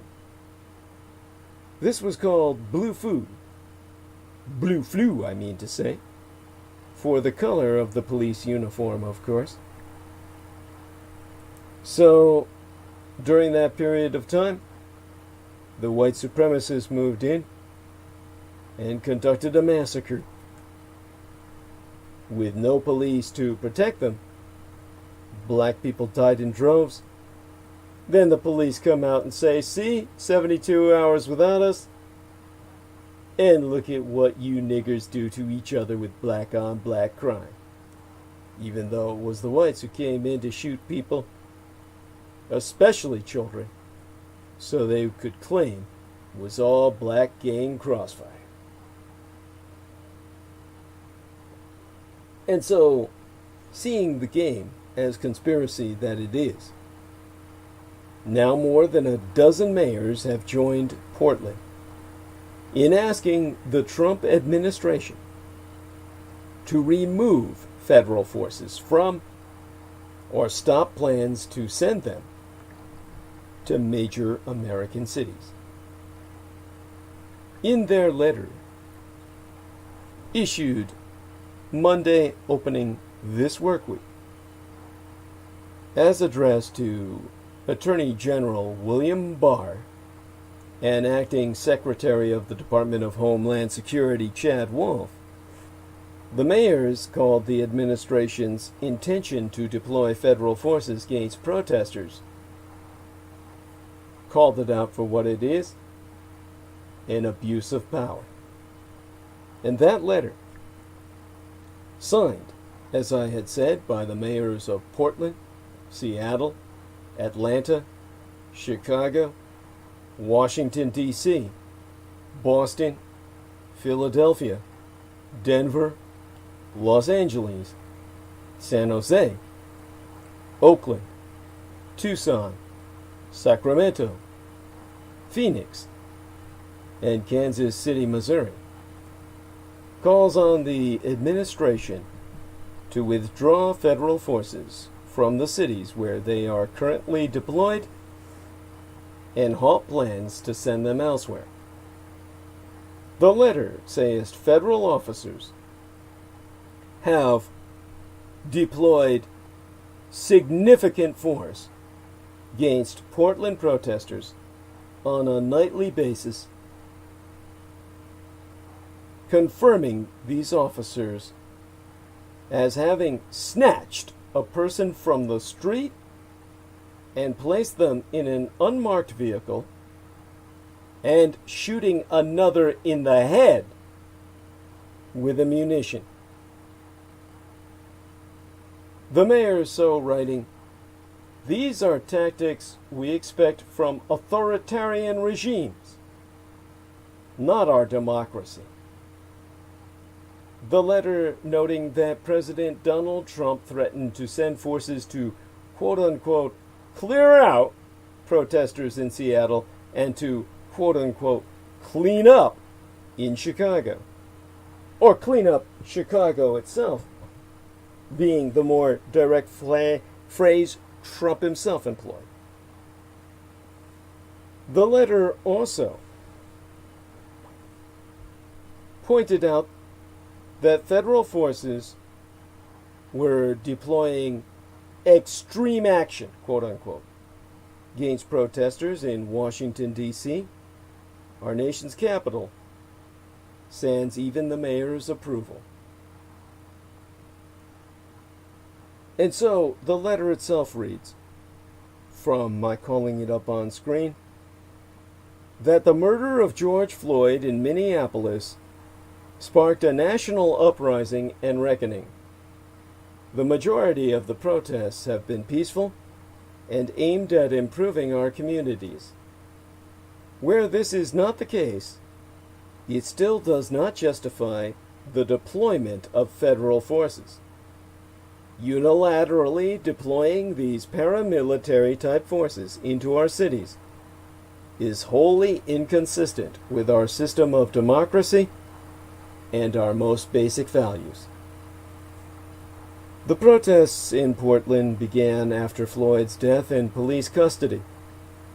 Demonstrators have also called for justice in the deaths of Breonna Taylor, Ahmaud Arbery, Elijah McClain, and oh so many other black people who died too young for no good reason. But while peaceful Black Lives Matter marches have taken place during the day, at times protests devolved into arson and vandalism,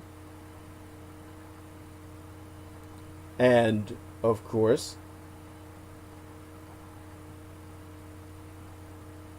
this would take place in portions of the city that were ill-policed at night.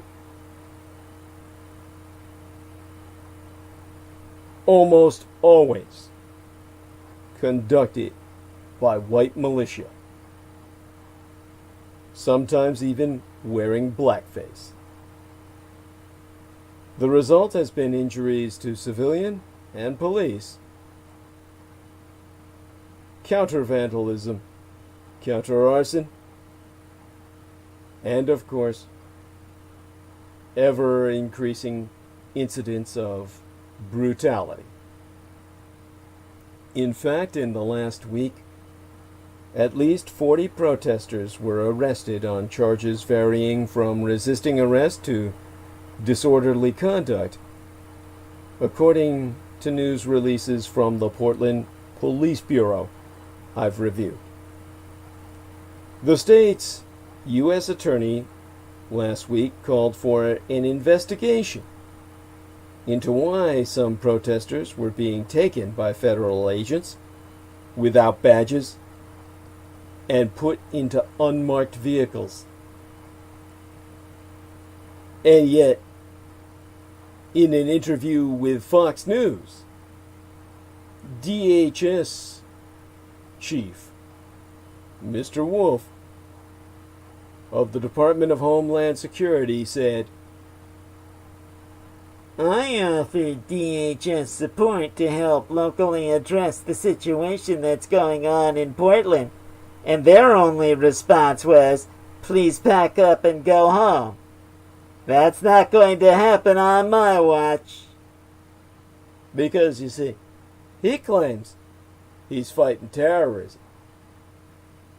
Over recent days, senior Department of Homeland Security officials have taken to the airwaves and social media to amplify Trump's own message of law and order, exploiting Portland by example.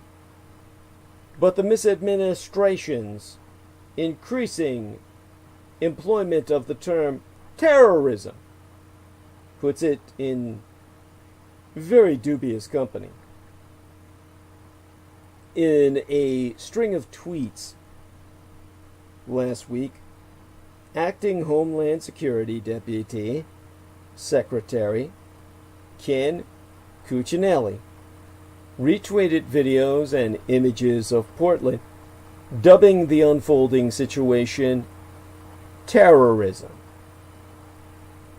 In fact, he used 12 words: domestic, period, terrorism, period, echoing Trump's retweet of a letter that dubbed Washington protesters terrorists yesterday, last month. Then Yanguang,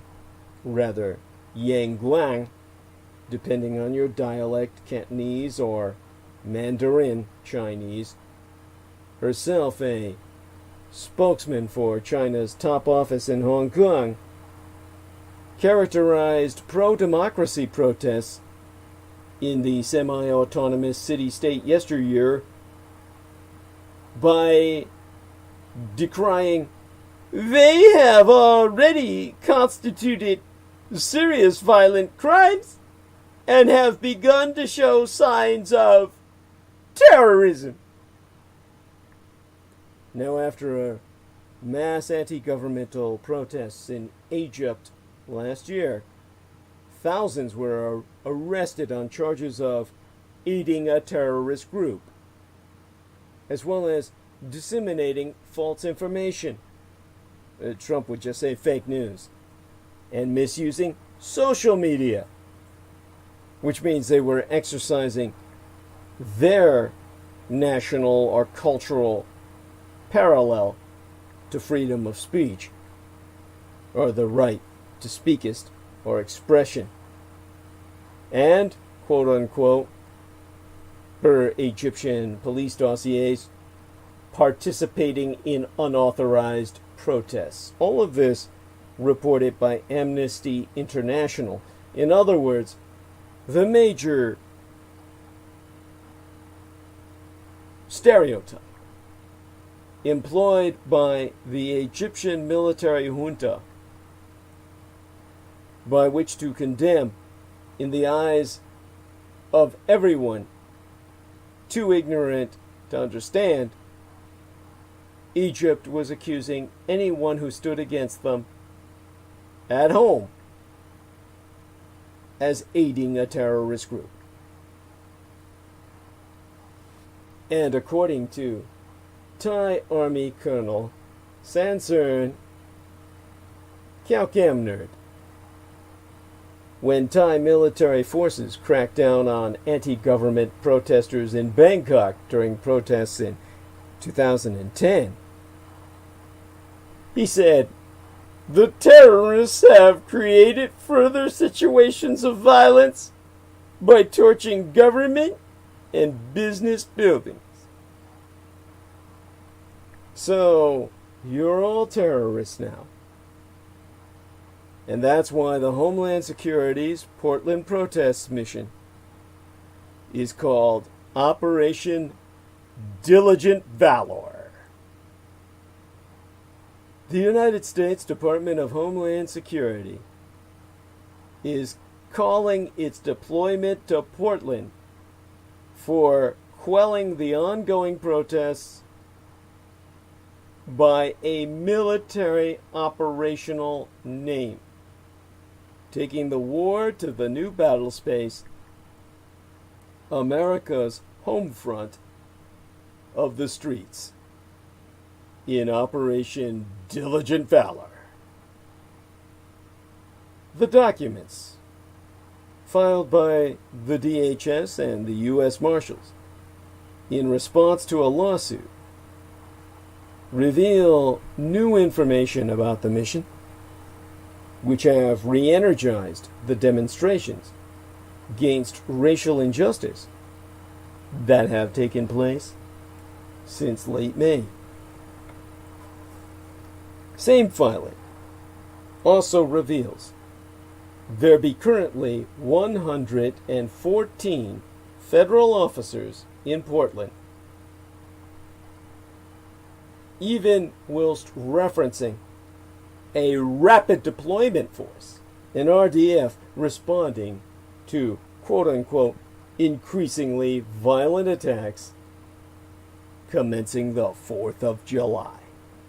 Well, no fucking shit. Back when all the white boys with their fully automatic firearms started living out their revolutionary fantasies of mass murder under cover of pyrotechny.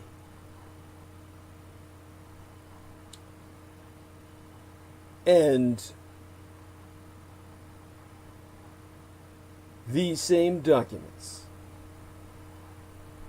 also claimed tactics are intended to positively identify and arrest serious offenders, whilst protecting the rights of individuals engaged with free speech. Federal officers were ordered to the city following President Donald Trump's executive order to protect monuments in June as protesters against racial injustice toppled statues of Confederate soldiers and slave-owning founding fathers across these United States. Acting Department of Homeland Security Secretary Chad Wolf slammed Portland Mayor Ted Wheeler, who himself was tear-gassed whilst attending the protests for the first time on Wednesday night, midweek last, in an interview with CBS this morning, that burned bandwidth and the airwaves on Thursday,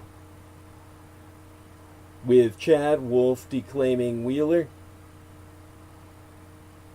as legitimizing criminal behavior with his presence among protesters.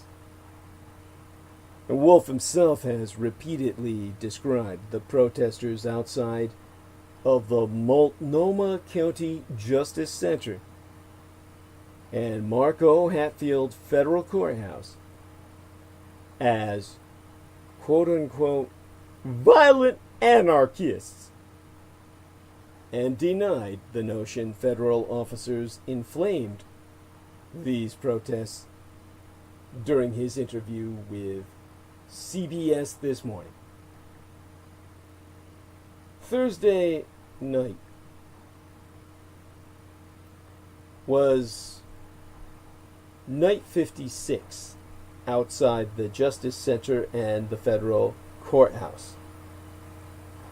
Although some protests have been declared riots, including ones outside of the police union building and Portland Police Bureau's North Precinct, the demonstrations have seen a significant swelling in numbers since social media videos caught federal officers detaining protesters in unmarked vehicles.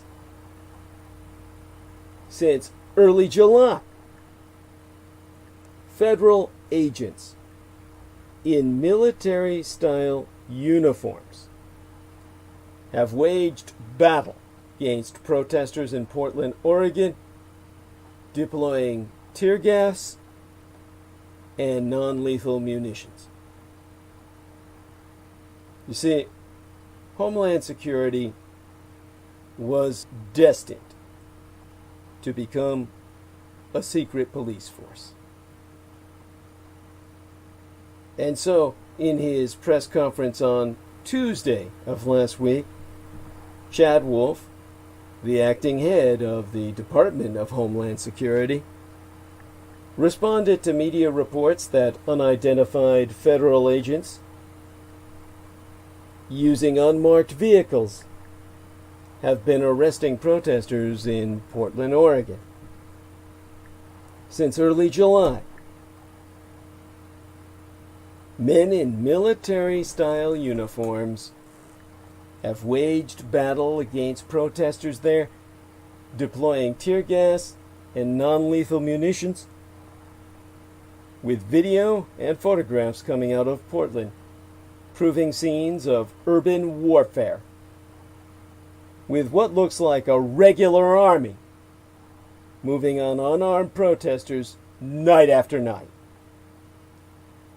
On behalf of the Department of Homeland Security and its uniformed services, Wolf claimed responsibility for the armed presence in Portland. He asserting that his agency was doing exactly what it was created to do. In a sense, different from what I've articulated earlier, he was right. The rationale for the creation of the Department of Human Services, as laid out by the George W. Bush administration, was that the knowledge, skills, and capabilities that could have stopped the 9/11 attacks were spread out among government agencies, many government agencies, with no single body in charge of fighting terrorism. The proposal for creating the department presented hypothetical examples of failures to coordinate among different agencies. When a ship sailed into American waters, for instance, the United States Coast Guard had the power to stop it for inspection, but it was up to the Immigration and Naturalization Service to deal with the people on board, and up to Customs and Border Protection or the Department of Agriculture to stop any dangerous or illegal cargo. The examples made DHS seem like something that should exist. That logic held, though, only if you thought about travel, immigration, and trade primarily as security concerns. There are countries that think like that. In fact, Vladimir Putin grew up in one. It was called the Soviet Union, and it had an agency, the Committee for State Security, which went by the acronym KGB, which had its tentacles in every area of society. The creation of the Department of Human Services marked a shift in the way that Americans think and talk about the country itself and about people in general. 4 years ago, in an essay for The Times magazine, the journalist James Traub traced the appearance and evolution of the word homeland in American language, with Traub writing, "The rise of homeland tracks the rise of the national sense of vulnerability. As we employ it now, homeland means the country insofar as it be endangered. The word had surfaced circa 1997 in a Pentagon report warning that the singular threat to American security, which the Soviet Union once posed, had been replaced by a diffuse threat from different sources. By 2001, homeland had sudden traction. It was a word that had found its meaning. By the time Traub was writing, circa 2016, all of the contenders for the Republican nomination for president, a group in which Donald Trump may have still seemed an outlier, were trafficking in fear for the land. Homeland is also a nativist term. It refers to the country where you were born, or else it comes with the qualifier adopted, which suggests that your claim to the homeland be contingent. Sure enough, under Trump, the federal government has moved toward seeing naturalized citizenship as revocable. That, of course, be the citizenship I possess. So homeland is an anxious, combative word.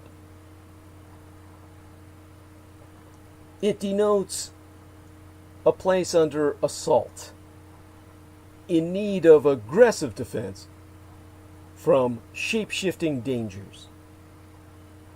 The original proposal for the DHS, acronymous for Department of Homeland Security, described the agency as a new government structure to protect against invisible enemies that can strike with a wide variety of weapons.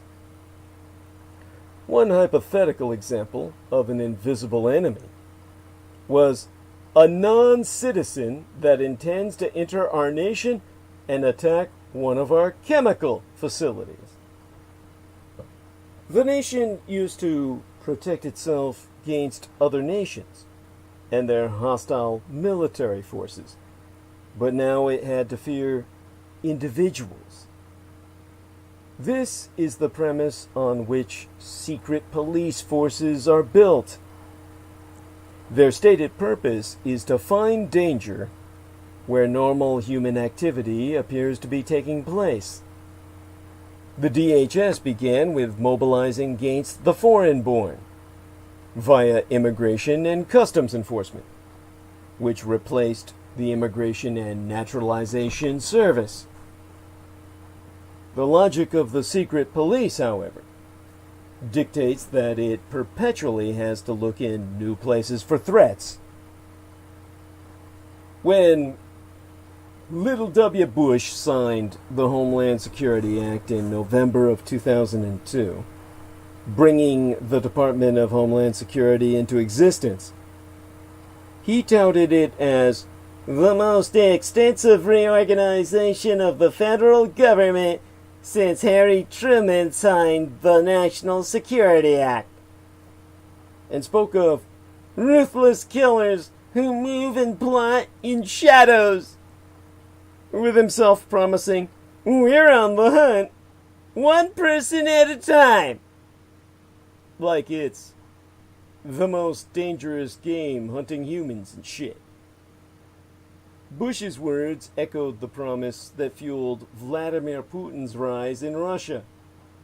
In a speech that brought Vlad Putin to sudden prominence in 1999, the former KGB colonel promised to hunt down terrorists and snuff them out in the outhouse, if that's where they happen to be found. In other words, we'll drone them while they're taking a shit. The secret police even when it looks and appears to act as an army, always has a single individual as its target. Its goal is to make a person alone face the might of the state. In Portland, the men in military-style uniforms have been picking up and detaining individuals while they be walking alone, often long after a protest ends. At the press conference on Tuesday, Chad Wolf owned the tactic of tracking people down and picking them up at some distance from protests. To quote his team, "When you have 500, 600 violent individuals, violent criminals cross the street from you, trying to inflict harm on your property and at law enforcement officers, we don't go into that crowd. We don't try to go into a violent crowd of 400 people and try to arrest people. That's dangerous." Basically saying these armed men in uniform are a bunch of cowardly cunts. And Mark Morgan, the acting commissioner of U.S. Customs and Border Protection, explained that his troops were using unmarked vehicles because police vehicles in other cities had been attacked by protesters. And so, similarly, he said his men didn't have their names on their uniforms for fear of attacks on their homes and on their families. The fucking CBP, Customs and Border Protection, is the largest law enforcement agency in the fucking country. Its leader, who at the same briefing stated that his troops are highly trained and experienced in putting down riots, and his boss, Chad Wolf, were telling the nation that they be terrified of protesters. These men represent a government agency born of fear. Their tactics be designed to engender an equal amount of fear in the people they see as their enemies. The secret police is always a terror production machine. Morgan has been running the CBP since July of yesteryear. Wolf has been at the head of the DHS since November. Both men have the word acting before their titles because neither has been confirmed by the Senate. A recent lawsuit filed by advocates for asylum seekers proves that Wolf is occupying his post illegally because a federal statute called the Vacancies Act places a 210-day limit on the tenure of any quote-unquote acting officer. The Stanford law professor Ann Joseph O'Connell, who has writ on Trump's abuse of acting officials. Trump has employed more of them, and for far longer, than any past presidents.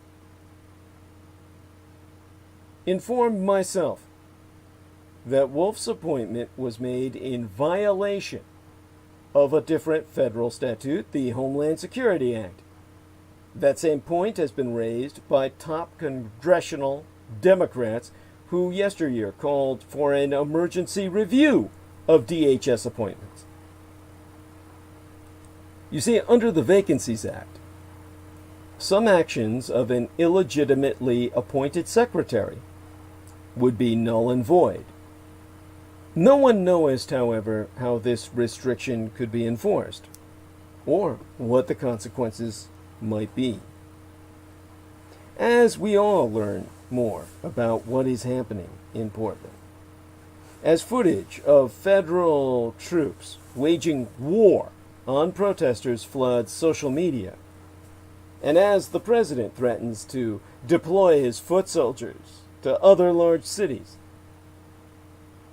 in states in union across American empire, we all be watching the perfect and perhaps inevitable combination of a domestic security superagency and a lunatic president who rejects all mechanisms of accountability, including the Senate confirmation process. What we are also seeing is a perfect storm of fear. The legacy of fear cultivated in the wake of 9/11, and the fear that Trump campaigned on in 2016 and continues to campaign on now. So the Department of Homeland Security is deploying SWAT, Special Weapons and Tactics teams, to Portland, Oregon, to quell protests in just one of the ways that the department has fallen into the direct service of Trump's re-election efforts.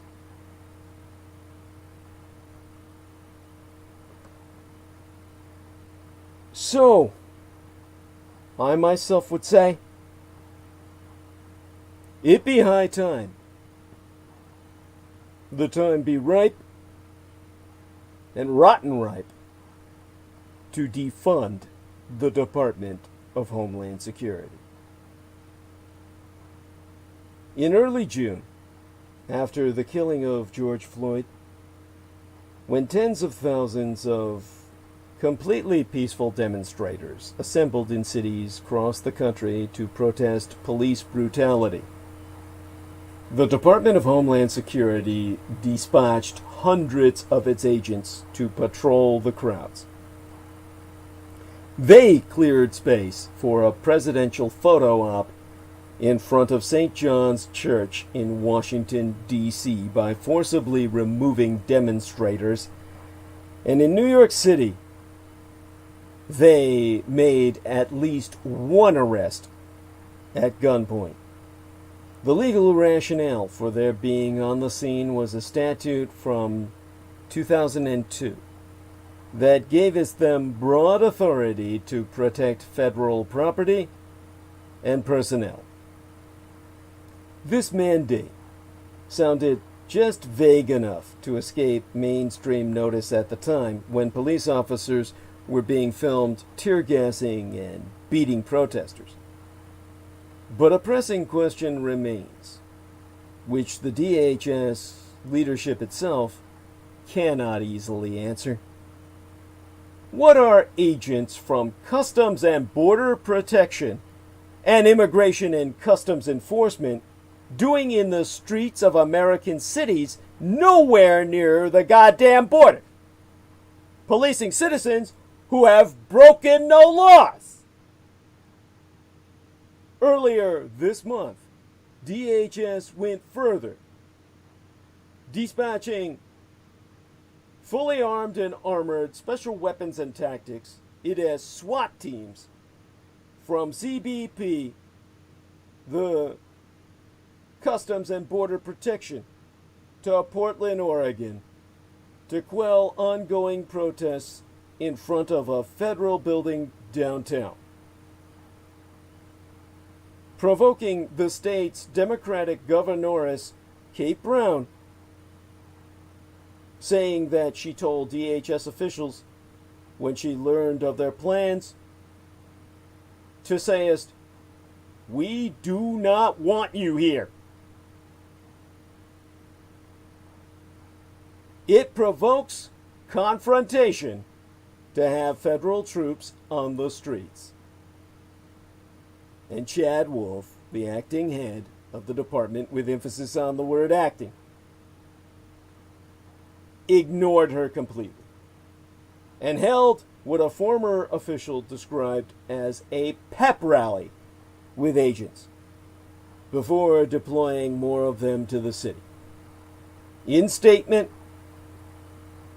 Wolf himself insisting, "The city of Portland has been under siege for 47 straight days by a violent mob, while local political leaders refuse to restore order." And he added, a few days later, as opposition to the DHS presence grew everywhere, "We will not retreat." By mid-July, federal authorities had made about 40 arrests in Portland. And there were news reports and video footage of agents beating protesters, including a 53-year-old Navy veteran who was left with a completely shattered hand that may have to be amputated because there's no way they can set the bones. They're all splintered so profusely. His hand was effectively put through a shredder. In a widely circulated video, 2 agents dressed in military camouflage were exposed pulling a protester into an unmarked gray minivan in the dead of night to take them to destination points unknown, if they ever reached said destination alive. As I've said, a bullet was put into the brain of one of these victims. An execution. A former DHS official has anonymously asserted that the nightly disturbances in Portland were not national news until now. Department leadership is putting officers in a very difficult position by not explaining what they're doing and why. If this mission was supposed to be about assisting Federal Protective Services, the agency in charge of guarding federal property, then what are they doing pulling people into minivans rented from the Portland airport in the dark of night? How does protecting federal property become pepper spraying and batoning people to the point where they're losing limbs? Now, DHS is a relatively young federal department founded in 2003 to unify a broad array of agencies under umbrella, tasked with handling immigration and border enforcement in the name of national security following the attacks of 9/11. Before the Trump era, the department's secretaries had been conscious of its newfound standing in the federal bureaucracy, and as a former senior official once anonymously attested, you can't let the place become a political football, because its resources are so vast, its power is so broad, and its responsibilities involving protecting the country from imminent threats so pervasive. In the past 4 years, however, under Trump misadministration, career officials have been forced out en masse as the department's enforcement agenda has fallen into the direct service of President Trump's re-election efforts. Wolf is only in charge now because his immediate predecessors were fired or driven to resign, and his top deputies are all political appointees. And so that former official, on condition of anonymity, has testified that there's no longer any check on bad ideas. There were signs that the administration would stage dramatic action involving the department in the months before the election, with same former official attesting that we just thought it would be about immigration and sanctuary cities. It's the political use of law enforcement in an election year. The incursion in Portland is far from an isolated incident. Yestermenses, last month, in response to the vandalizing of symbols of the old Confederacy, the White House issued an executive order protecting American monuments, memorials, and statues. Now, Trump should have said protecting Confederate monuments, memorials, and statues, but then we have to remember all the motherfucking founding fathers were far worse than the Confederates. And he's protecting them too, simply because they too kneeled on nigger necks till blacks stopped breathing. And the Department of Homeland Security was tasked with enforcing it all. Earlier this week, the department announced that it would send 150 ICE agents of the Immigrations and Customs Enforcement, to Chicago for policing purposes, and it threatened to deploy more to other cities, including New York and Philadelphia, all of which happen to be run by Democratic officials. John Amaya, an attorney who served as the Deputy Chief of Staff at ICE under President Barack Obama, has gone on record to say, "The goons at 1600 Pennsylvania Avenue are happy to dictate that DHS officers abuse their authorities in an unprecedented manner." In a strict legal sense, Amaya has confirmed that the DHS does have the authority to dispatch agents to American cities, but their de facto policing stands counter to the spirit of the law and the mission of the department. Throughout the spring and summer, Black Lives Matter protesters further exposed the need for the structural reform of American police forces. Even as people protested police abuse, officers attacked them.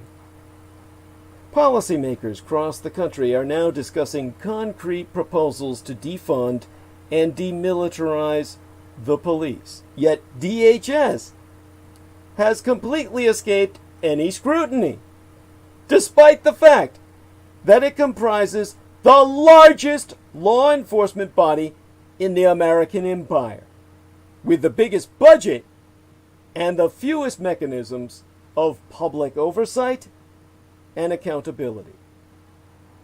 For years, immigrants' rights advocates have campaigned to defund, restructure, or even abolish entire functions of the department. But the strongest argument for reining it in now cometh from the department's own acting secretary and agency heads, who, in the face of newly documented acts of abuse and overreach, are completely refusing to back down. Late last week, Mark Morgan, the head of the CBP, who, like Wolf, has never been confirmed to his post by the American Senate, tweeted, "CBP agents standing strong for law and order, a cornerstone of American society. Couldn't be more proud of my boys." DHS is made up of 22 separate agencies, but 3 of them receive 40% of the department's funding: CBP, ICE, and the Office of Biometric Identity Management, acronymous as OBIM, OBIM, which operates the biometric systems employed by the other 2 agencies.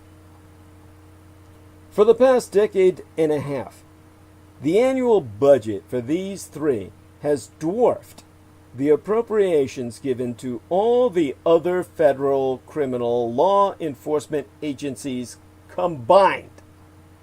In the current fiscal year, they received 26 billion United States dollars.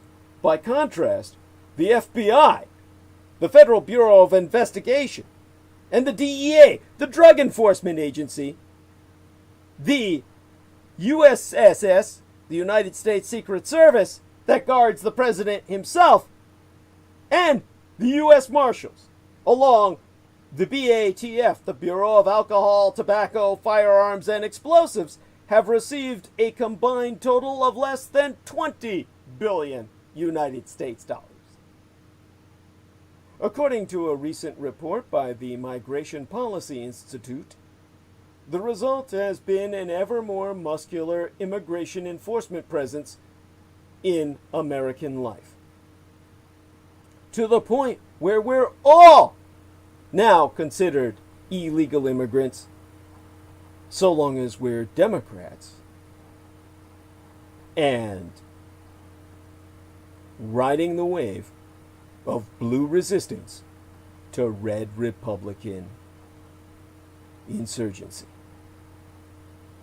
And so Doris Meisner, the former head of INS, Immigration and Naturalization Services, and a senior fellow at the Migration Policy Institute, has concluded we're funding the wrong things. We've shut down the asylum system. We're using hard detention where it's completely unnecessary. The immigration court system is stopped up completely.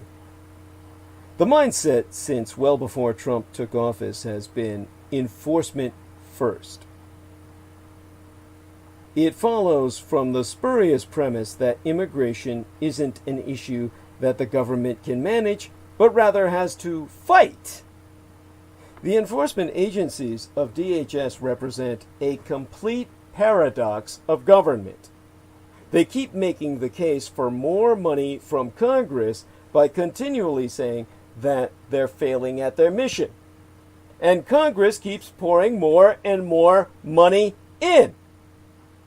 The funding for DHS has therefore steadily increased despite any evidence, which has been amassing for years, of any results that be constructive or positive, whilst every iota of evidence, what has been amassing for years, has been that of alarming misconduct, from the systematic mistreatment of detainees in immigration detention centers to an ICE agent's recent shooting of a tourist who was visiting his mother in New York.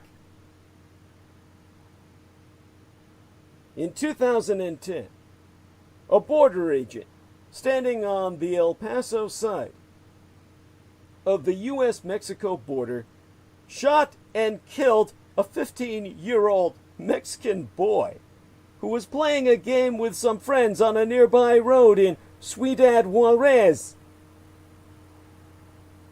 Earlier this year, the United States Supreme Court ruled that the patrolman was immune from prosecution, in part because the cross-border shooting posed complicated questions of international diplomacy. So this man took it upon himself, in what he said was a thrill kill, to kill a 15-year-old boy because it gave him an erection. And he said that was the only way he could ever get an erection. He couldn't get it up for women and sex anymore, but he was able to ejaculate, orgasm, when he killed young boys. And he's got full diplomatic immunity because he killed the boy across the border. He didn't murder him here.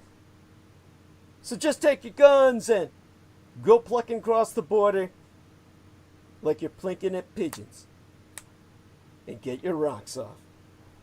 And the Supreme Court of these United States will say, it's cool.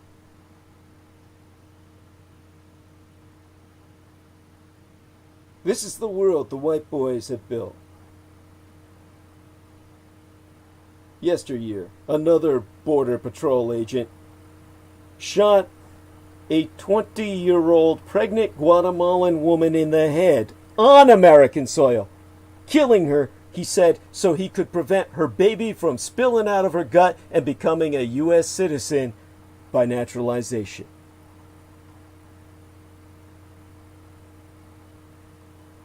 Border Patrol called him a hero, preventing another brown welfare puke. These brown people are the people who cook your food, Clean out your garbage.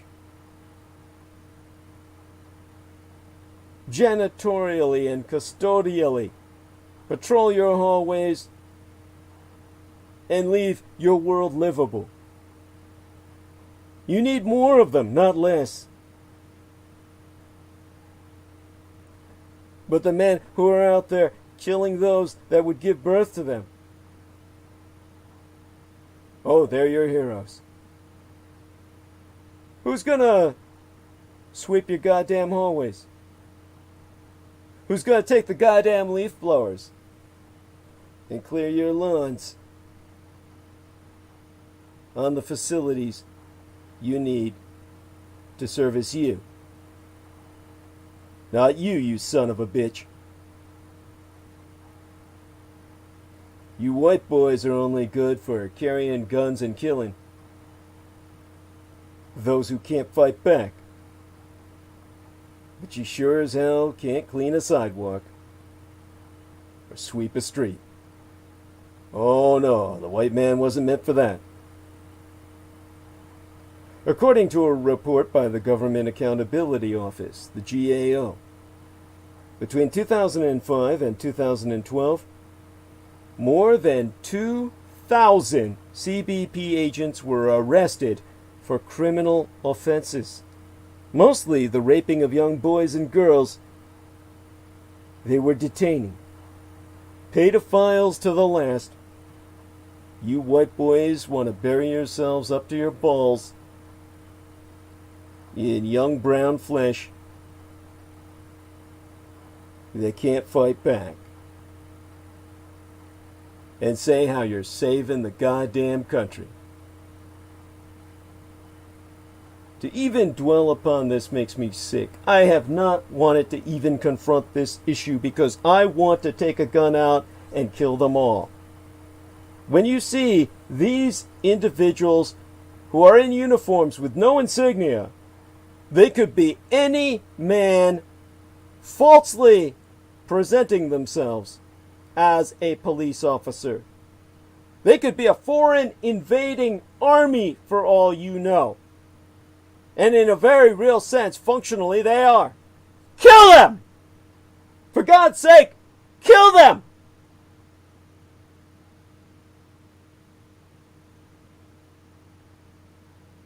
And you'll save some young boy or girl from sexual assault. These are the human traffickers of the pedopathocracy, the pedopathophilocracy, which all you people are expressing concern about every goddamn day. And a 2018 internal report from the CBP itself, issued the year before yesteryear, proved that 9% of the agency's workforce had faced some form of disciplinary action. That's an astronomical number. It's difficult to know more because CBP is notoriously opaque about its own inner workings.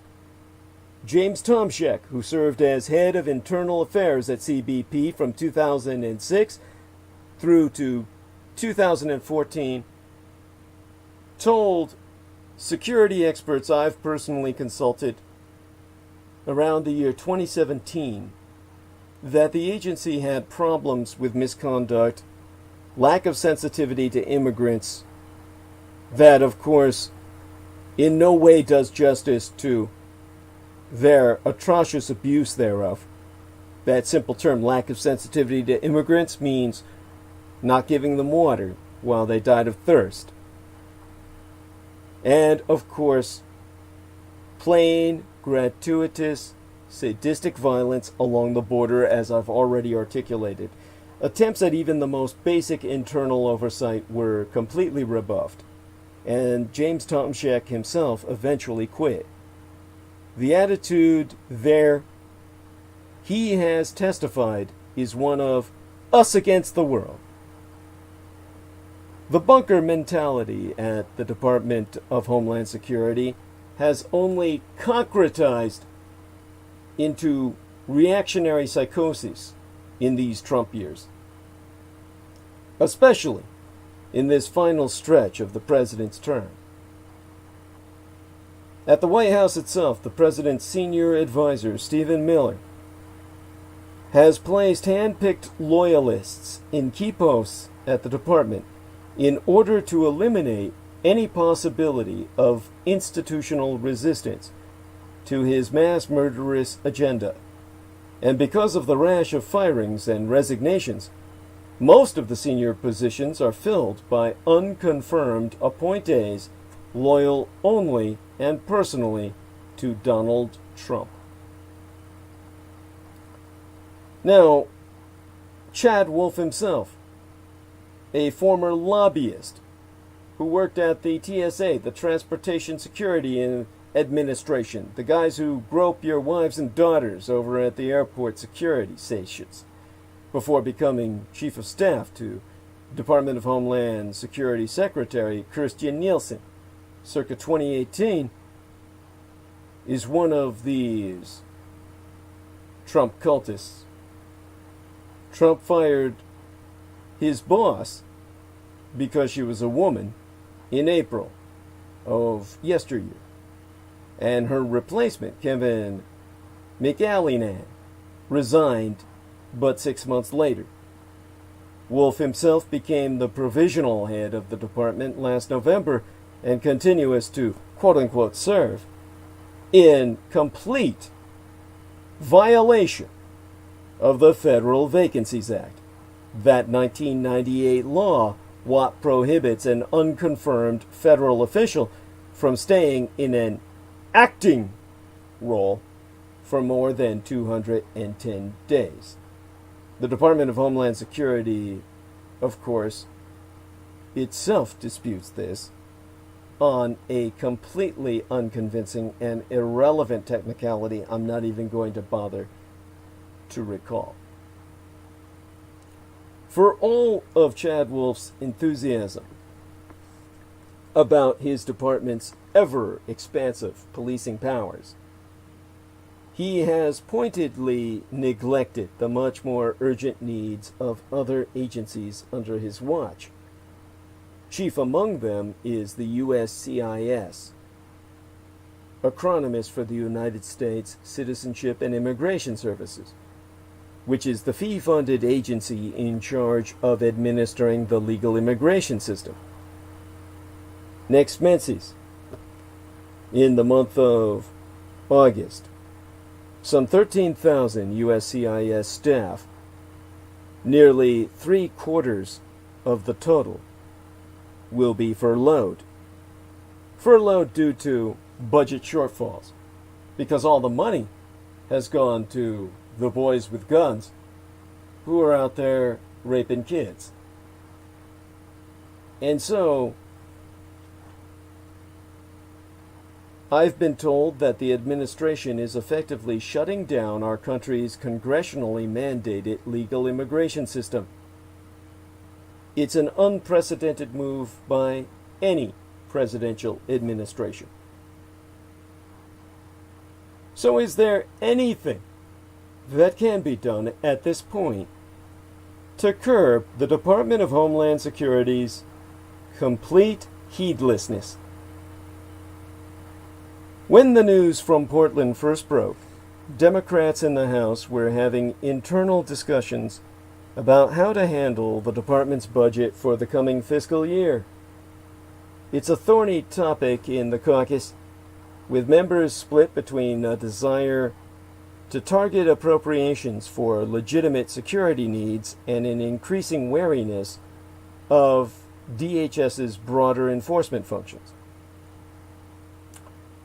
Yestersummer, the summer of last year, there was a prolonged and public dispute among Democrats in the House and the Senate over an emergency funding bill to address a humanitarian crisis at the border.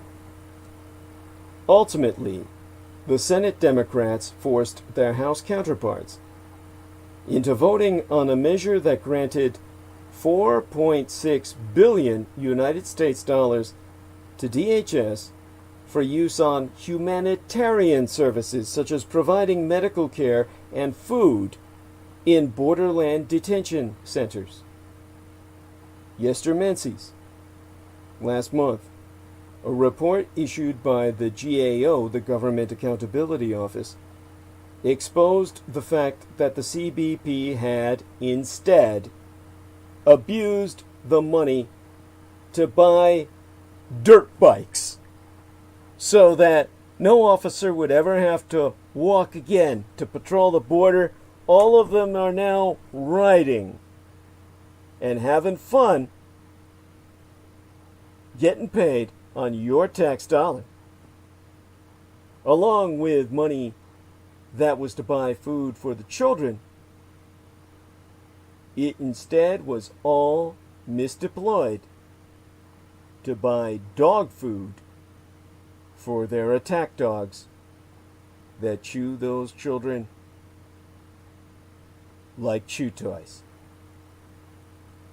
and leave broken, bloodied bodies like so many rag dolls on the border.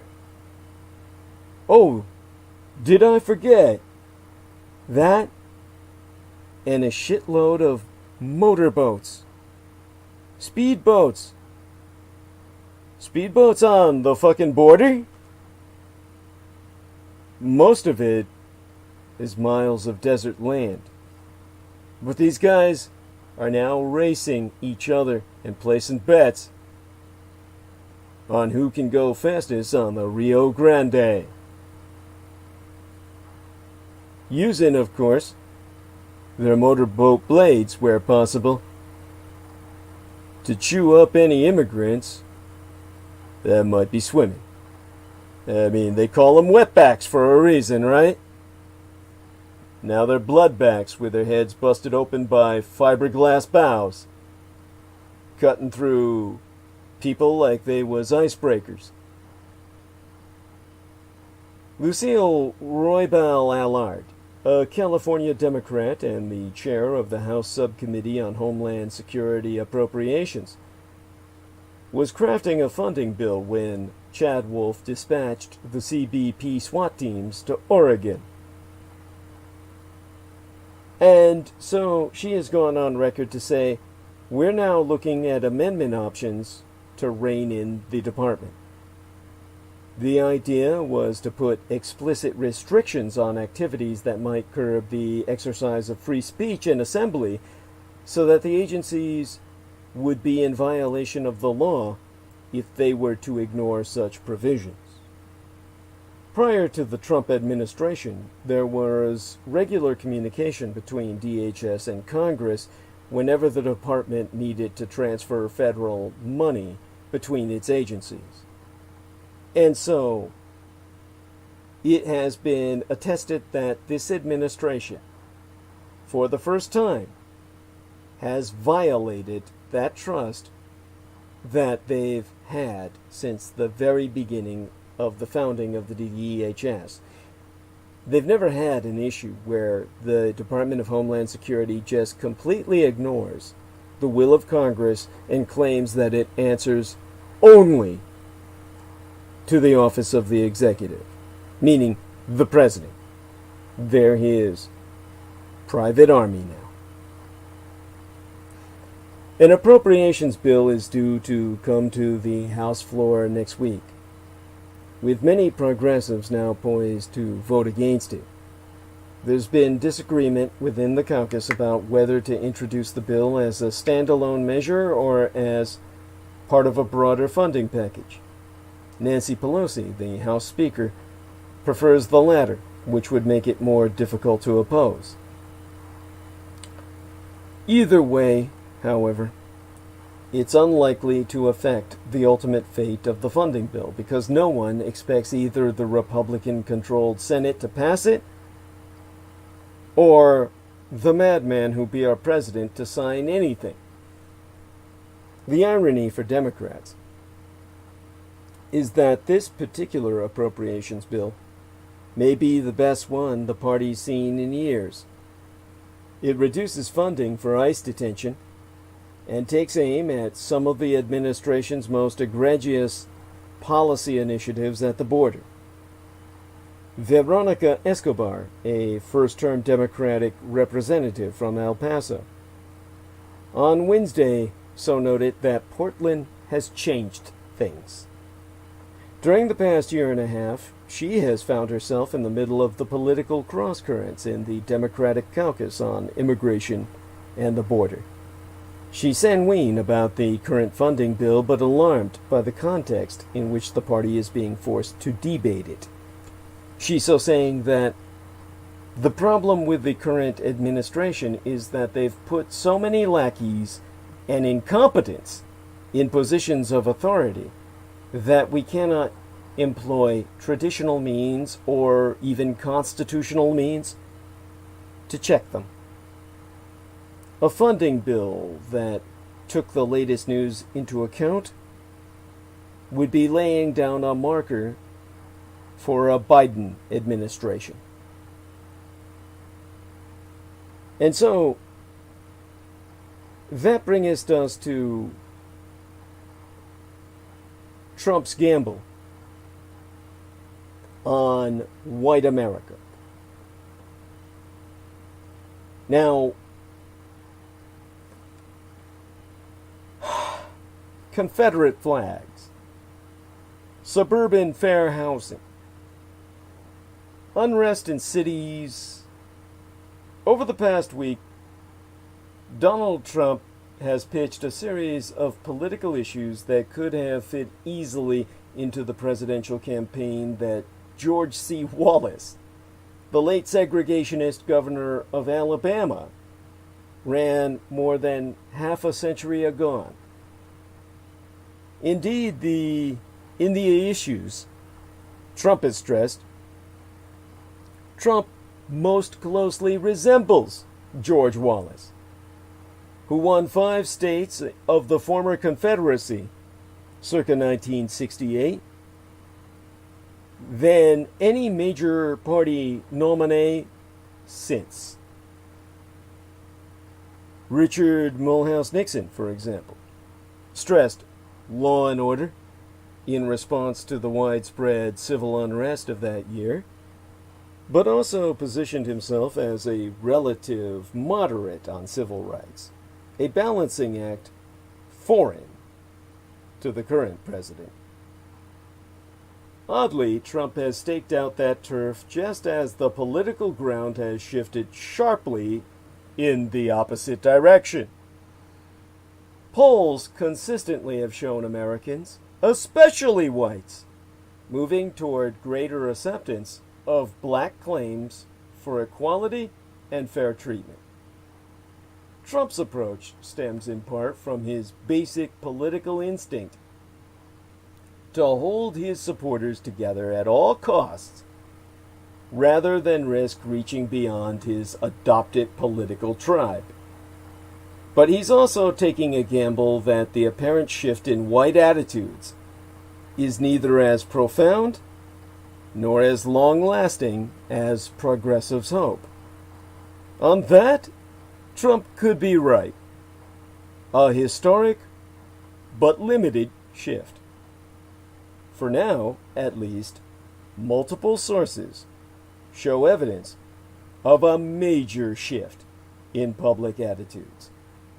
A Washington Post ABC News poll released this week showed that just over half of white Americans agreed that black people living in their communities face racial discrimination. That was up from just 1/3 of white people who said so circa 2012. An even larger share of white people, 62%, said that black people and other people of color do not receive equal treatment in the criminal justice system. That's a question which has been asked since the late 1980s, and for many years drew agreement from about 40% of white Americans. The current poll marked the first time a majority of white respondents had ever agreed. Numerous other surveys in the weeks since late May, when George Floyd, a black man, died in custody in Minneapolis, have shown similar results. Floyd's death and the sustained protests his killing sparked appear to have catalyzed a sudden and striking shift in public attitudes. A much larger share of white people has come to accept what black Americans have long known, that police systematically treat people of color more harshly and more violently than they would ever dare treat white people. And that has sparked a more general acceptance of the continued reality of entrenched racial discrimination. You know, white supremacy. In mine own Golden, California, 40% of white adults now say that black people face discrimination frequently. That's up from 22% just 5 months ago, according to a pair of California community polls conducted by a coalition of non-profit groups in consultation with The Times. Other surveys show us the share of Americans who support the display of Confederate symbols in public places has dropped. The number who say black Americans, Latinos, and other people of color face discrimination in housing and jobs has increased. And support for at least some remedial policies pushed by progressive groups has grown, although others, notably defunding of police, remain unpopular. But there be an important caveat that shapes the politics of the issue. The change in white attitudes has not occurred across the board. In the ABC/Washington Post poll, for example, 3/4 of white Democrats said that black residents in their communities faced discrimination, whereas among Republicans, it was a paltry 29%. Similarly, an NBC/Wall Street Journal survey, also released this week, found 72% of white Democrats, but only 19% of white Republicans, admitted that racism was built into U.S. institutions. And asked if black Americans face discrimination, 89% of white Democrats said yes.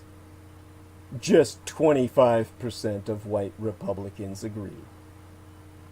Indeed, among white Republicans, more said that white people faced discrimination, 30%, than said blacks did.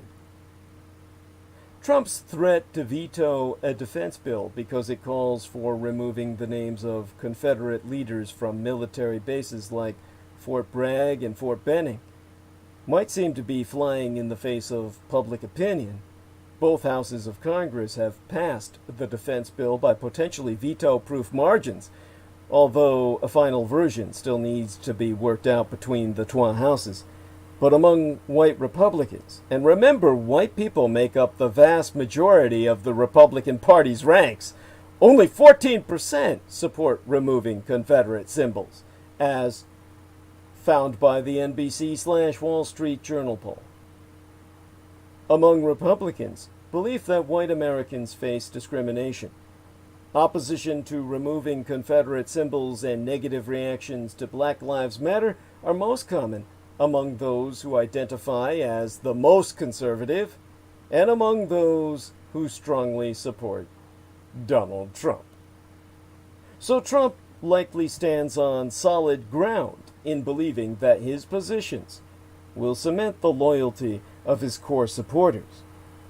Their perception of him as a great white fighter who will do battle with rainbow people, or rather, the mud people they see as threats, a rainbow of liberals, secularists, immigrants, and black activists, plays a big role in why they continue to support him to the death. Trump's hardcore backers aren't close to numerous enough to win an election, of course, as has become increasingly obvious as he has slid far behind Joe Biden in polls, and his campaign has poured money into efforts to shore up previously secure red states. That's where the other part of Trump's gamble comes into play. White Americans may voice greater empathy with black Americans on issues of discrimination, but that doesn't necessarily translate into support for progressive policies. That's why, for example, Trump and his campaign surrogates have so often tried to link Biden to calls from some on the left for defunding police agencies. Opponents of police reform hope that widespread opposition to taking money away from police will help them block moves toward police reform, much as conservatives in the 1970s were able to exploit opposition to busing as a way to slow the move toward widespread school integration. By the same token, tagging Biden as a supporter of defunding could further the Trump campaign's overall effort to portray the former vice president as a captive of his party's left. The evidence so far shows us no sign of success for that backlash tactic.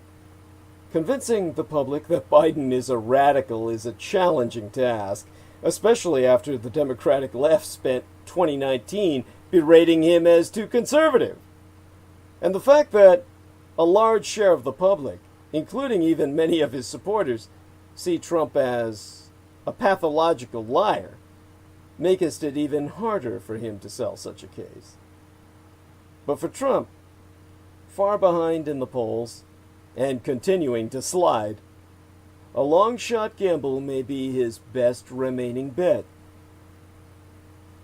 Now, today's date that I mentioned in my promotional banner, this is why I encourage everyone who can stomach it to get back on Facebook, establish a false timeline if need be, so they can at least keep up to date on notifications via my promotional banners, which themselves oftentimes be educational, if not at least aesthetic. This day today was today when all the incoming votes were tabulated from veterans overseas serving in World War II. And 'twas those men on the front lines far from home who, along with the British public on the home front, overwhelmingly in a tsunami landslide voted Winston Churchill out of office, even as World War II was raging in the Pacific, and the Americans and their British allies were preparing, so they thought, to invade the home islands of Japan itself.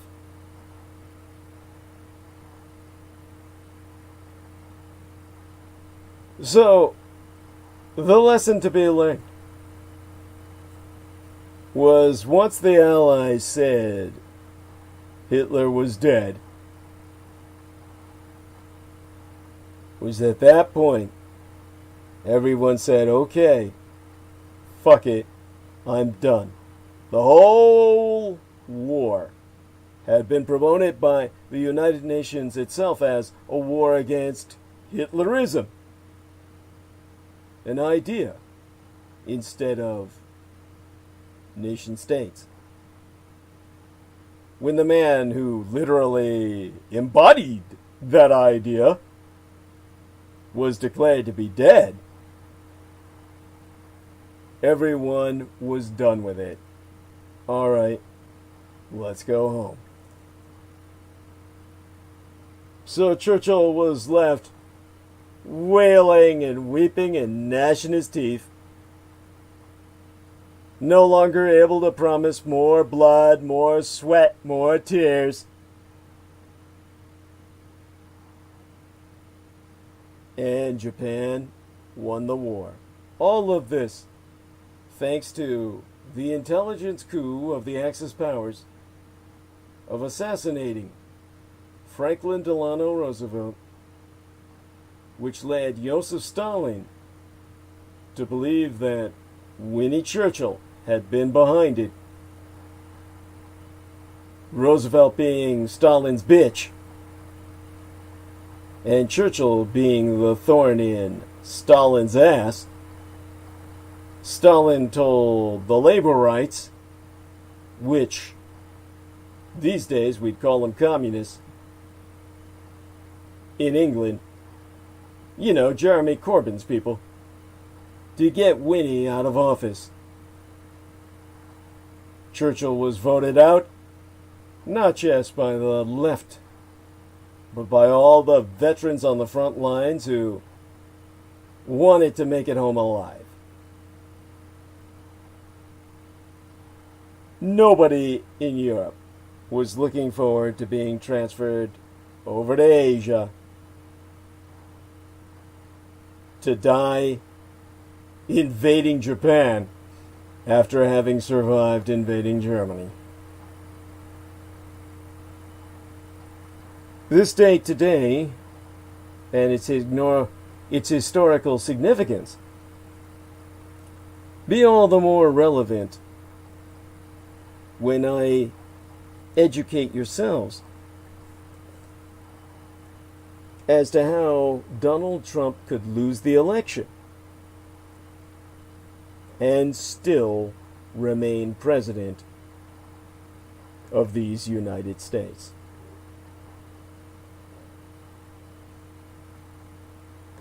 Now, it is increasingly evident that Joe Biden can readily beat Donald Trump in November. The president himself seems more and more out of step with the national mood. From his handling of the pandemic to his response to racially biased policing, not to mention a wide array of other issues.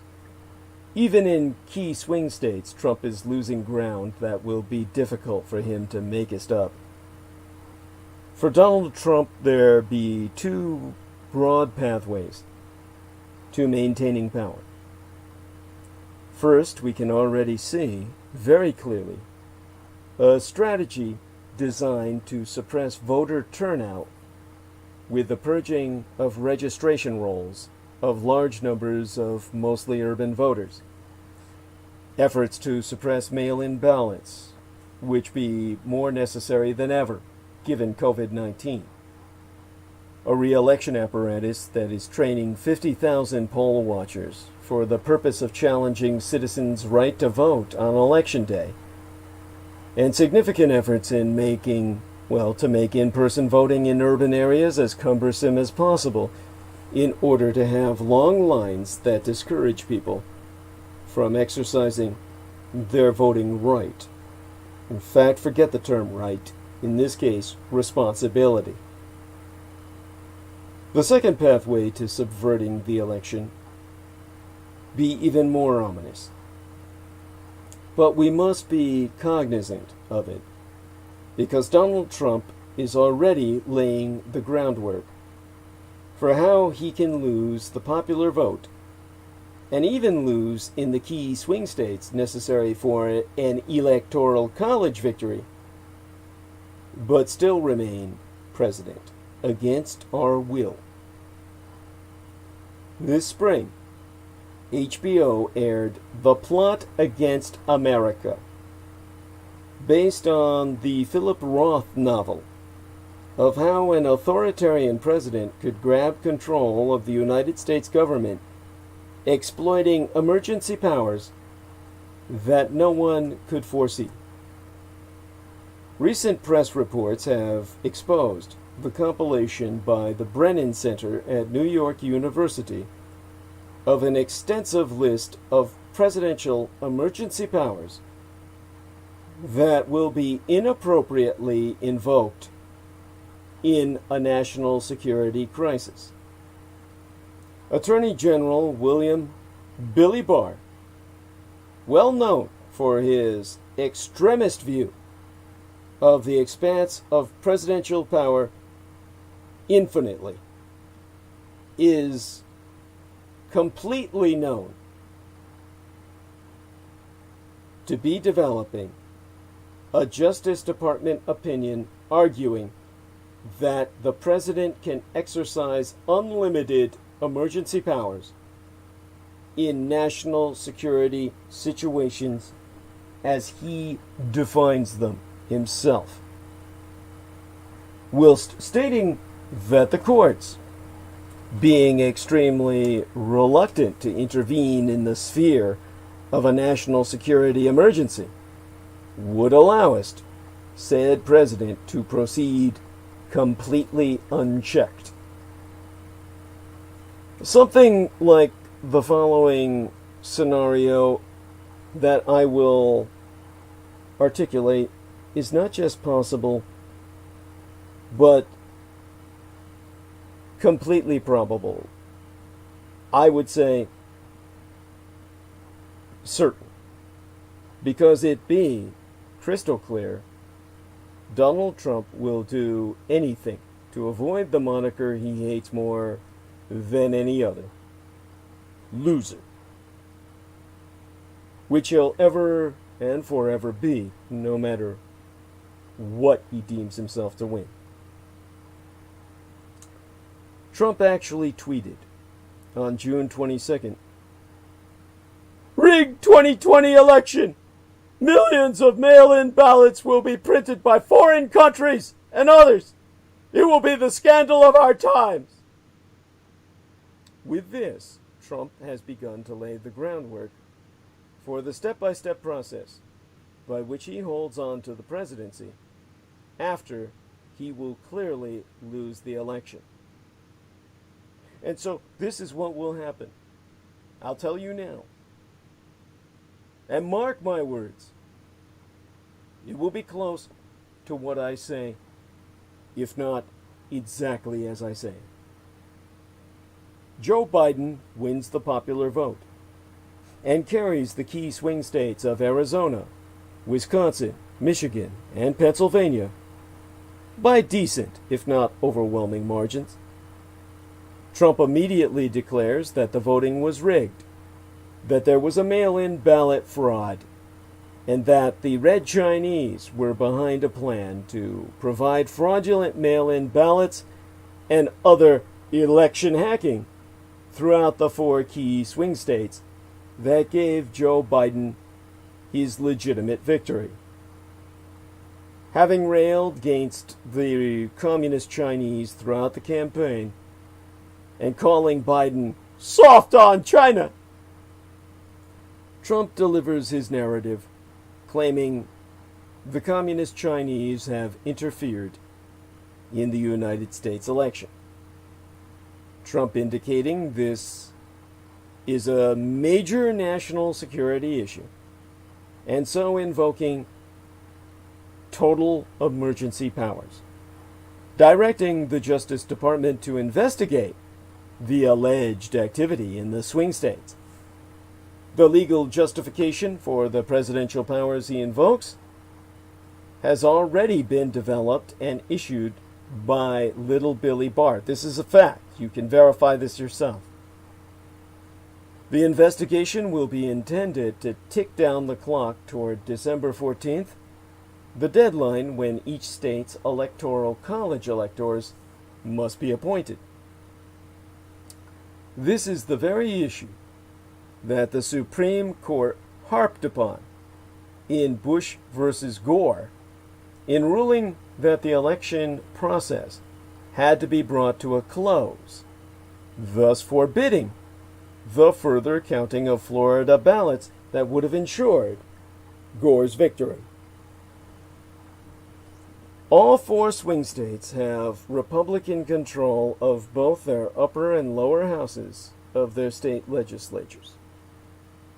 Those state legislatures refuse to allow any electoral college slate to be certified until the national security investigation is complete. This is what will happen. The Democrats will have begun a legal action to certify the results in those 4 states, and the appointment of the Biden slate of electors, arguing that Trump has manufactured a national security emergency in order to create the ensuing chaos. The issue goeth up to the Supreme Court, which, unlike the 2000 election, does not decide the election in favor of the Republicans. However, it indicates again that the December 14th Electoral College deadline must be met, that the President's national security powers legally authorize him to investigate potential foreign country intrusion into the national election, and if no Electoral College slate can be certified by any state by December 14th, the Electoral College must meet anyway and cast its votes. The Electoral College will meet, and sans the electors from those 4 states being represented, neither Joe Biden nor Donnie Trump will have sufficient votes to garner an electoral college majority.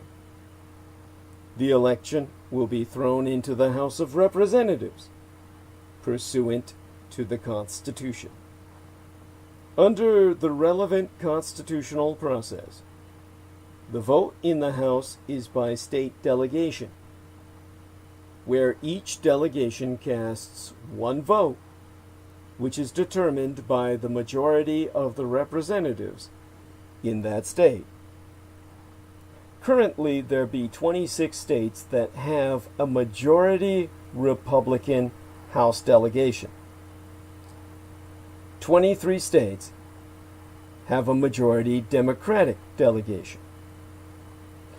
There is 1 state, Pennsylvania, that has an evenly split delegation. Even if the Democrats were to pick up seats in Pennsylvania and hold all their 2018 House gains, the Republicans would have a 26 to 24 delegation majority. This vote will enable Donald Trump to retain the presidency. You cannot allow yourselves to believest that what I am prophesying now be anywhere near a far-fetched scenario. We have just seen Donald Trump threaten to invoke emergency powers under the Insurrection Act of 1807 to call up the United States military against peaceful domestic protesters. The remarkable apology by Joint Chiefs Chairman General Mark Milley, stating that it was wrong to create a perception that the military would get directly involved in a domestic political protest and intervene against American civilians they had sworn to defend, underscores the corrupt abuse of executive powers Donald Trump is more than willing to employ. As Fareed Zakaria recently said in summing up the lessons of former National Security Advisor John Bolton's new book, Donald Trump will pay any price, makest any deal, bend any rule to assure his own survival and success. So what do we do as citizens to face the impending reality, not the possibility, the fact of the plot against America? We must out this scenario and do so loudly and consistently. We have an imperative to build a people's firewall that reaches deeply across this country and reflects public revulsion at the very potential for Trump to undermine our entire democratic system of governance. Nancy Pelosi, the House Speaker, should immediately ask the judiciary, commerce, armed services, and intelligence committees to hold hearings on how steps can be taken to safeguard against this very scenario I have just now articulated, especially how to confront any invocation of emergency powers by a pointedly incompetent, corrupt, and literally insane president. There needs to be an outpouring at all levels of society that this will not be tolerated. From government officials and lawmakers at all levels, to civic associations and civil rights groups, to business groups and trade associations who have to recognize the economic chaos that would result from this kind of coup. To attorneys, academics, and student groups practiced in resisting government policies, and of course to the editorial voices of the press, both local and national. The recent resistance of our military establishment is an encouraging sign and necessary component of the people's firewall. The president has to know there will be an overwhelming resistance to any post-election chaos to undermine our constitutional order. He must know that the people's firewall will not yield to lawlessness. He has to be confronted with the reality that the plot against America must remain a work of fiction.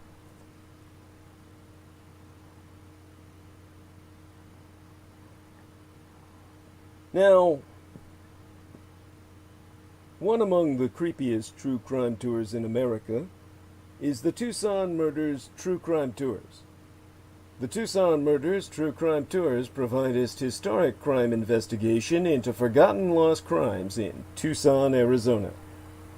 These small private tours are hosted by the Mr. Ben Baron Estenius, a true crime researcher and an enthusiast who will personally take us to real historic crime locations related to these crimes in Tucson. Relive these events and hear the untold stories behind the stories. The Baron Ben specializes in the seemingly ever-developing case of the late serial rape killer Charles Howard Smitty Schmid Jr., alias the Pied Piper of Tucson, an aftermath tour. See theunfinishedman.com for excerpts from his book yet to be published and scenes from cinematic documentaries he's been producing. But other cases, such as the strange case of Morris Brady, the Dr. George Marvin Tajardine case, and the Red Rapist are also within his repertoire, as in fact are all the crimes that shocked the Southwest throughout the 1960s, the very decade I myself entered this vale of tears. These devastating crimes stained a city so deeply, they may never be removed. For tour information, contact the TucsonMurders.com. Spelled Tucson as Tucson, Tucson, but put the word "the" in front of it. The TucsonMurders.com or telephone the Baron Ben himself to personally guide your tour at 1-520/323-3406. That's 1520-323-3406. Now I'm going to briefly check around the internet, the chat room, see what time we have left. Got 2 hours before I'll have to shut down, if we have that. I hope people continue to interact in the chat room. And of course at this hour I know most of you are probably lucky to even have your eyes open. But we have maintained an equal number of people that we started off with, which is very impressive. I'm very encouraged by that, and definitely appreciate all of you in terms of your ability to last as long as you do. All night long, man. And definitely very appreciative of all of you who participate in the chat room and maintain discourse, communications with each other that helps to make my hosting these transmissions worthwhile. And it's been quite the ride tonight already. I'm surprised I have the energy that I do myself to go us on. And I'm inspired, of course, by what both Brendan and Derek Talley, Aaron Tice, and Peter Moon, and Lena Shen have done for us all. And honestly, I owe it to them to do everything I can to make it certain that all of you are aware of the gravity of our situation as a nation, as a people, and of course try to educate you on what we can do to recover what we can from this extinction level event that Donald Trump has proven himself to be. And we have to, of course, confront the fact that this is the end times of America as we once knew it. I do not envy parents who are raising their children at this point in time. And Congress has still stalled on economic aid, with crucial help to the unemployed scheduled to end in but a week. Congress remains stalled in efforts to put together another package of aid for the American economy. Republicans, in particular, continue to be badly divided among themselves and have barely begun to negotiate with Democrats. Some parameters of the next deal, however, be clear already. A bill almost certainly will include another round of coronavirus stimulus checks, although the amount remains under debate, as does the number of people eligible. Both sides also agree that Congress and congressional Republican leaders and the White House continues to disagree on a range of new spending proposals. Many economists believe the $600 per week benefit has played a key role in keeping the economy afloat. But it also provides an incentive to some workers not to return to low-paying jobs. So what happens to the American economy? Risk PPP loan fraud allegations. But some companies may fight back and may have a good chance of winning. I mean, I'm getting a notification now that my OBS studio program has reconnected successfully, which means that I wasn't transmitting for a few minutes. I guess I must have, because I've got some wonderful people interacting. Bugman4560 has presented many symbols of positive support. God bless him. Kathy Sanford, God bless her. Dear lady says good morning with a kiss. Hey, honey. So glad you're there. And the wonderful Jim Davis has sent a heart with a wonderful white cross. The kind of public health support art, which I appreciate. And Conspiracy Kitten says, darn, I just got here. I'ma have to rewind. Super hugs. And super hugs to you back, Conspiracy Kitty. Alright. Now, Trump is returning to the coronavirus daily briefing and still refuses to face reality.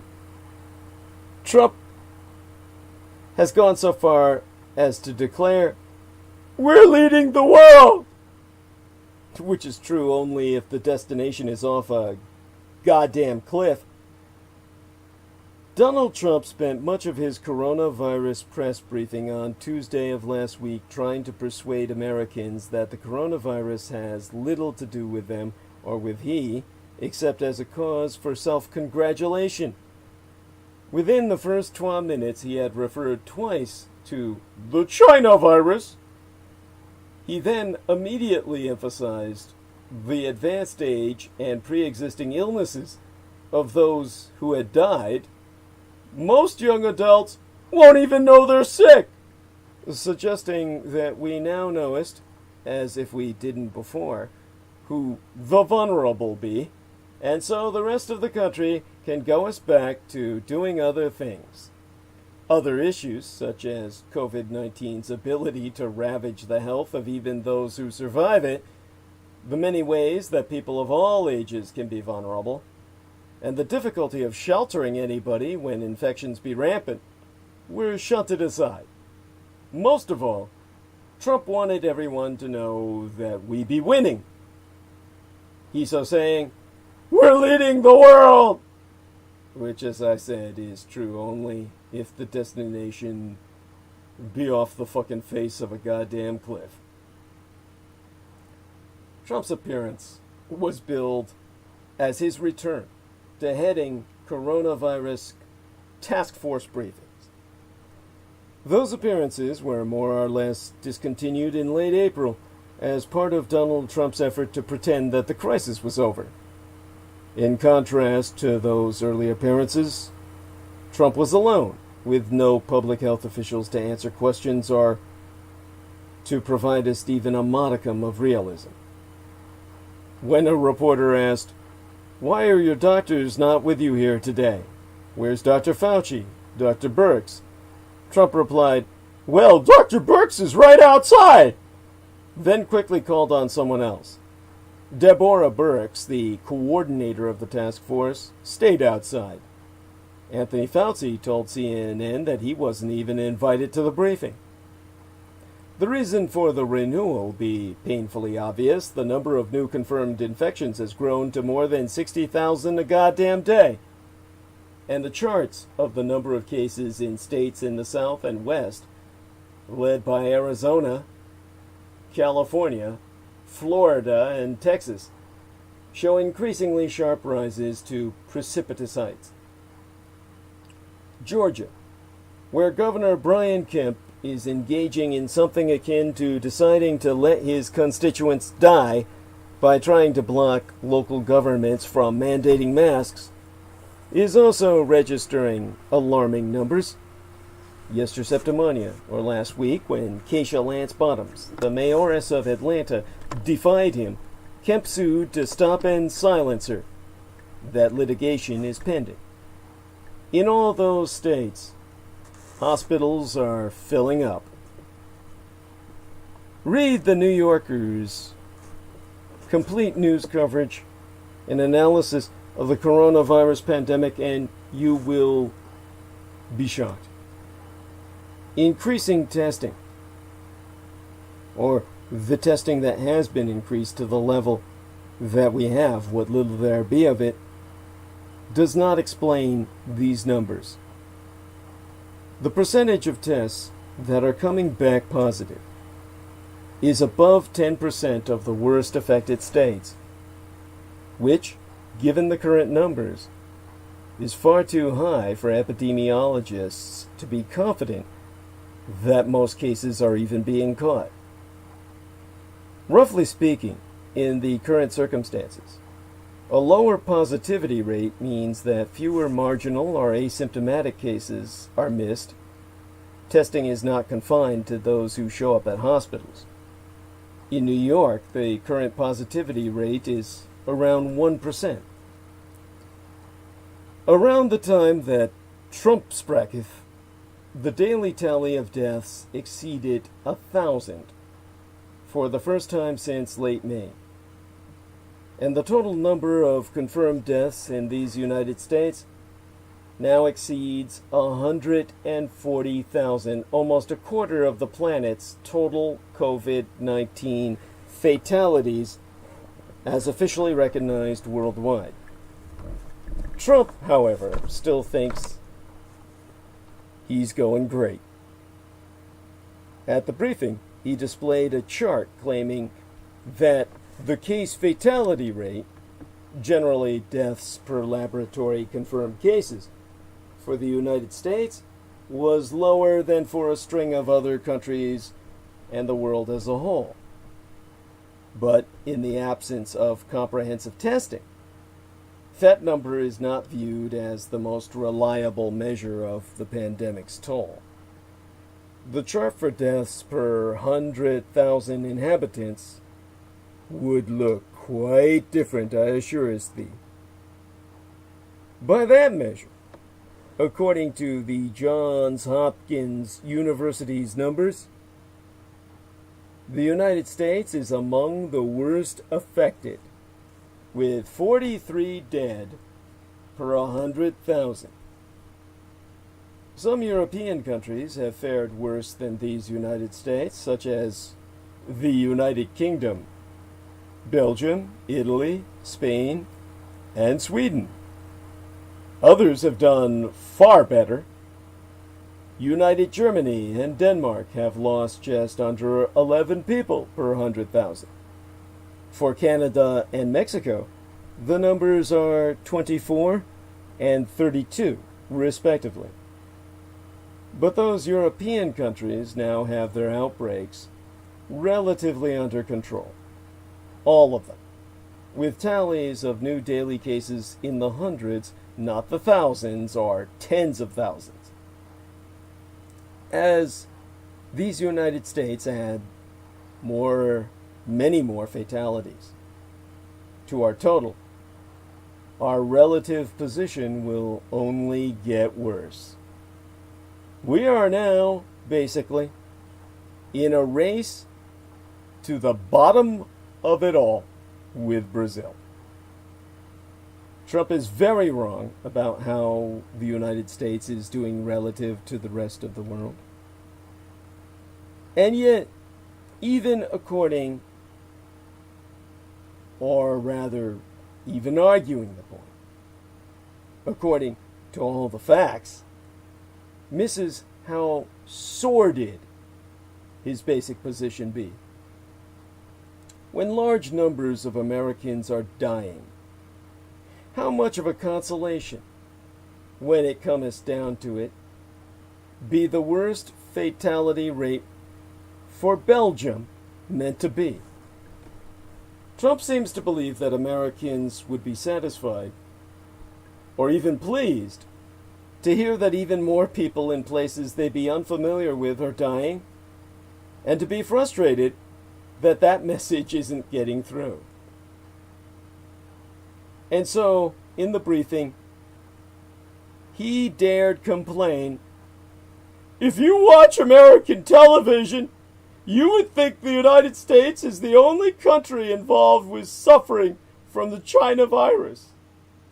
Blaming the media comes even more naturally to Trump than blaming communist China. The larger failing is that he doesn't offer a conception of winning that goes beyond being able to complain, or rather claim, that countries or populations his voters don't identify with are doing worse than they are. This is a domestic issue too, rather than just a matter of xenophobia. One of the shocking aspects of the pandemic has been how willing many Americans, especially but not exclusively Republican politicians, have been to write off the vulnerable. Just a sacrifice on the pyramid of economics. Another vision of winning might involve a true engagement in the international effort to contain the pandemic. In that respect, Trump never seems to tire of losing. There were moments when Trump acknowledged that the picture was not entirely rosy. He himself so saying, "It will probably unfortunately get worse before it gets better." And he cannot be entirely blind to the polls that show us himself falling further behind Joe Biden, the presumptive Democratic nominee. Trump has, in the past week, tweeted a picture of himself wearing a mask, and during the press conference he pulled one from his pocket. There was no contrition, of course, regarding his fatal mockery of masks for much of the pandemic.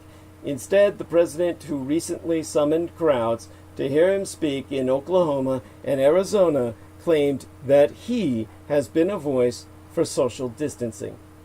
He thought that he might have saved millions of lives. He certainly wasn't to blame. Oh no! It's a nasty, horrible disease that should never have been allowed to escape Red China, but it did. When a reporter pressed him on his earlier prediction that the virus would just disappear, and whether he was responsible for the fact that the trajectory has been very different, he said, "Well, the virus will disappear. It will disappear." At which point he launched into a disjointed soliloquy about how good his relationships with various governors are, and how wise his own decisions have been. And he repeated that China should have stopped it. The next reporter Trump called on asked him about another topic. Ghislaine Maxwell. Well, Ghislaine is the correct pronunciation. A former associate of Jeffrey Epstein's, who was arrested earlier this month and is facing charges related to the sexual abuse of young girls. Very young, to which he has pleaded, of course, not guilty. Trump said that he hadn't been following the story, but that he knew Maxwell from Palm Beach. "I wish her well, whatever it is." Well, his good wishes seem, to say the least, misdirected. An optimist might think that Trump's lack of focus on the latest in the Epstein-Maxwell story might mean that he was, at least, or at last, paying more attention to Florida's hospital capacity than to the Palm Beach social scene. But an optimist would be wrong. Dead wrong. Now, a second shutdown over coronavirus, which be rationally advisable, will be worse than the first. So we had best work on preventing it, because it's an outcome no one wants, yet could become a harsh reality. A second wave of shutdowns. Now, weeks after lifting stay-at-home orders, some states are seeing record numbers of hospitalizations from COVID-19 as thousands more Americans get infected every passing day. Dr. Jonathan Rayner, a professor at George Washington University School of Medicine, has so stated, "We're going to have to face the harsh reality in some states that we may need to shut down again. And the second wave of shutdowns will be more damaging than the first because of quarantine fatigue, because of the economic effects of quarantine. Another round of shutdowns will have even larger effects on businesses that may be on the edge of not being able to stay solvent now." Dr. Christopher Murray, a director of the Institute for Health Metrics and Evaluation, at the University of Washington confirms that the economic toll from one round of shutdowns has already been staggering.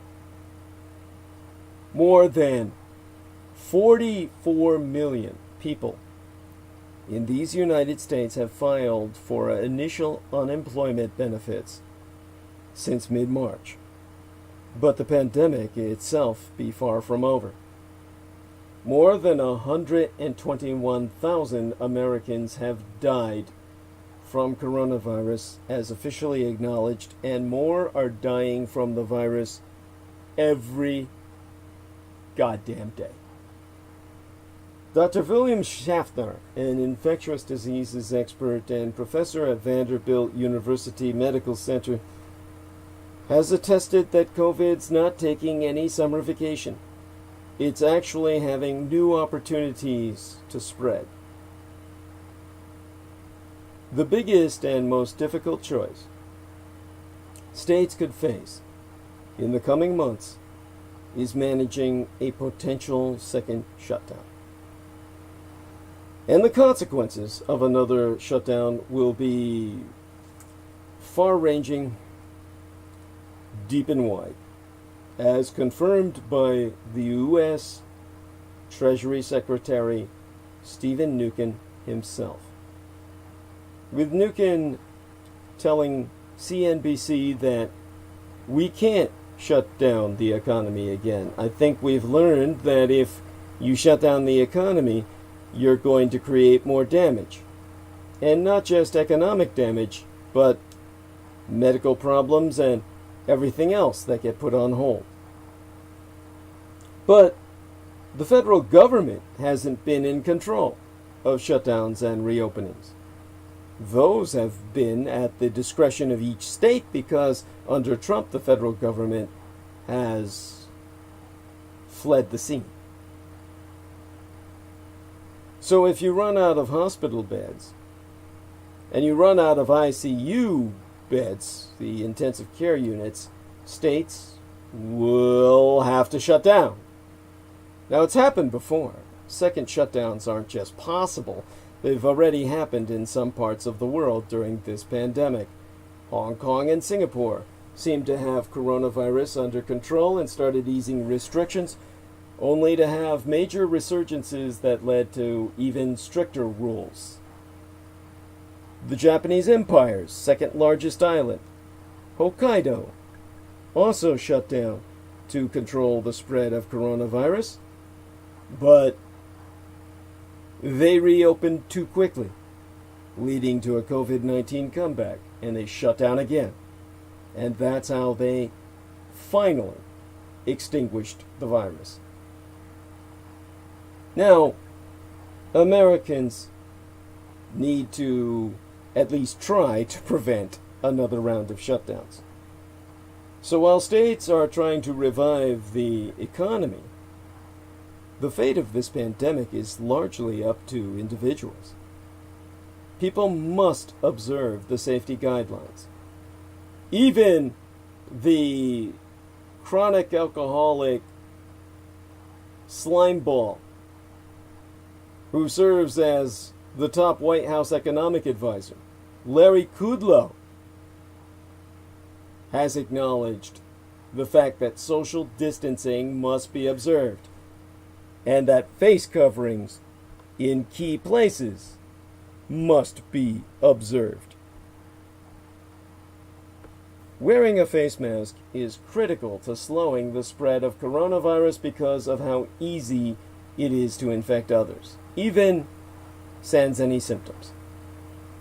Lina Hidalgo, the head of government in Harris County, Texas, the third most populous county in the United States, has herself testified that we've got to take action now so that we avoid a shutdown in the future. Like many parts of the country, Harris County has seen surges in COVID-19 hospitalizations since Memorial Day weekend, with Hidalgo saying on Friday into this last weekend, well, this weekend we're still in, that only continues to grow. Dr. Anthony Fauci, the director of the National Institute of Allergy and Infectious Diseases, has confirmed that the best thing to do is to avoid crowded areas. He's so saying, but if you're not going to do that, then please wear a mask. Now, I'll try and put this into perspective for you, how there is a theoretical way in which the United States can stop the coronavirus, based on 3 actions that are rendered moot.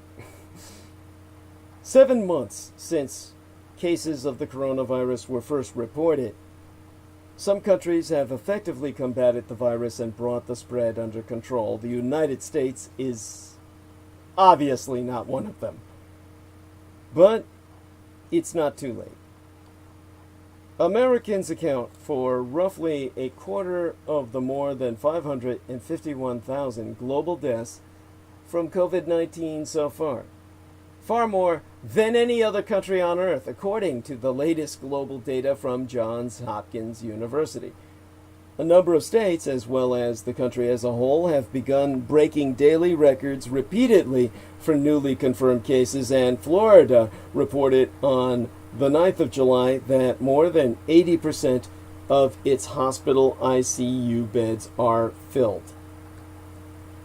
In contrast, New Zealand, in following the advisement of the Dietrich Ardelech, simply by following the model of my true homeland and heartland of Taiwan, had declared COVID-19 completely eliminated inside its national borders by early June. And bear in mind, they have more land area than the fucking United Kingdom. So people returned to sporting events and nightclubs. Nationwide, the virus killed 22 people overall in New Zealand. During the early days of the pandemic, public health officials in that country calculated that COVID-19, a coronavirus like the common cold and SARS, acronyms for severe acute respiratory syndrome, could be snuffed out, but it would take extreme measures to do so. The entire country had to enter lockdown, as health experts then advised the country's leadership, who trusted science above all else. And so New Zealand Prime Ministress Jacinda Ardern relayed to her nation what public health experts had told her. And Dr. Michael Baker, an epidemiologist and professor at the University of Otago, who helped craft the COVID-19 strategy for New Zealand as based completely on the model my native Taiwan provided, asserted that approach brought people with us. It was a harsh thing the country had never done before. Criticism pushed back against lockdown, saying Ardern and others were using a sledgehammer to kill a flea. It was definitely a sledgehammer, but not a flea. This obviously, painfully now being a very significant pandemic. A plague, by all definitions. And so, for 7 weeks, New Zealanders stayed home to stay safe and not overwhelm their country. Their effort paid off. Meanwhile, as cases mount, the United States government has maintained a hands-off approach, as criticized by Dr. Ashish Jha, who directs the Harvard Global Health Institute. That lack of national cohesion has left states to fend for themselves in figuring out how to best keep the virus in check, navigating shortages of protective gear and testing supplies, and deciding when and how to reopen. The result is a patchwork of responses, with some adopting more aggressive tactics, whilst others have taken far fewer measures, as seen, well, and therefore seen their infection rates rise quite predictably and directly resultant their stupidity. Now, the United States, of course, is not the only country to downplay the virus. Brazil, under the Trump of the tropics, Jair Bolsonaro, currently ranks second only to these United States in cases, and President Jair Bolsonaro himself confirmed the first full week this month he has tested positive, and hopefully will die. In general, ignoring the virus, or taking a laissez-faire approach thereunto, ends up not being a good strategy at all. It really ends up being quite harmful. We can easily say mass murderous. What strategies have been shown to work, but that the United States has not adopted on a wide scale? Well, tactics that could still make a difference in saving lives would be founded on, first of all, a clear, consistent message.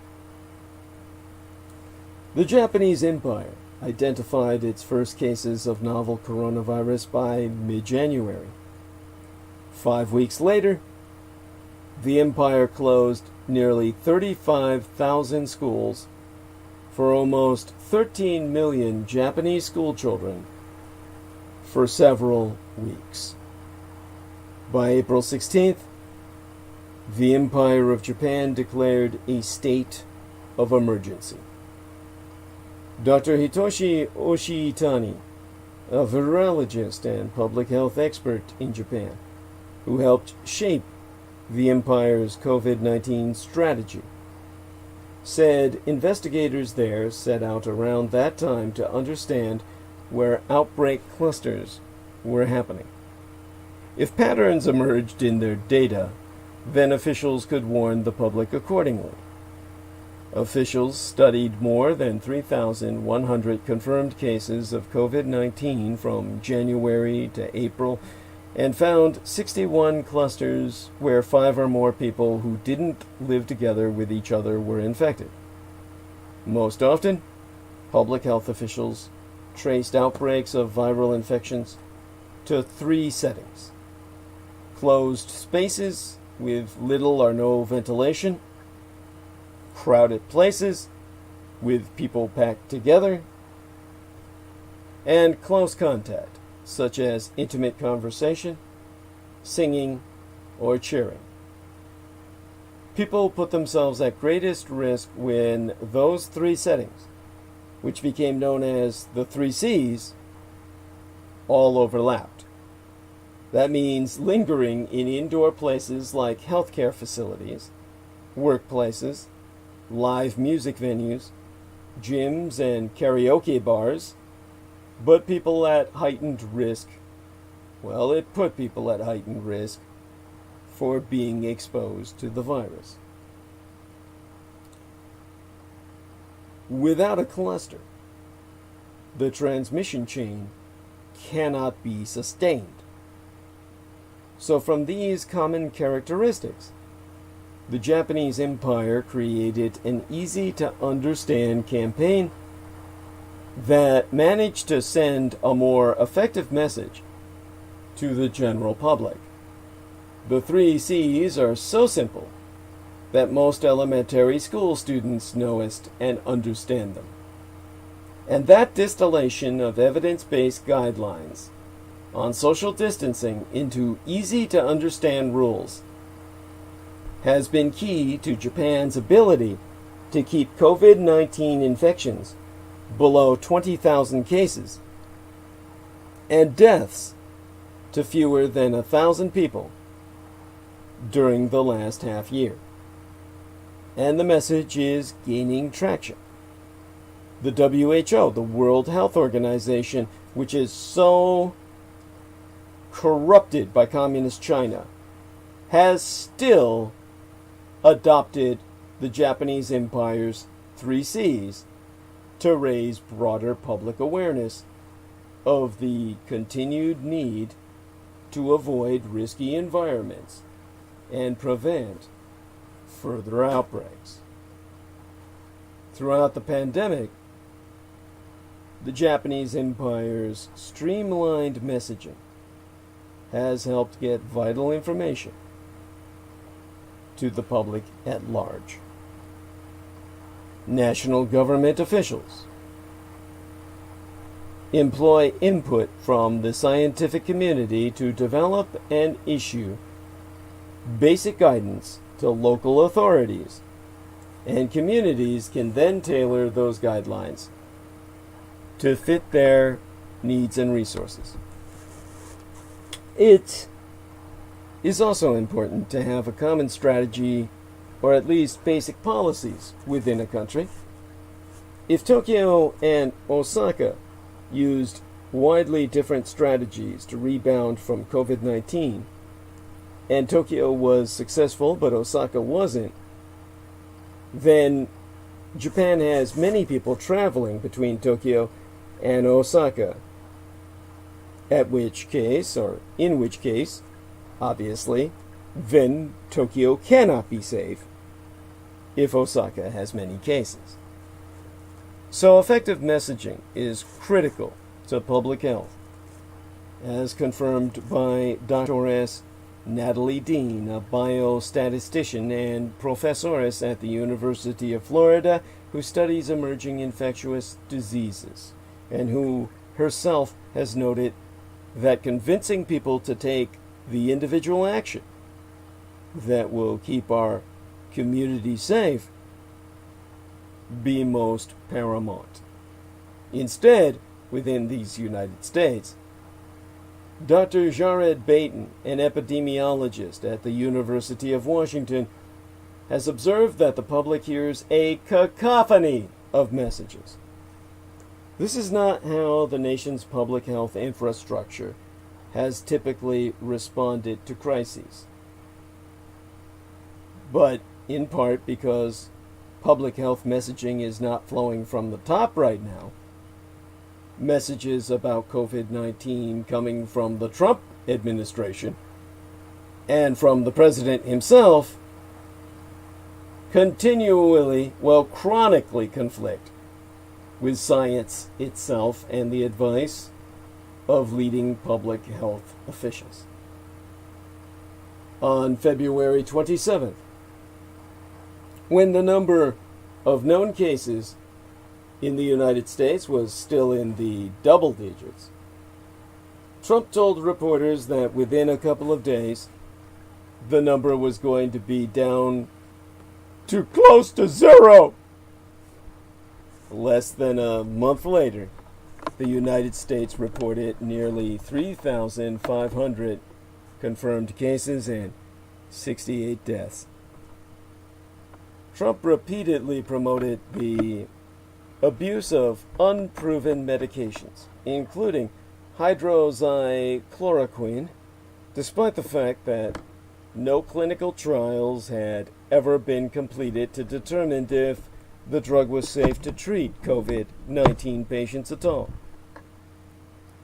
He has flip-flopped in his support of face masks, a measure that growing scientific evidence has proven could prevent the virus from spreading, whilst rarely wearing one in public himself. And this week, Trump criticized the CDC's own recommended protocols for how to safely reopen schools at a time when parents, educators, and communities across the country be deeply concerned about how and when students can return to the classroom. The agency said it would not water down its guidelines.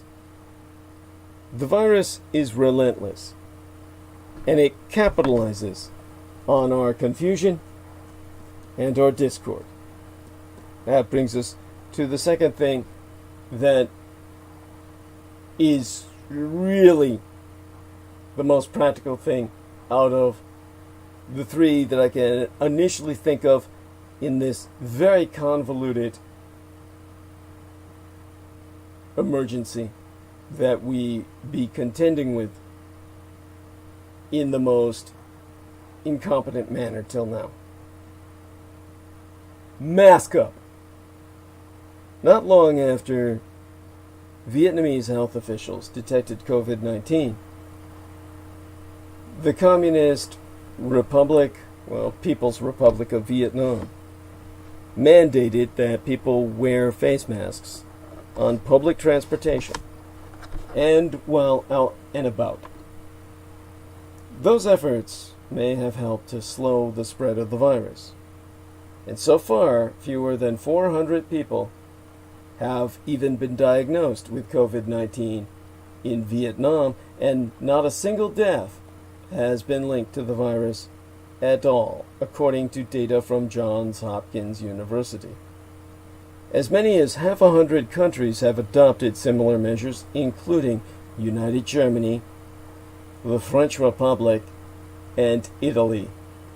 A growing body of evidence suggests face masks block droplets of spit and mucus that can spray when one talks, sneezes, or coughs, and thereby slow the spread of COVID-19. In these United States, the response to face masks has been mixed in a blender. By mid-May, 15 states and the District of Columbia made masks mandatory in public spaces where social distancing wasn't possible. According to a study published in the journal Health Affairs that compared the new infections in states that mandated masks to those that hadn't, the authors concluded there is a significant decline in daily COVID-19 growth rate after mandating facial covers in public, with the effect increasing over time after signing the order. Altogether, the study authors estimated that face mask mandates may have prevented as many as 450,000 COVID-19 cases in the United States this spring. In Arizona, where Ben Estenius, the Baron Ben of True Crime Tours fame, resided, and, he may be in New Mexico, I think, or is it Arizona? Tucson, Arizona, of course. You know, where more than a quarter of all people tested for COVID-19 are positive. The highest positivity rate in the United States in the most negative sense. Governor Doug Ducey, oh my, what a name, surname spelled D-U-C-E-Y, has urged, but not ordered, residents to don face coverings, despite the state's medical community pressing him to do so weeks agone. Several cities already had mandated masks, but you know the motherfucker's Republican. This is what brings us to the most hopelessly futile measure we could have taken, but now cannot. Contact tracing. Public health officials have consistently emphasized that the United States needs to do three things well to mitigate coronavirus. Test people to see who is infected, isolate people who are sick so they don't spread illness unto others, and finally trace the contacts of those who be infected.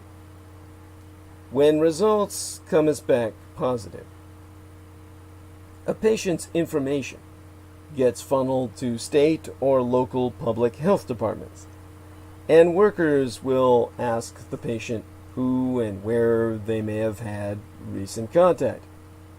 Did they go to the grocery store, visit family or friends, report to work?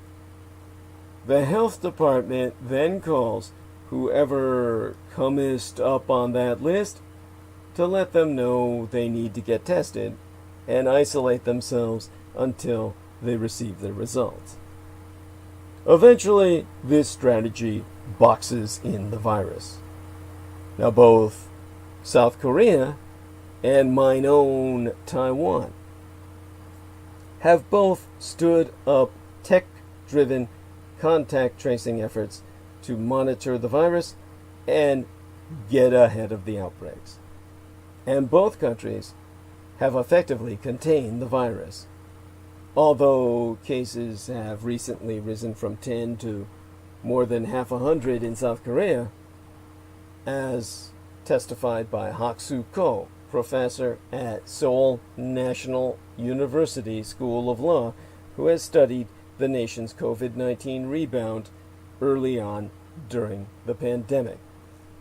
He's saying that centralized contact tracing, including digital apps on people's smartphones, has been instrumental in coping with the spread of the virus in South Korea, bolstering public health efforts, but compromising privacy. Yet contact tracing in these United States is far from where it needs to be. Why? Because it's harder than it sounds. People may not always pick up their phones, especially as so many be wary of spam calls from unknown numbers.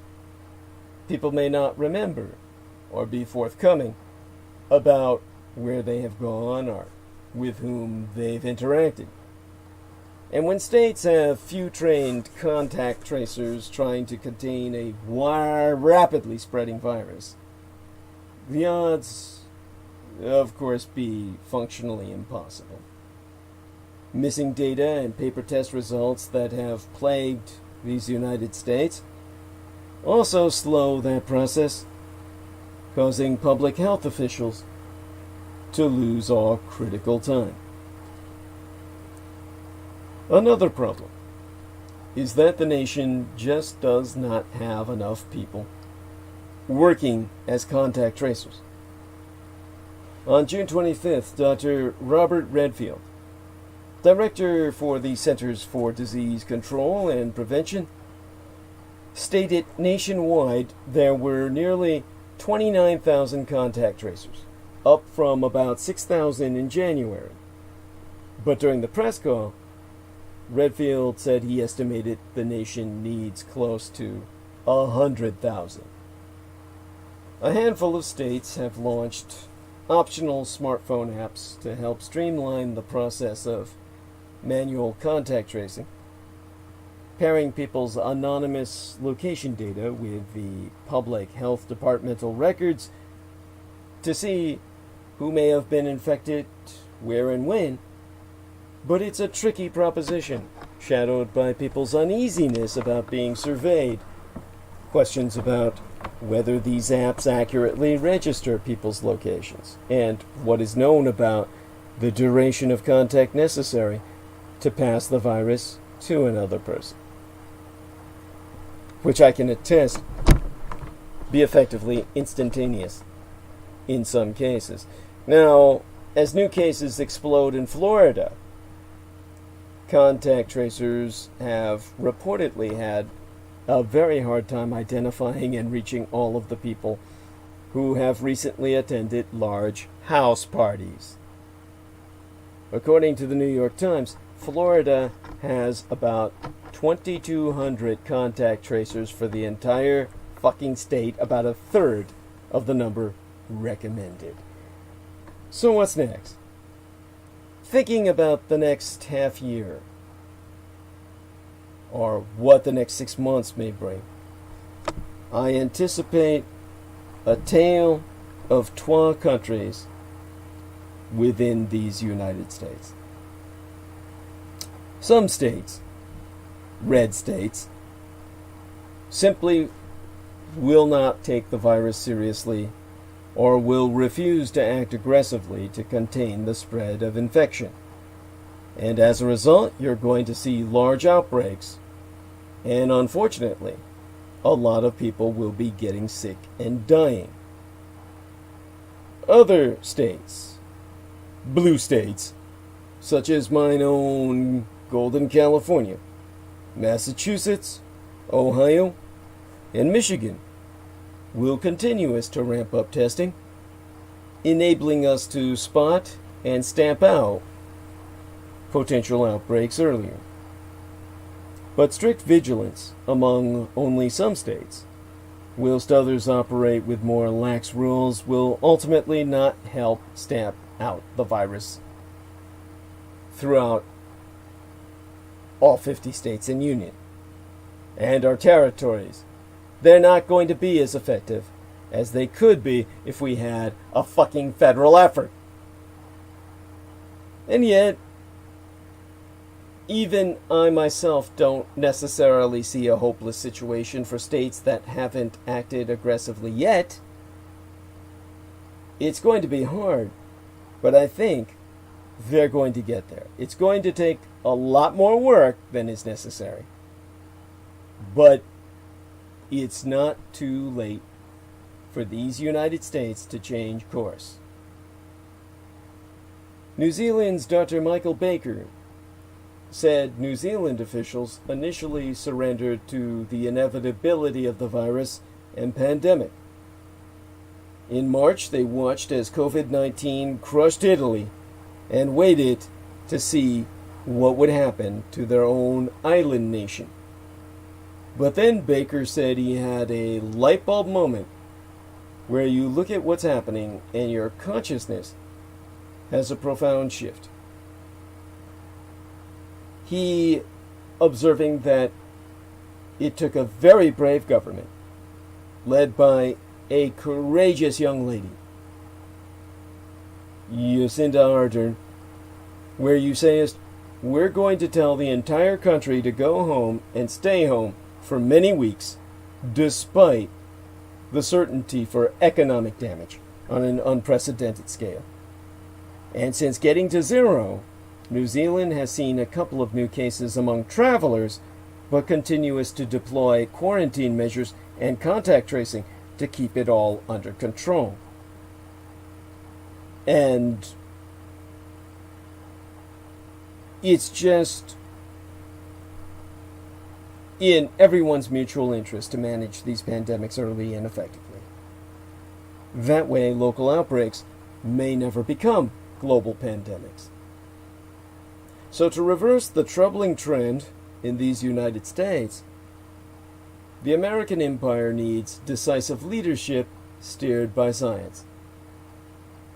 To that end, the United States must move on 3 strategies: manage its borders, suppress infections with lockdowns and mask wearing, and operate far more extensive testing and tracing efforts.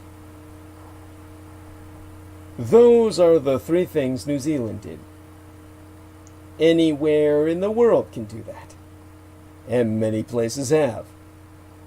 There's nothing special about New Zealand other than it's led by a young lady who knew that that was what was needed to be done, and knew enough to follow as the role model of the Taiwanese. During past public health crises, Baker said the world looked to the United States for leadership.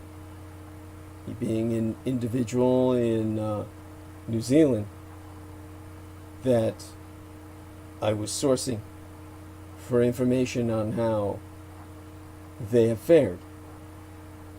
And he said that sadly hasn't happened under COVID-19, himself adding that I hope the United States will resume its world leadership role.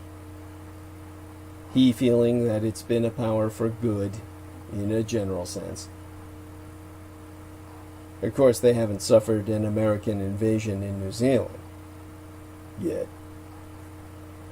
During a 7th of July, the Roswell Day press conference, Dr. Tedros Adhanom Ghebreyesus, the Chinese house nigger, Director General for the World Health Organization from Ethiopia, noted that the virus is spreading faster, the pandemic has not yet peaked, and the world cannot afford any divisions.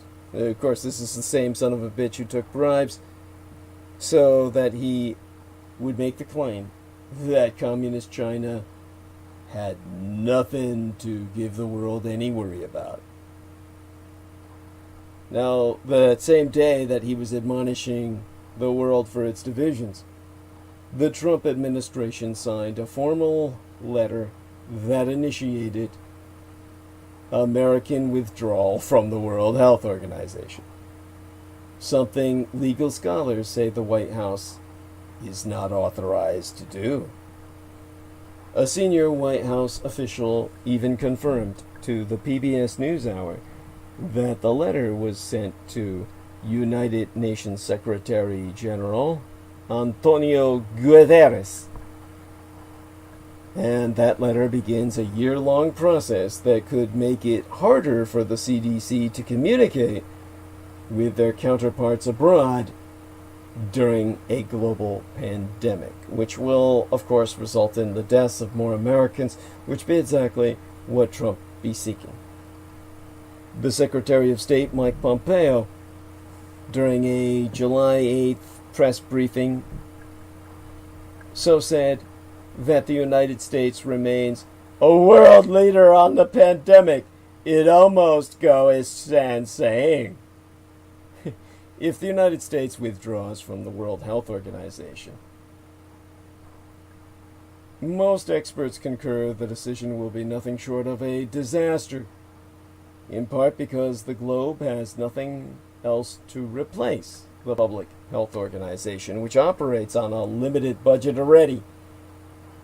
Now, more than ever, the world needs to work together to manage these pandemics early and effectively. That way, local outbreaks may never become global pandemics. Now, what I've mentioned is the obtuse approach. I can tell you, as a trained medical journalist, I have the legal authority to diagnose and prescribe 3 simple acts that will stop COVID-19 outbreaks, as verified by research. If people washed their goddamn hands regularly, wore masks, and kept their social distance from each other, these 3 simple acts alone, these 3 basic behaviors, would stop most all of the COVID-19 pandemic, even sans a vaccine ever being developed, or any additional treatments, the cocktails being used to combat it, as confirmed by a new study I've sourced. That study was published Tuesday in the journal PLOS Medicine, which created a new model to look at the spread of the disease and prevention efforts that could help stop it in its tracks. Now, PLS, of course, is an acronym for a non-profit.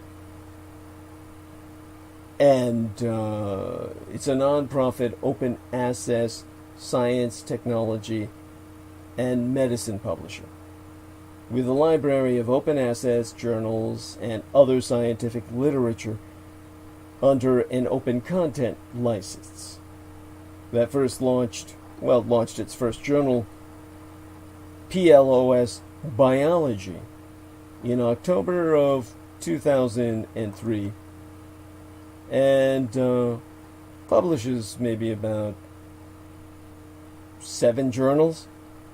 It's based here in my own Golden Gate in San Francisco, California, and has a European editorial office in Cambridge, Great Britain. And the publications are primarily funded by payments from the authors. The PLOS acronym, PLOS, is acronymous for the Public Library of Science. That began in the year 2000, the first year of our third Christian millennium, with an online petition initiative by Nobel Prize winner Harold Varmus, formerly director of the National Institutes of Health and at that time director of Memorial Sloan Kettering Cancer Center, along with Patrick O'Brown, a biochemist at Stanford University, and Michael Eason, a computational biologist at the University of California, or UC Berkeley, and the Lawrence Berkeley National Laboratory. Their petition calling for all scientists to pledge that from September 11th of 2001, thenceforward, they would discontinue submission of articles to journals that did not make the full text of their articles available to all, free and unfettered, either immediately or after a delay of no more than 6 months. And although tens of thousands signed the petition, most did not act upon its terms. And in August of 2001, Brown and Eisen announced they would start their own non-profit publishing operation. And so, in December of 2002, the Gordon and Betty Moore Foundation awarded the Public Library of Science, the PLOS, the PLOS, a $9 million grant, which it followed in May of 2006 with a $1 million grant to help the PLOS achieve financial sustainability and launch new free access biomedical journals. So as a medical journalist, I am aware of all of this.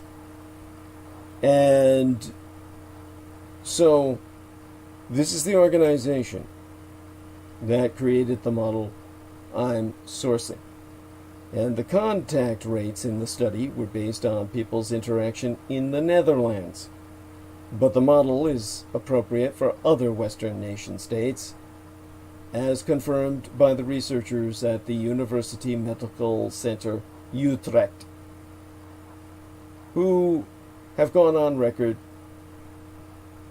to testify that a large epidemic can be prevented if the efficacy of these measures exceeds 50%. If, however, the public is slow, but does eventually change behavior, it can, at the very least, reduce the number of cases, but not delay a peak in cases, as proven by the model in question. So if governments shut down early, but no one takes additional personal protective steps, this would delay but not reduce a peak in cases. A 3-month intervention would delay the peak by, at most, 7 months, as proven by the study itself. If governments imposed physical distancing was combined with disease awareness and personal steps, the height of the peak could be reduced even after government-imposed social distancing orders were completely lifted. The researchers testifying that, moreover, the effect of combinations of self-imposed measures is additive. In practical terms, it means that SARS-CoV-2 will not last, will not cause a large outbreak in a country where 90% of the population adopts hand washing and social distancing that are 25% efficacious, a quarter of the way home towards winning the battle. Even with self-imposed social distancing. Contacts with others might not be totally eliminated. Exempli Greciae, people who live together will interact, increasing the likelihood that someone could get sick, so small outbreaks are still likely. The authors arguing that governments should educate the public about how the virus spreads and raise awareness about the crucial roles of self-distancing, hand-washing, and also mask use in controlling an ongoing epidemic. The study does not differentiate between mandating some of these behaviors or encouraging them. And there, of course, be limits to the model. It doesn't take into effect demographics, nor does it account for the imperfect isolation of people who are sick with COVID-19, meaning they can infect others who care for them in a healthcare setting or at home. It also, the study, the model, doesn't account for the possibility of reinfection. American public health leaders have been echoing the sentiment of this study recently anyway. The director for the U.S. Centers for Disease Control and Prevention, the U.S. CDC, informed the Buck Institute for Research on Aging last Tuesday that the American empire is not defenseless, with Dr. Robert Redfield saying, if we all wore face mask coverings, facial coverings, for the next 4, 6, 8, 12 weeks, the next 3 months at least, across the nation, this virus transmission will stop. That's how important this is, and how easy, and how simple. Mask up, and wash your fucking hands, and stay the hell away from me and anyone else. Stay away from each other 6 to 30 feet apart. That's serious. 6 feet at the closest, 30 feet being preferable. Admiral Brett Giroir, a member of the White House Coronavirus Task Force, confirmed at a briefing from the U.S. Health and Human Services Department Thursday that masks and physical distancing can quickly stop the spread of this pandemic. With Giroir so saying, if we have that degree of compliance with these simple measures, our models prove that's really as good as shutting CV-19 down. These simple facts can really shut down the outbreak, sans completely shutting down your local area. Regardless of what we do locally, globally, the tensions between Communist China and the West won't ease anytime soon. I mean, where next for relations between Communist China and the West? Right now, it seems tensions are just going to keep on escalating. The United States targeted Red China twice over this week. Firstly, by indicting 2 Chinese hackers over the alleged theft of foreign military secrets as well as criminal hacking for personal profit, and then by abruptly ordering the closure of China's Houston consulate. Not long before, Red China slapped symbolic sanctions on United States Senators Marco Rubio and Ted Cruz. In retaliation for sanctions the United States applied to Red Chinese officials who were apparently involved in the repression of the Uyghur minority, the white Caucasian ethno-Turkic minority of practicing Muslims in northwest China, or more historically, eastern Turkestan. Now we all have to wait and see what the Communist Chinese Empire will do in retaliation for the consulate maneuver. its foreign ministry having promised firm countermeasures. Meanwhile, after the United Kingdom yesterday last week banned Huawei from its 5G, its fifth-generation networks, Beijing hit back by targeting one of the most British of exports, football. We call it soccer. Chinese state television did not show the day before yesterday's match between Liverpool and Chelsea. Or was it the day before that? Nevertheless, its schedule no longer includes this weekend's Premier League matches. They just didn't air or televise in mainland China. Petty enough? Well, sure. But it's not hard to see how these tit-for-tat maneuvers might ratchet up in the future. Even if President Trump loses November's American election, the Democrats are still hawkish on China. Just look at the report issued this week by the Senate Foreign Relations Committee's highest-ranking Democrat, Robert Menendez, in which Red China is accused of exporting its mania for surveillance and online censorship around the world, which be precisely what it does. There's even potential fallout for China from last week's bombshell data protection ruling in the European Union's highest court.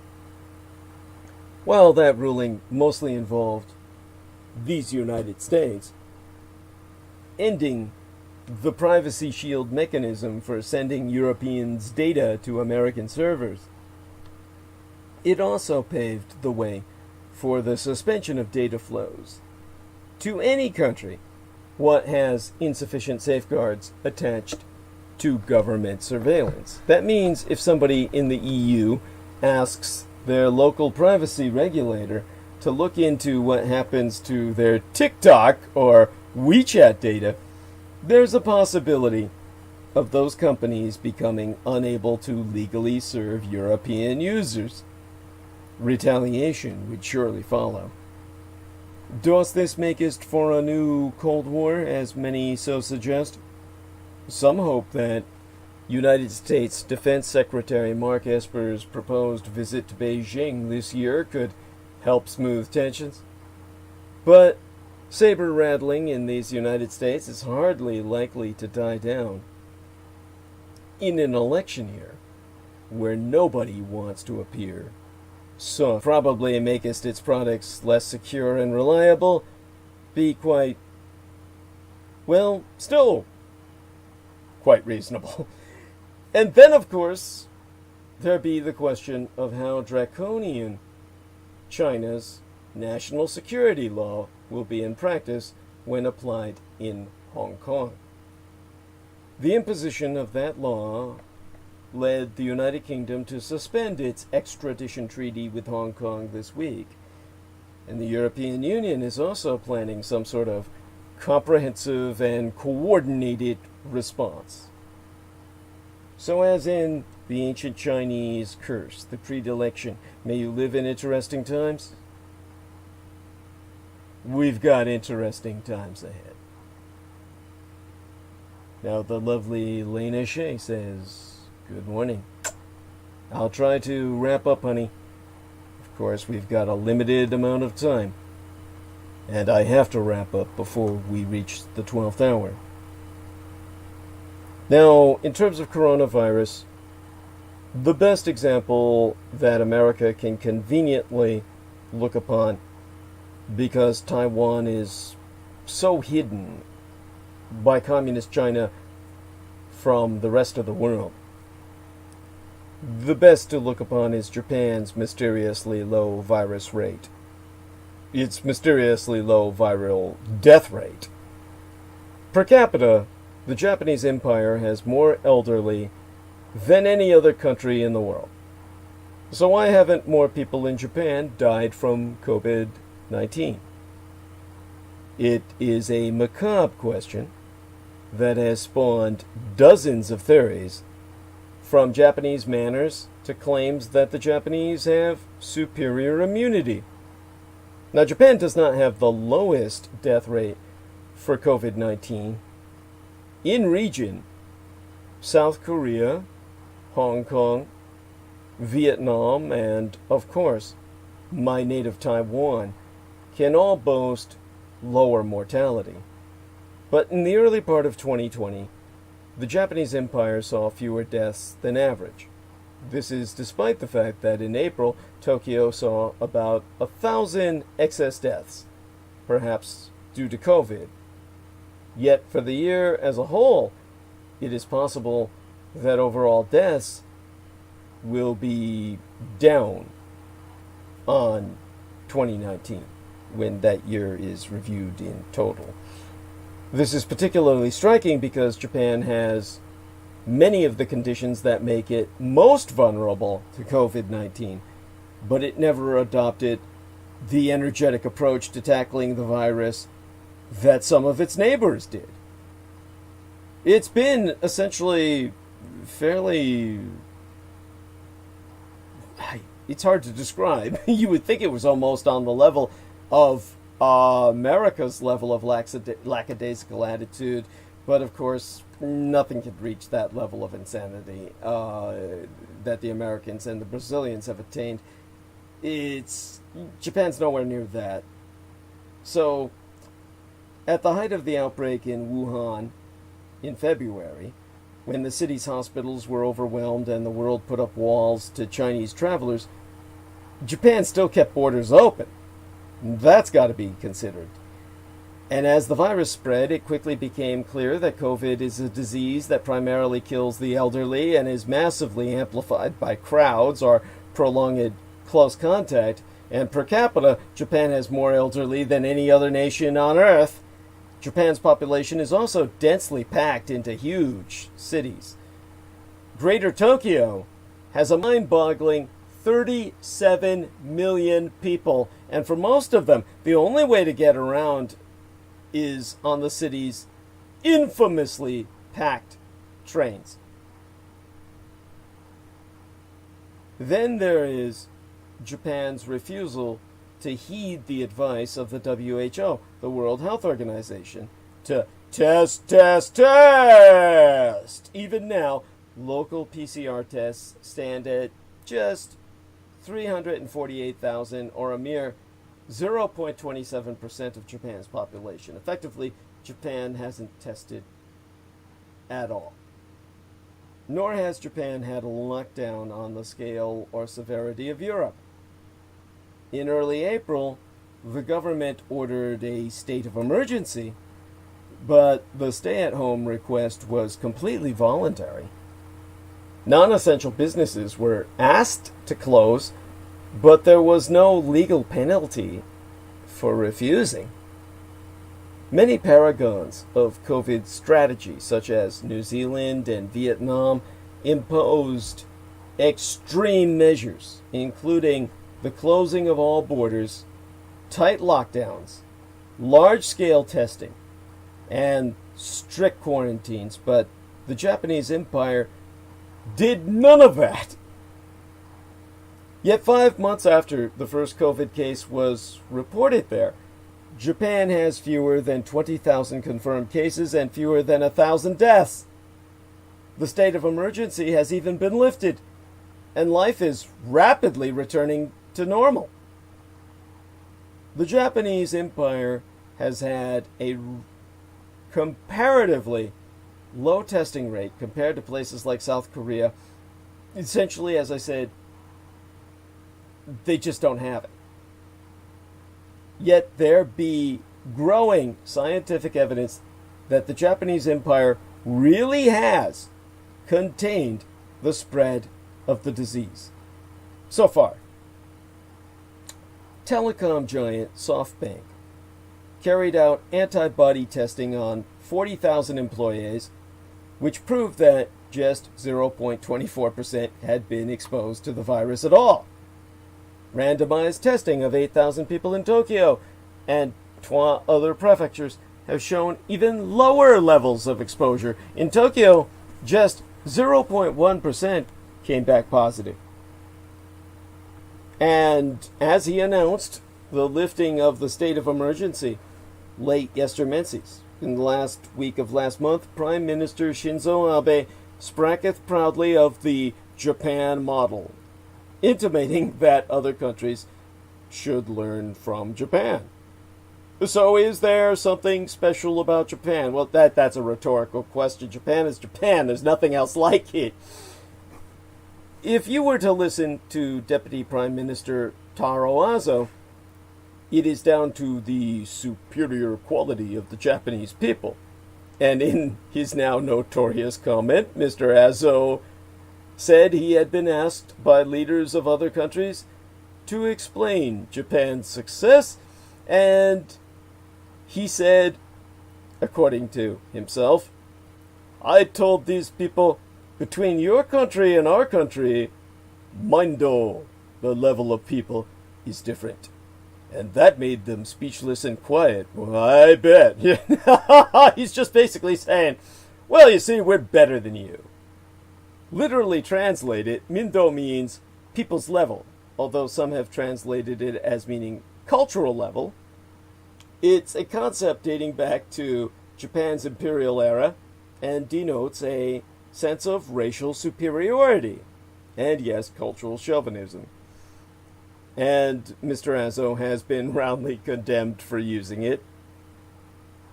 But there is no doubt that many Japanese, and, of course, scientists, know there is something about Japan that is very different, a so-called Factor X, that is protecting the population from COVID-19. It is possibly relevant that some aspects of Japanese mores, few hugs and kisses on greeting, have inbuilt social distancing, but nobody thinks that's the answer. So does Japan have special immunity? Tokyo University professor Tatsuhiko Kodama, who studies how Japanese patients react to the virus, believes Japan may have had COVID before. Not COVID-19, but something similar that could have left behind historical immunity. And this is how he explains it. When a virus enters the human body, the immunosystem produces antibodies that attack the invading pathogen. There are two types of antibody, IgM and IgG. So when it comes to IgM, as a medical journalist, the way I remember that acronym would be immunoglobulin M. So immunoglobulin M is one of several isotopes really, of antibody that are produced by vertebrates. IgM is the largest antibody, and it is the first antibody to appear in the response to initial exposure to an antigen. So, the other acronym, which I've just relayed unto you, of course, and need to attempt to educate you to the best of my ability about, would be IgG. And this is what you get from blood tests.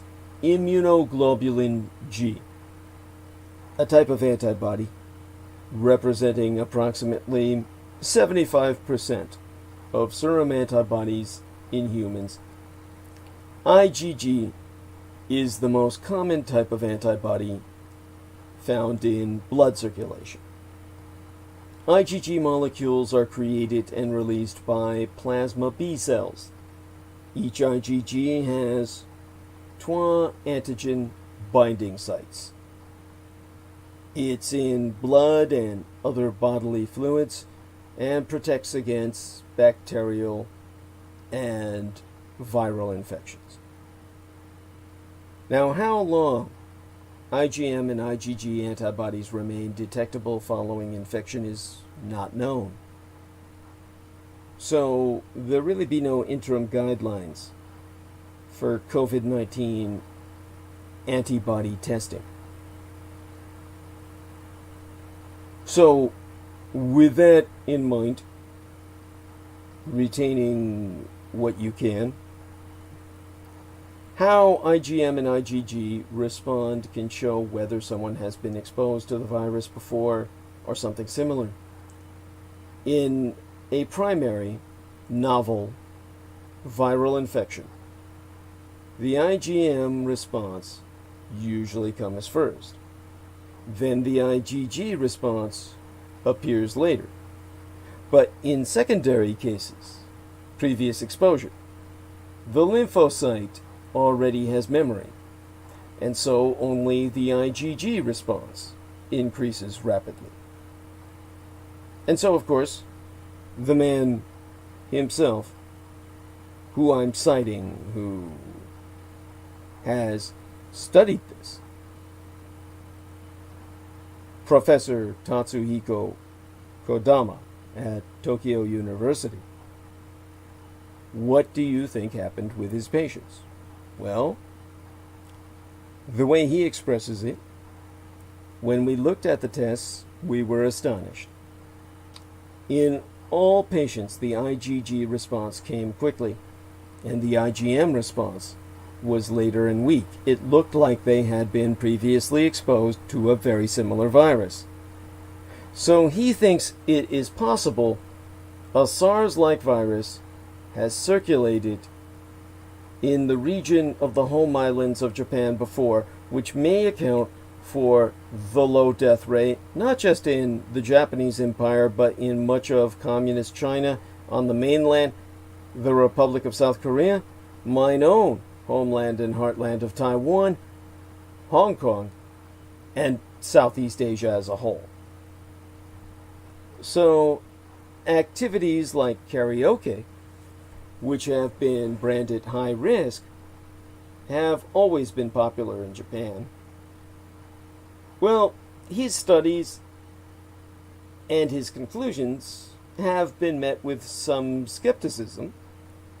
Professor Kenji Shibuya, Director of Public Health at King's College London, and a former senior advisor to the government, has gone on record to say, I'm not sure how such a virus could be restricted to Asia. That Asia, of course, usually rebounds its viruses to the rest of the world. But Professor Shibuya does not discount the possibility of a regional differences in immunity or genetic susceptibility to COVID.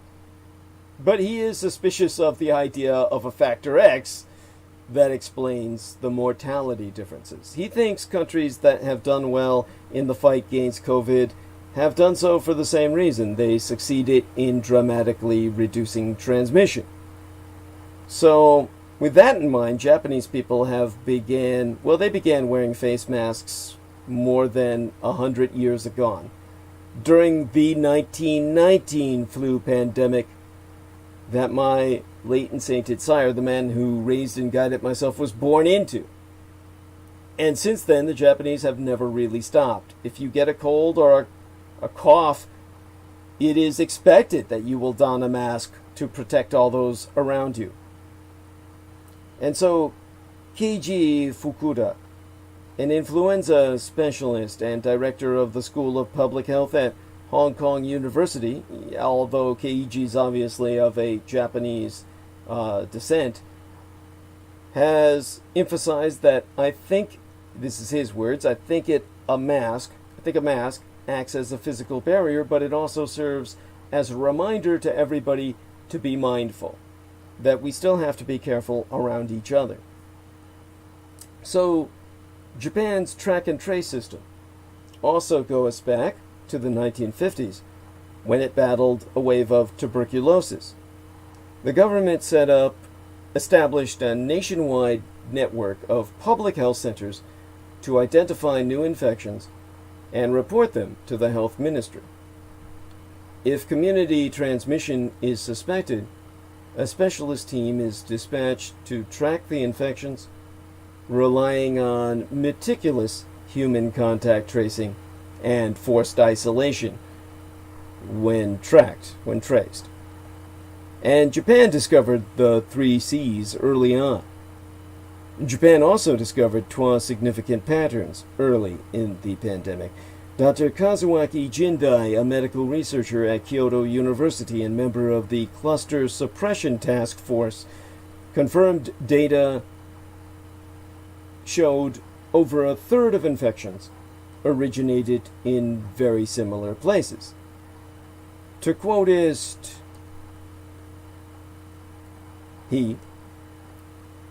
our figures showed many infected people had visited music venues where there is screaming and singing, or singing and screaming. Not necessarily in that order. People start to scream when certain people start to sing.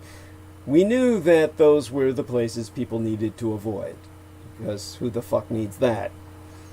The team identified heavy breathing in close proximity, including singing at karaoke parlors, parties, cheering at clubs, conversations in bars, and exercising in gyms as the highest risk activities. Second, the team found that the infection spread was down to a small percentage of those carrying the virus. An early study found around 80% of those with SARS-CoV-2 did not infect others, while 20% were highly infectious.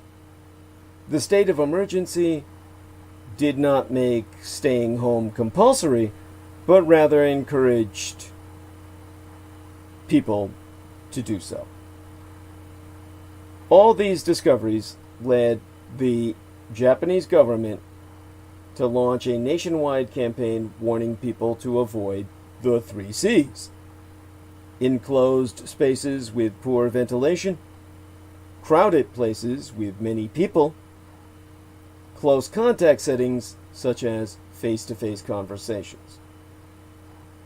So Dr. Jindai concluded, I think that probably worked better than just telling people to stay at home. And although workplaces were completely left off the list, it was hoped the 3 C's campaign would slow the spread enough to avoid lockdown, and fewer infections means fewer deaths. And for a while it did, but then in mid-March infections in Tokyo jumped and the city looked like it was on the path to exponential growth, like Milan, London, and New York. Remember, Tokyo is a city so enormous, with, like I said, close to 40 million people, that it cannot even have a mayor. It has a governor like it was a fucking state. So at this point, Japan either got smart or got lucky. The jury's still out on which. It's both. Yeah, and it's timing. Timing. I gotta say that twice. It's that emphatic. It's that important. Professor Kenji Shibuya thinks the lessons from the Japanese Empire are not so different from elsewhere, and to him it was a timing lesson. Prime Minister Shinzo Abe ordered a non-enforceable state of emergency on the 7th day in April, asking people to stay at home if possible. If such measures were delayed, they might have experienced a similar situation like New York or London, the death rate in the Japanese Empire being quite low. But a recent study by Columbia University suggests that if New York had implemented lockdown measures, but a single fortnight 12 weeks earlier, it would have prevented tens of thousands of deaths, as noted by Professor Shibuya.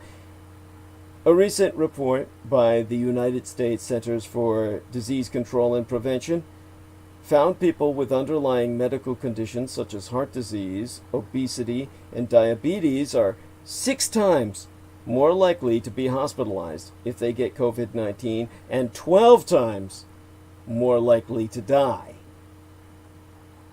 The Japanese Empire has the lowest rates of coronary heart disease and obesity in the developed world. Still, scientists insist such vital signs cannot explain everything.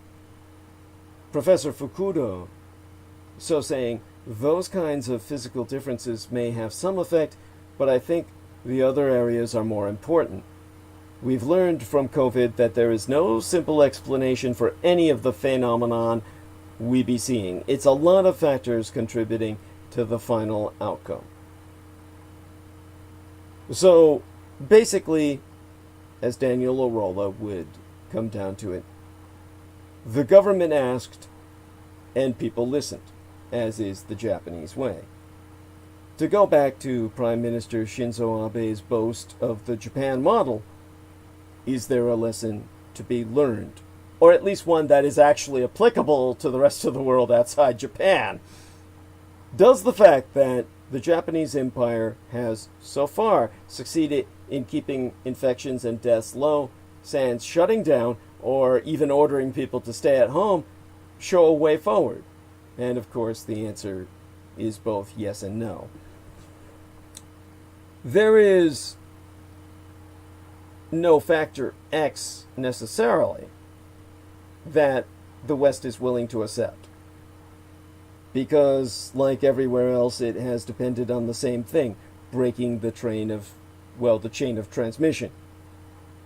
In the Japanese Empire, however, the government can count on the public to comply. So despite not ordering people to stay at home, on the whole they did, just based on mere suggestion. The Japanese people are so unified, so culturally cohesive, that when the Prime Minister suggests, it's like an order. Still, Professor Shibuya acknowledges that it was lucky but also surprising. Japan's mild lockdowns seems to have had a real lockdown effect. Japanese people complied despite the lack of draconian measures, and much of Japan has now reopened. So, Professor Fukuda himself is asked, how do you reduce contact between infected and uninfected people? You need a certain kind of response from the public, which I don't think, these are his words, which I don't think is going to be so easily replicated in other countries. Japan asked people to take his care, stay away from crowded places, wear masks, and wash their hands, and by and large that is exactly what the overwhelming majority of people have done, who are ethnically Japanese. It goes without saying. Foreign visitors, of course, just go on shitting in their hands and rubbing it all over their face, or, they don't do that, but they may as well. Now we come to the geopolitics thereof. The Abe government's Defense White Paper 2020 highlights what be potential communist Chinese and North Korean threats as the Japanese Empire further mobilizes its defense capabilities. The Japanese Empire has officially stated that coronavirus adds to the security threat posed by the Communist Chinese Empire. Now, in the time I have remaining, Japan's government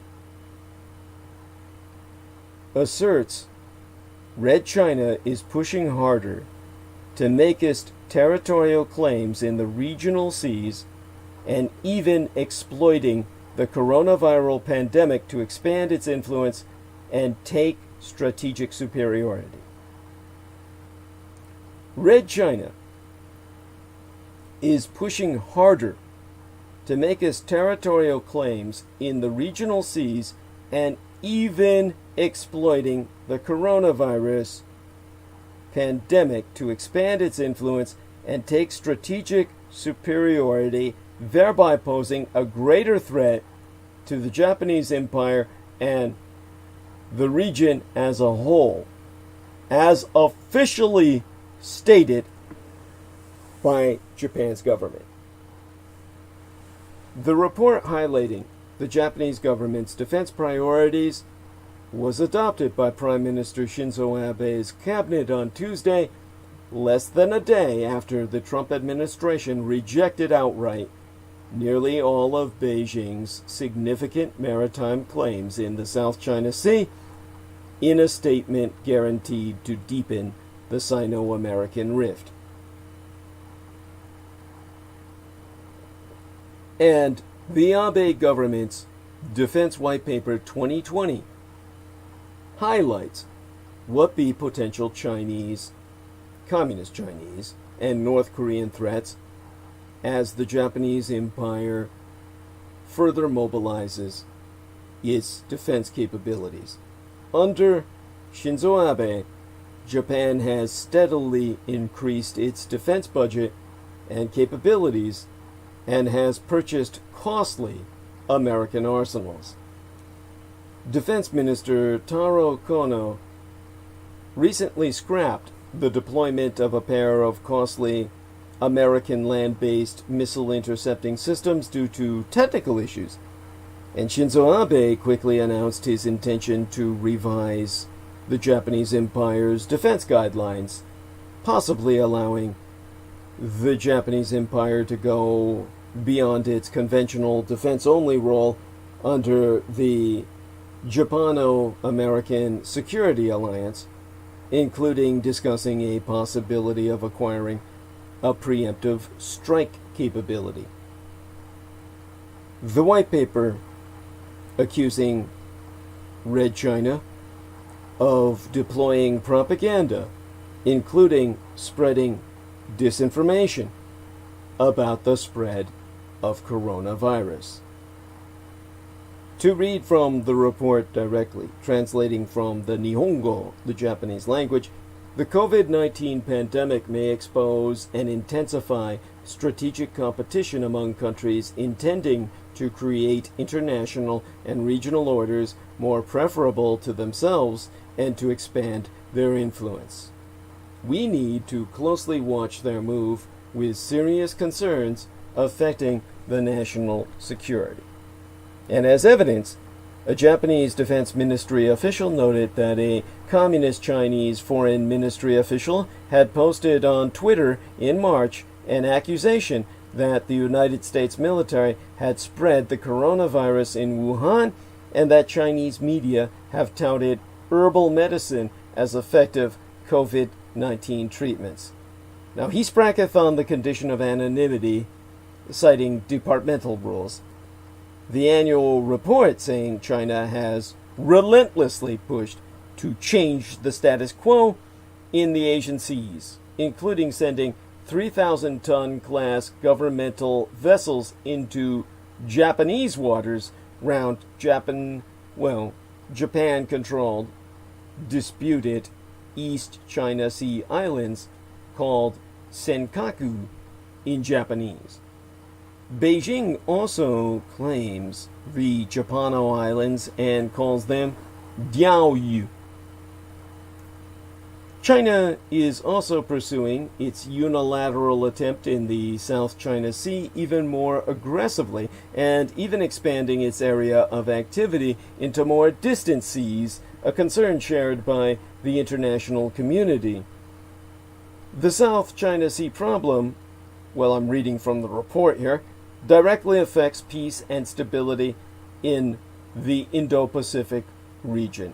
And at a news conference on Tuesday, Kono concurred that as China now boasts its capability and makest attempts to unilaterally change the status quo in many places, we must closely grasp what Red China's intentions be. The Chinese Foreign Ministry spokesperson Zhao Lijian saying that the Japanese Empire's defense paper is full of prejudice and false information against Communist China, and that it tried its best to hype the so-called China threat. with Zhao saying, China has always firmly maintained its sovereignty, security, and developmental interests. All attack or discredit on China be futile. He so urging Japan to stop deliberately intensifying tensions and get along with China.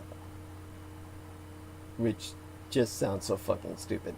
The report also cited North Korea's continued development of its nuclear and other weapons programs, with the report saying the North is relentlessly pursuing increasingly complex and diverse modes of attack and is steadily strengthening and improving its attack capabilities.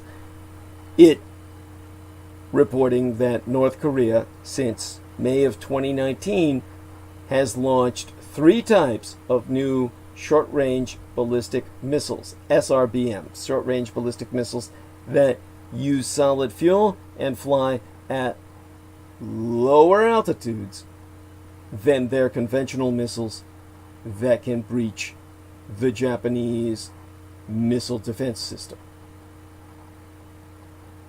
And so, as Japan's relations with South Korea have plunged to their lowest levels recently over wartime history, export control, and territorial issues, the report prompted Seoul, the capital of the south of the Korean peninsula, to protest Japan's claims over a set of small South Korea-controlled islets between the nations. The report mentioning those islands as part of, Japanese territories, and that remains unresolved. So the Korean Foreign Ministry spokesman Kim In-chul issued a statement urging Tokyo to immediately remove such claims from the report, saying that the islets called Dokdo in the Koreas and Takashima in Japan are South Korean territory by international law. Now, we've got very little time remaining, so I won't necessarily go into Japan's role in the United Nations tonight, but it is something that I wanted to cover. We're heading dangerously close, within a matter of minutes, to 12 hours, at which point I have to shut down, as I'm being warned by my lovely Lena Sheng. We're getting there. So perhaps let me rush through it and do my best to beat the clock and just avoid a further solicitation tonight. Japanese Prime Minister Shinzo Abe's tour of South America in the summer of 2014.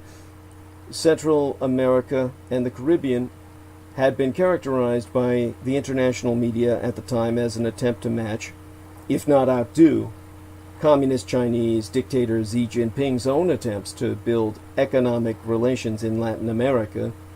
Yet Abe's trip was not solely about spheres of economic influence. Diplomatic and security issues were never far from the agenda, particularly regarding Japanese membership in the United Nations Security Council, the UNSC. But as the United Nations is presently structured as essentially the allied, quote-unquote, victors of World War II by their own propaganda, Japan will never be a permanent member of the United Nations Security Council. Yet Japan was elected as a non-permanent member of the United Nations Security Council for the nigh 12th time in 2015. 11th time, more than any other nation on the surface of the earth. And it was first elected to that council in 1958, and last, before the 2015 year in our Lord, member in 2010. So Japan, along with, of all nations, Brazil, has spent more years on the UNSC than any other state, testament to the value that Japanese leaders have for generations placed upon membership of the United Nations Chief Security Forum. Obtaining the prize of representation has always required some expenditure of diplomatic and economic capital. 'Twas nothing new then for Abe to use his meetings with the CARICOM, the Caribbean community, to shore up votes for October of that year, for October of the following year's elections, which took place within the United Nations General Assembly, where every country has an equal vote. But Japan's ambitions go as far beyond recurrent non-permanent membership of the Council. Instead, Japan has long argued that the permanent membership of the UNSC, currently the Britain, China, France, Russia, and the United States, should be expanded to include itself, Brazil, India, and Germany, United Germany, the so-called Group of Four. And as far back as August of 2014, Abe and then Brazilian Presidentress Dilma Rousseff restated their joint case for reform, and a March 2011 pamphlet issued in the very month and year my late and sainted mother died from the Ministry of Foreign Affairs in Tokyo gave further details on the Japanese position. Now, although the objective of permanent membership is long-standing, Shinzo Abe's diplomatic push ahead of October 2015 inevitably was seen abroad in the same light as his other foreign policies, several of which have been criticized as hawkish by neighboring governments, not least of all the Red Chinese, which bitterly opposes the Japanese bid. So far beyond the unwanted symbolism of a fully rehabilitated and normal Japan on the United Nations Security Council, the very real powers that permanent membership would afford Tokyo are simply anathema to communist Beijing's dictatorial interests. So unlike Shinzo Abe's other attempts to bolster Japan's international security posture, however, the bid for permanent membership within the UNSC is something that Red China is able to block with relative ease. As an existing permanent member of the Council, Red China wields a veto over any proposals to alter its composition. Japan's permanent membership is therefore not possible sans Communist Chinese consent. This is why the Americans got rid of the last Axis member from the Security Council, my native Taiwan, which represented all China, and replaced it with the communists. This way, the Americans can at least maintain the illusion that they won the war. And as such, Japan's membership of the P5, the permanent five, on the UN Security Council is a non-starter. But Japanese ambitions on the world stage will nevertheless redound to the fraught Sino-Japanese relationship. During previous discussions about reform of the United Nations in April of 2005, tens of thousands of demonstrators marched on the streets of major Chinese cities, throwing stones and other objects at the Japanese consul's office and vandalizing Japanese stores and restaurants. And a decade on after that, domestic disgust at perceptions of Japanese hawkishness stoked by state-controlled media have hardly abated in communist China. For years, the Japanese Empire has proceeded cautiously and relatively successfully when it comes to pressing its case for reform of the UNSC. Tokyo has the support of many nations, large and small, and has made common cause with both Brazil and India, and even Russia for that matter, China's supposed allies in the BRICS bloc of Brazil, Russia, India, China, and South Africa, which shows you what a worthless piece of shit that alliance proved to be. But the Japanese Empire's efforts will never be enough with the United Nations as it's structured as an anti-Axis coalition of quote-unquote victorious allies. There is only one vote that matters when it comes to determining the Japanese Empire's future as a prospective permanent member of the Security Council, and it is to be found in Beijing, not anywhere in Latin America.